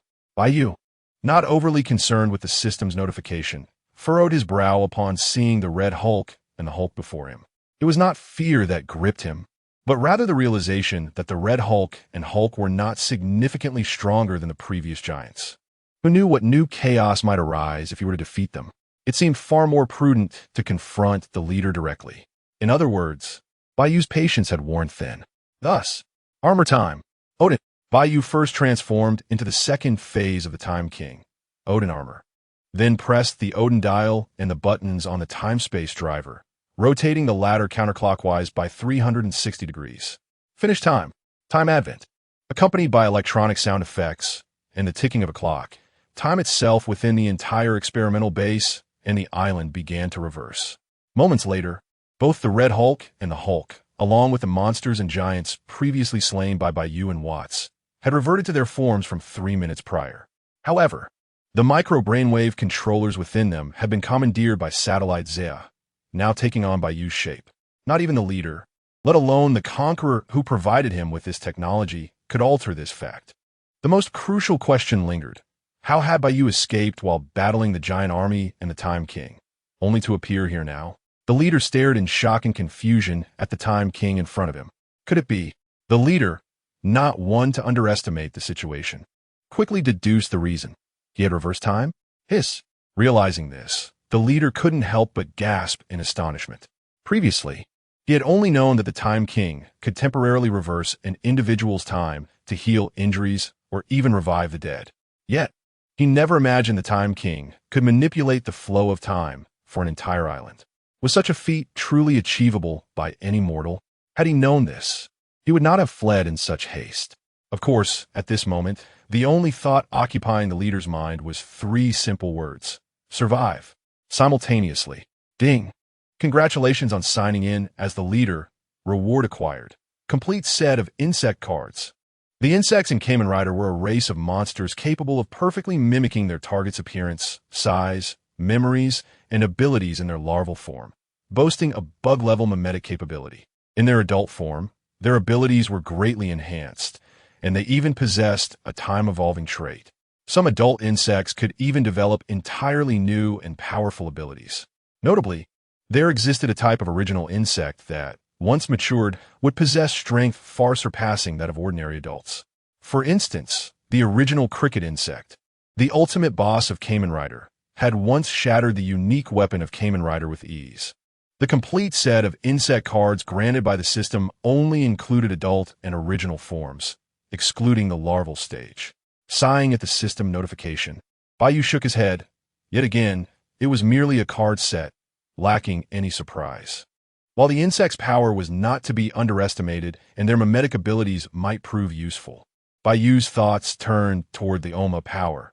As the core strength of both himself and the Oma Time King, could it truly only accomplish what it had thus far? Perhaps he could attempt to condense the cards he had obtained into a singular dial using the Oma power. Of course, such an experiment would have to wait until he returned home. As for the present moment, with the ability to mimic granted by the insects, Bai Yu lifted his gaze to the leader and, amidst the growing fear in the latter's eyes, swiftly pressed the button on the Time King's second phase and rotated the time-space driver counterclockwise by 360 degrees. Rest assured. Leader, I will take good care of this experimental base. No. Realizing the gravity of the situation, the leader wasted no time and turned to flee. Simultaneously, he activated a green energy shield around himself through various devices. However, at that moment, pink and gold special characters materialized around him, obstructing his escape. Soon, those characters soared towards the leader's back, converging beneath Bai Yu's elevated right foot. Rider finish time. Twice time break. In the next instant, Bai Yu's right foot struck the leader with precision. Boom! Without any chance to scream, the leader was obliterated on the spot. His green energy shield offered no protection whatsoever. Chapter 65. Homeward Bound. After eliminating the leader, Bai Yu casually summoned a card representing the adult form of the insect, allowing it to mimic the appearance of the leader. It is no exaggeration to say that unless someone was already aware of the existence of the alien insects, or if the leader made a mistake, no one would realize that the latter was merely an imitation. After all, the alien insect's mimicry can completely replicate all aspects of their target, even if they had had little prior contact. In comparison, the Skrulls and Mystique are utterly inferior. From now on, you shall continue to be responsible for creating the giant army here. Bai Yu instructed the imitated leader. Yes, master. The imitation replied respectfully. Thus, the fates of General Ross, Banner, and Betty did not change significantly. The giant army would still emerge, and Ross and his companions would remain largely restrained. The only difference was that the ultimate beneficiary became Bai Yu. Naturally, what value did the leader hold? Serving as a mere dog to him could never compare to following Bai Yu, the benevolent Demon King. In any case, Bai Yu could now utilize a micro-brainwave controller to govern the thoughts and actions of Ross and the others, effectively ensuring their loyalty. Barring any unforeseen events, this island would become Bai Yu's private domain, which he planned to name Hulk Island. After all, names like Giant Island felt rather lowbrow, and Demon King Island was far too grand for this place. Mr. Time King. Not long after, Betty rushed in, visibly distressed, seeking Bai Yu's assistance. I think something's not quite right. Bai Yu glanced at her and noted that indeed, something was amiss. To put it simply, Betty had transformed into a female version of her father, akin to a She-Hulk. The good news was that she had grown taller and stronger, becoming more affluent and generous. The bad news, however, was that, disregarding her physique, her attractiveness seemed to have diminished. It's nothing, Bai Yu replied nonchalantly. The leader secretly administered the giant potion along with the micro-brainwave controller on you. Setting aside your looks and freedom, you're now a superhuman capable of arm wrestling with a normal Hulk. By the way, the leader is now my loyal servant. All the creatures and people on this island, including you, shall serve as my subjects and subordinates. tasked with creating an even larger giant army and fulfilling my commands. What do you think? Are you not delighted? Betty, overwhelmed by the myriad of thoughts, she momentarily did not know where to begin. Finally, she gently nodded, I am quite happy. Deep down, she truly felt that compared to the constant threat of death and the potential fate of being enslaved by the leader, serving the Time King was indeed a better prospect. At the very least, he should be a good person, right? All right, take your time to practice. You should be able to revert to your original form. Additionally, while I am away, you, Ross, and Banner must follow the leader's orders in all your actions here. Having spoken, Bai Yu casually issued a few commands and summoned a curtain of aurora, vanishing from the scene. With the leader, now disguised as an alien insect, present, and with satellite Zephyr monitoring at all times, Bai Yu saw no need to linger. As for Watts, well, Bai Yu believed he could manage on his own. Time King? Upon witnessing Bai Yu's departure, Betty gazed at the spot where he had vanished, her eyes betraying her disappointment. Is he really leaving? At the very least, she should be allowed to repay the favor for being saved. Nevertheless, since this place had become the Time King's private dominion, it implied that he could return at any moment. Then, Betty glanced at her now crimson hands, quickly regaining her composure. Before that, I must learn to control the power within me. Only then will I have a better chance to assist the Time King and repay my debt of gratitude. Yes, that's it. As for Bruce Banner, what, is he still around? Banner, no. As snowflakes drifted and the north wind howled, the world lay in desolation. Meanwhile, in Manhattan, New York, at the headquarters of Electric Intelligence Company, in the office of the chairman, with the sweep of the Aurora curtain, Bai Yu, having reverted from his transformation, appeared here. By the way, after transforming, Bai Yu removed the second-tier Time King dial. Yet this did not immediately undo his transformation unless he wished it, or the dial was taken by someone else. Chairman, you have returned? Upon spotting Bai Yu, is quickly approached, a gentle smile gracing her face. Was everything handled smoothly? Although Is could track Bai Yu's movements through the satellite Zephyr, she refrained from doing so out of respect for his privacy. Quite smoothly, Bai Yu nodded. By the way, the giant army on Hulk Island may still require some suitable equipment. Please keep an eye on that. And for more specifics, you can connect with Satellite Zephyr to understand better. If you have any questions later, feel free to ask me. Also, when addressing me privately, please refrain from using Mr. or Chairman. You may call me by my name, or boss, master, darling, and so forth. Understood, master. Is did not hesitate. Promptly adopting a title she had calculated to be the most suitable after several rapid computations. Very well, that works. Bai Yu nodded in reluctant satisfaction upon hearing Is' new address. Master. At that moment, Is's eyes and the earpieces briefly glowed blue, as if she received some information. Then reported to Bai Yu, your residence has been repaired overnight with the assistance of several construction-type shamagia and other related professionals. If you wish, you may return at any time to inspect or reside there. Oh, Bai Yu's expression shifted slightly. It's already finished? Truly impressive. Those construction-type shamagia are efficient. After all, Bai Yu did not believe that the workers summoned by General Ross could achieve such speed. Of course, he could not blame them. After all, humans do have their limits. Chapter 66. Handcrafted Control Dial. Second stage of the power of the demon encounter. To be honest, Bai Yu harbored some concerns for those who would gradually be supplanted by shamagia in the future. After all, shamagia truly has the potential to permeate every industry, including the realms of comic drawing and novel writing. Yet, there is little to be done. Under the relentless wheels of the new era, there will inevitably be sacrifices, whether it be you, him, her, or them. After a brief moment, Bai Yu regained his composure. He raised his hand once more, summoning a veil of aurora, and invited us to join him, saying, you haven't visited my residence yet, have you? Let's go together this time. Is nodded obediently. She then followed closely behind Bai Yu as they stepped into the shimmering aurora, hailing from the Harlan district. As Bai Yu emerged from the aurora and swiftly surveyed his former abode, he was momentarily taken aback, unable to suppress a snicker. Is this what you call renovation? Previously, Bai Yu had never imagined he would one day witness the perfect amalgamation of sophistication and understated luxury. Despite occupying a mere 100 square meters and standing only 2 stories tall, and with materials that did not appear particularly extravagant, the disparity between his current residence and that of his former self, when he was a millionaire in debt, was akin to night and day. If you were to sell this place, it would likely require several million to acquire. The architectural prowess of Shamagia is indeed terrifying. Bai Yu marveled once more.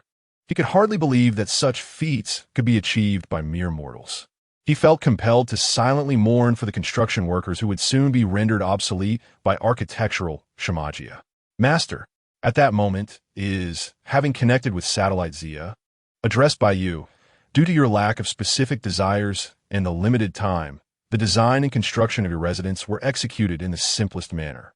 If you require it, Satellite Zia will specialize in creating a comprehensive home system centered around this residence, integrated with functions such as teleportation, pollution-free independent energy, and automatic scanning and analysis of visitor identities and threat levels, among others. However, constructing such a system will take a considerable amount of time. You may need to wait about a week before you can move back in. In other words, you only need a week to establish what you call a comprehensive home system, right? Or perhaps at flying electric intelligence, while also needing to sell various lifestyle model Shamagia and secretly cultivate a military of combat Shamagia, all while providing suitable equipment for the giant forces on Hulk Island. Yet, you still consider a week to be a lengthy duration? Truly, humans not only have limits, but those limits are remarkably vast. Very well. Upon regaining his focus, Bai Yu replied to let us proceed with the construction of this system, but it must begin tomorrow. After all, it was a rare occasion for him to return. It would be absurd to leave immediately. Understood, Master, is nodded again, her demeanor reflecting unwavering obedience. For her, Bai Yu's commands seldom warranted questioning unless she or Satellite Zia found themselves puzzled by his intent. In the ensuing moments, Bai Yu, while marveling at his new abode, took a closer look alongside his. Subsequently, he retreated to his room, ready to commence his experiments. With a serious expression, Bai Yu raised his hand and summoned forth 53 cards, each resembling playing cards adorned with dark golden clock patterns on the reverse side and various undead creatures on the front.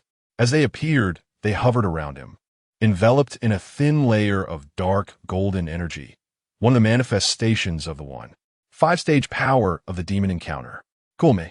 With a mix of trepidation and excitement in his voice, Bai Yu called out. In the next instant, the undead creature cards began to converge and fuse into the palm of his right hand under the influence of the power of the demon encounter. As the cards merged, a new dial gradually took shape. 1 second, 3 seconds, 5 seconds. Finally, undead, accompanied by a familiar yet somewhat alien electronic sound, a new undead dial, entirely dark golden and adorned with the visages of 53 distinct undead creatures, was born. Could it be truly successful? Bai Yu's heart soared with joy upon gazing at the undead dial in his hand. Previously, he had only speculated, never anticipating that it would materialize. Undoubtedly, this was a fortuitous development. In fact, the undead dial itself had become secondary. The paramount significance lay in Bai Yu's newfound ability to explore and research the power of the demon encounter further. This also signified that his strength would gradually transcend the limitations of the original narrative, elevating him to greater heights. Bai Yu sensed that this might be one of the methods through which he could actively enhance the power of the demon encounter. Not long after, he realized, after conducting a simple investigation into the undead dial, Bai Yu gained deeper insight into its functionalities. In essence, he could now summon any number of different undead creatures merely by pressing the dial. The cost was merely 1/3 of what it had been when he solely possessed the cards. If necessary, Bai Yu could also integrate the undead dial with the time drive, layering the powers of all undead creatures, effectively tripling their strength. However, such an action would considerably shorten his transformation time and place a significant burden on his body, essentially a trump card, not to be casually employed unless in critical moments. Incredible. Simply incredible. The excitement in Bai Yu's eyes was unmistakable. He became increasingly resolute in his belief that the power of the demon encounter was indeed his core strength.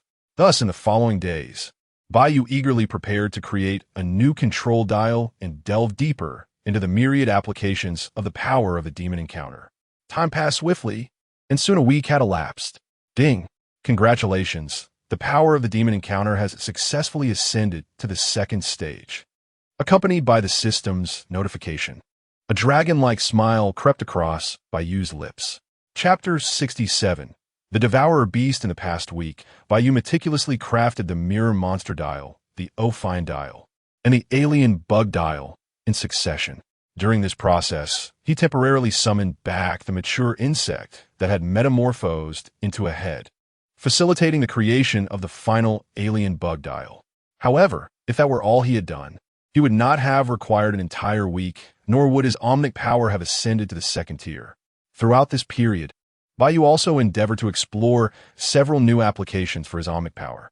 One of the most pivotal discoveries was that the omnic power could be enhanced through the absorption and fusion of the remaining energies within his body, such as the cosmic energy he had previously drawn from the cosmic cube. To facilitate this, Bai Yu had re-entered the internal space of the space gem a few days prior. Regrettably, the further he progressed, the more energy was required for the ascension of his omnic power, and his affinity with the energy within the cosmic cube diminished correspondingly. It was akin to a water bottle becoming larger while the flow from the tap shrinks. Unless Bai Yu could locate a new source of water, or in other words, find another infinity gem or an equally formidable reservoir of energy. Nevertheless, Bai Yu was not entirely certain whether the energies within other infinity gems would indeed be beneficial. Even so, during this week, he had successfully elevated his omnic power from Tier 1.5 to Tier 2. Additionally, consolidating undead beings and alien bugs into their corresponding dials was another method to facilitate the ascension of his omnic power. With the elevation to Tier 2, the nightly strength he could accumulate upon transformation increased to fourfold. The effects of time suspension, flight, telekinesis, and other abilities conferred by the omnic power also saw a significant enhancement. Furthermore, as the tier of the omnic power rose, the potential applications became increasingly diverse and potent. With a newfound understanding of his transformations, Bai Yu felt a mixture of surprise and delight. His overall strength had undergone a remarkable leap. Even in the face of beings of the caliber of Ancient One or Odin, he could potentially stand his ground, or even prevail. Yet, this did not signify that Bai Yu could rest easy. Entities such as the Phoenix from the X-Men series, the Sentinel robots, Scarlet Witch from Doctor Strange 2, and Ego from Guardians of the Galaxy posed potential threats to Bai Yu in his current state. Moreover, who said Bai Yu's adversaries were confined to this universe and the characters from the Marvel films? It is vital to remember that the Marvel Cinematic Universe exists within the broader context of Marvel Comics. Additionally, the previous Spider-Man and the current Conqueror Kong do not seem to adhere strictly to cinematic portrayals. However, for Bai Yu, who was destined to become the Omnic King and whose omnic power could be nearly infinitely enhanced, there was no need for apprehension. As for the present, it was time to venture out. Bai Yu returned from the internal realm of the space gem to his room. He had not anticipated this endeavor would take so long.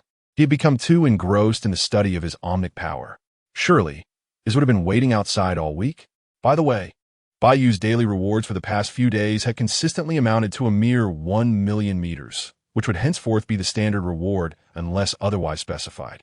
The subsequent events unfolded exactly as Bai Yu anticipated. Upon opening the door to his room, he immediately spotted Is waiting outside, cradling a small orange cat against her chest. Ding!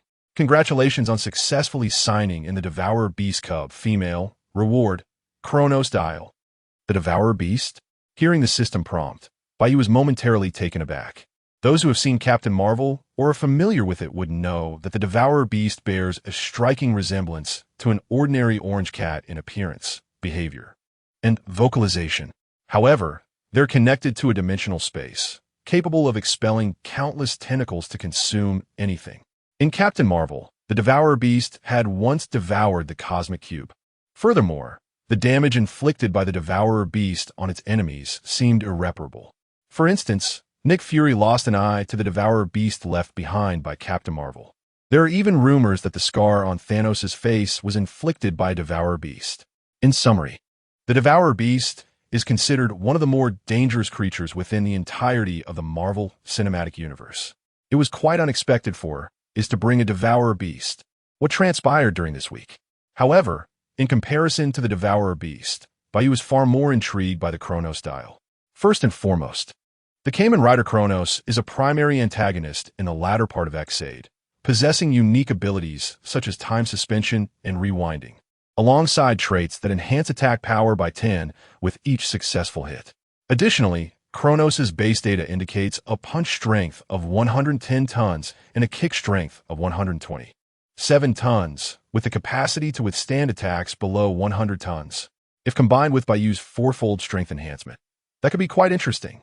Of course, for Bai Yu, who already possesses time suspension, the ability to reverse time, and an ultimate form with punch strength also reaching 100 tons, the utility of Chronos is somewhat limited.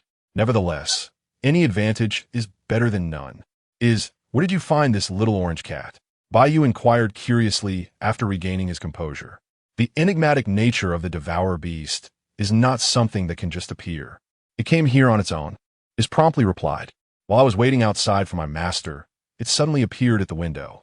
Upon examination, it seems to be connected to a vast space. Not an ordinary little orange cat. Of course, no hostility has been detected thus far. I appreciate your efforts, Bai Yu remarked, reflecting on the fact that, regardless of the reason for the Devourer Beast's appearance, he was more concerned about the reality that has had truly waited outside for an entire week.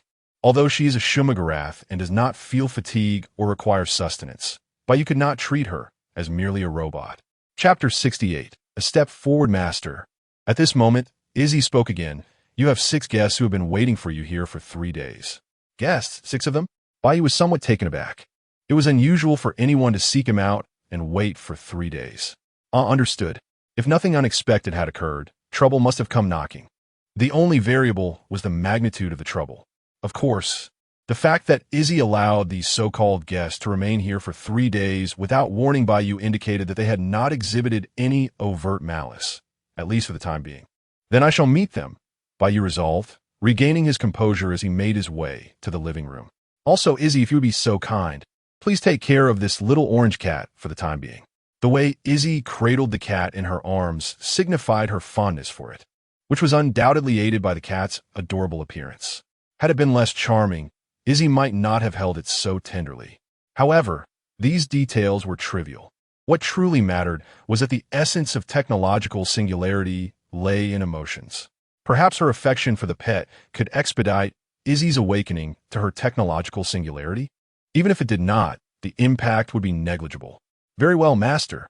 Upon hearing Bai Yu's words, Izzy's eyes flickered momentarily, and she obediently nodded. Moments later, Bai Yu and Izzy arrived at the place where dreams began. Their own living room, the very space invaded by the Hulk and the Abomination. It is you. Bai Yu then beheld the 6 guests Izzy had mentioned. Among them were 3 familiar faces, Nick Fury, Quicksilver, and Wanda. The identities of the other 3 were intriguing: Wolverine, Phoenix, Jean Grey, and Professor X. This assembly of individuals instantly sparked a few speculations in Bai Yu's mind. Simultaneously, a notification chimed. Ding! Congratulations on signing in Wolverine, Phoenix, and Professor X successfully. Rewards: Dino Ride Watch, Kiva Ride Watch, Decade Ride Watch. What a delightful surprise. The main rider watches from the Heisei era were obtained in one fell swoop. At this rate, should Professor X bring along some companions and Magneto gather a crew, Bai Yu might significantly bridge the gap between himself and the Sovereign form. Cough, cough. In summary, Bai Yu is now merely 9 main rider watches away from the 20 required to attain the Sovereign form, including the Time King watch. Moreover, even without transforming into the Sovereign, the God form and Passion form of Kamen Rider Decade would suffice for Bai Yu to wield the powers of the old Heisei riders and that of the Time King himself. Of course, all of this was a matter for the future. As for now, greetings, Bai Yu, or shall I say Kamen Riders Yo? Upon seeing Bai Yu, Professor X, seated in his wheelchair, promptly approached him, saying, I apologize for our abrupt visit. We are here primarily concerning Pietro and Wanda. In essence, the power Wanda unleashed during the battle against Hydra, along with the subsequent introduction of the Avengers members in the God-making project by the World Security Council, had captured the attention of Professor X and the entire X-Men. Professor X soon learned that Wanda and Quicksilver were mutants, much like himself. Subsequently, he made a surprising discovery. Wanda and Quicksilver might share a bloodline with his old friend, Magneto. Hence, 3 days prior, accompanied by Wolverine and Phoenix, he sought out the Avengers and SHIELD's headquarters, the Tricorn Tower. After meeting with Wanda and Quicksilver, Professor X refrained from mentioning the potential blood relation to Magneto. First, there was insufficient evidence. Second, Wanda and Quicksilver, who had no knowledge of their origins and believed their parents to be deceased, would likely struggle to accept such revelations easily. Therefore, Professor X merely informed them of their mutant status and extended an invitation for them to join the X Academy and the X-Men. Of course, Professor X did not insist that Wanda and Quicksilver abandon the Avengers or impose any obligations upon them. Instead, he offered to assist them in honing their various abilities and help resolve any other troubles they might face. Throughout this process, Professor X embodied the role of a benevolent figure, a characteristic he consistently displayed. Regarding Professor X's invitation, Quicksilver and Wanda's responses were strikingly different yet similarly aligned. Quicksilver leaned toward acceptance, yearning for heightened speed and strength. The last encounter with the Time King, where he was decisively outmatched, had left a significant psychological impact, instilling a profound sense of his own inadequacy. Quicksilver's desire to grow stronger was not solely for himself, but also to protect his sister, Wanda, as Quicksilver was born before Wanda in the Marvel films. Clearly, he believed Professor X could aid him in becoming stronger. Wanda, however, insisted on consulting with the Time King first, reasoning that she had no authority to decide such matters, as she was a captive of the Time King. In truth, Wanda held little interest in the X Academy, the X-Men, or even mutants in general. After all, her powers primarily stemmed from chaos magic, and external guidance would only teach her how to better control this force. The majority of her understanding would require her own exploration. In this regard, there was little distinction between her experiences in the Avengers and those with Professor X. Moreover, for reasons she could not articulate, Wanda felt an instinctive suspicion that Professor X and his companions were concealing something pertinent to her and her brother, which naturally led to her reluctance toward them. Strangely enough, when Wanda proposed seeking the Time King's opinion, Quicksilver immediately chose to agree with her. In summary, Professor X and his companions had thus arrived at Bai Yu's side. Nick Fury's presence served as an intermediary, as both Professor X and Quicksilver were not particularly well acquainted with Bai Yu. "I believe I understand," Bai Yu said without hesitation after hearing the full account. "I must decline. Wanda and Quicksilver are my subjects. Why should they join a faction destined for annihilation? An entire race fated for extinction?" Whether in the storyline of the Marvel film days of Future Past or the Marvel comics, the plight of mutants has never been favorable. They are perpetually on the brink of extinction. In contrast, would it be far more advantageous for Wanda and Quicksilver to remain within the Avengers? Chapter 69. The future of mutants despite Wanda and Quicksilver finding some semblance of safety within the Avengers and SHIELD. It is certainly a better alternative than remaining at Xavier's school, where unnecessary troubles might abound. The crux of the matter lies in the fact that both the Avengers and SHIELD can be considered as factions under Bai Yu's command, whereas the X-Men and Xavier School do not share this affiliation. Regrettably, Professor X and his colleagues fail to grasp Bai Yu's perspective. "What did you say?" Wolverine's expression shifted dramatically upon hearing Bai Yu's words. As a mutant himself, and with Jean Grey, the Phoenix, whom he has feelings for, being a mutant as well, despite her current relationship with Cyclops, he was clearly unsettled by Bai Yu's earlier statement. This reaction is entirely understandable. If a stranger told you that your kind was destined for annihilation, one would naturally feel angered. "Logan," Jean Grey called out to Wolverine, who noticed her unusual demeanor. Was she anxious? Afraid? Time King did not lie. Before Wolverine could inquire further, Jean continued, "He genuinely believes, and is utterly convinced that mutants will inevitably face extinction. Moreover, that moment is not far off. Within Jean Grey resides the Phoenix Force, a power rivaling the Chaos Force. Although she remains unaware of its existence and cannot wield it at present, nevertheless, she possesses formidable telepathic abilities. It was precisely this talent that made her panic upon realizing that Bai Yu was speaking the truth. What? Wolverine turned to Bai Yu, disbelief evident in his eyes. In his view, while the plight of mutants was dire, annihilation seemed a distant threat. With the likes of Professor X and Magneto, two of the most powerful mutants, how could they possibly face extinction? Although Wolverine would not doubt Jean's words. If what Time King asserted were indeed true, what calamity awaited them? Concern for his beloved stirred a sense of urgency within Wolverine. Rumors spoke of Time King's ability to traverse time. In contrast, Professor X remained composed. What you just mentioned, was that a glimpse of the future you witnessed? Does it matter? Bai Yu displayed no interest in answering Professor X's inquiry, stating bluntly, "You're far more aware of the current predicament facing mutants than I am." Even without the looming threat of mutant extinction that I mentioned, allowing Pietro, Wanda, and others to join Xavier's school would be more detrimental than beneficial. However, before Professor X and his companions could respond, Bai Yu's tone shifted, taking on a more significant weight. I could establish a territory, a sanctuary for qualified mutants, including you X-Men and the mutants within Xavier's school.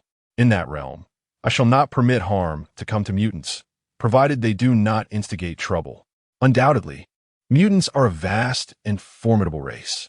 If their powers could be consolidated, their impact would rival that of the combat-ready Sheer Army or the giant army Bai Yu is currently assembling. But, at what cost? Professor X, maintaining an unperturbed facade, inquired, "I presume, Time King, that you do not subscribe to the notion of with great power comes great responsibility?" Quite simply, Bai Yu appeared to be prepared for this query, responding immediately, "I am destined to be king. My protection extends solely to my subjects, and they in turn must be ready to sacrifice everything for their king at any moment." Understand. Professor X nodded gently, contemplating the gravity of the situation. Allow us to deliberate further on this matter. As for Wanda and Quicksilver, if Time King is unwilling to allow them to join the X-Men or Xavier's school, let us consider my invitation as non-existent. If you do not mind, we may need to take our leave. In truth, Professor X's inner turmoil belied his calm exterior. He had long sought the integration of mutants into human society, often risking the lives of X-Men to protect those who despised mutants. Yet now, someone was proclaiming that mutants would face extinction at the hands of certain humans. As for Bai Yu's notion of subjects, Professor X would not easily entertain or agree to that idea. However, if the plight of mutants truly grew more dire, perhaps it could be a viable solution. Professor X harbored no doubts about Bai Yu's capacity to safeguard innocent mutants from human persecution. After all, he possessed the ability to unleash nuclear devastation at will and could compel the World Security Council to deify him, regardless of their true intentions. The Council treated Time King as a deity, and it was likely they would acquiesce to his request for a designated area for mutants, even if they harbored discontent. Moreover, as the most powerful telepath on Earth, Professor X could certainly discern whether Bai Yu spoke truthfully or falsely. Nevertheless, both the grim fate awaiting mutants and the consideration of becoming subjects under Time King's rule warranted thorough contemplation. No worries. Observing the situation, Bai Yu casually shook his head before altering his tone. However, you must understand that my patience is not boundless. Before I change my mind, it is imperative that you reach a decision. Understood. Professor X nodded and departed with Wolverine and Jean Grey. A moment later, given this, should we not respond to the League? Wanda glanced at Bai Yu, an inquiry lingering in her gaze. "You may return." Bai Yu nodded, then turned toward Quicksilver, whose expression revealed uncertainty. "However, it seems you have something to say to me?" Upon hearing this, Wanda, Nick Fury, and Izzy, who stood behind Bai Yu, all turned their attention to Pietro. Under their scrutiny, Pietro felt a surge of nervousness, yet he steeled himself and earnestly requested of Bai Yu, "Time King, may I also have a suit like Fury symbiote armor?" Chapter 70. The new symbiote battles suit. Upon hearing Quicksilver's words, Bai Yu remained unperturbed. But Wanda was momentarily taken aback before exclaiming, "Pietro, what foolishness are you uttering? Haven't you observed how Nick Fury has essentially been constrained by the Time King ever since he acquired the Venom suit?" Wanda was taken aback by Pietro's request. For had she known he would voice such a demand, she would have been compelled to knock some sense into him, even amidst a display of sibling affection. In truth, possessing chaos magic granted Wanda the ability to read minds, though she typically refrained from using this power, especially on her own kin. "No, Wanda, you don't comprehend," Quicksilver insisted, his expression grave. "This world is perilously dangerous. Especially if our identities as mutants are revealed, we will inevitably attract the hostility of countless individuals, leading to a multitude of undesirable troubles. Therefore, we must possess sufficient strength." Unlike Wanda, who wielded chaos magic, Quicksilver relied solely on speed. Yet, he had previously been outmatched by the Time King in this regard. Who could guarantee that there were no others in this world equally adept in speed? Even if none existed, targeting someone like Quicksilver, who was merely fast, would not be an insurmountable challenge. Unless Quicksilver could become faster, transcending all his other shortcomings, or acquire formidable abilities beyond mere swiftness. Alas, he was currently unable to provoke a sudden surge in his speed or gain other powerful abilities. His prior agreement to join Professor X at the X Academy stemmed from the hope that being in a gathering of mutants would provide avenues for enhancing his own abilities. However, upon further reflection, Quicksilver deemed this approach somewhat dubious. Gradually, his thoughts shifted towards Nick Fury and his Venom suit. After all, Nick Fury's capabilities had indeed been significantly amplified by the Venom suit. The suit facilitated rapid healing and damage resistance. As for the notion that donning the suit equated to being restricted by the Time King, were they not already constrained? If the Time King so desired, he could eliminate them on the spot without requiring the Venom suit. Moreover, as long as Nick Fury remained untransformed or acted in a manner detrimental to the Time King, he could exercise his will freely. In this world, there are sacrifices to be made for greater strength. What harm is there in relinquishing a measure of freedom for enhanced power? At the very least, Quicksilver's willingness to propose this indicated he was prepared for the consequences. Understanding Quicksilver's perspective, Wanda's emotions became complex. Even though she was reluctant to allow Quicksilver to obtain the Venom suit, she found herself at a loss for words in opposition. Moreover, the Time King had yet to express his stance. Even if Quicksilver desired it, the Time King might not acquiesce. "Well then," Bai Yu mused briefly before nodding, "since you have sincerely requested it, I shall benevolently grant your wish." The Venom suit would only render Quicksilver stronger, making him an even more loyal servant to Bai Yu, akin to Nick Fury's current state. With Quicksilver at her side, Wanda could exert greater control. After all, she did not wish for her brother to encounter misfortune, did she? Thus, why would Bai Yu not seize this opportunity? With a wave of his hand, a mass of dark liquid infused with a faint golden hue swiftly enveloped Quicksilver. In mere moments, the liquid expanded and encased his entire being. Before long, Quicksilver transformed into the Venom form familiar to Bai Yu and the others. However, the next instant, influenced by the subtle golden glow, the Venom symbiote began to shrink until it matched Quicksilver's original physique, perhaps even more svelte. This is, after a brief interval, Quicksilver reverted to his former appearance, yet his eyes were filled with astonishment and joy. For even without testing, he could distinctly sense that his running speed and reflexes had approximately increased 100-fold. Should he fully embrace the Venom transformation, it might well reach 300 or even 500 to 1,000 times greater. Furthermore, Quicksilver believed that the changes brought about by the Venom suit extended far beyond mere speed enhancement. It was evident that although both suits were Venom symbiotes, the one Quicksilver donned differed from Nick Fury's. "This is a newly adjusted symbiote battle suit tailored to your capabilities." Bai Yu's voice resonated. In addition to fundamental symbiote abilities such as rapid healing and suit transformation, it will specifically enhance your speed.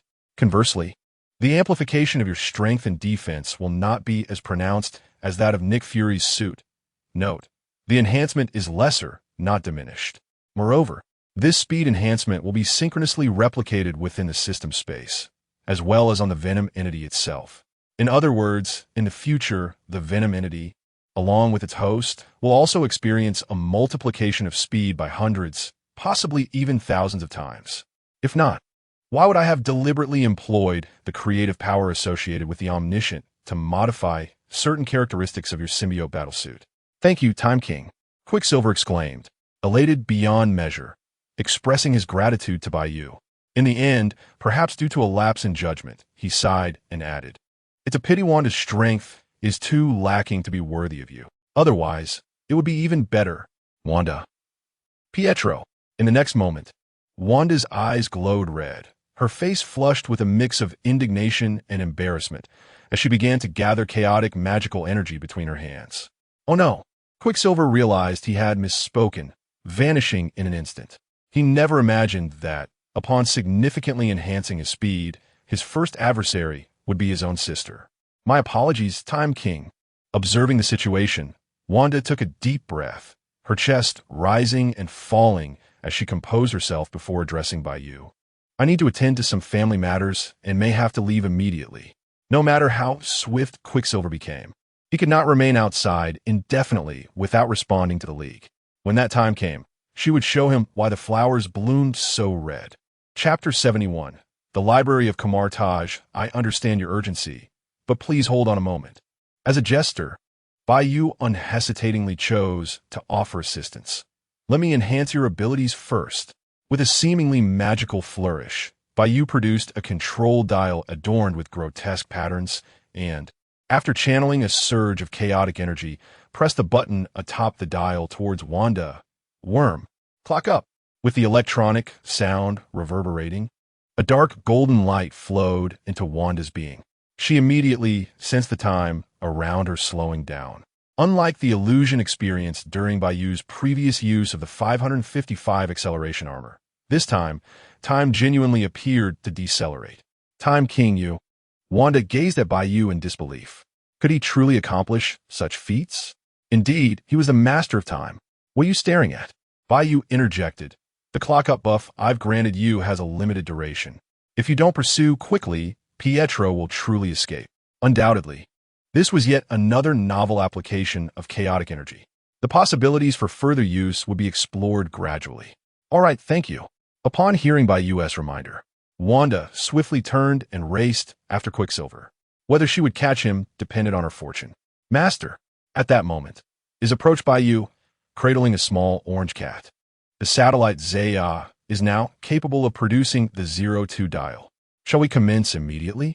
Indeed, the creation of the 02 dial merely involved transferring relevant data from the transformation device into a new dial. It did not possess the capacity to bear historical significance. However, it should suffice for Bai Yu's normal transformations. If necessary, Bai Yu could even manually craft the dial from the 02 transformation device, although he had not yet realized he could do so when he gave the order to Zaya. But that mattered little. Having the dial was what counted. "Yes, let us begin the creation." Bai Yu nodded with resolve. In the next moment, a glimmer appeared before Bai Yu and is rapidly expanding until in no time an 02 dial materialized from thin air. Bai Yu marveled at the astonishing 3D printing capabilities within 01. Grasping the freshly completed 02 dial, he mused how one could easily mistake it for a spontaneous creation. Approximately 2 hours later, in the Himalayas Kamar Taj library, as an auroral curtain swept across, Bai Yu and Iz, still holding the small orange cat, appeared in this mystical locale. With no pressing matters at hand, and awaiting the installation of an all-encompassing home system, Bai Yu decided to delve into the arcane knowledge housed here. The reason for bringing Iz along was twofold: to enhance their bonding time and expedite her journey into the technological singularity. Furthermore, Iz, scan and store all the magical knowledge within this library for my future reference, Bai Yu commanded, glancing at the myriad of spellbooks. "And see if we can combine science with this magical knowledge to create some novel contraptions." With the abundance of books, it would be a monumental waste of time for Bai Yu to peruse them individually. Better to save them in Iz and Zaya's databases for future access. After all, as Ancient One had stated, The magical knowledge in this library was shared. As for the fusion of science and magic, it was far from impossible. In the original Marvel comics, Tony Stark had blended magic with his Iron Man suits. In fact, in a parallel universe, Tony even became the Sorcerer Supreme. Understood, Master, is obediently replied, discarding the small orange cat and commencing her task. The small orange cat mewed, meow, meow, meow. So love can indeed fade away. Ultimately, it proved that humanity has its limits in reading. Is picked up a book, casually flipped through it, and set it down. The contents have been scanned and stored. Had the covers of these spell books not possessed magical elements, Is might have been able to scan their contents from a distance without physical contact.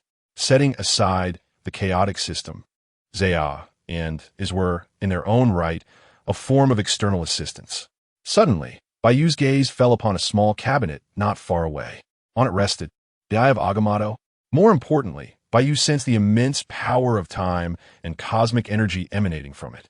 Undoubtedly, within it lay the Time Stone. Was Ancient One being deliberate or merely careless? How could she leave the Eye of Agamotto in the library, fully aware that Bai Yu might arrive at any moment? It was hard to believe there wasn't a specific purpose behind this. Regardless, Bai Yu quickly shook off such thoughts, allowing a smile to grace his lips. Since she has placed it here, it would be remiss of me not to take it. After all, I doubt Ancient One would be oblivious to my intention to seize the Time Stone. It is far more likely she deliberately left it here for me to claim. Stop! Who are you to dare invade Kamartaj? However, just as Bai Yu took a step forward, two furious voices echoed. Simultaneously, the world before him distorted like a mirror, with reflections warping and overlapping. A dozen red chains erupted from the ground, attempting to ensnare Bai Yu and the small orange cat. I knew it wouldn't be so simple. Bai Yu shook his head. With a wave of telekinesis, he shattered all the red chains while turning to face the source of the voices. Before him stood two figures clad in Kamartaj's mage robes, their visages strikingly familiar, Kaecilius and Wong. The former was the film's Doctor Strange greatest antagonist aside from Dormammu, who had also been utilized by Wong in the Mirror Dimension to confront the Mirror Dimension Ancient One. Of course, in this world and time, Kaecilius had yet to stray from his path. He remained Ancient One's disciple, a gifted sorcerer whose talents rivaled those of Doctor Strange. As for Wong, he needed no introduction. During Doctor Strange's time, he became the librarian of Kamartaj and, after Thanos snapped his fingers in Avengers, Infinity War succeeded Doctor Strange as the new Sorcerer Supreme of Kamartaj. Yet, despite their credentials, they were still relatively weak compared to Bai Yu. Chapter 72. Battling Magic regarding Kaecilius. The appearance of the king did not come as a surprise to Bai Yu, although the Ancient One had consented to Bai Yu's presence in the library. It did not imply that these two individuals were aware of it. Moreover, Bai Yu was still in his original form and had not transformed. Such formidable telekinesis. At that moment, upon realizing that the magical chains unleashed by him and Kaecilius were effortlessly unraveled by the man before them, the king paused, then seemed to recall something and inquired, "Wait, are you not the Kamen Rider Zio?" Zio? Kaecilius, standing nearby, furrowed his brow at this remark, and his expression shifted to one of increased curiosity towards Bai Yu. "I have heard that you have stirred quite a commotion outside. Unfortunately, this is Kamartaj, the domain of the Sorcerer Supreme, not a place for you to act recklessly." "Silence, Kaecilius." The king interjected sharply at Kaecilius's remarks. Turning to Bai Yu, he added, "If you are indeed so, then by the Sorcerer Supreme's directive, you may freely peruse the tomes within the library." Furthermore, the king hesitated momentarily before continuing. "The Sorcerer Supreme has also stated that if you can best both of us in the realm of magic, you shall be permitted to temporarily borrow the Eye of Agamotto. However, it must remain within Kamartaj, for the safety of Earth's dimensions relies upon the power of the Eye." In truth, the king could not comprehend the Ancient One's command. The Eye of Agamotto was Kamartaj's most treasured artifact, one that every Sorcerer Supreme was obligated to guard. How could one easily lend it to another, even if they were prohibited from removing it from Kamartaj? Of course, Kamartaj did have Wi-Fi, and the king was not entirely out of touch with the world. He was aware of certain events that transpired outside and knew of the existence of Kamen Rider Zo. Yet, in his recollection, he could not recall anyone mentioning that Zo was versed in magic. Oh, upon hearing the king's words, Bai Yu shook his head in disappointment. Are you telling me that my only opponents are the two of you? I was under the impression that the Ancient One would personally intervene. He shrugged. Well, it seems I have never actually practiced magic before, so I suppose I shall just play around with you too. Even without transforming, the universal mage ring Bai Yu possessed was sufficient for him to unleash a myriad of spells at will, and their potency was unlikely to be lacking. His visit to the library in Kamar Taj was merely to augment his knowledge of magic, akin to a martial arts master collecting various techniques. However, Bai Yu had yet to truly utilize the universal mage ring, and engaging in a friendly spar with the king and Caecilius seemed a worthwhile endeavor. You've never used magic and wish to toy with us? The king could not help but twitch the corner of his mouth. He and Caecilius were not the most powerful magicians here aside from the Ancient One, but surely they should not be outmatched by someone who had never even encountered magic. Arrogance, Caecilius scoffed. If that is the case, allow me to see just what you are capable of. He acknowledged that in terms of raw combat strength, he might be outmatched by the famed Zio, but when it came to magic, he would rather leap from Mount Everest than admit defeat to Zio. At that moment, with a thundering crash, Caecilius unleashed his magic, causing the surrounding structures and earth to distort and transform, ultimately resembling the tentacles of a colossal creature surging towards Bai Yu. The king, witnessing Caecilius's offensive, was unwilling to remain idle and prepared to conjure magical chains once more to bind Bai Yu's movements. After all, this contest was about magic, and Bai Yu could no longer rely solely on telekinesis to defend against the magical chains. Bai Yu remained unfazed, as a dark golden ring adorned with the visage of Zio materialized on his left middle finger. Recombine. Bat. In an instant, with a mere thought, both Caecilius's tentacles and the king's magical chains disintegrated into a multitude of luminous particles. They then reformed into dark golden bats, launching a counterattack at Caecilius and the king. What? The king's face was a mask of shock. You call this never having encountered magic? Damn it!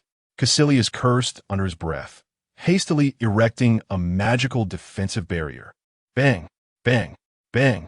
A swarm of dark golden bats surged forth, emitting ultrasonic waves or colliding with their bodies, placing immense pressure upon both the king and Caecilius. Within a mere 3 seconds, they felt they could scarcely endure the onslaught. Waterspout. 2 torrents of water manifested beneath the king and Caecilius in the form of whirlwinds. There was little more to say. Both the king and Caecilius screamed as they were engulfed by the waterspouts, spiraling upward at high speed for dozens of meters. Once they were thoroughly disoriented and drenched, the whirlpools beneath them abruptly vanished, sending them plummeting down. Then, freeze! The king and Caecilius. Listening to the electronic voice emanating from Bai Yu's magical ring, the king and Caecilius could hardly suppress their exasperation. This Zio had no sense of fair play. With such formidable magical prowess, he resorted to deceit and ambush while claiming to have never touched magic.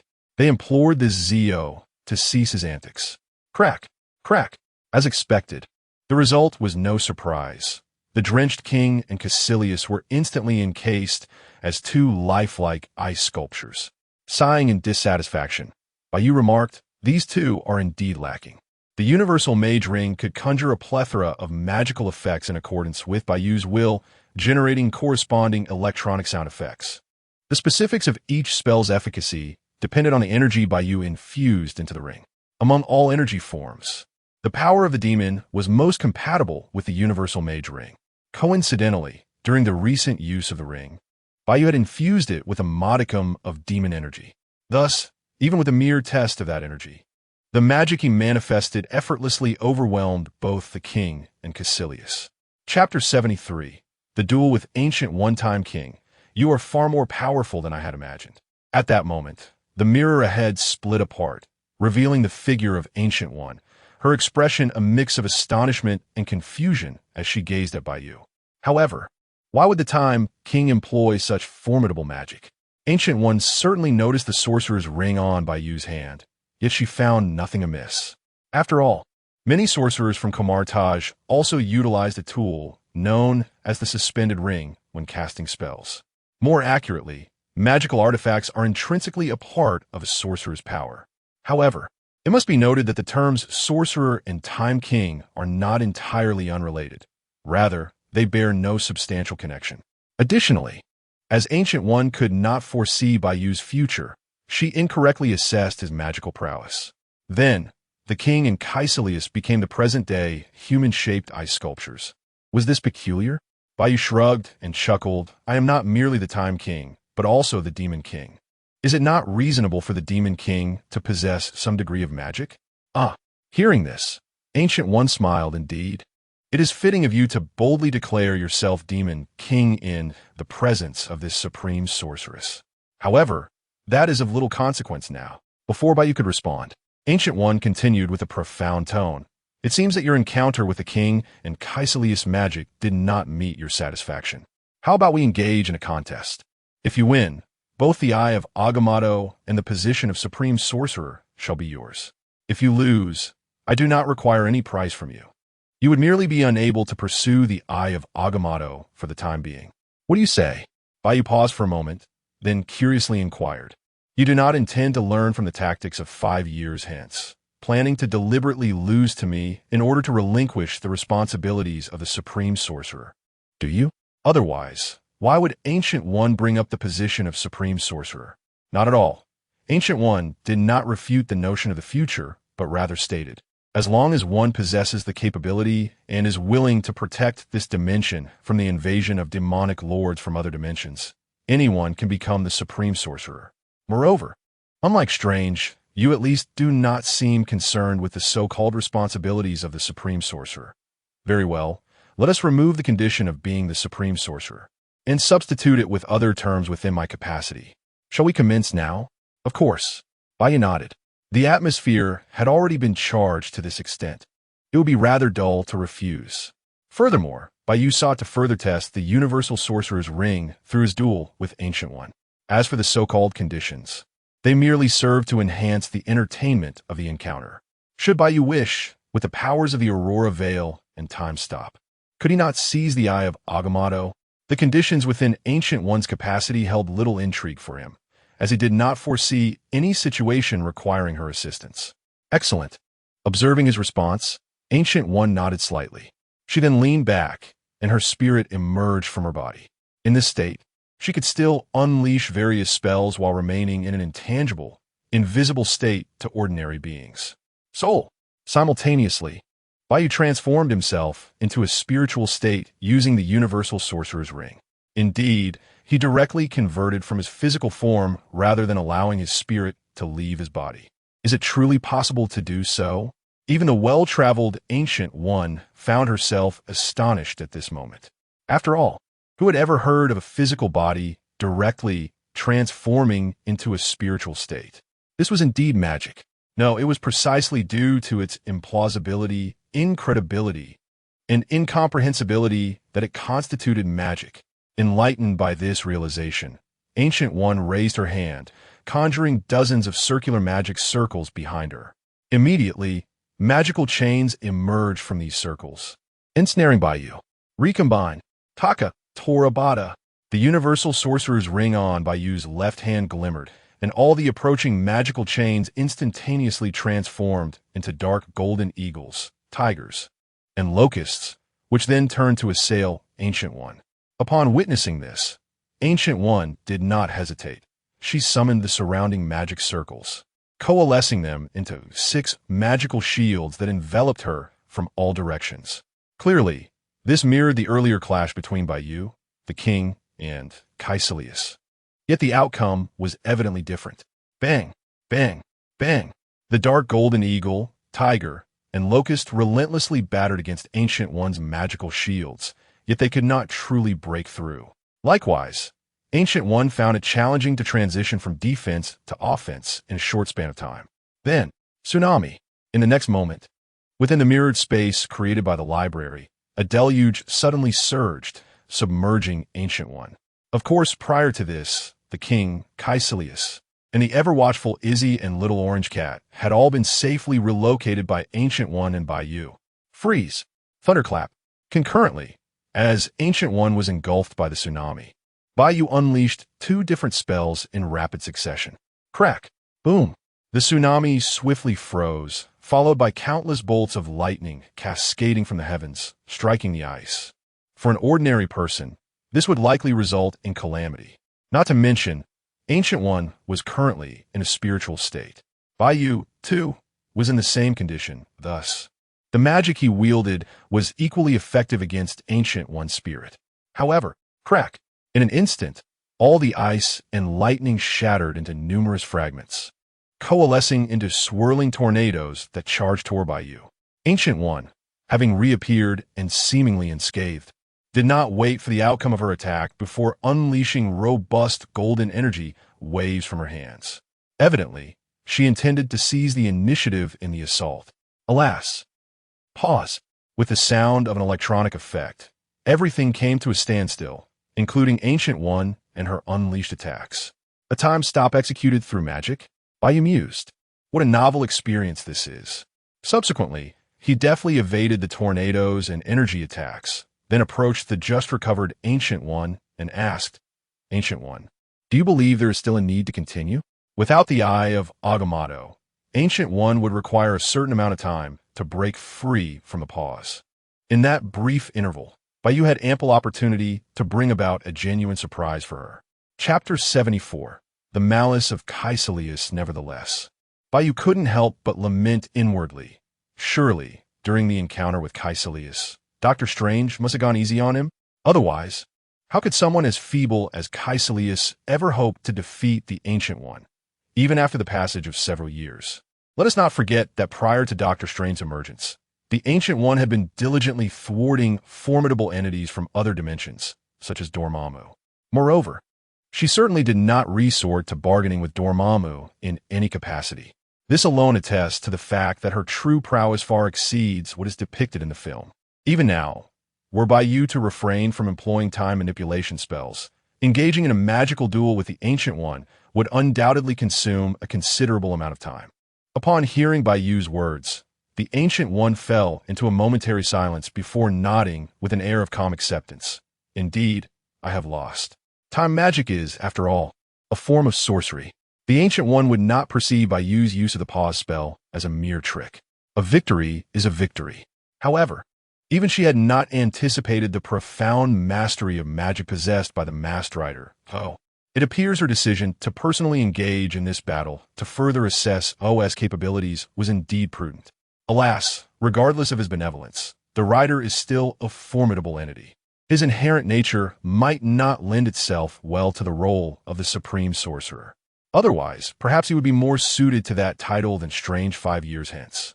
The Ancient One has actually lost? At this moment, Wong and Caecilius, who were spectating from the sidelines, were utterly astonished. The Ancient One had always been regarded as an invincible figure in their minds. They could hardly fathom what manner of individual could best the Ancient One in her area of expertise. Until today, they had laid eyes upon the recently rising figure of the masked riders. Impossible, absolutely impossible. Caecilius seemed unable to accept this. How could the Ancient One, the supreme sorcerer, suffer defeat? There must be some sort of mistake. No, it must be that the Ancient One was too weak. Thus, if Caecilius desires true invincible power, he must not remain merely a disciple of the Ancient One. He must seek out even greater strength. That array, Caecilius suddenly recalled having seen a spell capable of summoning the demon Lord Dormammu in a certain book within the library. However, that tome was forbidden. Even in the knowledge-sharing sanctuary of Kamar Taj, it was not permissible to handle that book lightly. In truth, beyond the mere desire for greater power, the ease with which he had been bested by Bai Yu in the realm of magic filled Caecilius with feelings of frustration, anger, and jealousy. Only by vanquishing Bai Yu and redeeming his honor would Caecilius find solace. To that end, he too required immense power so formidable that even the Ancient One would find it difficult to rival. Of course, Caecilius was no fool. He would bury these thoughts deep within himself until he possessed sufficient strength. Particularly, He must not allow Bai Yu to perceive his intentions. After all, that individual did not seem to embody the virtues of kindness. However, Master, at that moment, is drawing closer to Bai Yu, whispered, I have detected that one called Caecilius harbors significant hostility and malice towards you. Do you require my assistance in dealing with him? Iz was far from a damsel in need of protection. Armed with the transformation device of Kamen Rider 02 and supported by the satellite Zaya, she was more than capable of confronting Caecilius in direct combat. Most crucially, Bai Yu, the rider, was present, alleviating any concern she might have about her own safety. Oh! Upon hearing Iz's voice, Bai Yu glanced at Caecilius before turning his gaze back to the Ancient One. I believe the events of 5 years hence need not involve him. Correct? In other words, even if Caecilius were to perish now, it would bear no consequence. Dormammu's power manifested on Earth is inherently limited. The Ancient One did not respond directly, but rather stated, even so, it surpasses the capabilities of the vast majority of individuals on this planet. It seems that the more people you encounter, the more rapidly your strength increases. Although the Ancient One was unaware of the system or the concept of sign-ins, she could nonetheless perceive certain traces of evidence. Her implication was clear. By keeping Caecilius alive, one could summon Dormammu at will. The latter's power would be significantly constrained on Earth, thus providing Bai Yu with an opportunity to confront him and reap potential benefits. Ultimately, Caecilius was a disciple of the Ancient One, even though she was already privy to future events, especially those that would unfold 5 years later. She still wished to protect him as much as possible before that time arrived. In a way, this also signified the Ancient One's acknowledgement of Bai Yu's strength. Otherwise, why would she resort to such indirect means to plead for Caecilius? You make a valid point. Bai Yu first acknowledged the Ancient One's words, then suddenly shifted his tone. However, the summoning of Dormammu is not an endeavor exclusive to him. In fact, it is not necessarily contingent upon his current form. As the Ancient One suggested, Bai Yu could potentially sign in to Dormammu and acquire new rewards. Perhaps he could even borrow some energy from him to enhance both himself and his enigmatic powers. Yet, Bai Yu could not simply venture into the dark dimension where Dormammu resided. After all, Dormammu was akin to an omniscient and omnipotent being. At least for the present, Bai Yu lacked the qualification to act recklessly in the dark dimension. However, should Dormammu arrive on Earth, many circumstances would shift dramatically. It just so happened that Caecilius could be used as bait to summon Dormammu. Nevertheless, this did not imply that Bai Yu would overlook someone like Caecilius, who harbored considerable animosity towards him. Of course, under normal circumstances, Bai Yu would not pursue individuals who bore ill will against him. After all, the number of such individuals in this world was likely substantial. Yet, here was Caecilius, conveniently positioned right before him.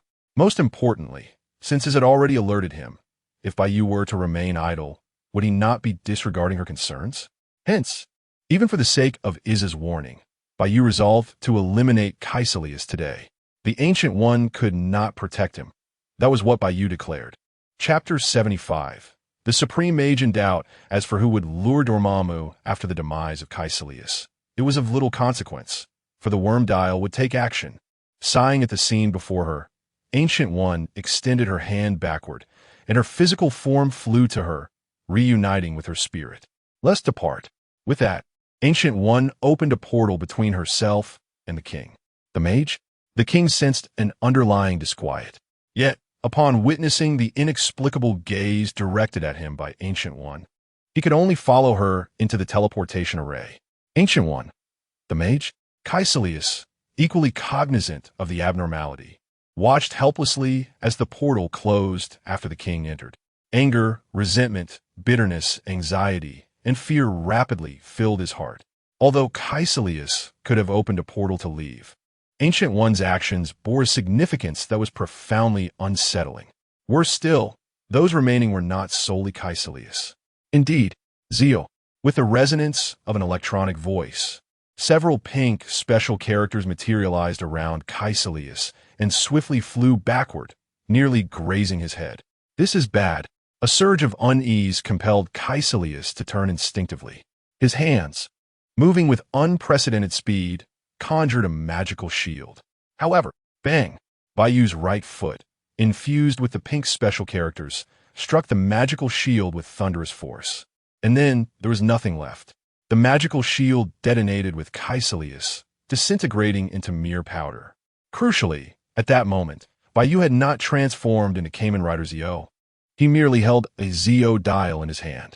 In truth, as time progressed and the power of the demon was amplified, Bai Yu would be able to wield the powers of all the dials he had acquired without the need for transformation. Indeed, he could use them without even needing to display them explicitly, albeit the potency and effects might not match those unleashed post-transformation. Worm. Upon dispatching Kaecilius, Bai Yu produced the worm dial, summoning a new worm to replace the former. Thus, while Kaecilius was dead, he was not entirely gone, a rather perfect outcome. Clapping her hands, is summoned to smile, exclaiming, "Master, you are truly magnificent. You managed to eliminate Kaecilius so effortlessly without transforming or employing magic." It appeared somewhat more lively than before. Observing this, Bai Yu felt a stir of warmth in his heart. It seemed wise to bring his along. Perhaps it would not be long before she evolved into a true companion. Cough. I meant achieving technological singularity outside. In Ancient One's chamber, you might have an inkling of what is about to unfold, right? Ancient One looked at the king and asked. The king pondered for a moment before speaking. I wish to know why. Is it simply because Kaecilius bore malice towards Zo that he deserves to perish? Time is indeed wondrous. Ancient One did not respond directly, but, as if imparting knowledge to a pupil, broached a new subject. Many matters seem to present us with countless choices. Yet we are merely treading along a predetermined fate.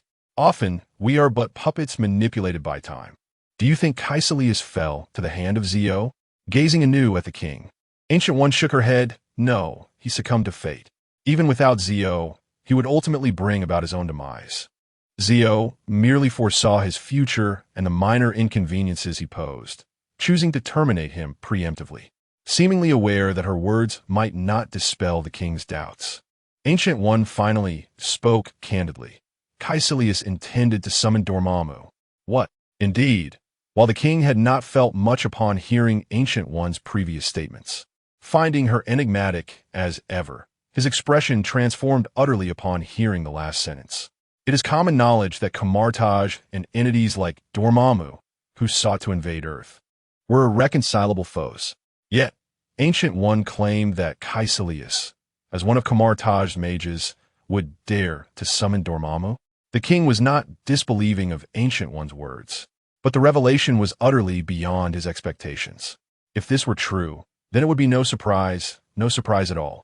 The notion of summoning Dormammu within Kamartaj equated to treason, akin to a desire for world annihilation. Such a person was indeed unworthy of lament. Simultaneously, reflecting on Ancient One's earlier cryptic remarks, the king suddenly grasped that she likely already knew what Kaecilius would do in the future, including the actions of Zio. However, they had chosen to turn a blind eye at the outset. After all, Kaecilius was merely destined to act in the future, not presently. To punish him now, based on his potential future crimes, was not necessarily just. Of course, Ancient One, Enzo, might harbor other thoughts. But how could Kaecilius, by mere chance, harbor malice towards Zio and allow the latter to discover it? As a Dark Lord, preemptively eliminating perceived threats was a logical course of action. Even for Zo, should Kaecilius indeed summon Dormammu in the future, it would likely require little effort to eliminate Kaecilius. At that moment, a portal opened, and Kaecilius emerged. Supreme Mage, Ancient One, I have returned. Ancient One and the king. You're still alive?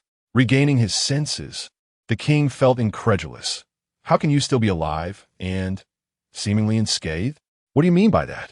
The Kaecilius, now resembling a worm, turned to the king, his voice tinged with anger. Do you wish for me to perish at Zo's hand? If that was your intent to provoke me, then congratulations. You have succeeded. With that, Kaecilius prepared to unleash various spells. The king remained silent, merely circling around Kaecilius. Something felt amiss, yet he could not pinpoint any discrepancies in the latter. Kaecilius, At that moment, Ancient One stepped forward and struck Caecilius. His soul then detached from his body. The crucial aspect was that this soul was an exact replica of Caecilius. What powers does Zio truly possess? In that instant, even Ancient One found it difficult to maintain her composure. She was absolutely certain that the Caecilius before her was problematic, perhaps even a counterfeit. Yet even she could only speculate, lacking definitive grounds for her judgment. Chapter 76, Satellite Yazi. Thus, the Time King desires this counterfeit Caecilius to summon Dormammu? Gu-E pondered thoughtfully. This confirmed her previous speculation that the Time King could indeed acquire new powers through interaction with others. However, the counterpart appeared to incur no loss. How was this achieved? It defied any semblance of science or magic.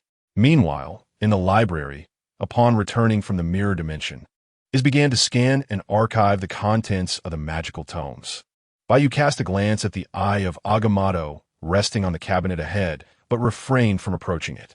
The Time Stone was arguably the most useless, yet the most useful of the 6 Infinity Stones for Bai Yu. It could not grant him the power of time from nothing, yet it had the potential to enhance his existing temporal abilities. However, it was uncertain whether a mere touch of the Time Stone might lead to unforeseen consequences. Furthermore, Bai Yu had just spent a week absorbing the power of the Cosmic Cube. If he were to interact with the Time Stone now, it could potentially consume another week of his time.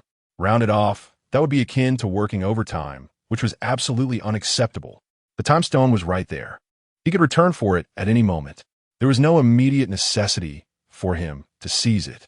Moreover, he had other gains from this encounter. Previously, when he met Wong and Caecilius, he had also signed in, though he had not focused on it. In reality, the author simply overlooked this detail. The two rewards from signing in were a complete set of vampire cards and the Dark Moonrider dial. The vampire was a race within Moonrider, possessing a form that resembled a hybrid of vampires and various animals, far surpassing humans in strength. The Kamen Rider Moonrider itself represented the king of the vampire clan. The complete set of vampire cards would allow Bai Yu to summon any vampire that appeared in the original narrative at will. Additionally, he could convert the cards into corresponding dials, accelerating the ascension of his Omega power. The Dark Moonrider, a villainous knight within Moonrider, boasted strength exceeding that of the Moonrider's Demon King form. Theoretically, the Dark Moonrider's ultimate move, King's World End, possessed the capability to annihilate worlds. Although the original transformer of the Dark Moonrider, King, the previous vampire king in the story, likely possessed greater power than in his transformed state. In summary, whether it be the complete set of vampire cards or the Dark Moonrider dial, both could significantly augment Bai Yu's strength. Hours later, at the office of the chairman of Fadian Intelligence Company, Bai Yu and the small orange cat once again nestled in her arms returned through the Aurora Veil. During this time, Iz had recorded and uploaded all the magical book contents from the Kamartaj library into Satellite Zaya. Henceforth, Bai Yu would no longer need to make special trips to Kamartaj for the knowledge contained within those tomes. Additionally, although Bai Yu had allowed a mutant insect to masquerade as Caecilius, he did not intend for the latter to summon Dormammu immediately. After all, a Dimension Lord like Dormammu, even when arriving on Earth, would not be an adversary to be trifled with. It was unthinkable for Bai Yu to mimic Doctor Strange's approach of negotiating with Dormammu. It would be far wiser to wait until he possessed greater power before making such a move. For instance, when he could utilize the Exceed Rider Invincible player form. At that point, he might even sign in for the Creation Rider dial, accumulating enough Heisei main Rider dials to directly unlock the Ancestral Emperor form. Once he attained the Ancestral Emperor form, it might become significantly simpler to further unlock the Omega Time King and the Time King Omega form. Thus, as the sun set and the moon rose, 3 days swiftly passed. Ding! Congratulations on your daily sign-in success.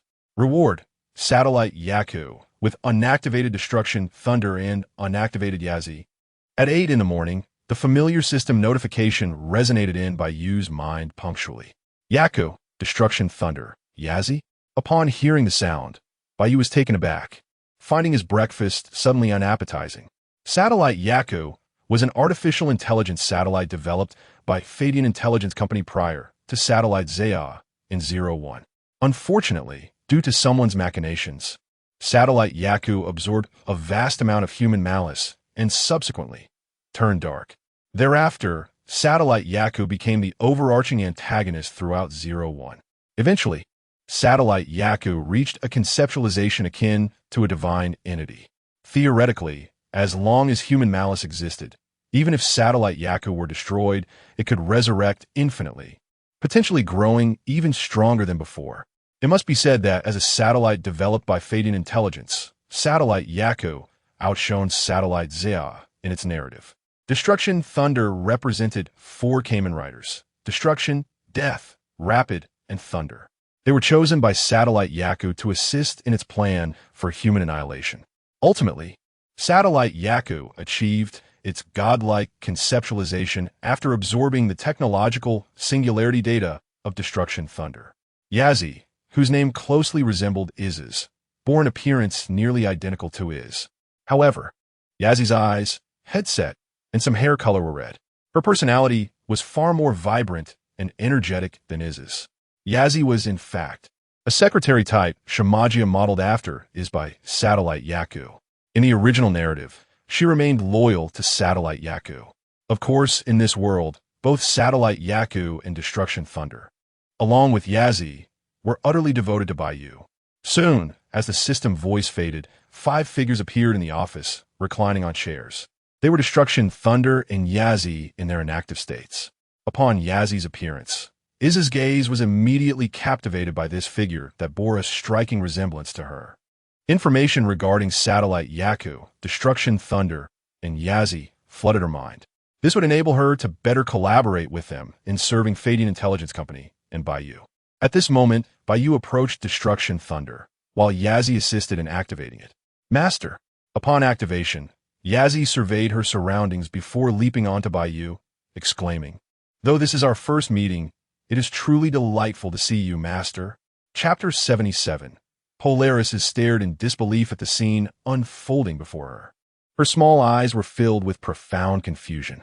The usually reserved and quiet Iz found it hard to comprehend that Yez could exhibit such audacious behavior, especially given that Yez bore an identical visage to her own. "Yez, please calm down," Bai Yu interjected, feeling overwhelmed by Yaz's exuberance. "Unless it's in the bedroom, on the sofa, at the table, or in the kitchen, Master, are you feeling shy?" Yez beamed at Bai Yu and provocatively suggested, "Since you already have me, why not just dismiss the other Z? After all, having Yaz is surely sufficient. Isn't it? Is? Have a young Shimagia become so bold as to attempt to sideline their seniors?" First, Bai Yu placed his hands firmly on Yaz's shoulders, his tone earnest. "Iz is my companion, and I would never forsake her. Secondly, if you don't know how to express yourself, you need not use certain terms.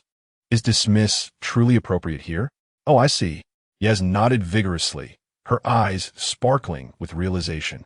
"So, Master, you wish to play the sisterly game. I didn't expect you to be so playful with those thick brows and large eyes of yours. But I have no objections." With that, Yez hurried to Iz, fetched a small stool, and stood atop it, towering over Iz. She lifted his chin with her right index finger and sweetly urged Iz, "Dear, why not call me sister for a change?" Iz was left utterly speechless. Setting aside the preceding absurdities, how could this secretary-type Shimagia, created in her likeness, expect her to call her sister?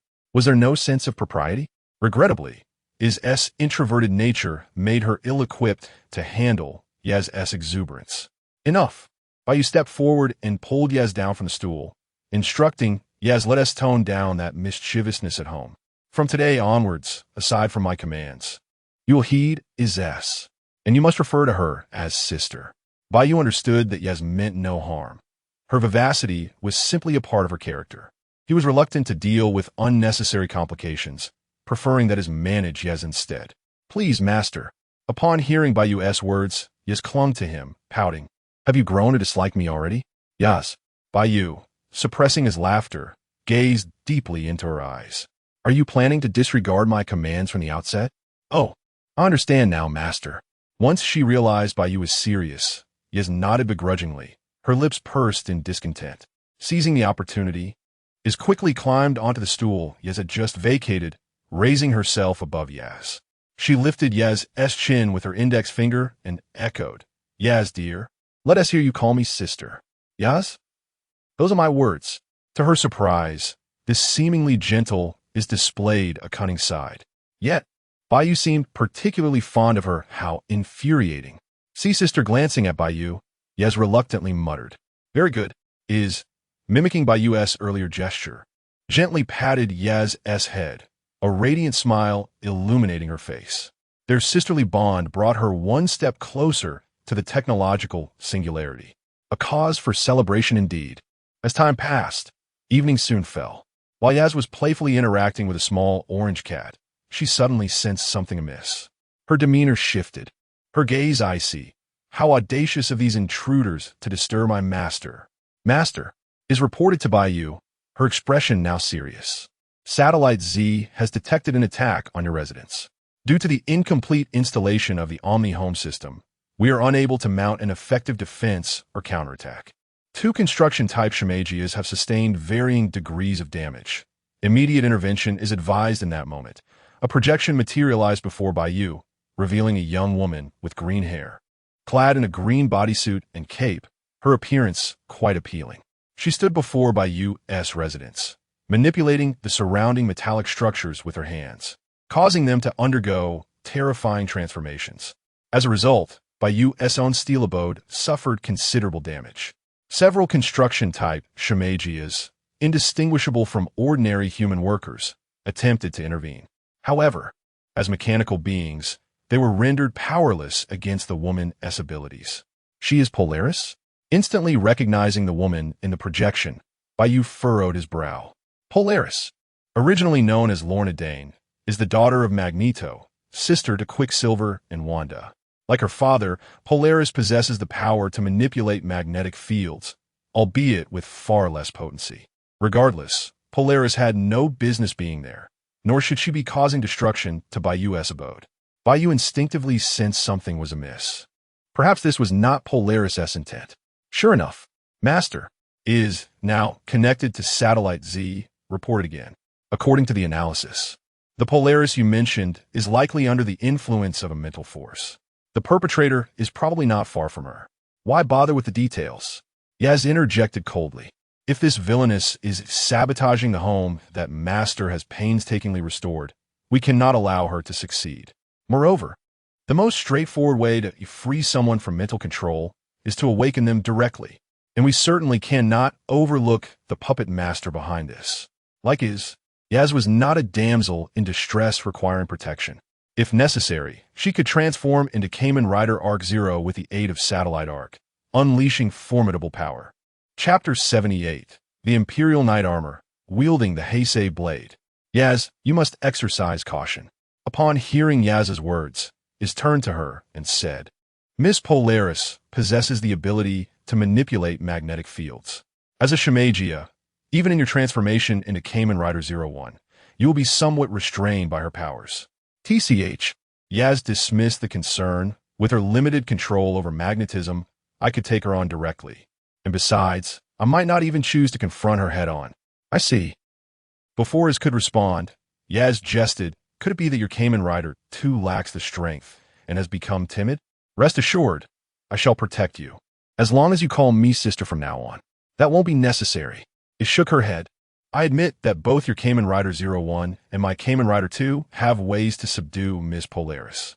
However, I still hope you could be a tad more cautious. After all, our adversary is not merely Polaris. Enough. At that moment, Bai Yu interjected, concerned that if this continued, and Yaz might end up quarreling, regardless. Let us head over there first. Meanwhile, in the Harlan district, outside Bai Yu's residence, Polaris was utterly devoid of her own consciousness. She was merely following the commands echoed in her mind, using her abilities to wreak havoc upon the house before her. Fortunately, this structure was constructed by a building-type Shamagia and was nearly a third completed with an all-encompassing home system. While it may not be indestructible, it certainly would not succumb to significant damage from Polaris in the short term. However, should Polaris continue her assault, the outcome could be dire. Oh God, who is that person capable of causing such extensive destruction with ease? Mutants, it must be those abhorrent mutants. By the way, whose house is this? Could the owner also be one of those detestable mutants? Unclear. All I know is that this house underwent an unprecedented renovation in just a few weeks. Have you seen those construction workers and the headsets they wear? If I am not mistaken, they are from the recently emerged and increasingly popular high-intelligence robots, Shamagia. Anyone able to afford Shamagia at this time is certainly no ordinary individual. Now I understand.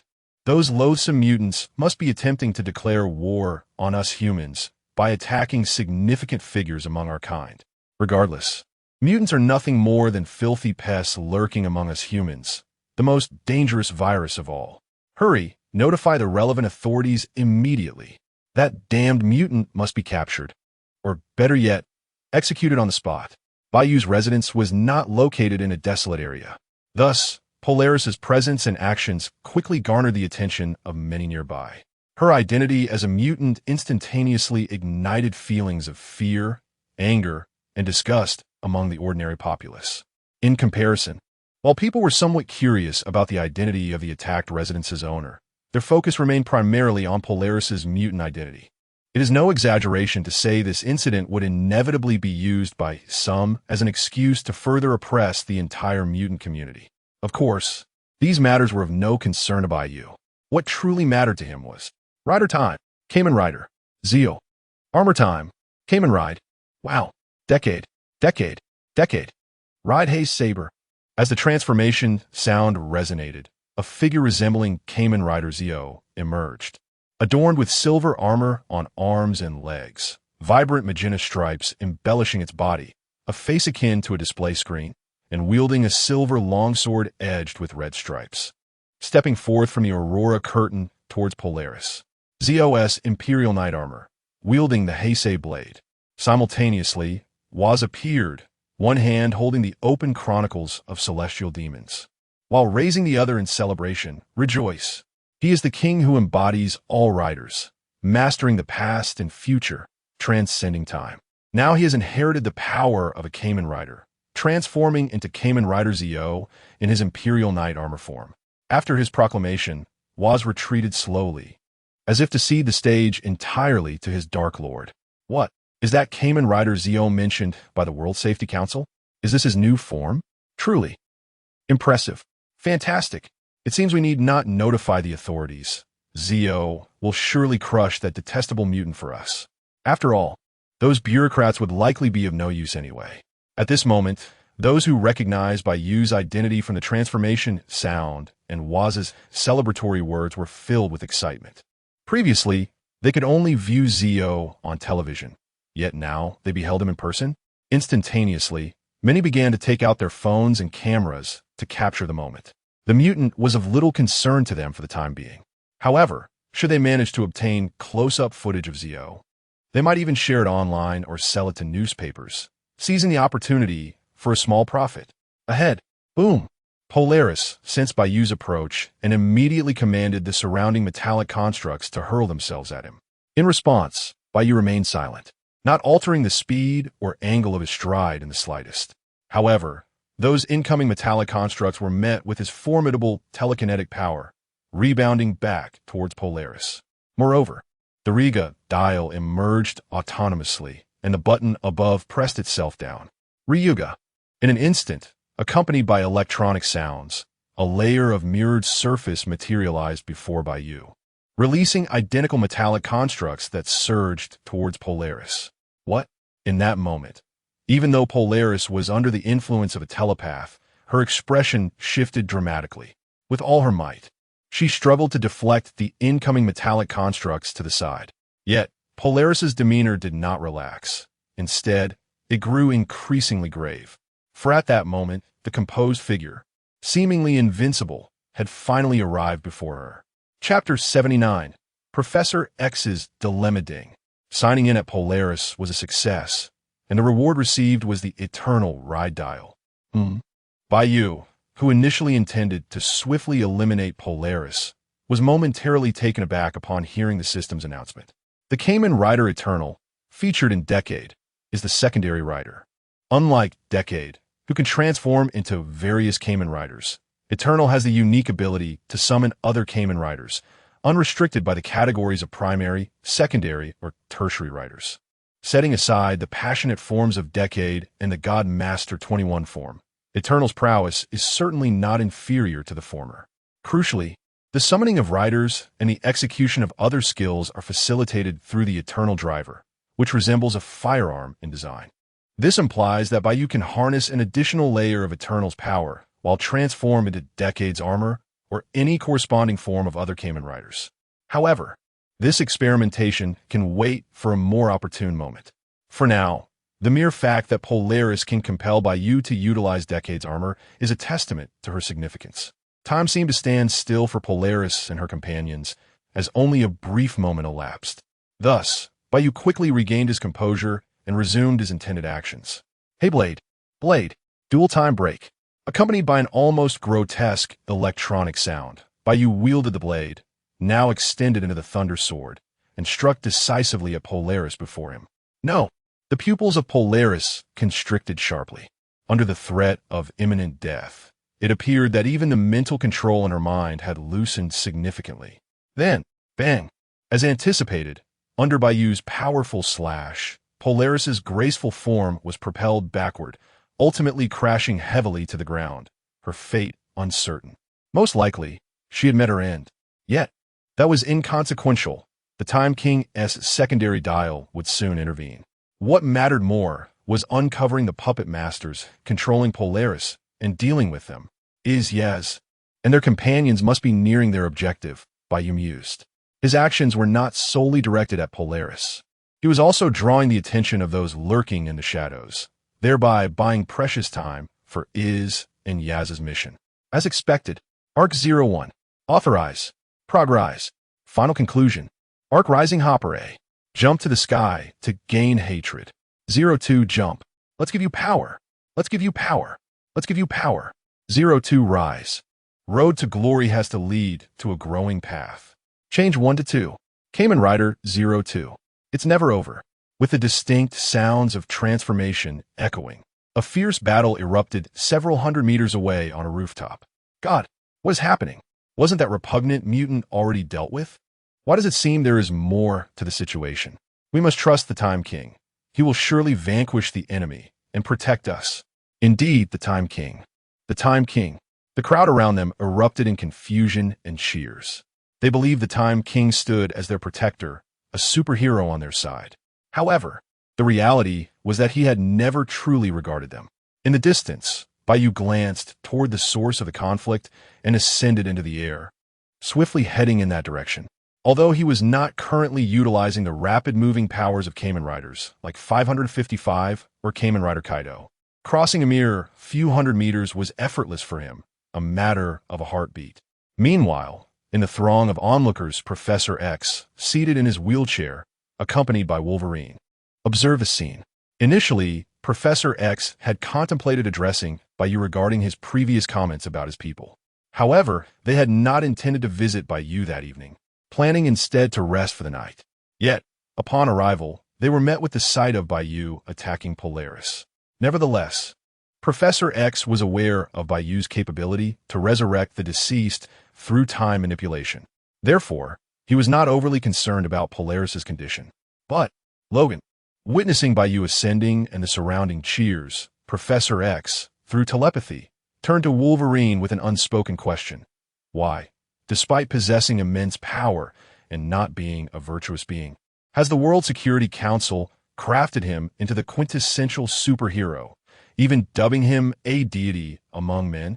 Furthermore, why do many ordinary individuals cheer for the Time King, while only a relatively small number express dissent? The terror induced by his nuclear kick is indeed formidable. Yet are my telepathic abilities and Magneto's magnetic control any less significant?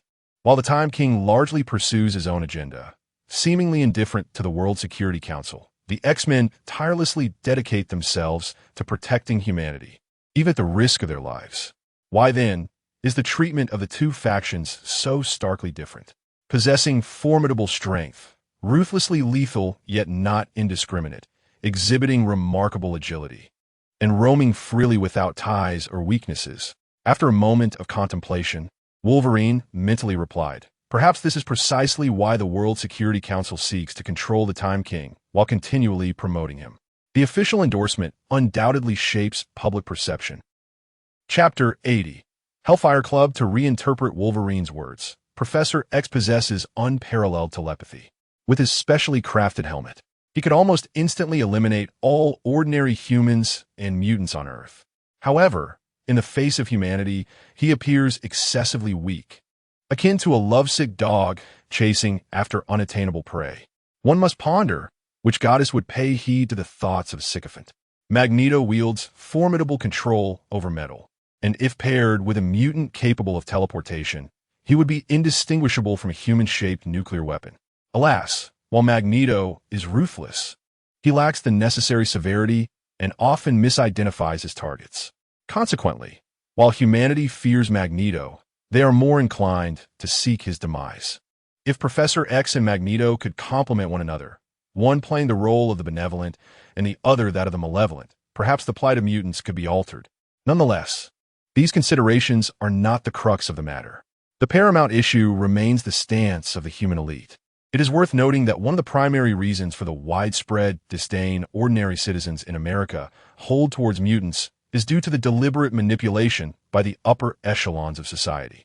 Where more than half, even two-thirds of the American populace and the human elite decide with mutants, could they still endure their current predicament? What? The human elite could never align with mutants? Then why could not that majority, or even that two-thirds, consist of mutants themselves? How to achieve this is a matter for Professor X and Magneto to resolve. Regrettably, it is unclear whether they have considered these possibilities or are simply unwilling to act. Should they fail to adapt, or if external conditions do not shift, their fate may be akin to the catastrophic outcomes depicted in Days of Future Past or Logan, leading to the extermination of mutants. Ahem. In any case, these matters are currently irrelevant to Bai Yu. At this moment, he has arrived at the site of the battle he sensed earlier. Here, besides Bai Yu himself, there are also Kamen Rider 02, transformed from Iz, and Kamen Rider Arc 01, transformed from Yaz, along with 3 others. Ding! Congratulations on signing in with White Queen, Black Queen, and Black King. You have received rewards, a complete set of evil deity cards, Zero Nose Driver, and Brave Driver. So it is them. Upon hearing the system notification and observing the familiar, yet somewhat foreign trio, Bai Yu gained insight into their identities. Among them, the White Queen, originally named Emma Grace Frost, possesses telepathy second only to Professor X. She can also diamondize her entire body at critical moments to enhance her defenses and physical attributes. However, when diamondized, the White Queen is unable to utilize her telepathy. The Black Queen, known as Selene Gallio, is one of the older mutants on Earth. She can absorb the life force of others to attain eternal youth and enhanced abilities.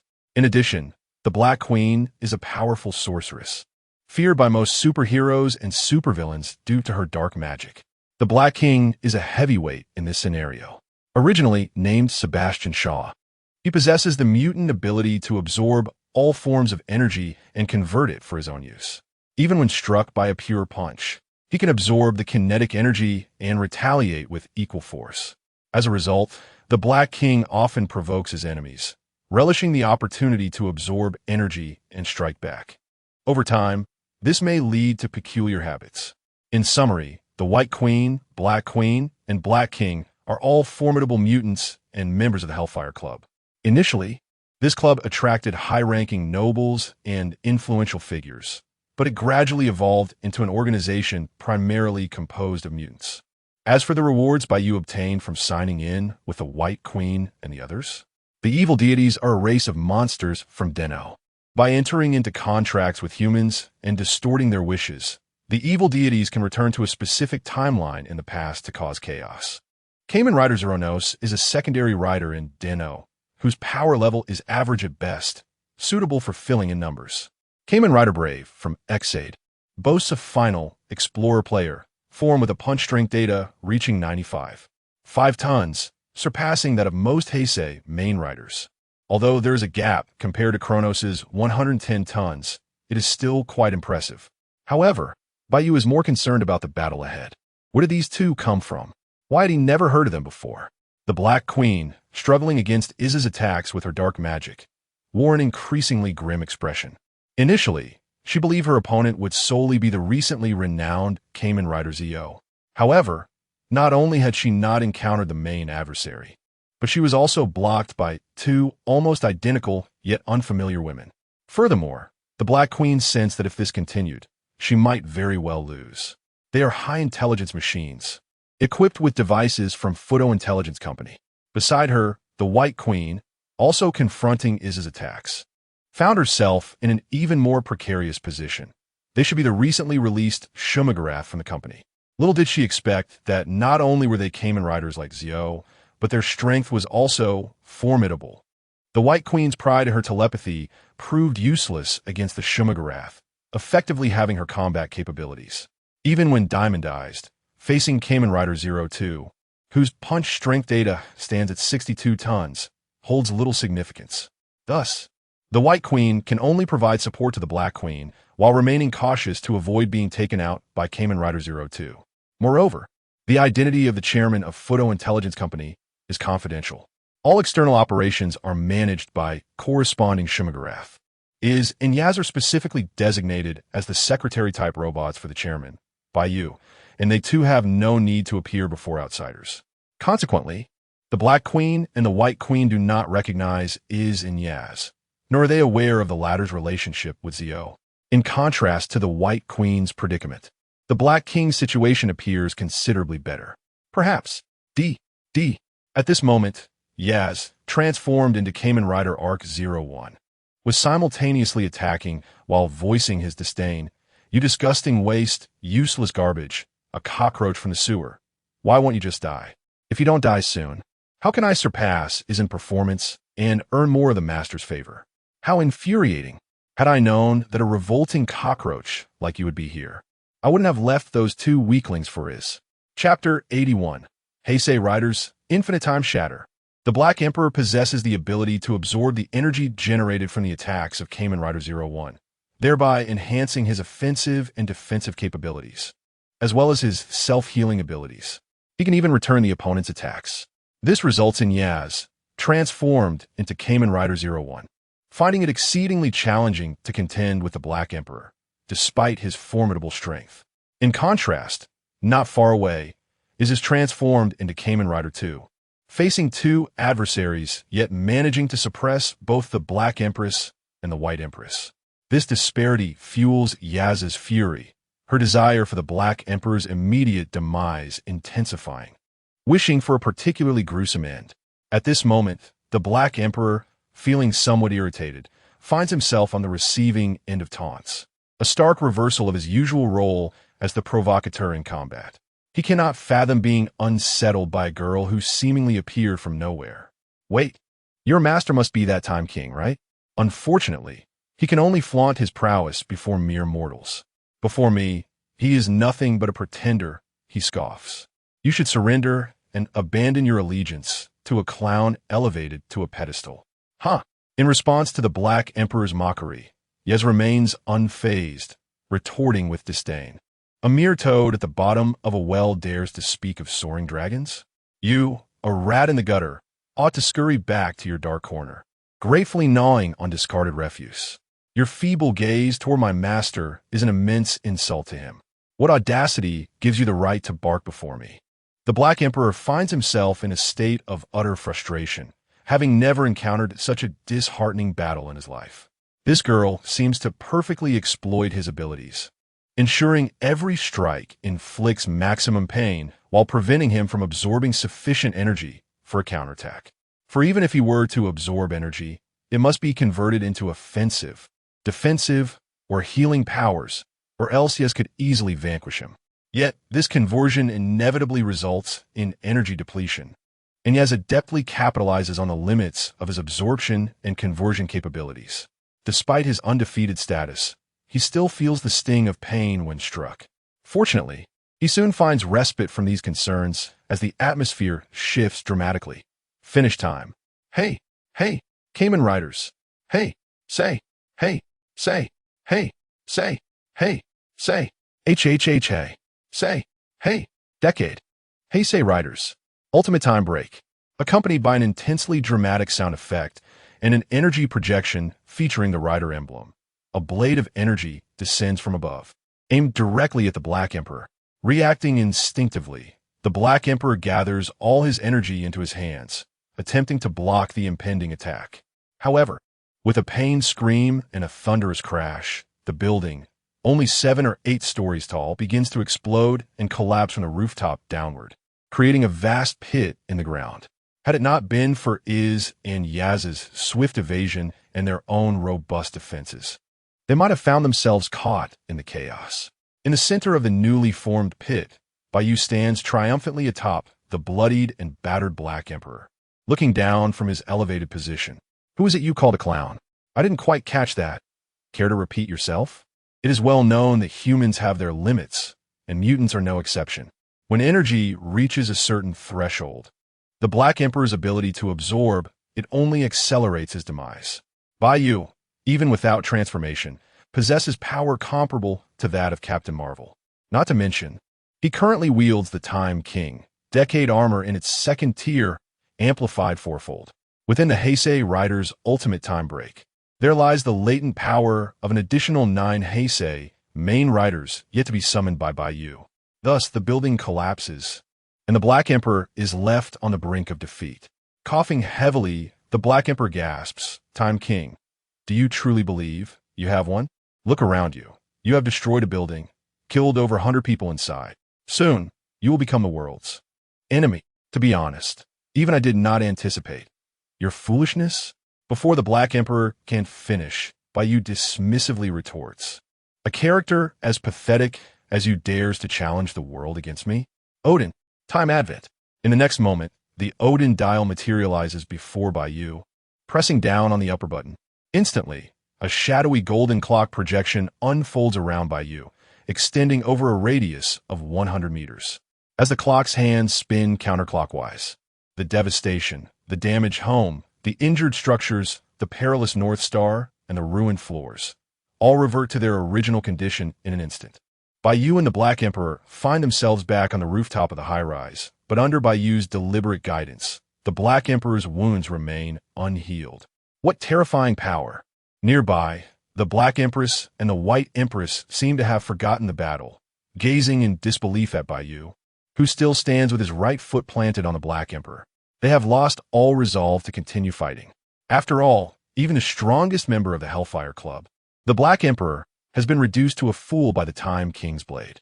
The destruction and the casualties of hundreds can be restored in an instant by the Time King. What need is there for the Black Empress and the White Empress to persist in this conflict? Moreover, despite having orchestrated damage to the Time King's abode using the North Star, their true intention was never to become his mortal enemy. Chapter 82. The Future of Mutants, Submission or Destruction. It may be hard to believe, but the ultimate reason the White Queen and her allies mentally manipulated Polaris to disrupt the House of Time was merely to gauge the latter's response, while simultaneously presenting a gesture of goodwill. Thus, without prior enmity, they began discussions of potential collaboration. Of course, all of this hinged on the formidable power the White Queen and her companions possessed. Prior to this, they had indeed been confident in their strength. After all, despite the Time King's might in various aspects, it was unlikely he had equally robust mental defenses, right? As for the nuclear explosion kick, the Black King was also confident he could withstand it and grow stronger by absorbing the energy. However, the White Queen and her allies could never have anticipated the sheer terror the Time King embodied. The energy-absorbing Black King was nearly overwhelmed by the terrifying energy contained within the Time King's ultimate technique. After the Time King's appearance, the White Queen bravely exited her diamond state, attempting to influence him through telepathy. Yet that was the last of it. Bai Yu's mental barriers heightened alongside his overall strength. Perhaps the comic version of the White Queen might have posed a challenge, but could the cinematic version really hope to breach his mental defenses? The Time King, witnessing the dire situation unfold, prompted the Black Queen to explain. However, Bai Yu interrupted. "Do not speak. I have no desire to listen." He offered no opportunity for the Black Queen to respond, and, producing the insectoid dial, coldly declared, Regrettably, due to your foolish actions, the Hellfire Club will now belong to the mutant organization under my command. With the electronic sound effect resonating, the new White Queen, Black Queen, and Black King materialized before the group. The Black Queen was momentarily taken aback, but then her expression shifted dramatically as she realized the implications. No, you can't. Before she could finish, she witnessed a figure identical to herself emerge and swiftly siphon her life force. This was the Black Queen's mutant ability, one she had often employed to drain others' vitality. Now, she was finally experiencing the sensation of having her life force forcibly extracted. Simultaneously, the White Queen, unable to resist, found herself mentally shattered by the doppelganger across from her, only to be dealt a crushing blow by the insectoid-formed White Queen in her diamond form. The Black King beneath Bai Yu did not escape a similar fate at his own hands. Originally, the powers manifested by these insectoid duplicates would not surpass those of their originals. Nevertheless, it mattered not, for the power of the Demon King would intervene. Oomph! Yazzie scoffed as he gazed at the Black King's lifeless body. What a disgrace to this rubbish. It is indeed a pity. However, the contribution of a useless Hellfire Club to his master could be considered the greatest fortune of his life and his soul value. Moments later, Bai Yu utilized fire magic to reduce the corpses to ashes. Thus, the original White Queen, Black Queen, and Black King vanished, replaced by their new counterparts. They would lead the entire Hellfire Club, dedicating everything to Bai Yu. Under such circumstances, the original intentions of the White Queen and her allies became insignificant. A few minutes later, in the chairman's office of Fadian Intelligent Company, Bai Yu sat in his exclusive chair, flanked by Yeetzy and Yazzie. Beside him stood the fully operational Annihilation Thunder. Opposite him were Professor X, Wolverine, and Polaris. After concluding matters at the residence, Professor X contacted Bai Yu. Recognizing that the residence might no longer be suitable for discussions, Bai Yu transported them here using the Aurora Veil. I never expected you, Time King, to be the mastermind behind Fadian Intelligent Company, Professor X remarked, his tone turning serious. Time King, we have come in response to your earlier proposition regarding mutants becoming your subjects. Generally, we are inclined to agree. However, I hope that mutants can freely choose whether to become your subjects. This was ultimately a decision reached after discussions among Professor X, Wolverine, and their allies. Regardless of the circumstances, in the increasingly precarious situation faced by mutants, having someone like the Time King step forward to protect some mutants was indeed a stroke of fortune. Even if it meant sacrificing certain things, it was not entirely unacceptable.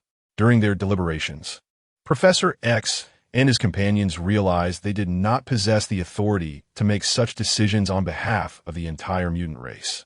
If the Time King truly intended to establish an island of mutants under his protection, then each mutant ought to make their own choice and bear the corresponding consequences. Thus, Professor X and Wolverine, along with the X-Men and the will of the X Academy, arrived here. Ah, I see. Bai nodded slightly, then shook his head, his tone shifting. Unfortunately, you have arrived too late. I have changed my mind. To prevent any more mutants from coming to provoke me, as the White Queen and her allies did today, I have decided to offer all mutants two paths, submission or annihilation. Strictly speaking, under the effects of Time's arrival, Bai Yu had not suffered any losses this time. Instead, he acquired the End Rider Dial, a complete set of Demon God cards, and the Zero No Style. Furthermore, he seized the opportunity to have the insectoids impersonate the White Queen and her allies, effectively absorbing the entire Hellfire Club into his fold. Yet, the majesty of a king must not be trifled with. The Demon King's authority is not to be easily challenged. Otherwise, if a random mutant were to disrupt Bai Yu's residence, regardless of whether there would ultimately be any losses, how could Bai Yu maintain his dignity? Thus, rather than endure such complications, it was far simpler to retain the obedient mutants and eliminate the defiant ones. What did you say? Upon hearing Bai Yu's words, the previously composed Wolverine erupted in fury, extending his 6 sharp claws forged from adamantium. Chapter 83. Professor X and Wolverine's excitement. This is only natural. Wolverine, a mutant, is inherently resistant to constraints. Setting that aside, It is difficult to believe that anyone, upon hearing words akin to those of Bai Yu, could remain devoid of inner fury. Had it not been for the display of strength from Bai Yu's side and Professor X's lack of a definitive stance, Wolverine would likely have charged headlong into the confrontation. The consequences would likely have resulted in nothing more than his own demise. Yet, Professor X, why do you merely observe? Have you two betrayed us? Meanwhile, Professor X was connecting his mind with the Supreme Sorcerer in Kamartaj. Esteemed Supreme Sorcerer, may I inquire whether the future of mutants is indeed as the Time King foretold, inevitably leading to annihilation? Surely, you harbor an answer within your heart. Ancient One sipped her tea and replied softly to the distant Professor X. However, I know that your true inquiry lies elsewhere. I can tell you that the existence of the Time King is unique. He possesses the potential to reverse everything, or, conversely, to obliterate it entirely. The implications of this are for you to ponder. I understand. Thank you for your insight, Supreme Sorcerer. Professor X's consciousness returned, glancing at the eager Wolverine beside him before turning to Bai Yu. Time King, I am in agreement.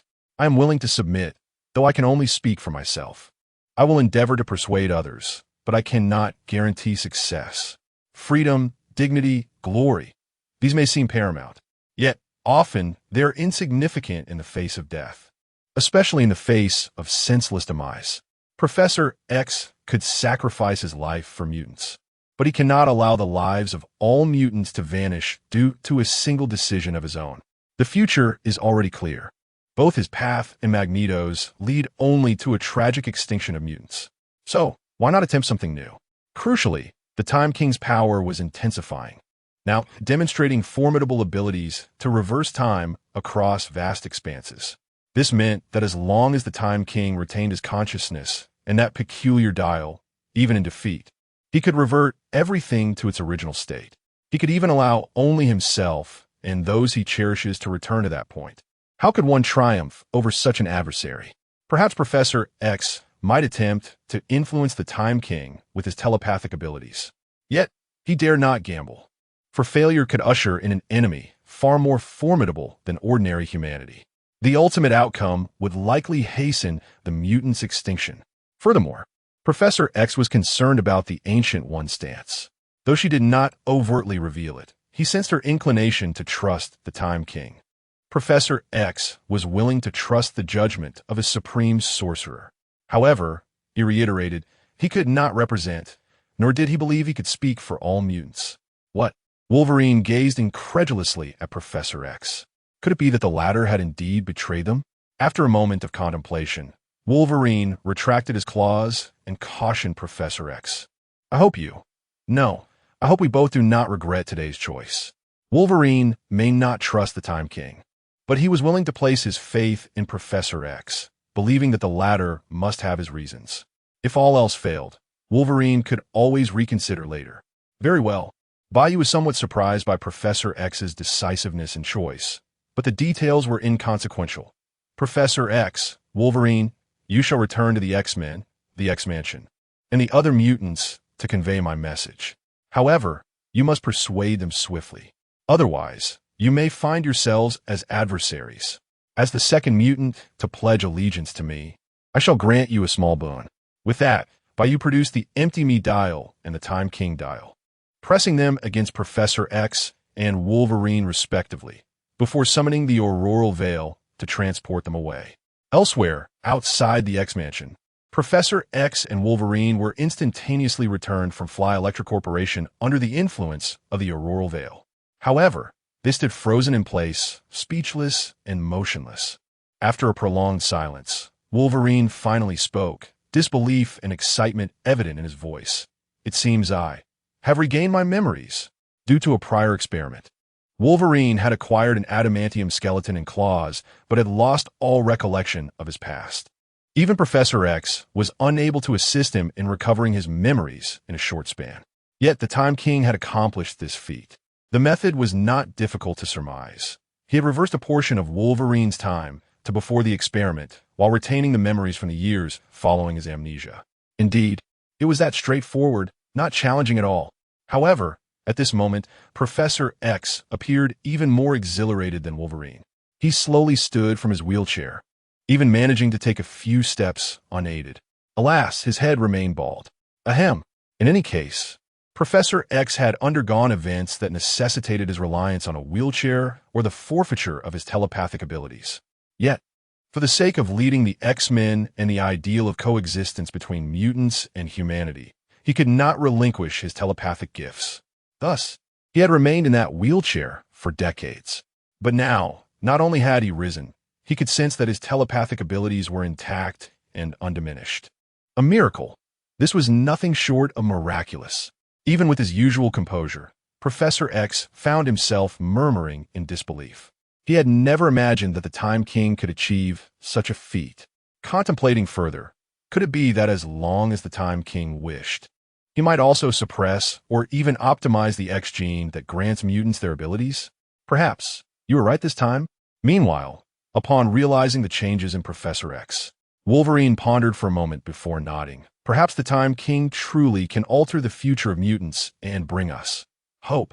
In the chairman's office of Fly Electra Corporation, Polaris, who had remained silent since Professor X and Wolverine's departure, finally expressed her presence. What about me? What shall I do now?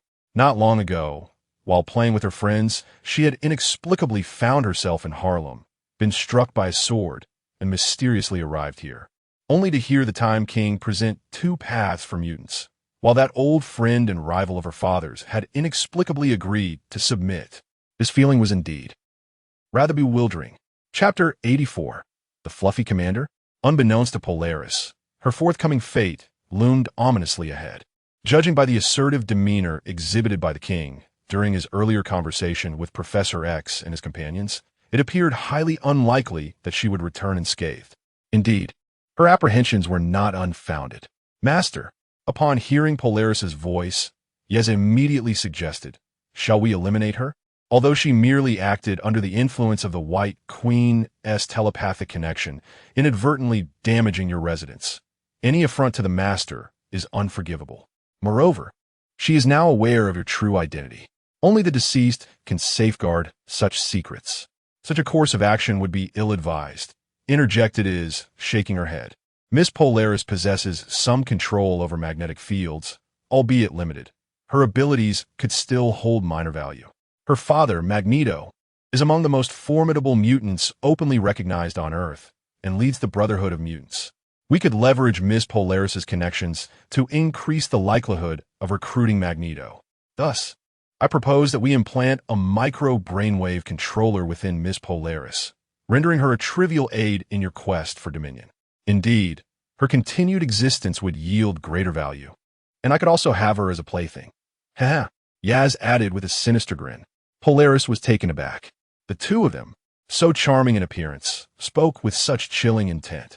The terms of death, micro-brainwave controller, and plaything sent shivers down her spine. Would the king truly carry out their ominous suggestions? What should she do? Resist? She felt utterly powerless against them. Perhaps submission was her only option? Polaris. After a moment of contemplation, Bai Yu turned to her, stating, "They are correct. Whether by choice or coercion, you have participated in the damage to my abode. Now that you comprehend my true identity, I cannot allow you to leave unscathed. Henceforth, you shall serve as the fluffy commander for the Little Orange Cat." Polaris? Yazin is. Little Orange Cat. Meow, meow, meow. Fluffy commander? Polaris cast a perplexed glance at the small orange cat cradled in his arms. Her eyes filled with confusion. How had she, the formidable daughter of Magneto, capable of manipulating magnetic fields, descended to the role of grooming a mere cat for survival? Moreover, why the title commander? It sounded as though it were a position of great significance. I shall not solicit your consent. Bai Yu, perceiving Polaris's resistance, dismissed any further discussion, decisively stating, "The matter is settled. Yaz, escort Polaris to install the micro-brainwave controller." Polaris. So, in the end, she was to be voluntarily subjected to some controlling device. If it were within her power, Polaris would certainly refuse the role of fluffy commander and depart from this place. Yet, with the White Queen and others having succumbed to the king so effortlessly, what could a mere woman like her do? The only choice was to acquiesce, or rather, to be voluntarily made into this fluffy commander. Very well, master. Yaz responded eagerly to Bai Yu's command, bouncing over to Polaris with a beaming expression, ready to lead her away for the installation. As Yaz and Polaris departed, Bai Yu turned to Iz, instructing Iz, have satellite Zephyr select an appropriate location to accommodate mutants who wish to submit to me. The site should be expansive, as I intend to establish a nation for mutants. Naturally, everything within this realm will belong to me. Once the location is decided, we can notify the World Security Council. Regardless of whether the establishment of this so-called mutant nation would receive approval from the World Security Council, Bai Yu was more curious about their reaction and stance upon learning of it. Their attitude toward this matter would ultimately shape Bai Yu's future dealings with them. Yes, Master, is nodded obediently. Meanwhile, on the distant Hulk Island, an unexpected and minor incident unfolded, unbeknownst even to Bai Yu. This was the secret military research base of the United States. Compared to a few weeks prior, Pierce appeared visibly worn and fatigued as he, under the protection of several Hydra members, stepped onto the island. Rumor had it they were on the verge of a breakthrough with something called the Giant Serum. If they could persuade them to collaborate, Hydra's chances against the King and SHIELD would significantly improve. Following the confrontation with the King, Hydra's main forces had been decimated. Only Pierce and a handful of Hydra organizers remained, retreating with their surviving remnants. However, this did not guarantee their safety. During this time, the Avengers, led by Iron Man and Captain America, as well as the SHIELD agents under Coulson's command, were relentlessly hunting for and dismantling the remnants of Hydra. Consequently, the surviving Hydra members were hardly able to eat or sleep well. Fortunately, a few days prior, while Pierce was engaged in dubious activities with several female Hydra members, a figure known as Conqueror Kong abruptly appeared, leaving behind advance information on a superior version of the Centipede Serum before fleeing as if pursued. The Centipede Serum bore similarities to the Super Soldier Serum used by Captain America, significantly enhancing the user's strength, speed, defense, and regenerative abilities, transforming an ordinary person into a superhuman. Regrettably, the Centipede Serum in Hydra's possession was flawed. If the user's body did not match the serum, it could prove fatal. As a result, Hydra's Centipede warriors were few and far between. Conversely, the information left by Conqueror Kong promised a Centipede Serum devoid of flaws, capable of granting the user powers several times greater than those of Captain America, with the potential to bestow new abilities such as fire and ice manipulation. Chapter 85. Conqueror Kong. My teammates are utterly inept. Regrettably, Hydra was in a state of retreat, lacking sufficient resources and the necessary conditions to manufacture an abundance of the new model Super Centipede warriors. Nevertheless, they managed to muster 5 Super Centipede warriors. Not long ago, Pierce recalled that when he was still the minister of the World Security Council, he had become aware of the island where General Ross was conducting his secret research on giant serums. Without hesitation, he made the decision to come here. For Pierce, it seemed that the upper echelons of the United States and even the World Security Council maintained a semblance of peace with the Time King. However, the Council undoubtedly dreamed of controlling the Time King. If they could not attain control, they would seek to destroy him. But whether it was control or destruction, sufficient power was a prerequisite. Hence, Pierce believed there was a foundation for cooperation between him and General Ross. Moreover, consider the possibility. If they could combine the giant serum with the serum left behind by Conqueror Kong, which Pierce and his team refer to as the Super Centipede Serum, they could create an immensely powerful army. The crux of the matter was that Pierce's group was being relentlessly pursued, with no escape route. They required a suitable location to manufacture more Super Centipede warriors. Only then could they withstand the onslaught of the Avengers and SHIELD agents. In truth, the primary threat was the Avengers. Among the SHIELD agents led by Coulson, there were at most 1 or 2 relatively weak superhumans. Overall, they were rather feeble and not worthy of Pierce's concern. Of course, before arriving on the island, Pierce had prepared himself for the possibility that General Ross might not cooperate. He chuckled coldly, thinking, if that is the case, then I shall not be blamed for my ruthless subordinates. After all, he had 5 super centipede warriors and a greater number of ordinary centipede warriors at his disposal. Was he truly afraid of seizing a secret research base belonging to General Ross? Unfortunately, Pierce remained oblivious to the fact that General Ross and his team had already developed the giant serum, and that the information pertaining to it had also originated from Conqueror Kong. Conqueror Kong. TMD, you are by far the most incompetent group of teammates I have ever led. Pierce was further unaware that Hulk Island had long since become the private domain of the Time King, whom he sought to confront. Within the research facility. Is that Pierce? Ross gazed at the images displayed on the large screen, perplexed. Was he not one of the organizers of Hydra, currently being hunted by the Avengers? Why had he come here? Ever since the arrival of the Time King, Ross had regained his composure. However, it proved to be of little consequence. Both Ross and his daughter Betty had micro-brainwave controllers implanted within them. The entire research facility, as well as Hulk Island, was constantly monitored by a highly intelligent satellite known as Z. Besides serving the Time King, Ross and his team were powerless to act. Fortunately, as long as they did not engage in actions detrimental to the Time King, their movements remained relatively free. Moreover, it seemed that Betty did not oppose this arrangement. Rather, she appeared to embrace it. Even her previously keen interest in Banner had waned, as she now maintained a considerable distance from him. Regardless of their intentions, this presented an opportunity for us. At that moment, the leader, disguised as an insect, gazed at the screen with a glimmer of excitement in his eyes. If we could capture them and present them to our master, it would surely please him. Moreover, given Pierce's confidence, he might possess some unknown powers. Thus, our modest gift to our master could potentially be enhanced.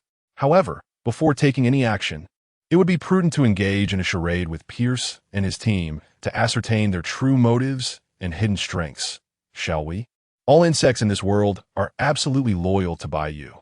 Regardless of the circumstances, their primary consideration will always be Bai Yu's interests.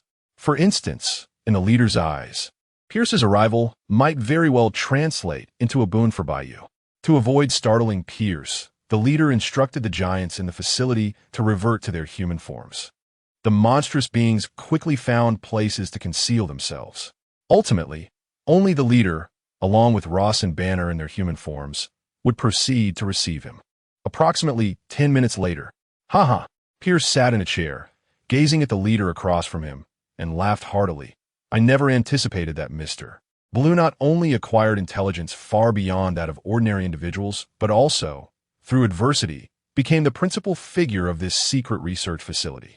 Speaking of which, upon encountering the leader, Pierce felt a sense of surprise. Even when he was still the minister of the World Security Council, he had been aware of the leader's existence. Yet he found it perplexing. How could someone so intelligent merely serve as a researcher? Why had he assumed the role of the facility's primary authority? Even Ross and the other earthly genius, Bruce Banner, seemed to defer to the leader, were it not for the keen expressions in Ross's and Banner's eyes, suggesting they were acting entirely on their own volition. Pierce might have suspected they had been forcibly controlled. Of course, these details were inconsequential to Pierce's objectives. Pierce, you and your Hydra subordinates are among the most wanted criminals in the world. At this moment, the leader wasted no time, directly stating, and you should currently be under pursuit by the Avengers. Yet, you have come to us, which must indicate some ulterior motive, correct? If you do not provide an explanation, do not blame us for contacting SHIELD. Upon hearing this, Pierce's expression shifted, but he quickly regained his composure and replied with a smile. Naturally. I have come here to discuss a potential collaboration with you all. However, before he could finish his sentence, Pierce clapped his hands. Subsequently, an unremarkable middle-aged man emerged from behind him. Then, bang! The middle-aged man simply punched the ground, and in an instant, a half-meter deep hole was created. Surrounding the punch, a web of cracks swiftly spread out. It is no exaggeration to say that such a punch would likely incapacitate 10 ordinary individuals. Moreover, it seemed this middle-aged man had not even exerted his full strength. Chapter 86, The Unyielding Pierce. Oh, the leader, witnessing this scene, raised an eyebrow. So it turns out he is merely a superhuman. Pierce. What the hell? merely a superhuman. My subordinate possesses the strength to punch with force exceeding dozens of tons, creating a crater in the floor. Aren't you surprised? Don't you long to possess such power? It's understandable for Banner, who could transform into the Hulk, but why are you, the leader, and Ross, both ordinary humans, so composed? Could it be that the giant serum has already been successfully developed? Pierce felt a tightening in his chest. If that were true, it could jeopardize his chances of leaving alive. After all, while his super centipede warriors were formidable, they were not invincible against a multitude of giants. If it were only one giant, perhaps Pierce and his team might stand chance. But it was impossible. Only a few weeks had passed since the emergence of the Time King. How could they have possibly succeeded in developing the giant serum? With that thought, Pierce relaxed somewhat. However, to err on the side of caution, he decided to adopt a softer tone for the upcoming conversation. Regardless, he needed to leave this place safely. Moreover, even if General Ross and the others had indeed developed the giant serum, it could still be combined with the super centipede serum. There remained a foundation for cooperation. With this in mind, Pierce chose not to beat around the bush and spoke candidly. I possess a serum known as the super centipede serum, which significantly enhances the user's abilities across the board and has the potential to activate new superpowers. Even an ordinary person can become a super centipede warrior capable of overpowering Captain America with just one dose. If I recall correctly, your research facility is working on mass-producing a serum as powerful as the Hulk's. Isn't it? I believe that if the super centipede serum could be combined with the giant serum, we could create a truly invincible army. At that point, neither the Avengers nor the Time King would be able to halt our advance. What do you say? The combination of the super centipede serum and the giant serum indeed presents a compelling concept. The leader nodded gently, his expression inscrutable as he regarded Pierce. And then? Pierce. What do you mean, and then? The combination of the super centipede serum and the giant serum is already sufficient to forge an invincible army. Are you not satisfied? Do you have such lofty ambitions? It seems you lack the sincerity for collaboration. Pierce's tone grew icy. He too stood up, preparing to depart. It was only because he could not ascertain whether General Ross and the others had truly succeeded in their research that he had refrained from commanding his super centipede warriors to attack. However, unbeknownst to Pierce, from the moment he set foot on this island, he had already become like a fish on the chopping block. Ironically, he had willingly leaped into this pitfall. Indeed. Stop. The leader's cold voice rang out. Pierce, do you truly believe you can walk out of here? If you wish to avoid suffering, I advise you to surrender. Simultaneously, General Ross and Banner transformed into the Red Giant and Hulk, respectively. You. Pierce turned. Witnessing this scene, his voice growing colder. Very well. Mr. Blue, do you truly believe that just the two of them can detain us? Besides the 5 super centipede warriors beside me, there is an armed Hydra team outside this research facility. Moreover, lurking in the skies above this island are my Hydra Quinjet fighters. If they were to rain down missiles on the research facility, how would you respond? At worst, we would perish together. In response, the leader remained silent, merely clapping his hands indifferently. The next moment, one giant after another emerged from the corners of the room, eventually filling nearly the entire space. 2 virtual screens appeared before Pierce. On one screen, the Hydra agents he mentioned were surrounded by a swarm of gigantic animals. On the other screen, a group of giant birds similarly encircled them. Though the Quinjet possessed stealth capabilities, the sheer number of giant birds and their swiftness would inevitably expose any aircraft flying around the island. Observing this, Pierce let out a cold laugh and then knelt without hesitation. I was wrong, fathers. Please forgive me. The leader, the Red Giant, and the Hulk. The super centipede warriors. Had he always been so flexible? The leader, unfamiliar with Pierce, glanced at the Red Giant and inquired. At least as far as I know, he is not. The Red Giant, having reverted to Ross, looked at Pierce with a new hint of disdain. He had expected Pierce, one of the organizers of Hydra, to exhibit some degree of bravado. Yet this was the outcome? In truth, Pierce felt quite helpless. If it were only the Hulk, perhaps the 5 super centipede warriors could have put up some resistance. Adding another Red Giant might have allowed them to cover Pierce's escape. Even with more giants, Considering the threat posed by the armed Hydra agents outside and the Quinjet in the skies, it seemed feasible for Pierce to negotiate his way out.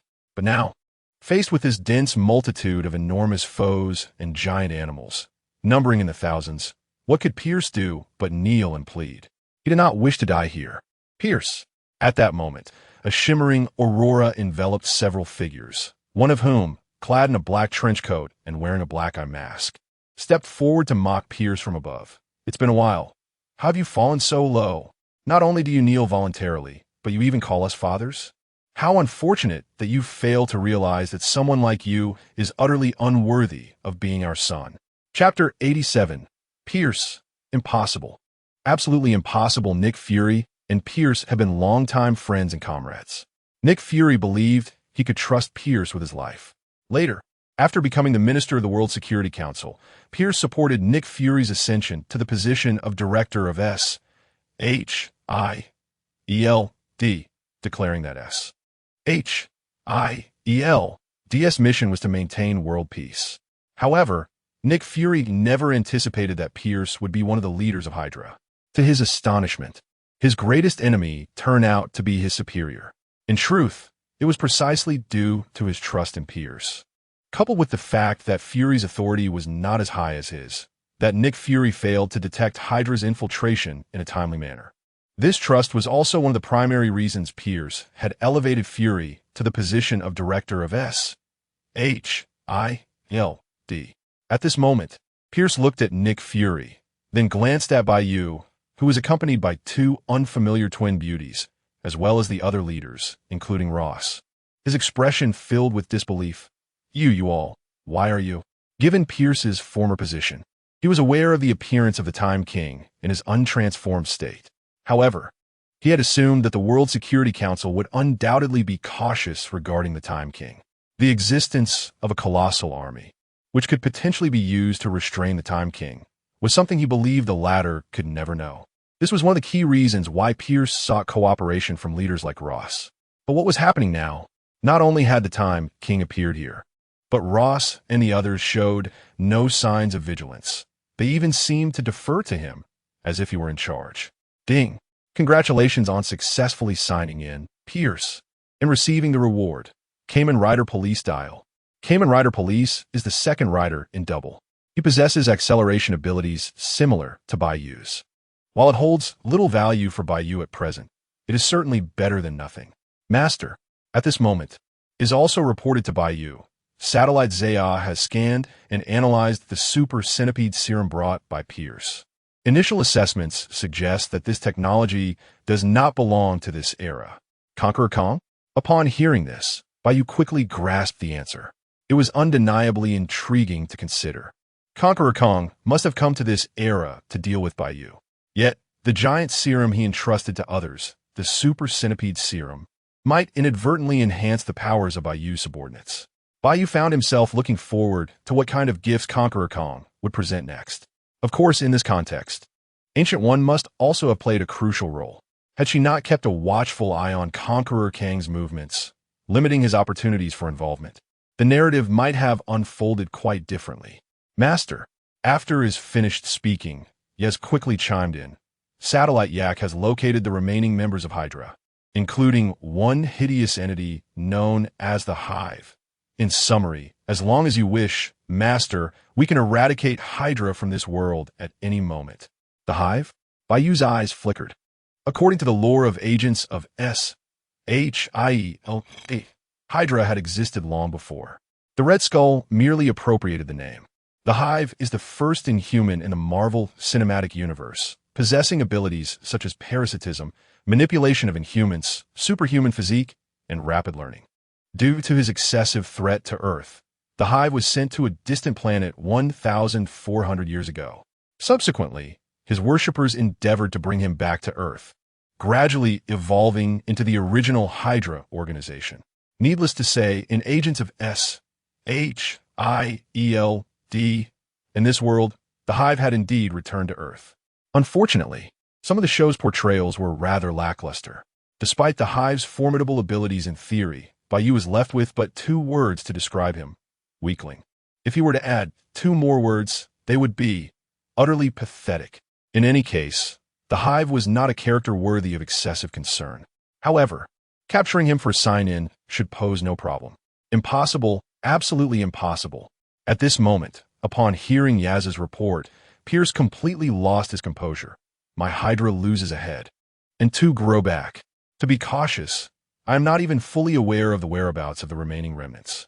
How could you possibly have discovered their locations in such a short time? Oomph. In response, Yaz cast a disdainful glance at Pierce, too disinterested to explain. Foolish, detestable, decrepit, and repugnant Hydra vermin. How dare you question Satellite Yak? How dare you oppose our great master? Very well. Bai Yu pondered for a moment before addressing Yaz. Yaz, send the information regarding Hydra's remnants to the Avengers and the agents of S.H.I.E.L.D. Let them handle the remnants of Hydra. However, I want the hive alive. If you encounter any individuals with superhuman combat capabilities, bring them back to me as well. When necessary, Yaz, you may provide appropriate support. Yes, master. Yaz nodded without hesitation. It's just that keeping those fools like the Destroyer in the office serves no purpose. Only encroaching on the space meant for you and me. Let's have them act alongside the Avengers. Moreover, Yaz glanced at his, narrowing her eyes. How about you join them as well? That way, the office will become our private space. Thinking about it brought a flutter of excitement. I refuse. In contrast, Yaz shook her head. I'm a Master S exclusive secretary type, Shumagarath. Unless the master has other arrangements, I shall remain by his side. Sigh. Upon hearing this, Yaz let out a long sigh. So serious, how boring. Let us wait until you enter the technological singularity to discuss further. Otherwise, bantering with you is no fun. Strange. Why can't you Shumagarath just act like me, even without entering any technological singularity, and display a semblance of normalcy? Technological singularity, normalcy. Is murmured these two phrases, bowing her head in contemplation. Chapter 88. The deity in the ensuing moments. Bai Yu instructed Ross to take Pierce and his subordinates away to install the miniature brainwave controllers. After allowing the leaders to experiment with the combination of the super centipede serum and the giant potion, he departed from this place with Iz and Yaz. After all, Bai Yu was merely curious about the so-called super centipede serum and sought to claim his reward. Additionally, he wanted Nick Fury to meet an old acquaintance, which was the primary reason for his visit. With matters resolved, Bai Yu naturally had no reason to linger. Nick Fury remarked, I understand the rationale, but why did you bring me here without the intention of taking me back? In that moment, Nick Fury seemed to grasp the sentiments once felt by Black Widow and Spider-Man. That night, many found themselves unable to sleep. Why? Because, what? Mutants were wreaking havoc in the streets, and it was suspected that one of them was Polaris, the daughter of Magneto. Kamen Rider Zio Made a formidable entranche.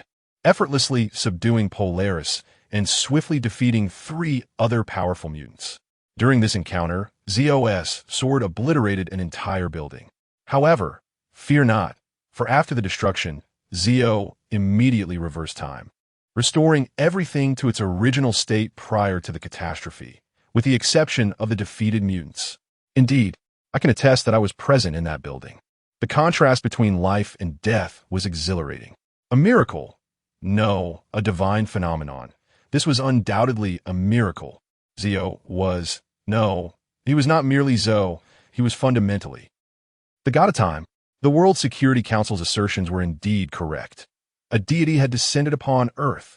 As time progressed, the events at Bai Yu's residence began to escalate rapidly.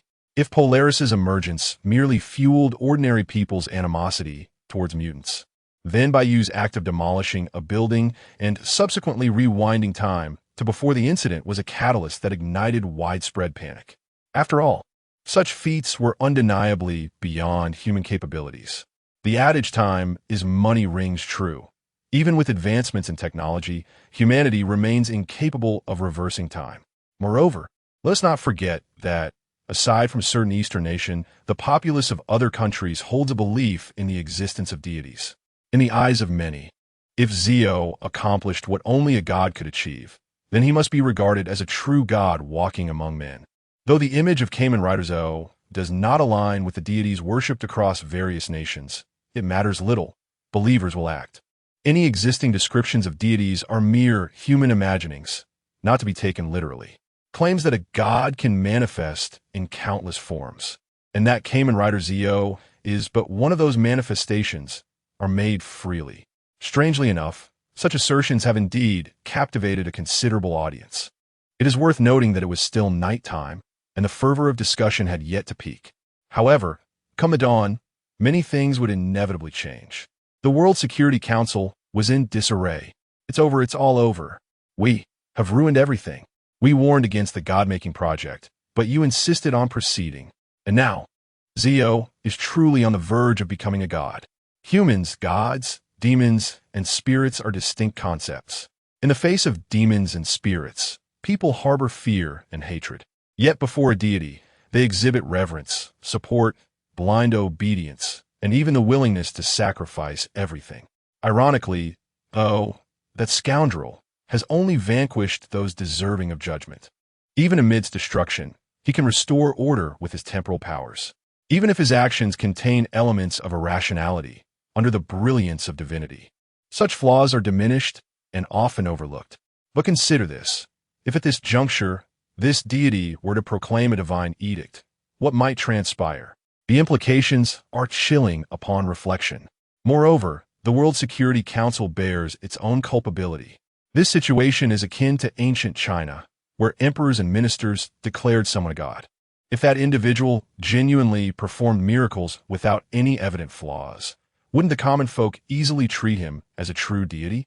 The question remains, who could have foreseen that Zio could indeed manipulate time? Furthermore, he possesses the ability to reverse time within a given range. Shall we now retract our earlier statements and claim that Zio is, in fact, a demon luring humanity towards perdition? Was our initiation of the God-making project not influenced by his dark powers? Very well, you go ahead. Let us see if the populace will believe such baseless allegations. And should you dare to voice such claims, will Zio not come to ensure you truly meet your doom? He would. If he were to act upon such a notion, would that not validate his identity as a demon? What if, in the shadows of surveillance, he were to send you into the depths of space? Do not forget, Zio possesses not only the power to control time, but also the ability to teleport himself and others at will. Indeed, the evidence clearly indicates we have truly messed up. In an instant, the members of the World Security Council wore expressions of despair, fearing that Zio might one day act in the name of divinity, executing deeds they would rather not witness. Alas, they currently lack appropriate strategies to respond. Of course, the World Security Council would not so easily concede defeat. They merely required time to contemplate their next course of action. Stark Tower, time reversal, the god of time. Tony surveyed the surveillance footage retrieved by his AI, Jarvis, and the opinions circulating online. He glanced at the unfinished anti-Zio armor within his chamber, feeling an overwhelming sense of helplessness. Even if he were to successfully construct this so-called anti-Zio armor and temporarily defeat Zio, as long as the latter possessed the ability to revert everything back to the beginning at will, what significance would it hold? Moreover, given the escalating strength displayed by Zio, it was inevitable that he harbored numerous hidden capabilities. The question remained, would it even be possible to confront Zio directly? Chapter 89. Is Kong the Conqueror a fool? Given such an existence, even someone as formidable as Tony finds himself utterly powerless to truly create the anti-Time King armor. Moreover, one must ponder, is it truly essential to oppose the Time King? To this day, the Time King has never indiscriminately slaughtered the innocent. On the contrary, he has saved countless lives. Tony's initial motivation for developing the anti-Time King armor stemmed from being bested by the Time King once, seeking to reclaim his lost honor. Yet, the strength exhibited by that time King pales in comparison to the present. At that time, Tony may have had a fighting chance. But now he finds himself lacking the confidence to forge an armor capable of defeating the Time King. Additionally, Wanda's illusion had revealed to Tony the potential for the Time King to bring about the world's destruction. However, that was merely an illusion, not a definitive truth. The mere possibility of the Time King annihilating the world is insufficient justification for taking action against him. Lastly, there is Kong the Conqueror's description of the Time King during the ominous hour. Yet, why should Tony trust a future individual he does not know? In summary, Tony lacks compelling reasons to create the anti-Time King armor. Nonetheless, if the opportunity arises, he would still choose to construct such an armor. This way, if one day the Time King truly becomes the world-destroying demon depicted in his visions and Kang's descriptions, he will not be rendered helpless. Are you wavering? Suddenly, Kang's visage and voice manifested within the room. Are you frightened by the Time King's might? But have you not considered that as the Time King's influence grows and his power intensifies, his future attempts to annihilate the world will become increasingly effortless? Moreover, with the advanced future technology one provide, it may not be impossible for you to create the anti-Time King armor. In response, Tony gazed intently at Kang's image for a while before he could not suppress his curiosity. I am more interested in understanding why your environment has changed so rapidly. Are you being pursued? Kong fell silent for a moment before replying. Do not concern yourself with such trivial details. In any case, I have transmitted some technical information to Jarvis's database. Additionally, I have secured several formidable allies. The day to prevent the Time King from becoming the harbinger of doom and to save the world is imminent. Formidable allies? Tony seized upon the key phrase, ready to inquire further, but witnessed Kang's image vanishing. Never mind, I shall first examine the future technology you have left for me. Tony, undeterred, found himself increasingly intrigued by the technical information referenced by Kong.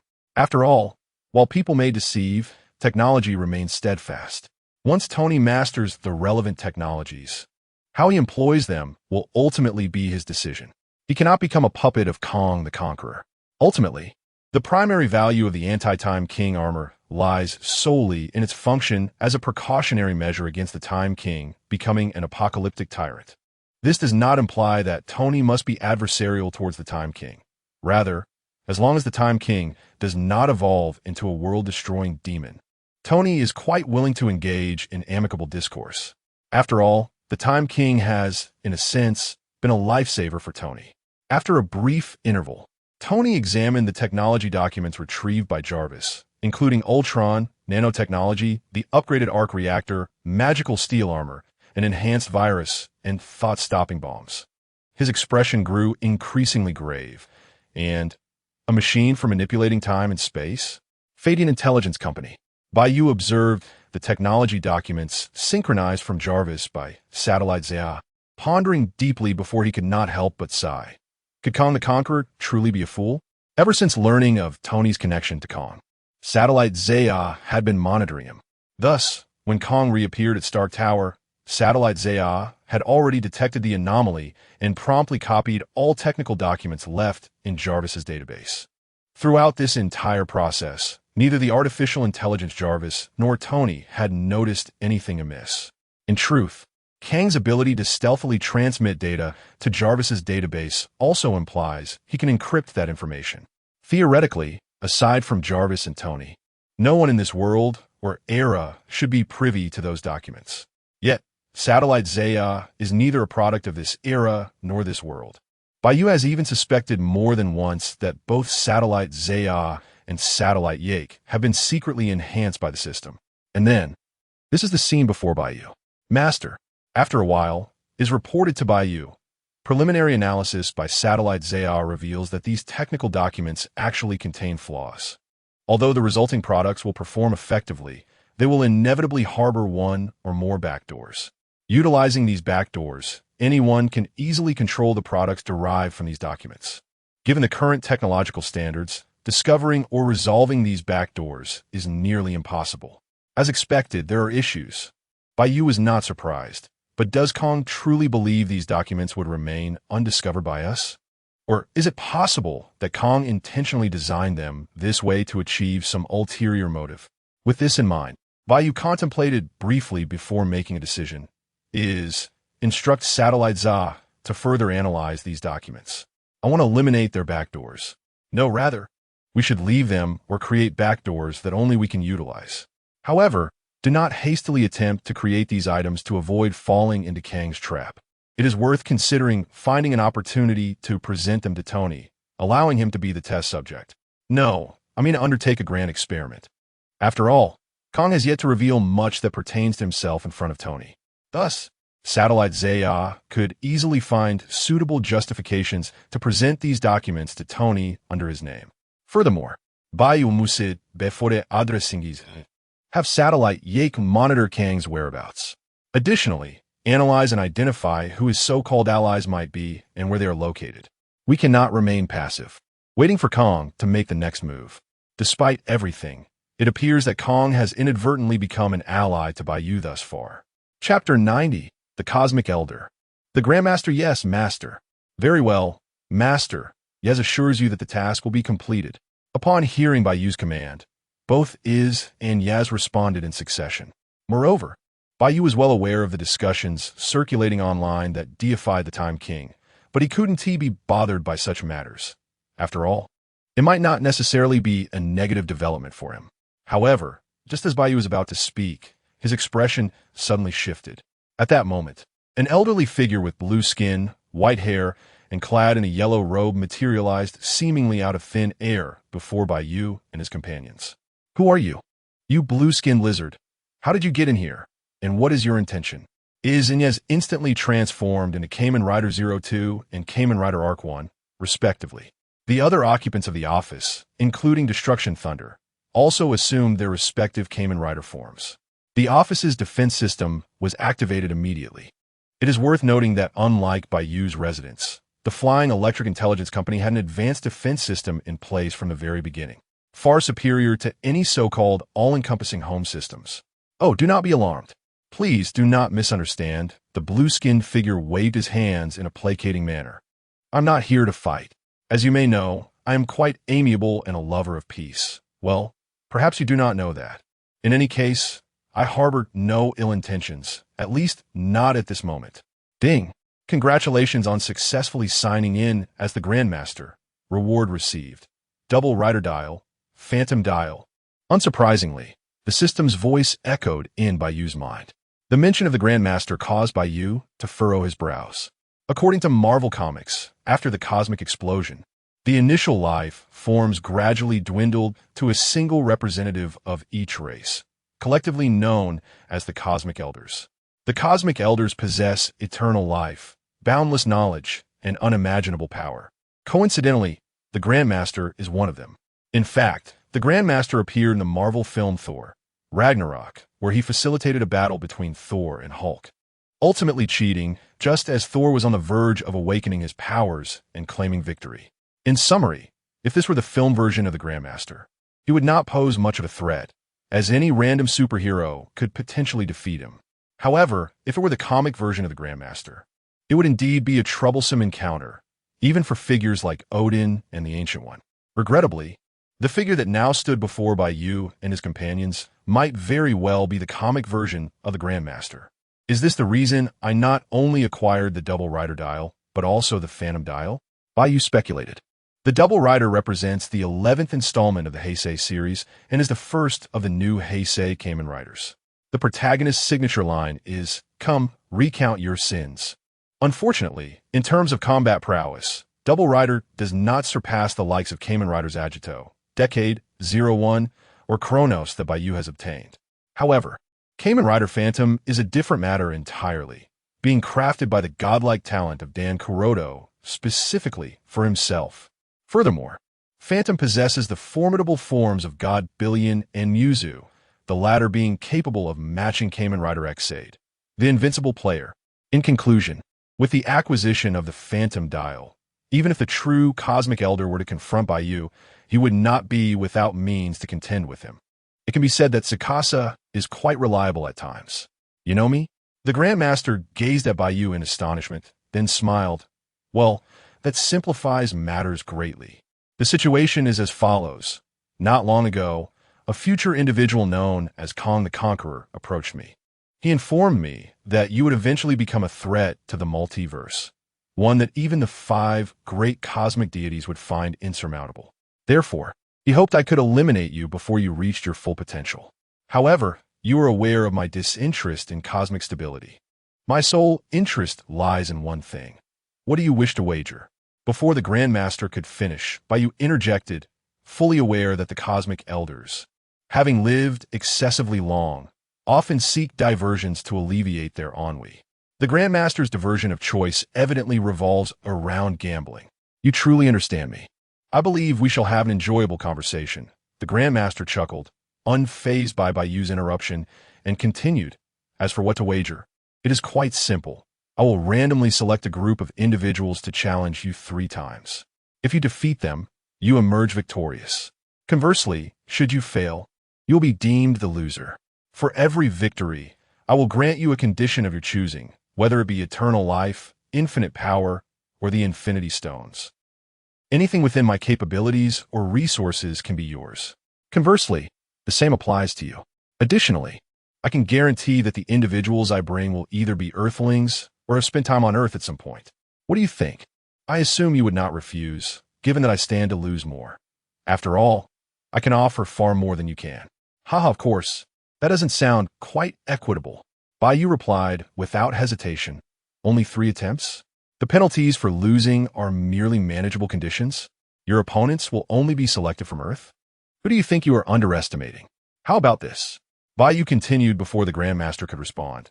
Let the first 3 attempts proceed, as you proposed, but you need not limit your selection to Earth. Furthermore, I demand an additional bout.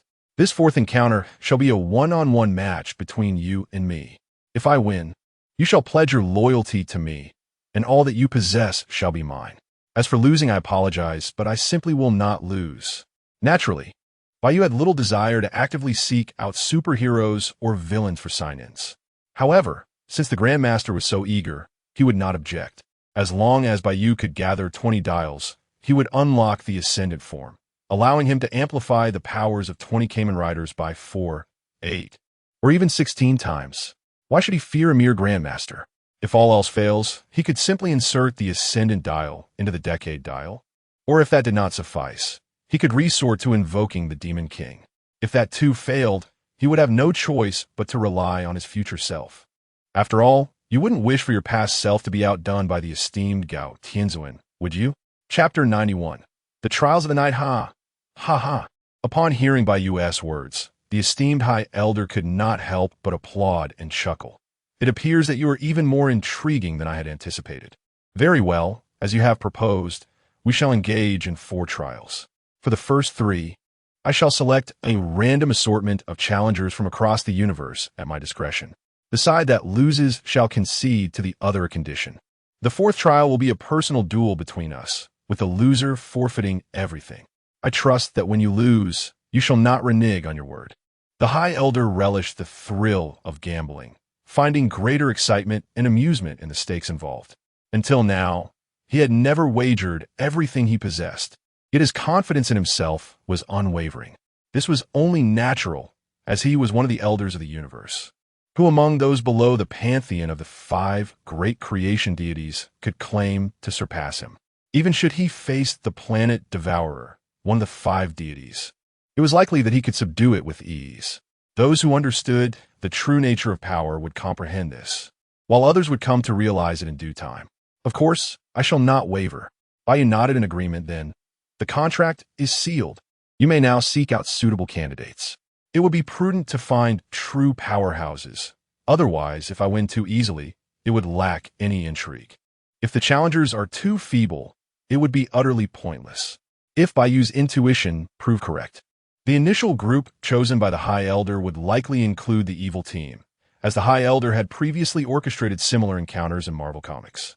However, the adversary he had gambled against then was the Conqueror Kong. The evil team served as the villainous counterpart to the Justice League, which could be understood as the Marvel version of heroism. As for the members, well, it would be best to wait until they actually appeared. There is no need to delve into their identities just yet. Very well, I shall not disturb you any longer. Good night.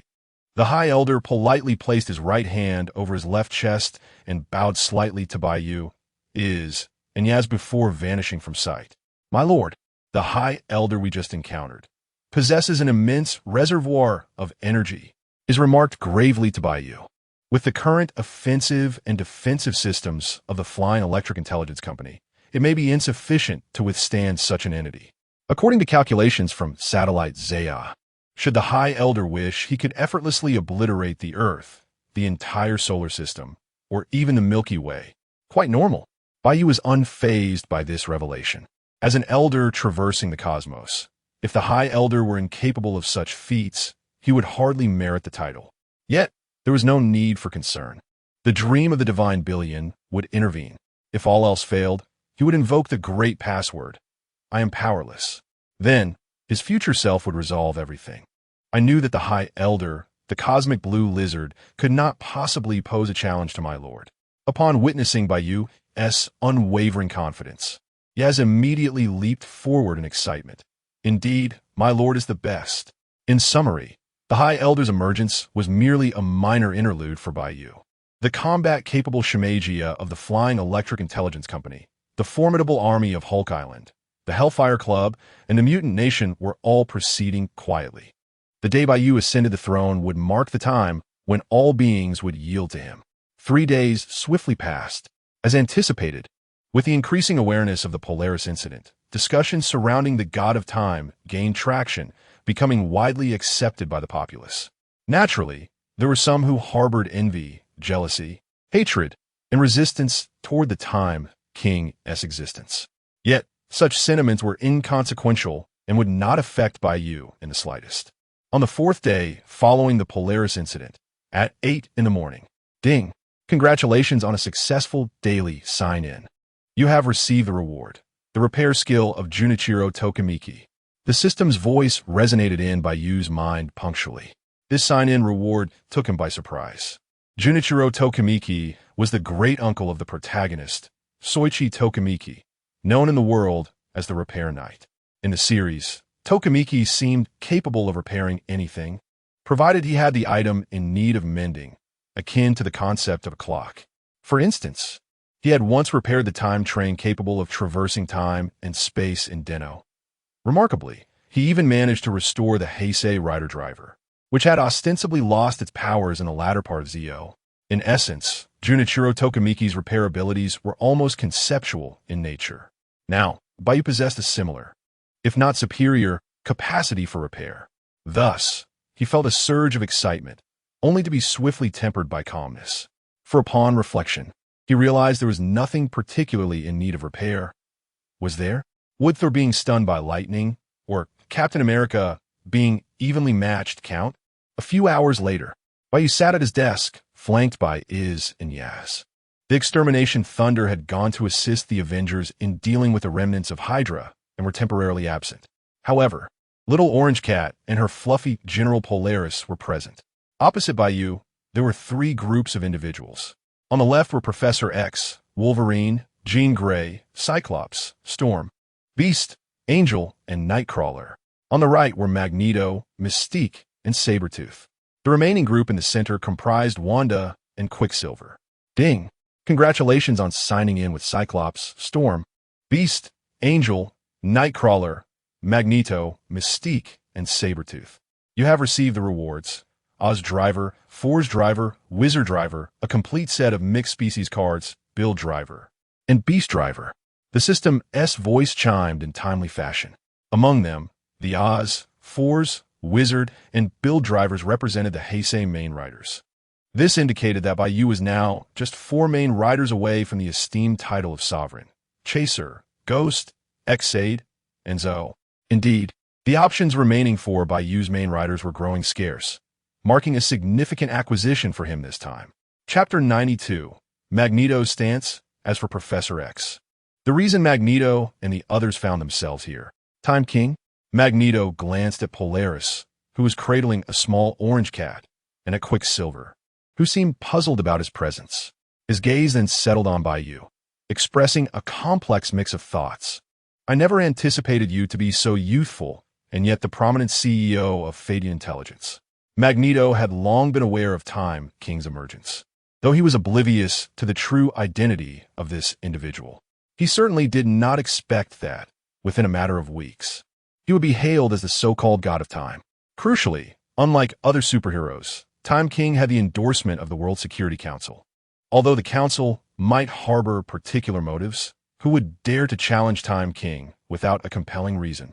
Doing so would equate to confronting multiple nations simultaneously. Especially now, as Time King approached a near-divine status, his significance in many people's eyes perhaps eclipsed that of the leaders of their respective countries. Upon reflection, this was indeed a terrifying prospect.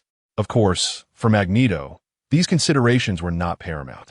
I have heard that you offered mutants only two choices, submission or annihilation. His voice and tone grew progressively colder. Magneto's tragic past, combined with his exposure to the cruelty humans inflicted upon mutants, had bred a profound distrust of humanity. He revered mutants as the next stage in human evolution, believing they should rise above mere humans. Thus, upon learning of Bai Yu's attitude toward mutants from Professor X, Magneto felt a surge of anger. Had it not been for Professor X's persistent persuasion and the revelation of Wanda and Quicksilver's backgrounds, as well as Polaris's presence, Magneto would not have remained so composed. Moreover, the primary reason for his restraint was that Magneto was uncertain of his ability to defeat the renowned masked hero, Time King. This uncertainty intensified upon hearing that Time King had once effortlessly dispatched the Black King of the Hellfire Club. Indeed, Bai Yu gazed at Magneto meaningfully and inquired, "So, what is your choice? Submission or annihilation?" Magneto and Professor X were among the foremost leaders of mutants, and their stances could significantly influence many others. However, considering Magneto's character, it was likely, "I shall neither submit nor allow mutants to be annihilated." Magneto's demeanor turned exceedingly serious, akin to the solemn declaration of a vow. "Oof." Bai Yu scoffed dismissively. "You, with your feeble strength, akin to that of an insect? You cannot even contend with human forces, yet you dare to speak boldly here? At least, once those mutants become my subjects, as long as they do not act foolishly, I can ensure their safety. What about you? Aside from leading them to extinction, what else can you accomplish? What did you say?" Magneto's eyes burned with fury, his powers seemingly ready to unleash at any moment. Mystique and Sabretooth, who accompanied him, were likewise poised for combat. Yet in stark contrast, Bai Yu, Wanda, and Professor X remained remarkably calm, as if nothing had transpired. They understood that unless absolutely necessary, Magneto would not truly strike. Otherwise, he would face death, and Mystique and Sabretooth would perish alongside him. The other members of the Brotherhood of Mutants would meet the same fate unless they immediately expressed submission, and even more mutants could perish as a result. Worse still, if Magneto chose to act, Polaris, Wanda, Quicksilver, and even Professor X would stand against him. From the very beginning, he had no hope of victory. As expected, moments later, Magneto struggled to regain his composure, his voice hoarse as he asked, "Can you truly guarantee the safety of mutants? You must understand that the Security Council and many others would not wish for you to unite the mutants. After all, that would only empower you further, making you even more uncontrollable. All that you see and touch is my domain. Upon this soil, all beings are my subjects. To those who embrace me, I bestow life, dreams, and happiness. To those who oppose me, they are traitors deserving of death." Magneto and the others, including Professor X, Polaris, Wanda, and Quicksilver, were momentarily taken aback. Such declarations were profoundly impactful for those living in modern society, especially when delivered with Bai Yu's evident seriousness and apparent capability to realize these words. After a lengthy internal struggle, Magneto finally nodded, "I agree to submit. However, should I discover in the future that you cannot bring new life to mutants, but instead lead them to ruin, I will unhesitatingly stand against you." If it were solely for himself, Magneto would likely refuse to yield to anyone, even at the cost of his life. Yet, he was willing to lower his head for the future of mutants. "As long as they are my subjects, and they have not acted against me, I shall provide them protection." Bai Yu nodded and then turned to Jean Grey and Cyclops beside Professor X. "What is your choice?" Professor X and Wolverine had already expressed their stance previously. Jean Grey and Cyclops had not yet done so. However, their presence alongside Professor X and Wolverine indicated their position. "We are willing to trust the Professor. Since he has chosen to believe in you, we shall follow him." Jean Grey and Cyclops quickly echoed the same sentiment. In fact, even Magneto's earlier concession was partly influenced by Professor X. Those who understood Professor X knew that if he made such a choice, it signified that he deemed it the most correct path forward. Excellent. Bai Yu nodded in approval. He was indifferent to the reasons behind other submission, as long as they became his subjects and refrained from actions detrimental to him. Coincidentally, Satellite Zaya had nearly identified suitable territories to accommodate those mutants willing to become Bai Yu subjects. Thus, many matters could be set into motion. Chapter 93, Prelude to a Storm of Blood. However, prior to that, Bai Yu raised his hand, summoning the Kuga Ride Watch. After infusing it with Zos power, he pressed it towards Jean Grey and Magneto, declaring, as a benevolent and magnanimous overlord, I would never mistreat my subjects. Consider this a small token of my esteem, as you are among the first mutants to become my people. Kuga. As the electronic sound echoed, 12 streams of dark golden light emanated from the Kuga Ride Watch, merging into the bodies of Jean Grey, Cyclops, Storm, Beast, Angel, Nightcrawler, Magneto, Mystique, Sabretooth, Scarlet Witch, Quicksilver, and Polaris. In the aftermath, my body, Beast exclaimed, astonished as his blue fur and physique gradually reverted to a more human-like form. Amidst his astonishment, Beast was also deeply moved. Perhaps due to the propaganda of the American elites, or perhaps due to the environment, many mutants consider their abilities to be a malady. Beast was among them. His monstrous appearance had indeed brought many challenges to his normal life. But now, Beast's appearance was capable of reverting to that of a normal human. Moreover, his mutant ability had not vanished. He could transform into his bestial form at will. My eyes? Nearby, Cyclops removed his ruby quartz glasses, revealing eyes that appeared entirely normal. Previously, whenever Cyclops removed his glasses and opened his eyes, powerful red beams would automatically erupt from them. Therefore, he had to wear his glasses at all times to live a normal life. Even while sleeping, he could not casually remove them. But now, Cyclops discovered that he could freely control his mutant ability. Besides Beast and Cyclops, the other mutants either had the defects in their X genes rectified or had their mutant abilities enhanced. For instance, Polaris's magnetic field manipulation, while not directly affecting her life, was far less potent than that of her father, Magneto. However, under the influence of the dark golden light, Polaris's magnetic field manipulation was now comparable to that of, no, even surpassed Magneto's former power, because Magneto's magnetic field manipulation had also been further amplified with Bai Yu's assistance. This is truly miraculous. After a moment, Magneto and the others gazed at Bai Yu with eyes full of incredulity. Among them, Jean Grey and Cyclops, members of the X-Men, were aware of Professor X's recovery and Wolverine's restored memories, thanks to Zos' aid. However, when such miraculous events occurred to them personally, they still felt disbelief along with immense joy and gratitude. If Cyclops and the others had initially chosen to become Bai Yu's subjects primarily out of trust in Professor X, they were now more or less willing. This was natural, as genuine affection is fleeting, but self-interest endures. If the benefits were significant enough, Cyclops and the others would likely comply without hesitation, even if Bai Yu ordered them to commit suicide. The X-Men and the Brotherhood of Mutants were the two most prominent mutant organizations. By showering them with rewards, other mutants would be more likely to become Bai Yu subjects. Of course, with Cyclops and the others becoming more powerful, they could also serve Bai Yu more effectively. You have all experienced it firsthand, Bai Yu said after a pause. As long as you're good subjects and do what you're supposed to do, you will not only be safe but also receive ample benefits. But don't say I didn't warn you. What I can give, I can also take back. And I will also take your lives. Next, I will establish a mutant nation. Before Professor X and Magneto could react, Bai Yu directly instructed, what you need to do is to persuade more qualified mutants to join this nation.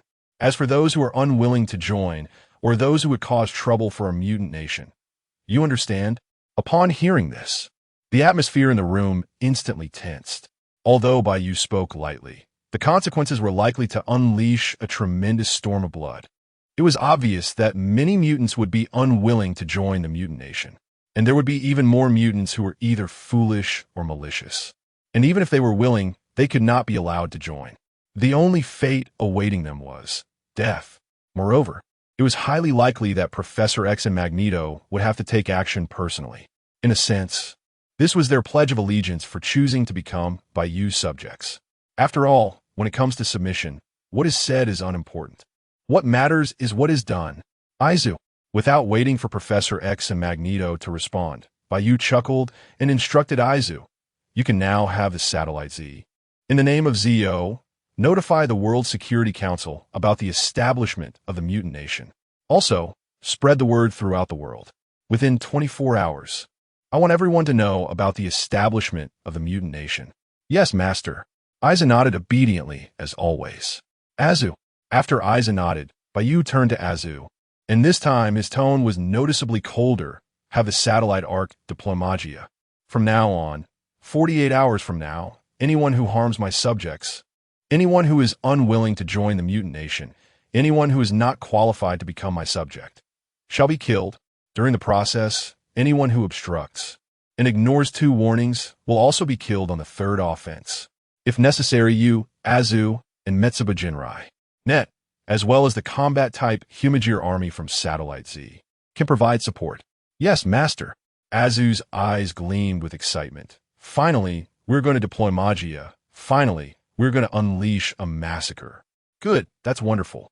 Azu's favorite person was the Master, followed by watching these interesting scenes. Magia refers to Humajir who have been corrupted into monsters after connecting to Metsuba Jinrai, Net, or Satellite Arkansas. Their combat power varies, but they are sufficient to deal with ordinary superheroes or supervillains. If that's not enough, there are Aizu, Metsuba Jinrai, Net, the combat-type Humajir army, and even Bai Yu as the trump card. And don't forget, Professor X and Magneto are also required to participate. Chapter 94. The weakness of the time. King. Upon hearing Bai Yu's words, Professor X and Magneto exchange glances, falling into a contemplative silence. They could envision a scene of heads rolling and rivers of blood flowing. Having already boarded this treacherous vessel, the prospect of disembarking seemed nearly impossible. In the ensuing moments, Magneto, Wanda, Quicksilver, and Polaris, cradling a small orange cat, engaged in a familial gathering. As for the outcome, Wanda and Quicksilver were not inclined to readily accept their lineage, though they did not resist it vehemently. After all, having relied on each other since childhood and striving for their deceased family members, they harbored, to some extent, a yearning for the warmth of familial affection. Meanwhile, on another front, the Time King aspired to establish a nation for mutants, welcoming all who were willing and qualified to join. Furthermore, he decreed that citizens of this realm must not be unjustly oppressed by outsiders, lest they face his wrath. What was the Time King attempting to achieve? Did he truly envision himself as a deity? The audacity with which he sought to forge a mutant nation raised alarming questions about his future ambitions. Could it be that he possessed the capability to achieve such grand designs? Why, in this world, did America harbor such animosity toward mutants, ultimately leading to the brink of their extermination? It stemmed from a deep-seated fear of the mutants' formidable powers. Imagine if the American leadership, along with other nations, turned a blind eye to the mutants' evolution. Would they not ascend to a superior race, surpassing ordinary humans? Naturally, America and the Global Security Council would seek to control mutant power, opting for methods of capture, research, and extermination. The Sentinel robots, designed to replicate mutant abilities and adapt to adversaries, epitomize their control strategy. In this regard, humanity had indeed succeeded, for the Sentinel robots were undeniably powerful, rendering the likes of Magneto and Professor X seemingly insignificant. Yet, when confronted with formidable mutants such as Apocalypse and the Dark Phoenix, the Sentinels faltered. In summary, during this era, the collective strength of mutants, should they unite, remained formidable. Bai Yu's vision for a mutant nation aimed at consolidating that power, while the prerequisites of willingness and qualification were in place. The establishment of such a nation would undoubtedly pose a significant threat and provocation to the Global Security Council. Crucially, they doubted that Bai Yu's intentions were limited to merely founding a mutant state. This notion was met with a new perspective within the council. Historically, would have been their greatest concern regarding the Time King. His elusive nature and lack of close ties rendered him beyond their reach. However, with the establishment of a mutant nation, a new vulnerability would emerge. This nation would gather the majority, if not all, of the mutants. After all, according to the Time King, those who did not join would perish. Imagine, if we were to unite the forces of dozens of nations and unleash a barrage of nuclear weapons upon this nation, what would transpire? Even if the Time King were indeed a god, could he withstand such an onslaught? And as for time reversal, should the Time King fall, what means would he have to revert time? The only potential complication lay in the possibility of the Time King abandoning the mutant nation. Nevertheless, with this nation established, opportunities to control or even annihilate the Time King would multiply. Furthermore, as previously mentioned, the Time King intended to eliminate all mutants unwilling or unqualified to join. What would this lead to? Angels turning into demons, and guardians of the world transforming into harbingers of destruction. Hence, this mutant nation must be established, and we should endeavor to facilitate its inception. Additionally, if the Time King aimed to purge certain mutants and oppressors, we could assist in that endeavor.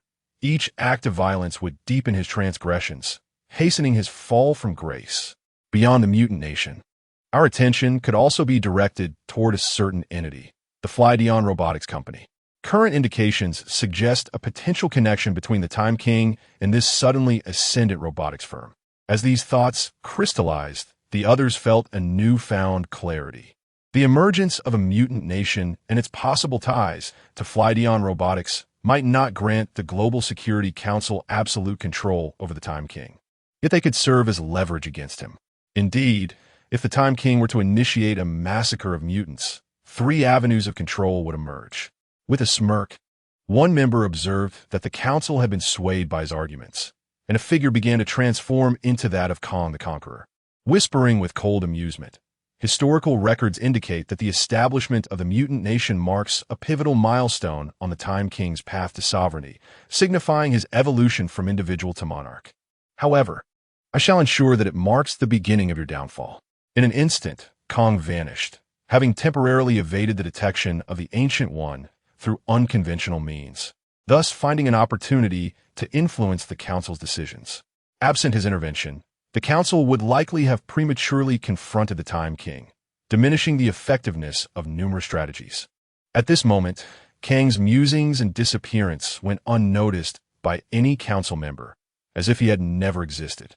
Yet, his words lingered deeply etched in their memories.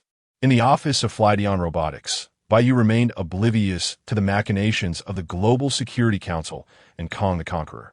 To him, they were merely a troupe of jesters. Instead, his attention was captivated by the sudden surge of energy emanating from the cosmic cube. Chapter 95, Loki once again. The familiar seaside and the well-known beach appeared before Bai Yu, who held the increasingly potent cosmic cube in his hand as he stepped out from behind the aurora curtain. Not long ago, he sensed an inexplicable urge for something to connect with the cosmic cube. Unfortunately, since the cube resided within Bai Yu's system space, the entity could not establish any connection. Was it Loki who intended to initiate the Battle of New York scenario? Drawing upon the plot from the first Avengers film, Bai Yu quickly formulated some hypotheses. Thus, after a brief contemplation, he brought the cosmic cube to this secluded location, undisturbed by others. Moments later, as the energy from the cosmic cube reached a certain peak, it released a surge and opened a spatial portal. In truth, Bai Yu could effortlessly close this portal if he so desired. Yet, evidently, there was no need for such action. Ha ha ha. Moments later, Loki, wielding the Mind Scepter and adorned with an expression of arrogance and confidence, emerged from the portal, his excitement palpable. Earth, your god has arrived. Mortal. Loki's gaze then fell upon Bai Yu, who held the cosmic cube, and he proclaimed haughtily, that artifact is not something you are worthy to touch. However, this was of little consequence. What mattered was, kneel before your god. Before Loki could complete his sentence, he was suddenly seized by a massive green figure that appeared from nowhere, and with a series of thuds, he was unceremoniously smashed into the ground. Such a weak god. After the impromptu beating, the green giant disdainfully tossed Loki aside and stepped into the aurora curtain, Hulk, what a delight. At that moment, Loki lay in a shallow pit created by his own impact, his eyes clouded with confusion and doubt regarding his divine existence. He had come to Earth to rule, to become a god. Why, then, had such a tragic turn of events unfolded immediately upon his arrival? Surely, something must have gone awry. Meanwhile, a notification chimed in. Bai Yu's mind. Ding. Congratulations on successfully signing in with Loki. Reward obtained. Ride watch. Only 3 main ride watches remain. Hearing the system's voice, a smile graced Bai Yu's lips.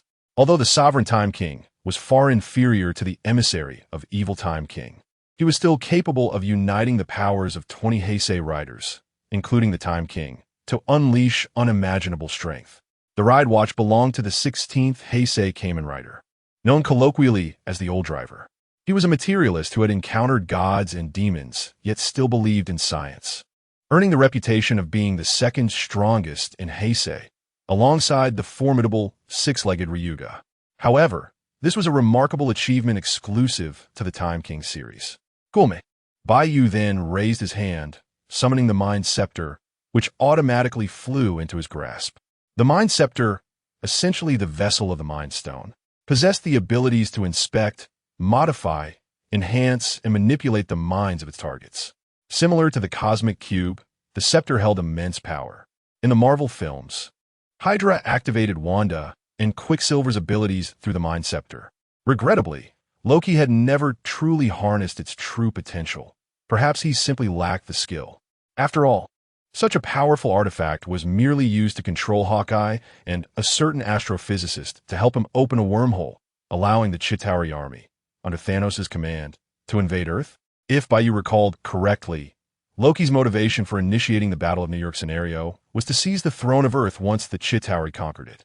But could it be that with the Cosmic Cube and the Mind Scepter in his possession, Loki could achieve his goals without the Chitauri, with even greater success? Yet, for the time being, such speculations were irrelevant.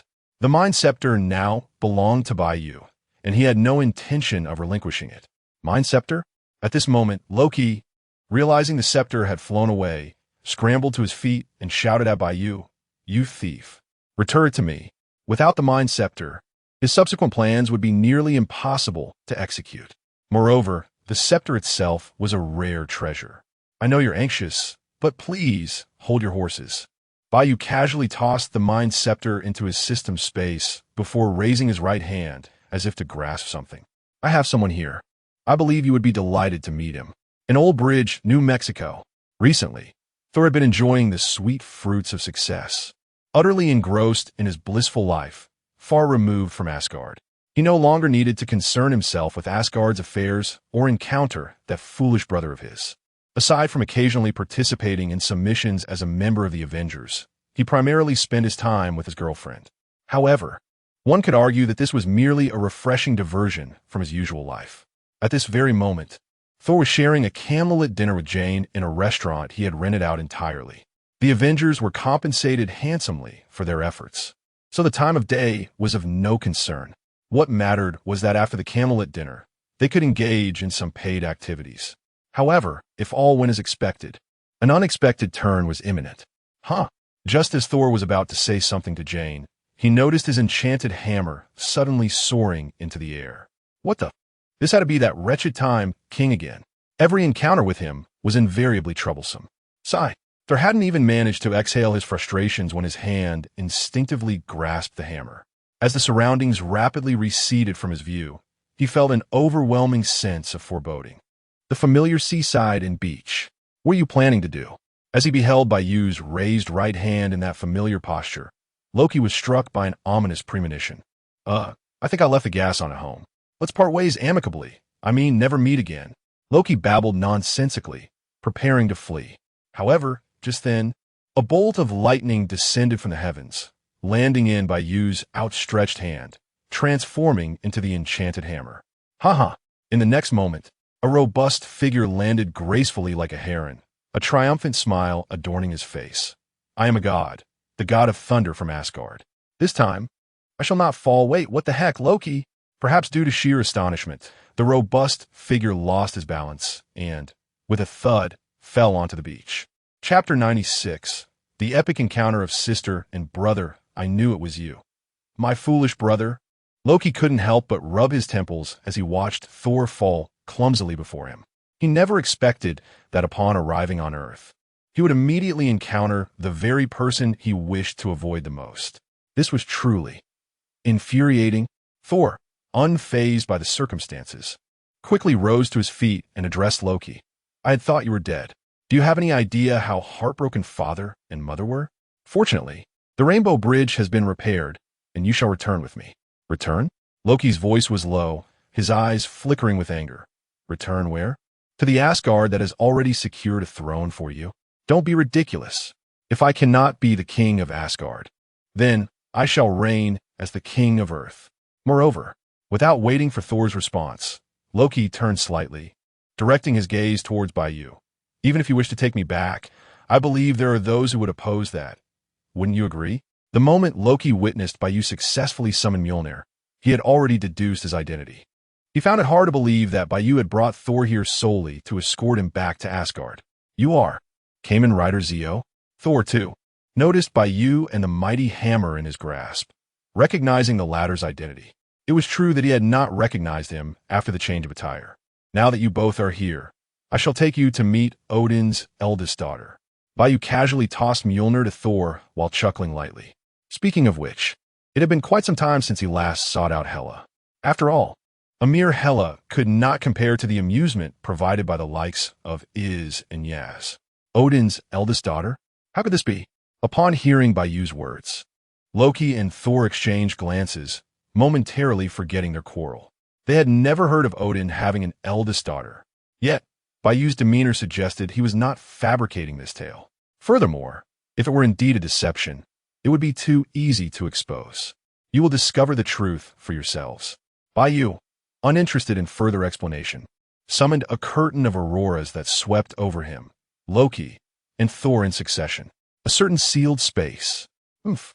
So, you finally dare to come. No. How dare you still show your face? Upon sensing something, Hela initially felt a flicker of joy, only to promptly summon a sword and hurl it mercilessly. Had Hela remained isolated within her seal, she would have been consumed by a growing hatred until the seal was broken, unleashing chaos. However, she now knew that one individual could arrive at any moment, should he choose to do so. Moreover, this individual not only possessed great strength but also seemed capable of granting her undying power, even after Ragnarok. This made the sealed space feel all the more like a prison to her. Deep down, she harbored a flicker of hope that Bai Yu would come. However, true to her character, she would never admit to such a sentiment. Thus, the earlier scene unfolded. To Hela, Bai Yu was unlikely to be harmed by her actions. And indeed, this was the case. At most, there was a slight deviation. Defense activated. As soon as Bai Yu sensed Hela's attack, he swiftly pulled Thor in front of him, using the latter's broad chest to block the sword hurl by his elder sister. This encounter left a profound impression on both siblings. Thor, please, Zeo, be reasonable. Hela, disregarding Bai Yu's defensive move, turned her gaze to Thor as if sensing something.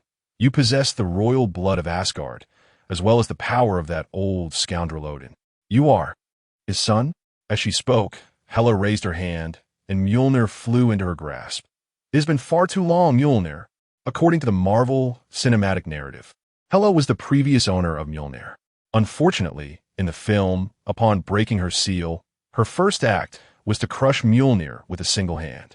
Fortunately, in this world, Hela's rage had somewhat subsided, and she sensed Bai Yu's essence emanating from the hammer. Even if it meant sparing Bai Yu's face, she would not easily destroy Mjolnir. Thor, how can a mere stranger summon his hammer so effortlessly? Enough, I'm tired. Just destroy it already. You are Odin's daughter? At that moment, Loki seized the opportunity to speak, his tone laced with confusion. But we have never heard of you. Why are you here? Freya's magical powers? Hela turned her gaze towards Loki. Yet you do not appear to be an Asgardian? How intriguing. By the way, did you just say you do not recognize me? Hela's eyes flickered with anger. Has that old fool Odin forgotten who assisted him in conquering realms and solidifying his throne? Because of his weakness, hypocrisy, and ridiculous mercy, he sealed away his greatest benefactor, his firstborn child, erasing all traces of my glory and existence? How utterly abhorrent! From Hela's perspective, this was undeniably unjust. Reminiscent of the adage, when the birds are gone, the bough is hidden. When the cunning rabbit dies, the hunting dog is cooked. Yet, from Odin's standpoint, the Nine Realms had reached a state of stability and peace, necessitating benevolent governance. However, Hela's bloodthirst could easily plunge the hard-won tranquility back into chaos. Regardless, the familial disputes had nothing to do with Bai Yu. His intent in bringing Loki and Thor to meet Hela was merely to alleviate her inner resentment, facilitating a more harmonious interaction. Is this truly happening? Upon hearing Hela's words, Thor wished to retort but found himself at a loss for words. He too sensed the power within Hela, which resonated with his own. The fact that she could wield Mjolnir spoke volumes. Ha! Meanwhile, Loki burst into laughter. I once believed Odin favored only his biological son. I never imagined he would be so callous, indifferent, and cruel toward his own daughter. How amusing! For some reason, Loki found a sense of balance within himself. Perhaps it was because Hela appeared to be in a worse predicament than he was. Chapter 97. Loki's strategy. Due to it being their first encounter, it was rather unsuitable for Loki, Thor, and Hela to linger in the same space for an extended period. Thus, shortly after, Bai Yu returned Thor to Jane's side, while Loki was escorted back to the previous beach. What do you intend to do? Loki, not lacking in intelligence, could naturally discern that the Time King before him harbored ulterior motives. It's quite simple. Bai Yu had no intention of concealing his intentions and spoke candidly. I need you to summon more formidable warriors from Thanos' ranks. If you could also lure Thanos himself over, that would be even better. This way, Bai Yu could sign in once more and possibly recruit the Avengers, or Yaz, and the likes of Oblivion to partake in a dungeon run for experience. What? Upon hearing Bai Yu's request, Loki found himself perplexed. Shouldn't the latter be a superhero? Why was he not only refraining from stopping this, but actively inviting more enemies to Earth? Of course, Loki was not one to dwell on such matters. He quickly responded, "If I assist you, what benefits will I receive? Your life, is that not sufficient?" Bai Yu replied with profound meaning, "Do not forget, if you fail to bring the Chitauri army to Earth, Thanos will not spare you. Coincidentally, should you refuse to comply with my request, I will not hesitate to eliminate you. Do not expect Odin to save you. He cannot. Of course, I am not a demon." Bai Yu continued before Loki could respond. "If you perform well, I shall offer you certain advantages, such as the opportunity to become the king of Asgard." Loki studied Bai Yu for a moment before finally nodding. All right, but shouldn't you provide the Tesseract and the scepter?" "That will not do." Bai Yu interjected before Loki could finish. "Once something is in my possession, I have no intention of parting with it so easily. Do your best. I have faith in your ingenuity." With that, Bai Yu opened a portal of auroral light and vanished from the scene.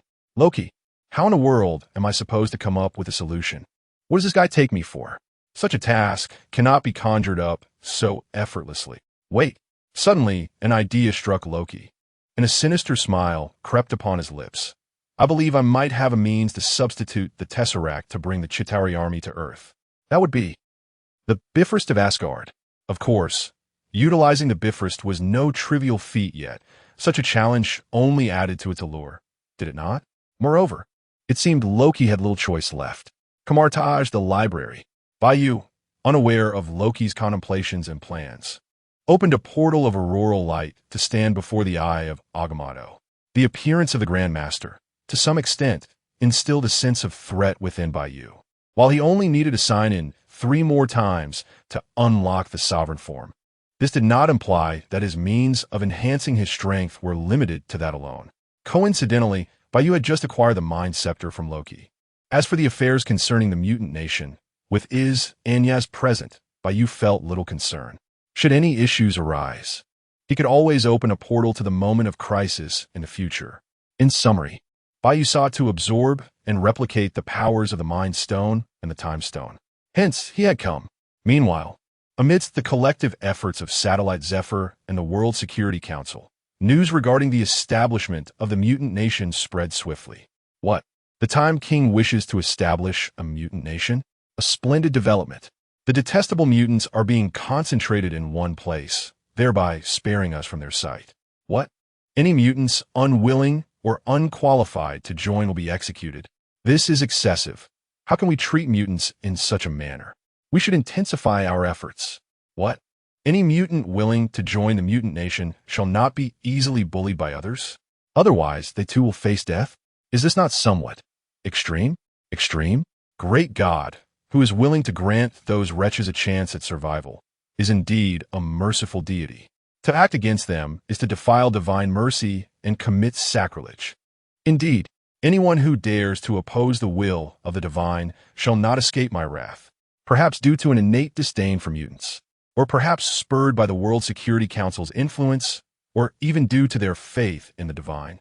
Ordinary individuals expressed remarkably few dissenting voices regarding the establishment of the mutant nation. At most, they were somewhat averse to the notion that mutants unwilling or unqualified to join would face death. As for the mutants themselves, a mutant nation? This is truly wonderful. Once there, I shall no longer endure the bullying of ordinary people. Perhaps I could even make a few mutant friends. I never anticipated that the Time King, no, the God of Time, would be willing to establish a nation for mutants. Take me away, hurry. I can't stand this society that bullies mutants for even a second longer. Do not be fooled. This Time King suddenly wants to create a mutant nation and even has the World Security Council vouching for him. Who can guarantee that he is not merely gathering us for some nefarious scheme? They are merely promoting the Time King as a deity. Do you truly believe he is divine? The Time King is human, just like those cruel beings who have harmed us. Human, did you hear that? Mutants who are unwilling or unqualified to join this nation will be executed. Such a devilish act. We must resist. The vast majority of mutants often found themselves in an environment rife with disdain, discrimination, bullying, and limitless humiliation. The establishment of a mutant nation, especially one initiated by the increasingly deified Time King, prompted many mutants to agree without hesitation. Of course, as with any situation, there were those who supported it and those who opposed it. One of the key factors for opposition was that many did not take the threat of death for those unwilling or unqualified to join seriously. They still subconsciously perceived the Time King as a superhero or a righteous deity standing on their side. Chapter 98. The intrusion of Loki in the special room of X Academy. Have you truly made up your mind? Magneto inquired, observing Professor X as he prepared to don the specially designed helmet. By doing this, you are effectively disregarding the free will of those mutants, intruding upon their thoughts. Theoretically, with this helmet, you could manipulate the minds of every individual on Earth at will. Alas, the professor's disposition is too restrained. Otherwise, in mere minutes, he could alter the perception of all ordinary people towards mutants, potentially alleviating their plight. Yet it seems Professor X is beginning to reconsider his stance. This is a last resort. Professor X shook his head. Many mutants, at heart, are not malevolent and are weary of enduring the discrimination and humiliation from ordinary people. However, their experiences have led them to reject, even harbor resentment towards others. They are unlikely to trust the Time King or the nation he has established for mutants. But we both know this path only leads to their demise. My aim is merely to foster a modicum of trust in this group of mutants towards the Time King, encouraging them to join his nation. Of course, if there are those who adamantly oppose joining or would only bring trouble to that nation, then I am at a loss. Have you not considered? Magneto hesitated before speaking. Although he did not finish his thought, Professor X grasped its implication and promptly shook his head. It is futile. The Time King exists not only in the present, but also in the past and future. Perhaps I can exert control over the Time King at this current juncture, but that may provoke other versions of him across time. Even setting that aside, you underestimate him. There exists a formidable barrier around his mind. If I cannot breach it instantaneously and follow up with control, we shall face a far greater calamity. You understand, I cannot take that gamble. With that, Professor X donned the helmet and began influencing the thoughts of certain mutants. Meanwhile, in Asgard, you foolish, obstinate fool, Loki coldly reprimanded Heimdall. You can see every corner of the Nine Realms and hear the faintest whispers. Yet you fail to notice the slaughter of countless innocent lives by Thanos and his army across the cosmos. Thanos' current target is Midgard, Earth, and it is only a matter of time before he turns his attention to Asgard. Are you so certain we can withstand the assault of that purple fiend? We have a chance to weaken him, if we can redirect part of his army to Earth and annihilate them. Let us set aside Thanos for the moment. Loki continued, "You are aware of the Time King who has recently appeared on Midgard, are you not? He explicitly stated that if he wished to kill me, even Odin could not prevent it. His demand is for me to take a portion of Thanos' army to Earth. So, do you intend to stand by and watch as I, the Prince of Asgard, Odin's son, perish at the hands of an outsider? Is this how you honor Odin? How you uphold your loyalty?" Heimdall, tasked with guarding the Bifrost Bridge, stood as an obstacle to Loki's plans. A direct confrontation would not suffice. So Loki resorted to moral coercion. "I can see that your points have merit." Heimdall regarded Loki for a moment before reluctantly replying. "But what makes you think Thanos' army would willingly use our Bifrost? Even if successful, do you comprehend the innocent casualties that would ensue when Thanos' army arrives on Earth? With the invincible Odin present, Thanos would not dare to attack. As for you, sacrificing for the beings of the Nine Realms is a responsibility you must bear as the Prince of Asgard." Loki retorted, "I knew it wouldn't be this simple. It is all that Time King's fault. Had he not taken the Mind Stone and the Tesseract, we wouldn't be in such a predicament." However, Loki clearly had no intention of surrendering and sought out Odin. "Odin, you hypocritical, heartless liar." Upon seeing the latter, Loki unleashed his fury. "You imprisoned your eldest daughter on Earth, treating her like a prisoner. For centuries, do you have any idea how she has endured those years? You hypocrite, do you feel any guilt towards our elder sister, Hela? I once truly believed you would treat me like your own child, that you would genuinely care for me. Yet, look at what you have done. If you can treat your own daughter so, what will you do to me? Enough. I will return to wandering the streets with my foolish brother, no longer pretending to be the Prince of Asgard. I fear that one day, if you are displeased, you might seal us away somewhere." This is a lie. Whether he was chastising Heimdall or confronting Odin, Loki aimed to strike at their innermost vulnerabilities to achieve his goals. "Very well." Odin pressed his fingers to his forehead, weary and exasperated. "I understand what you seek. Proceed with your plans. That Time King will indeed cause you trouble. However, Hela's resentment has diminished significantly. Consider that a small mercy, if you will." "Thank you, my king." Loki beamed at this development, bowing slightly. "Such generosity from you surely indicates you will make a fine father." Yet within him, joy was elusive. He discerned that Odin's agreement was less about him and more a concession to the Time King's influence. A bitter blow for Loki. "Spare me your hollow words, Loki." Upon hearing Loki's remarks, Odin waved his hand dismissively, softly stating, "But since you have returned, go see your mother. She's been quite worried about you." "I will," Loki replied, his demeanor growing solemn, revealing a flicker of genuine emotion. Though he had long harbored dissatisfaction towards Odin, he still cared deeply for his mother. Regrettably, in Thor, the Dark World, Loki's guidance to the invaders ultimately led to his mother's demise. Chapter 99, The Power of the Demon, Level 3. In summary, with Odin's permission, Heimdall no longer needed to expend time persuading anyone. The only predicament Loki now faced was how to gain the trust of Thanos and convince him to traverse the Bifrost Bridge to Earth. Additionally, he needed to explain the absence of the Cosmic Cube and the loss of the Mind Stone. Perhaps the key to resolving this lay with the Time King. Time flies. Soon, it had been 48 hours since Bai Yu had the satellite Zia announce the establishment of the mutant nation.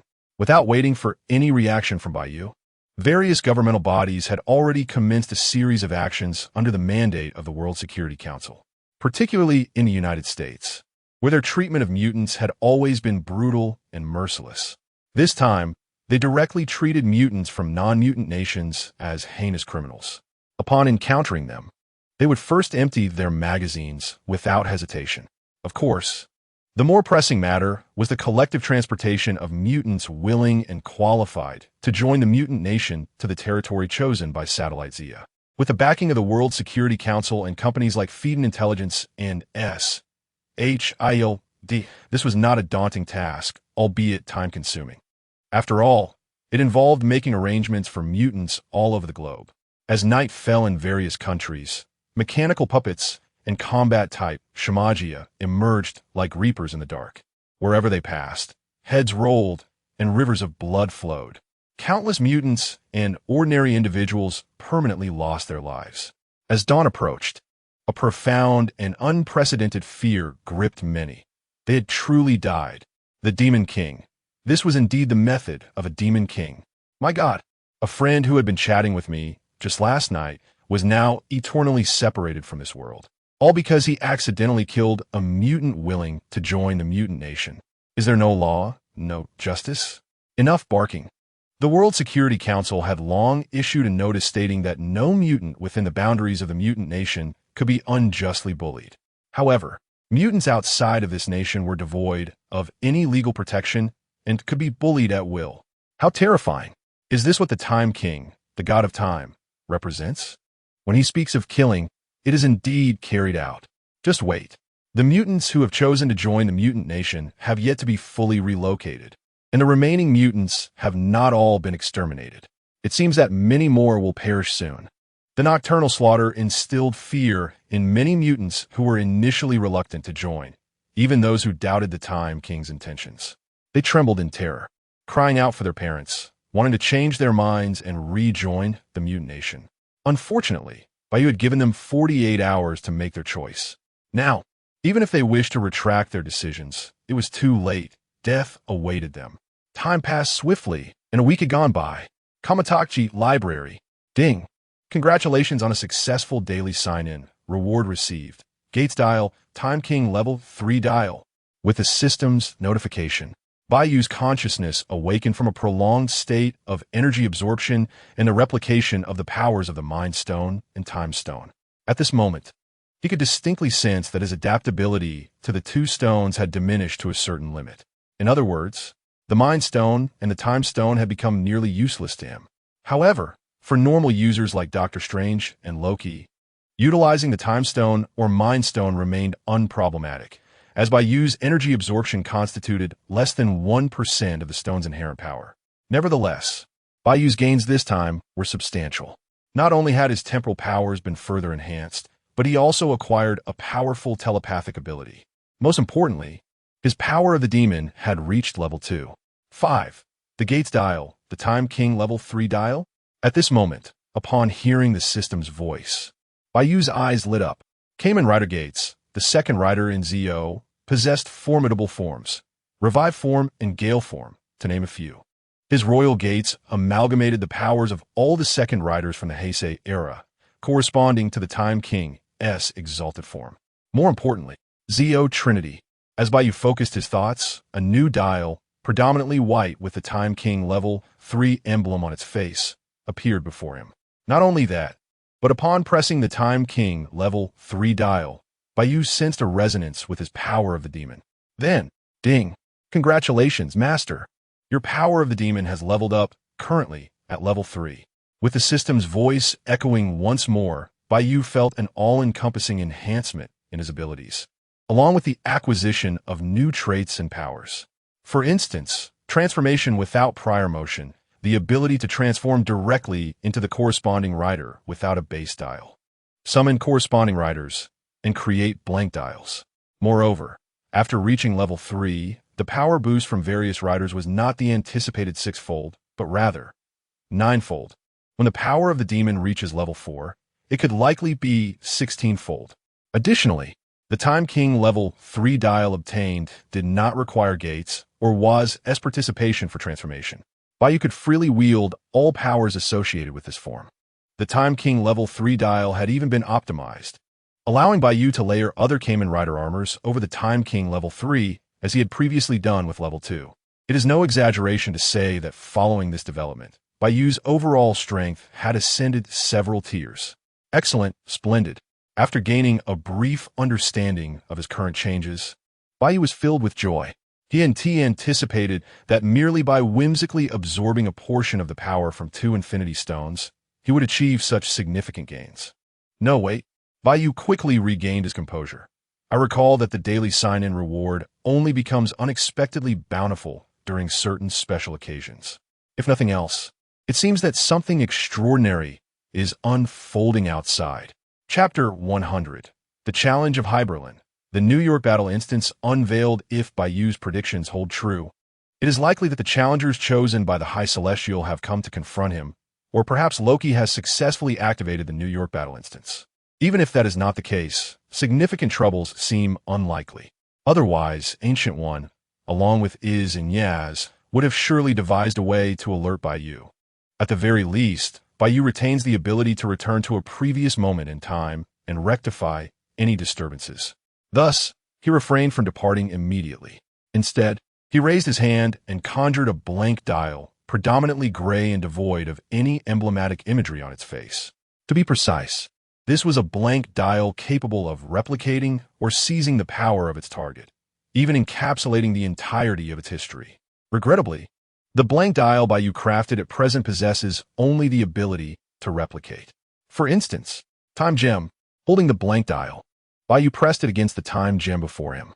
In an instant, the dial transformed into a visage dominated by green, bearing the likeness of the Time Gem.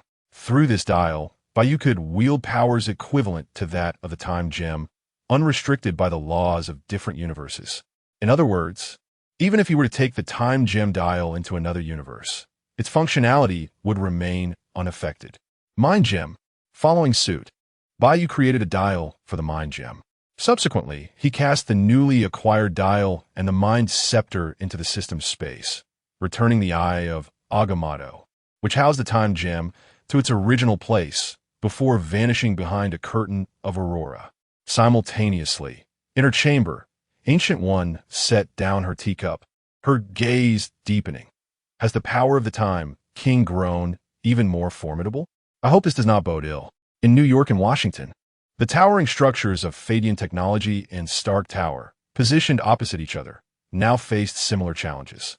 The distinction lay in, at Fadian Technology, a figure clad in a blue bodysuit with a golden cape descended from the heavens, piercing through the ceiling and landing on the floor of the chairman's office, addressing the astonished and serious Iz and Yaz with cold intent.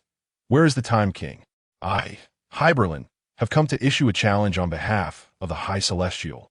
Meanwhile, at Stark Tower, a colossal beam of rainbow light cascaded from the sky onto the rooftop.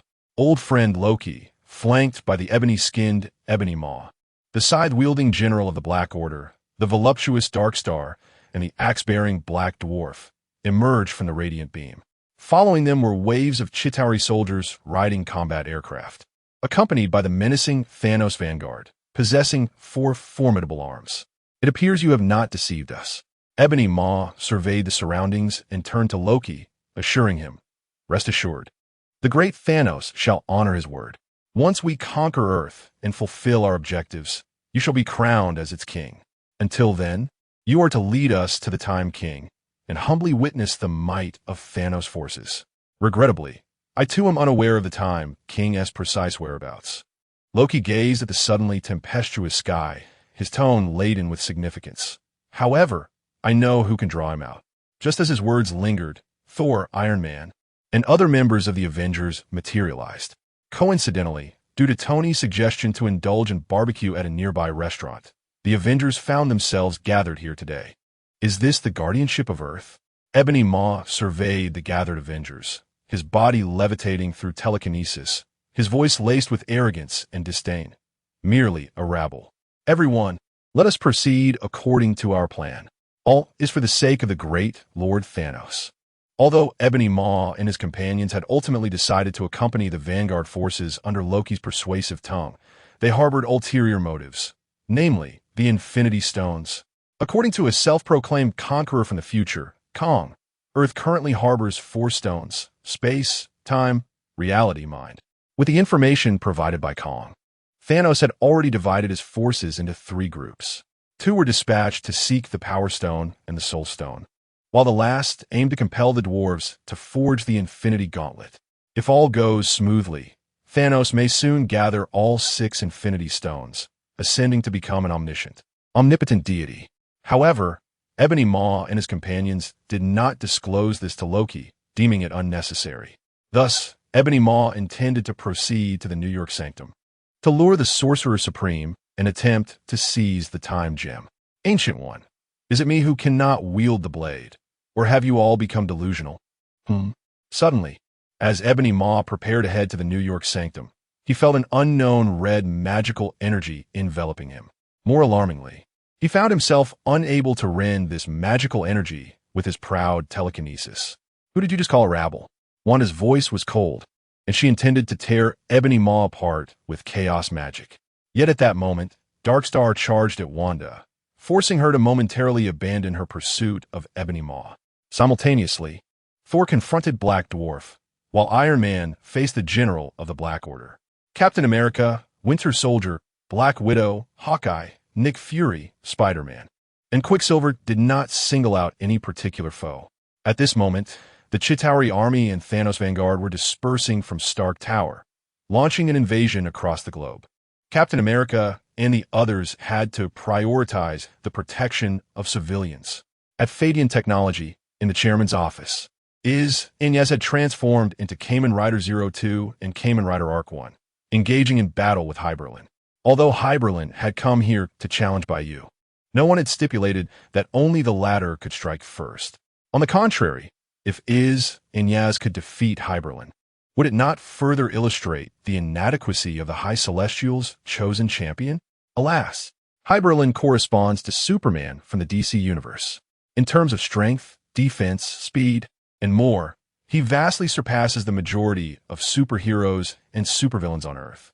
He possesses unique abilities such as heat vision and cosmic energy manipulation. Even if and Yaz were joined forces, defeating Hyberlin would undoubtedly be no simple feat.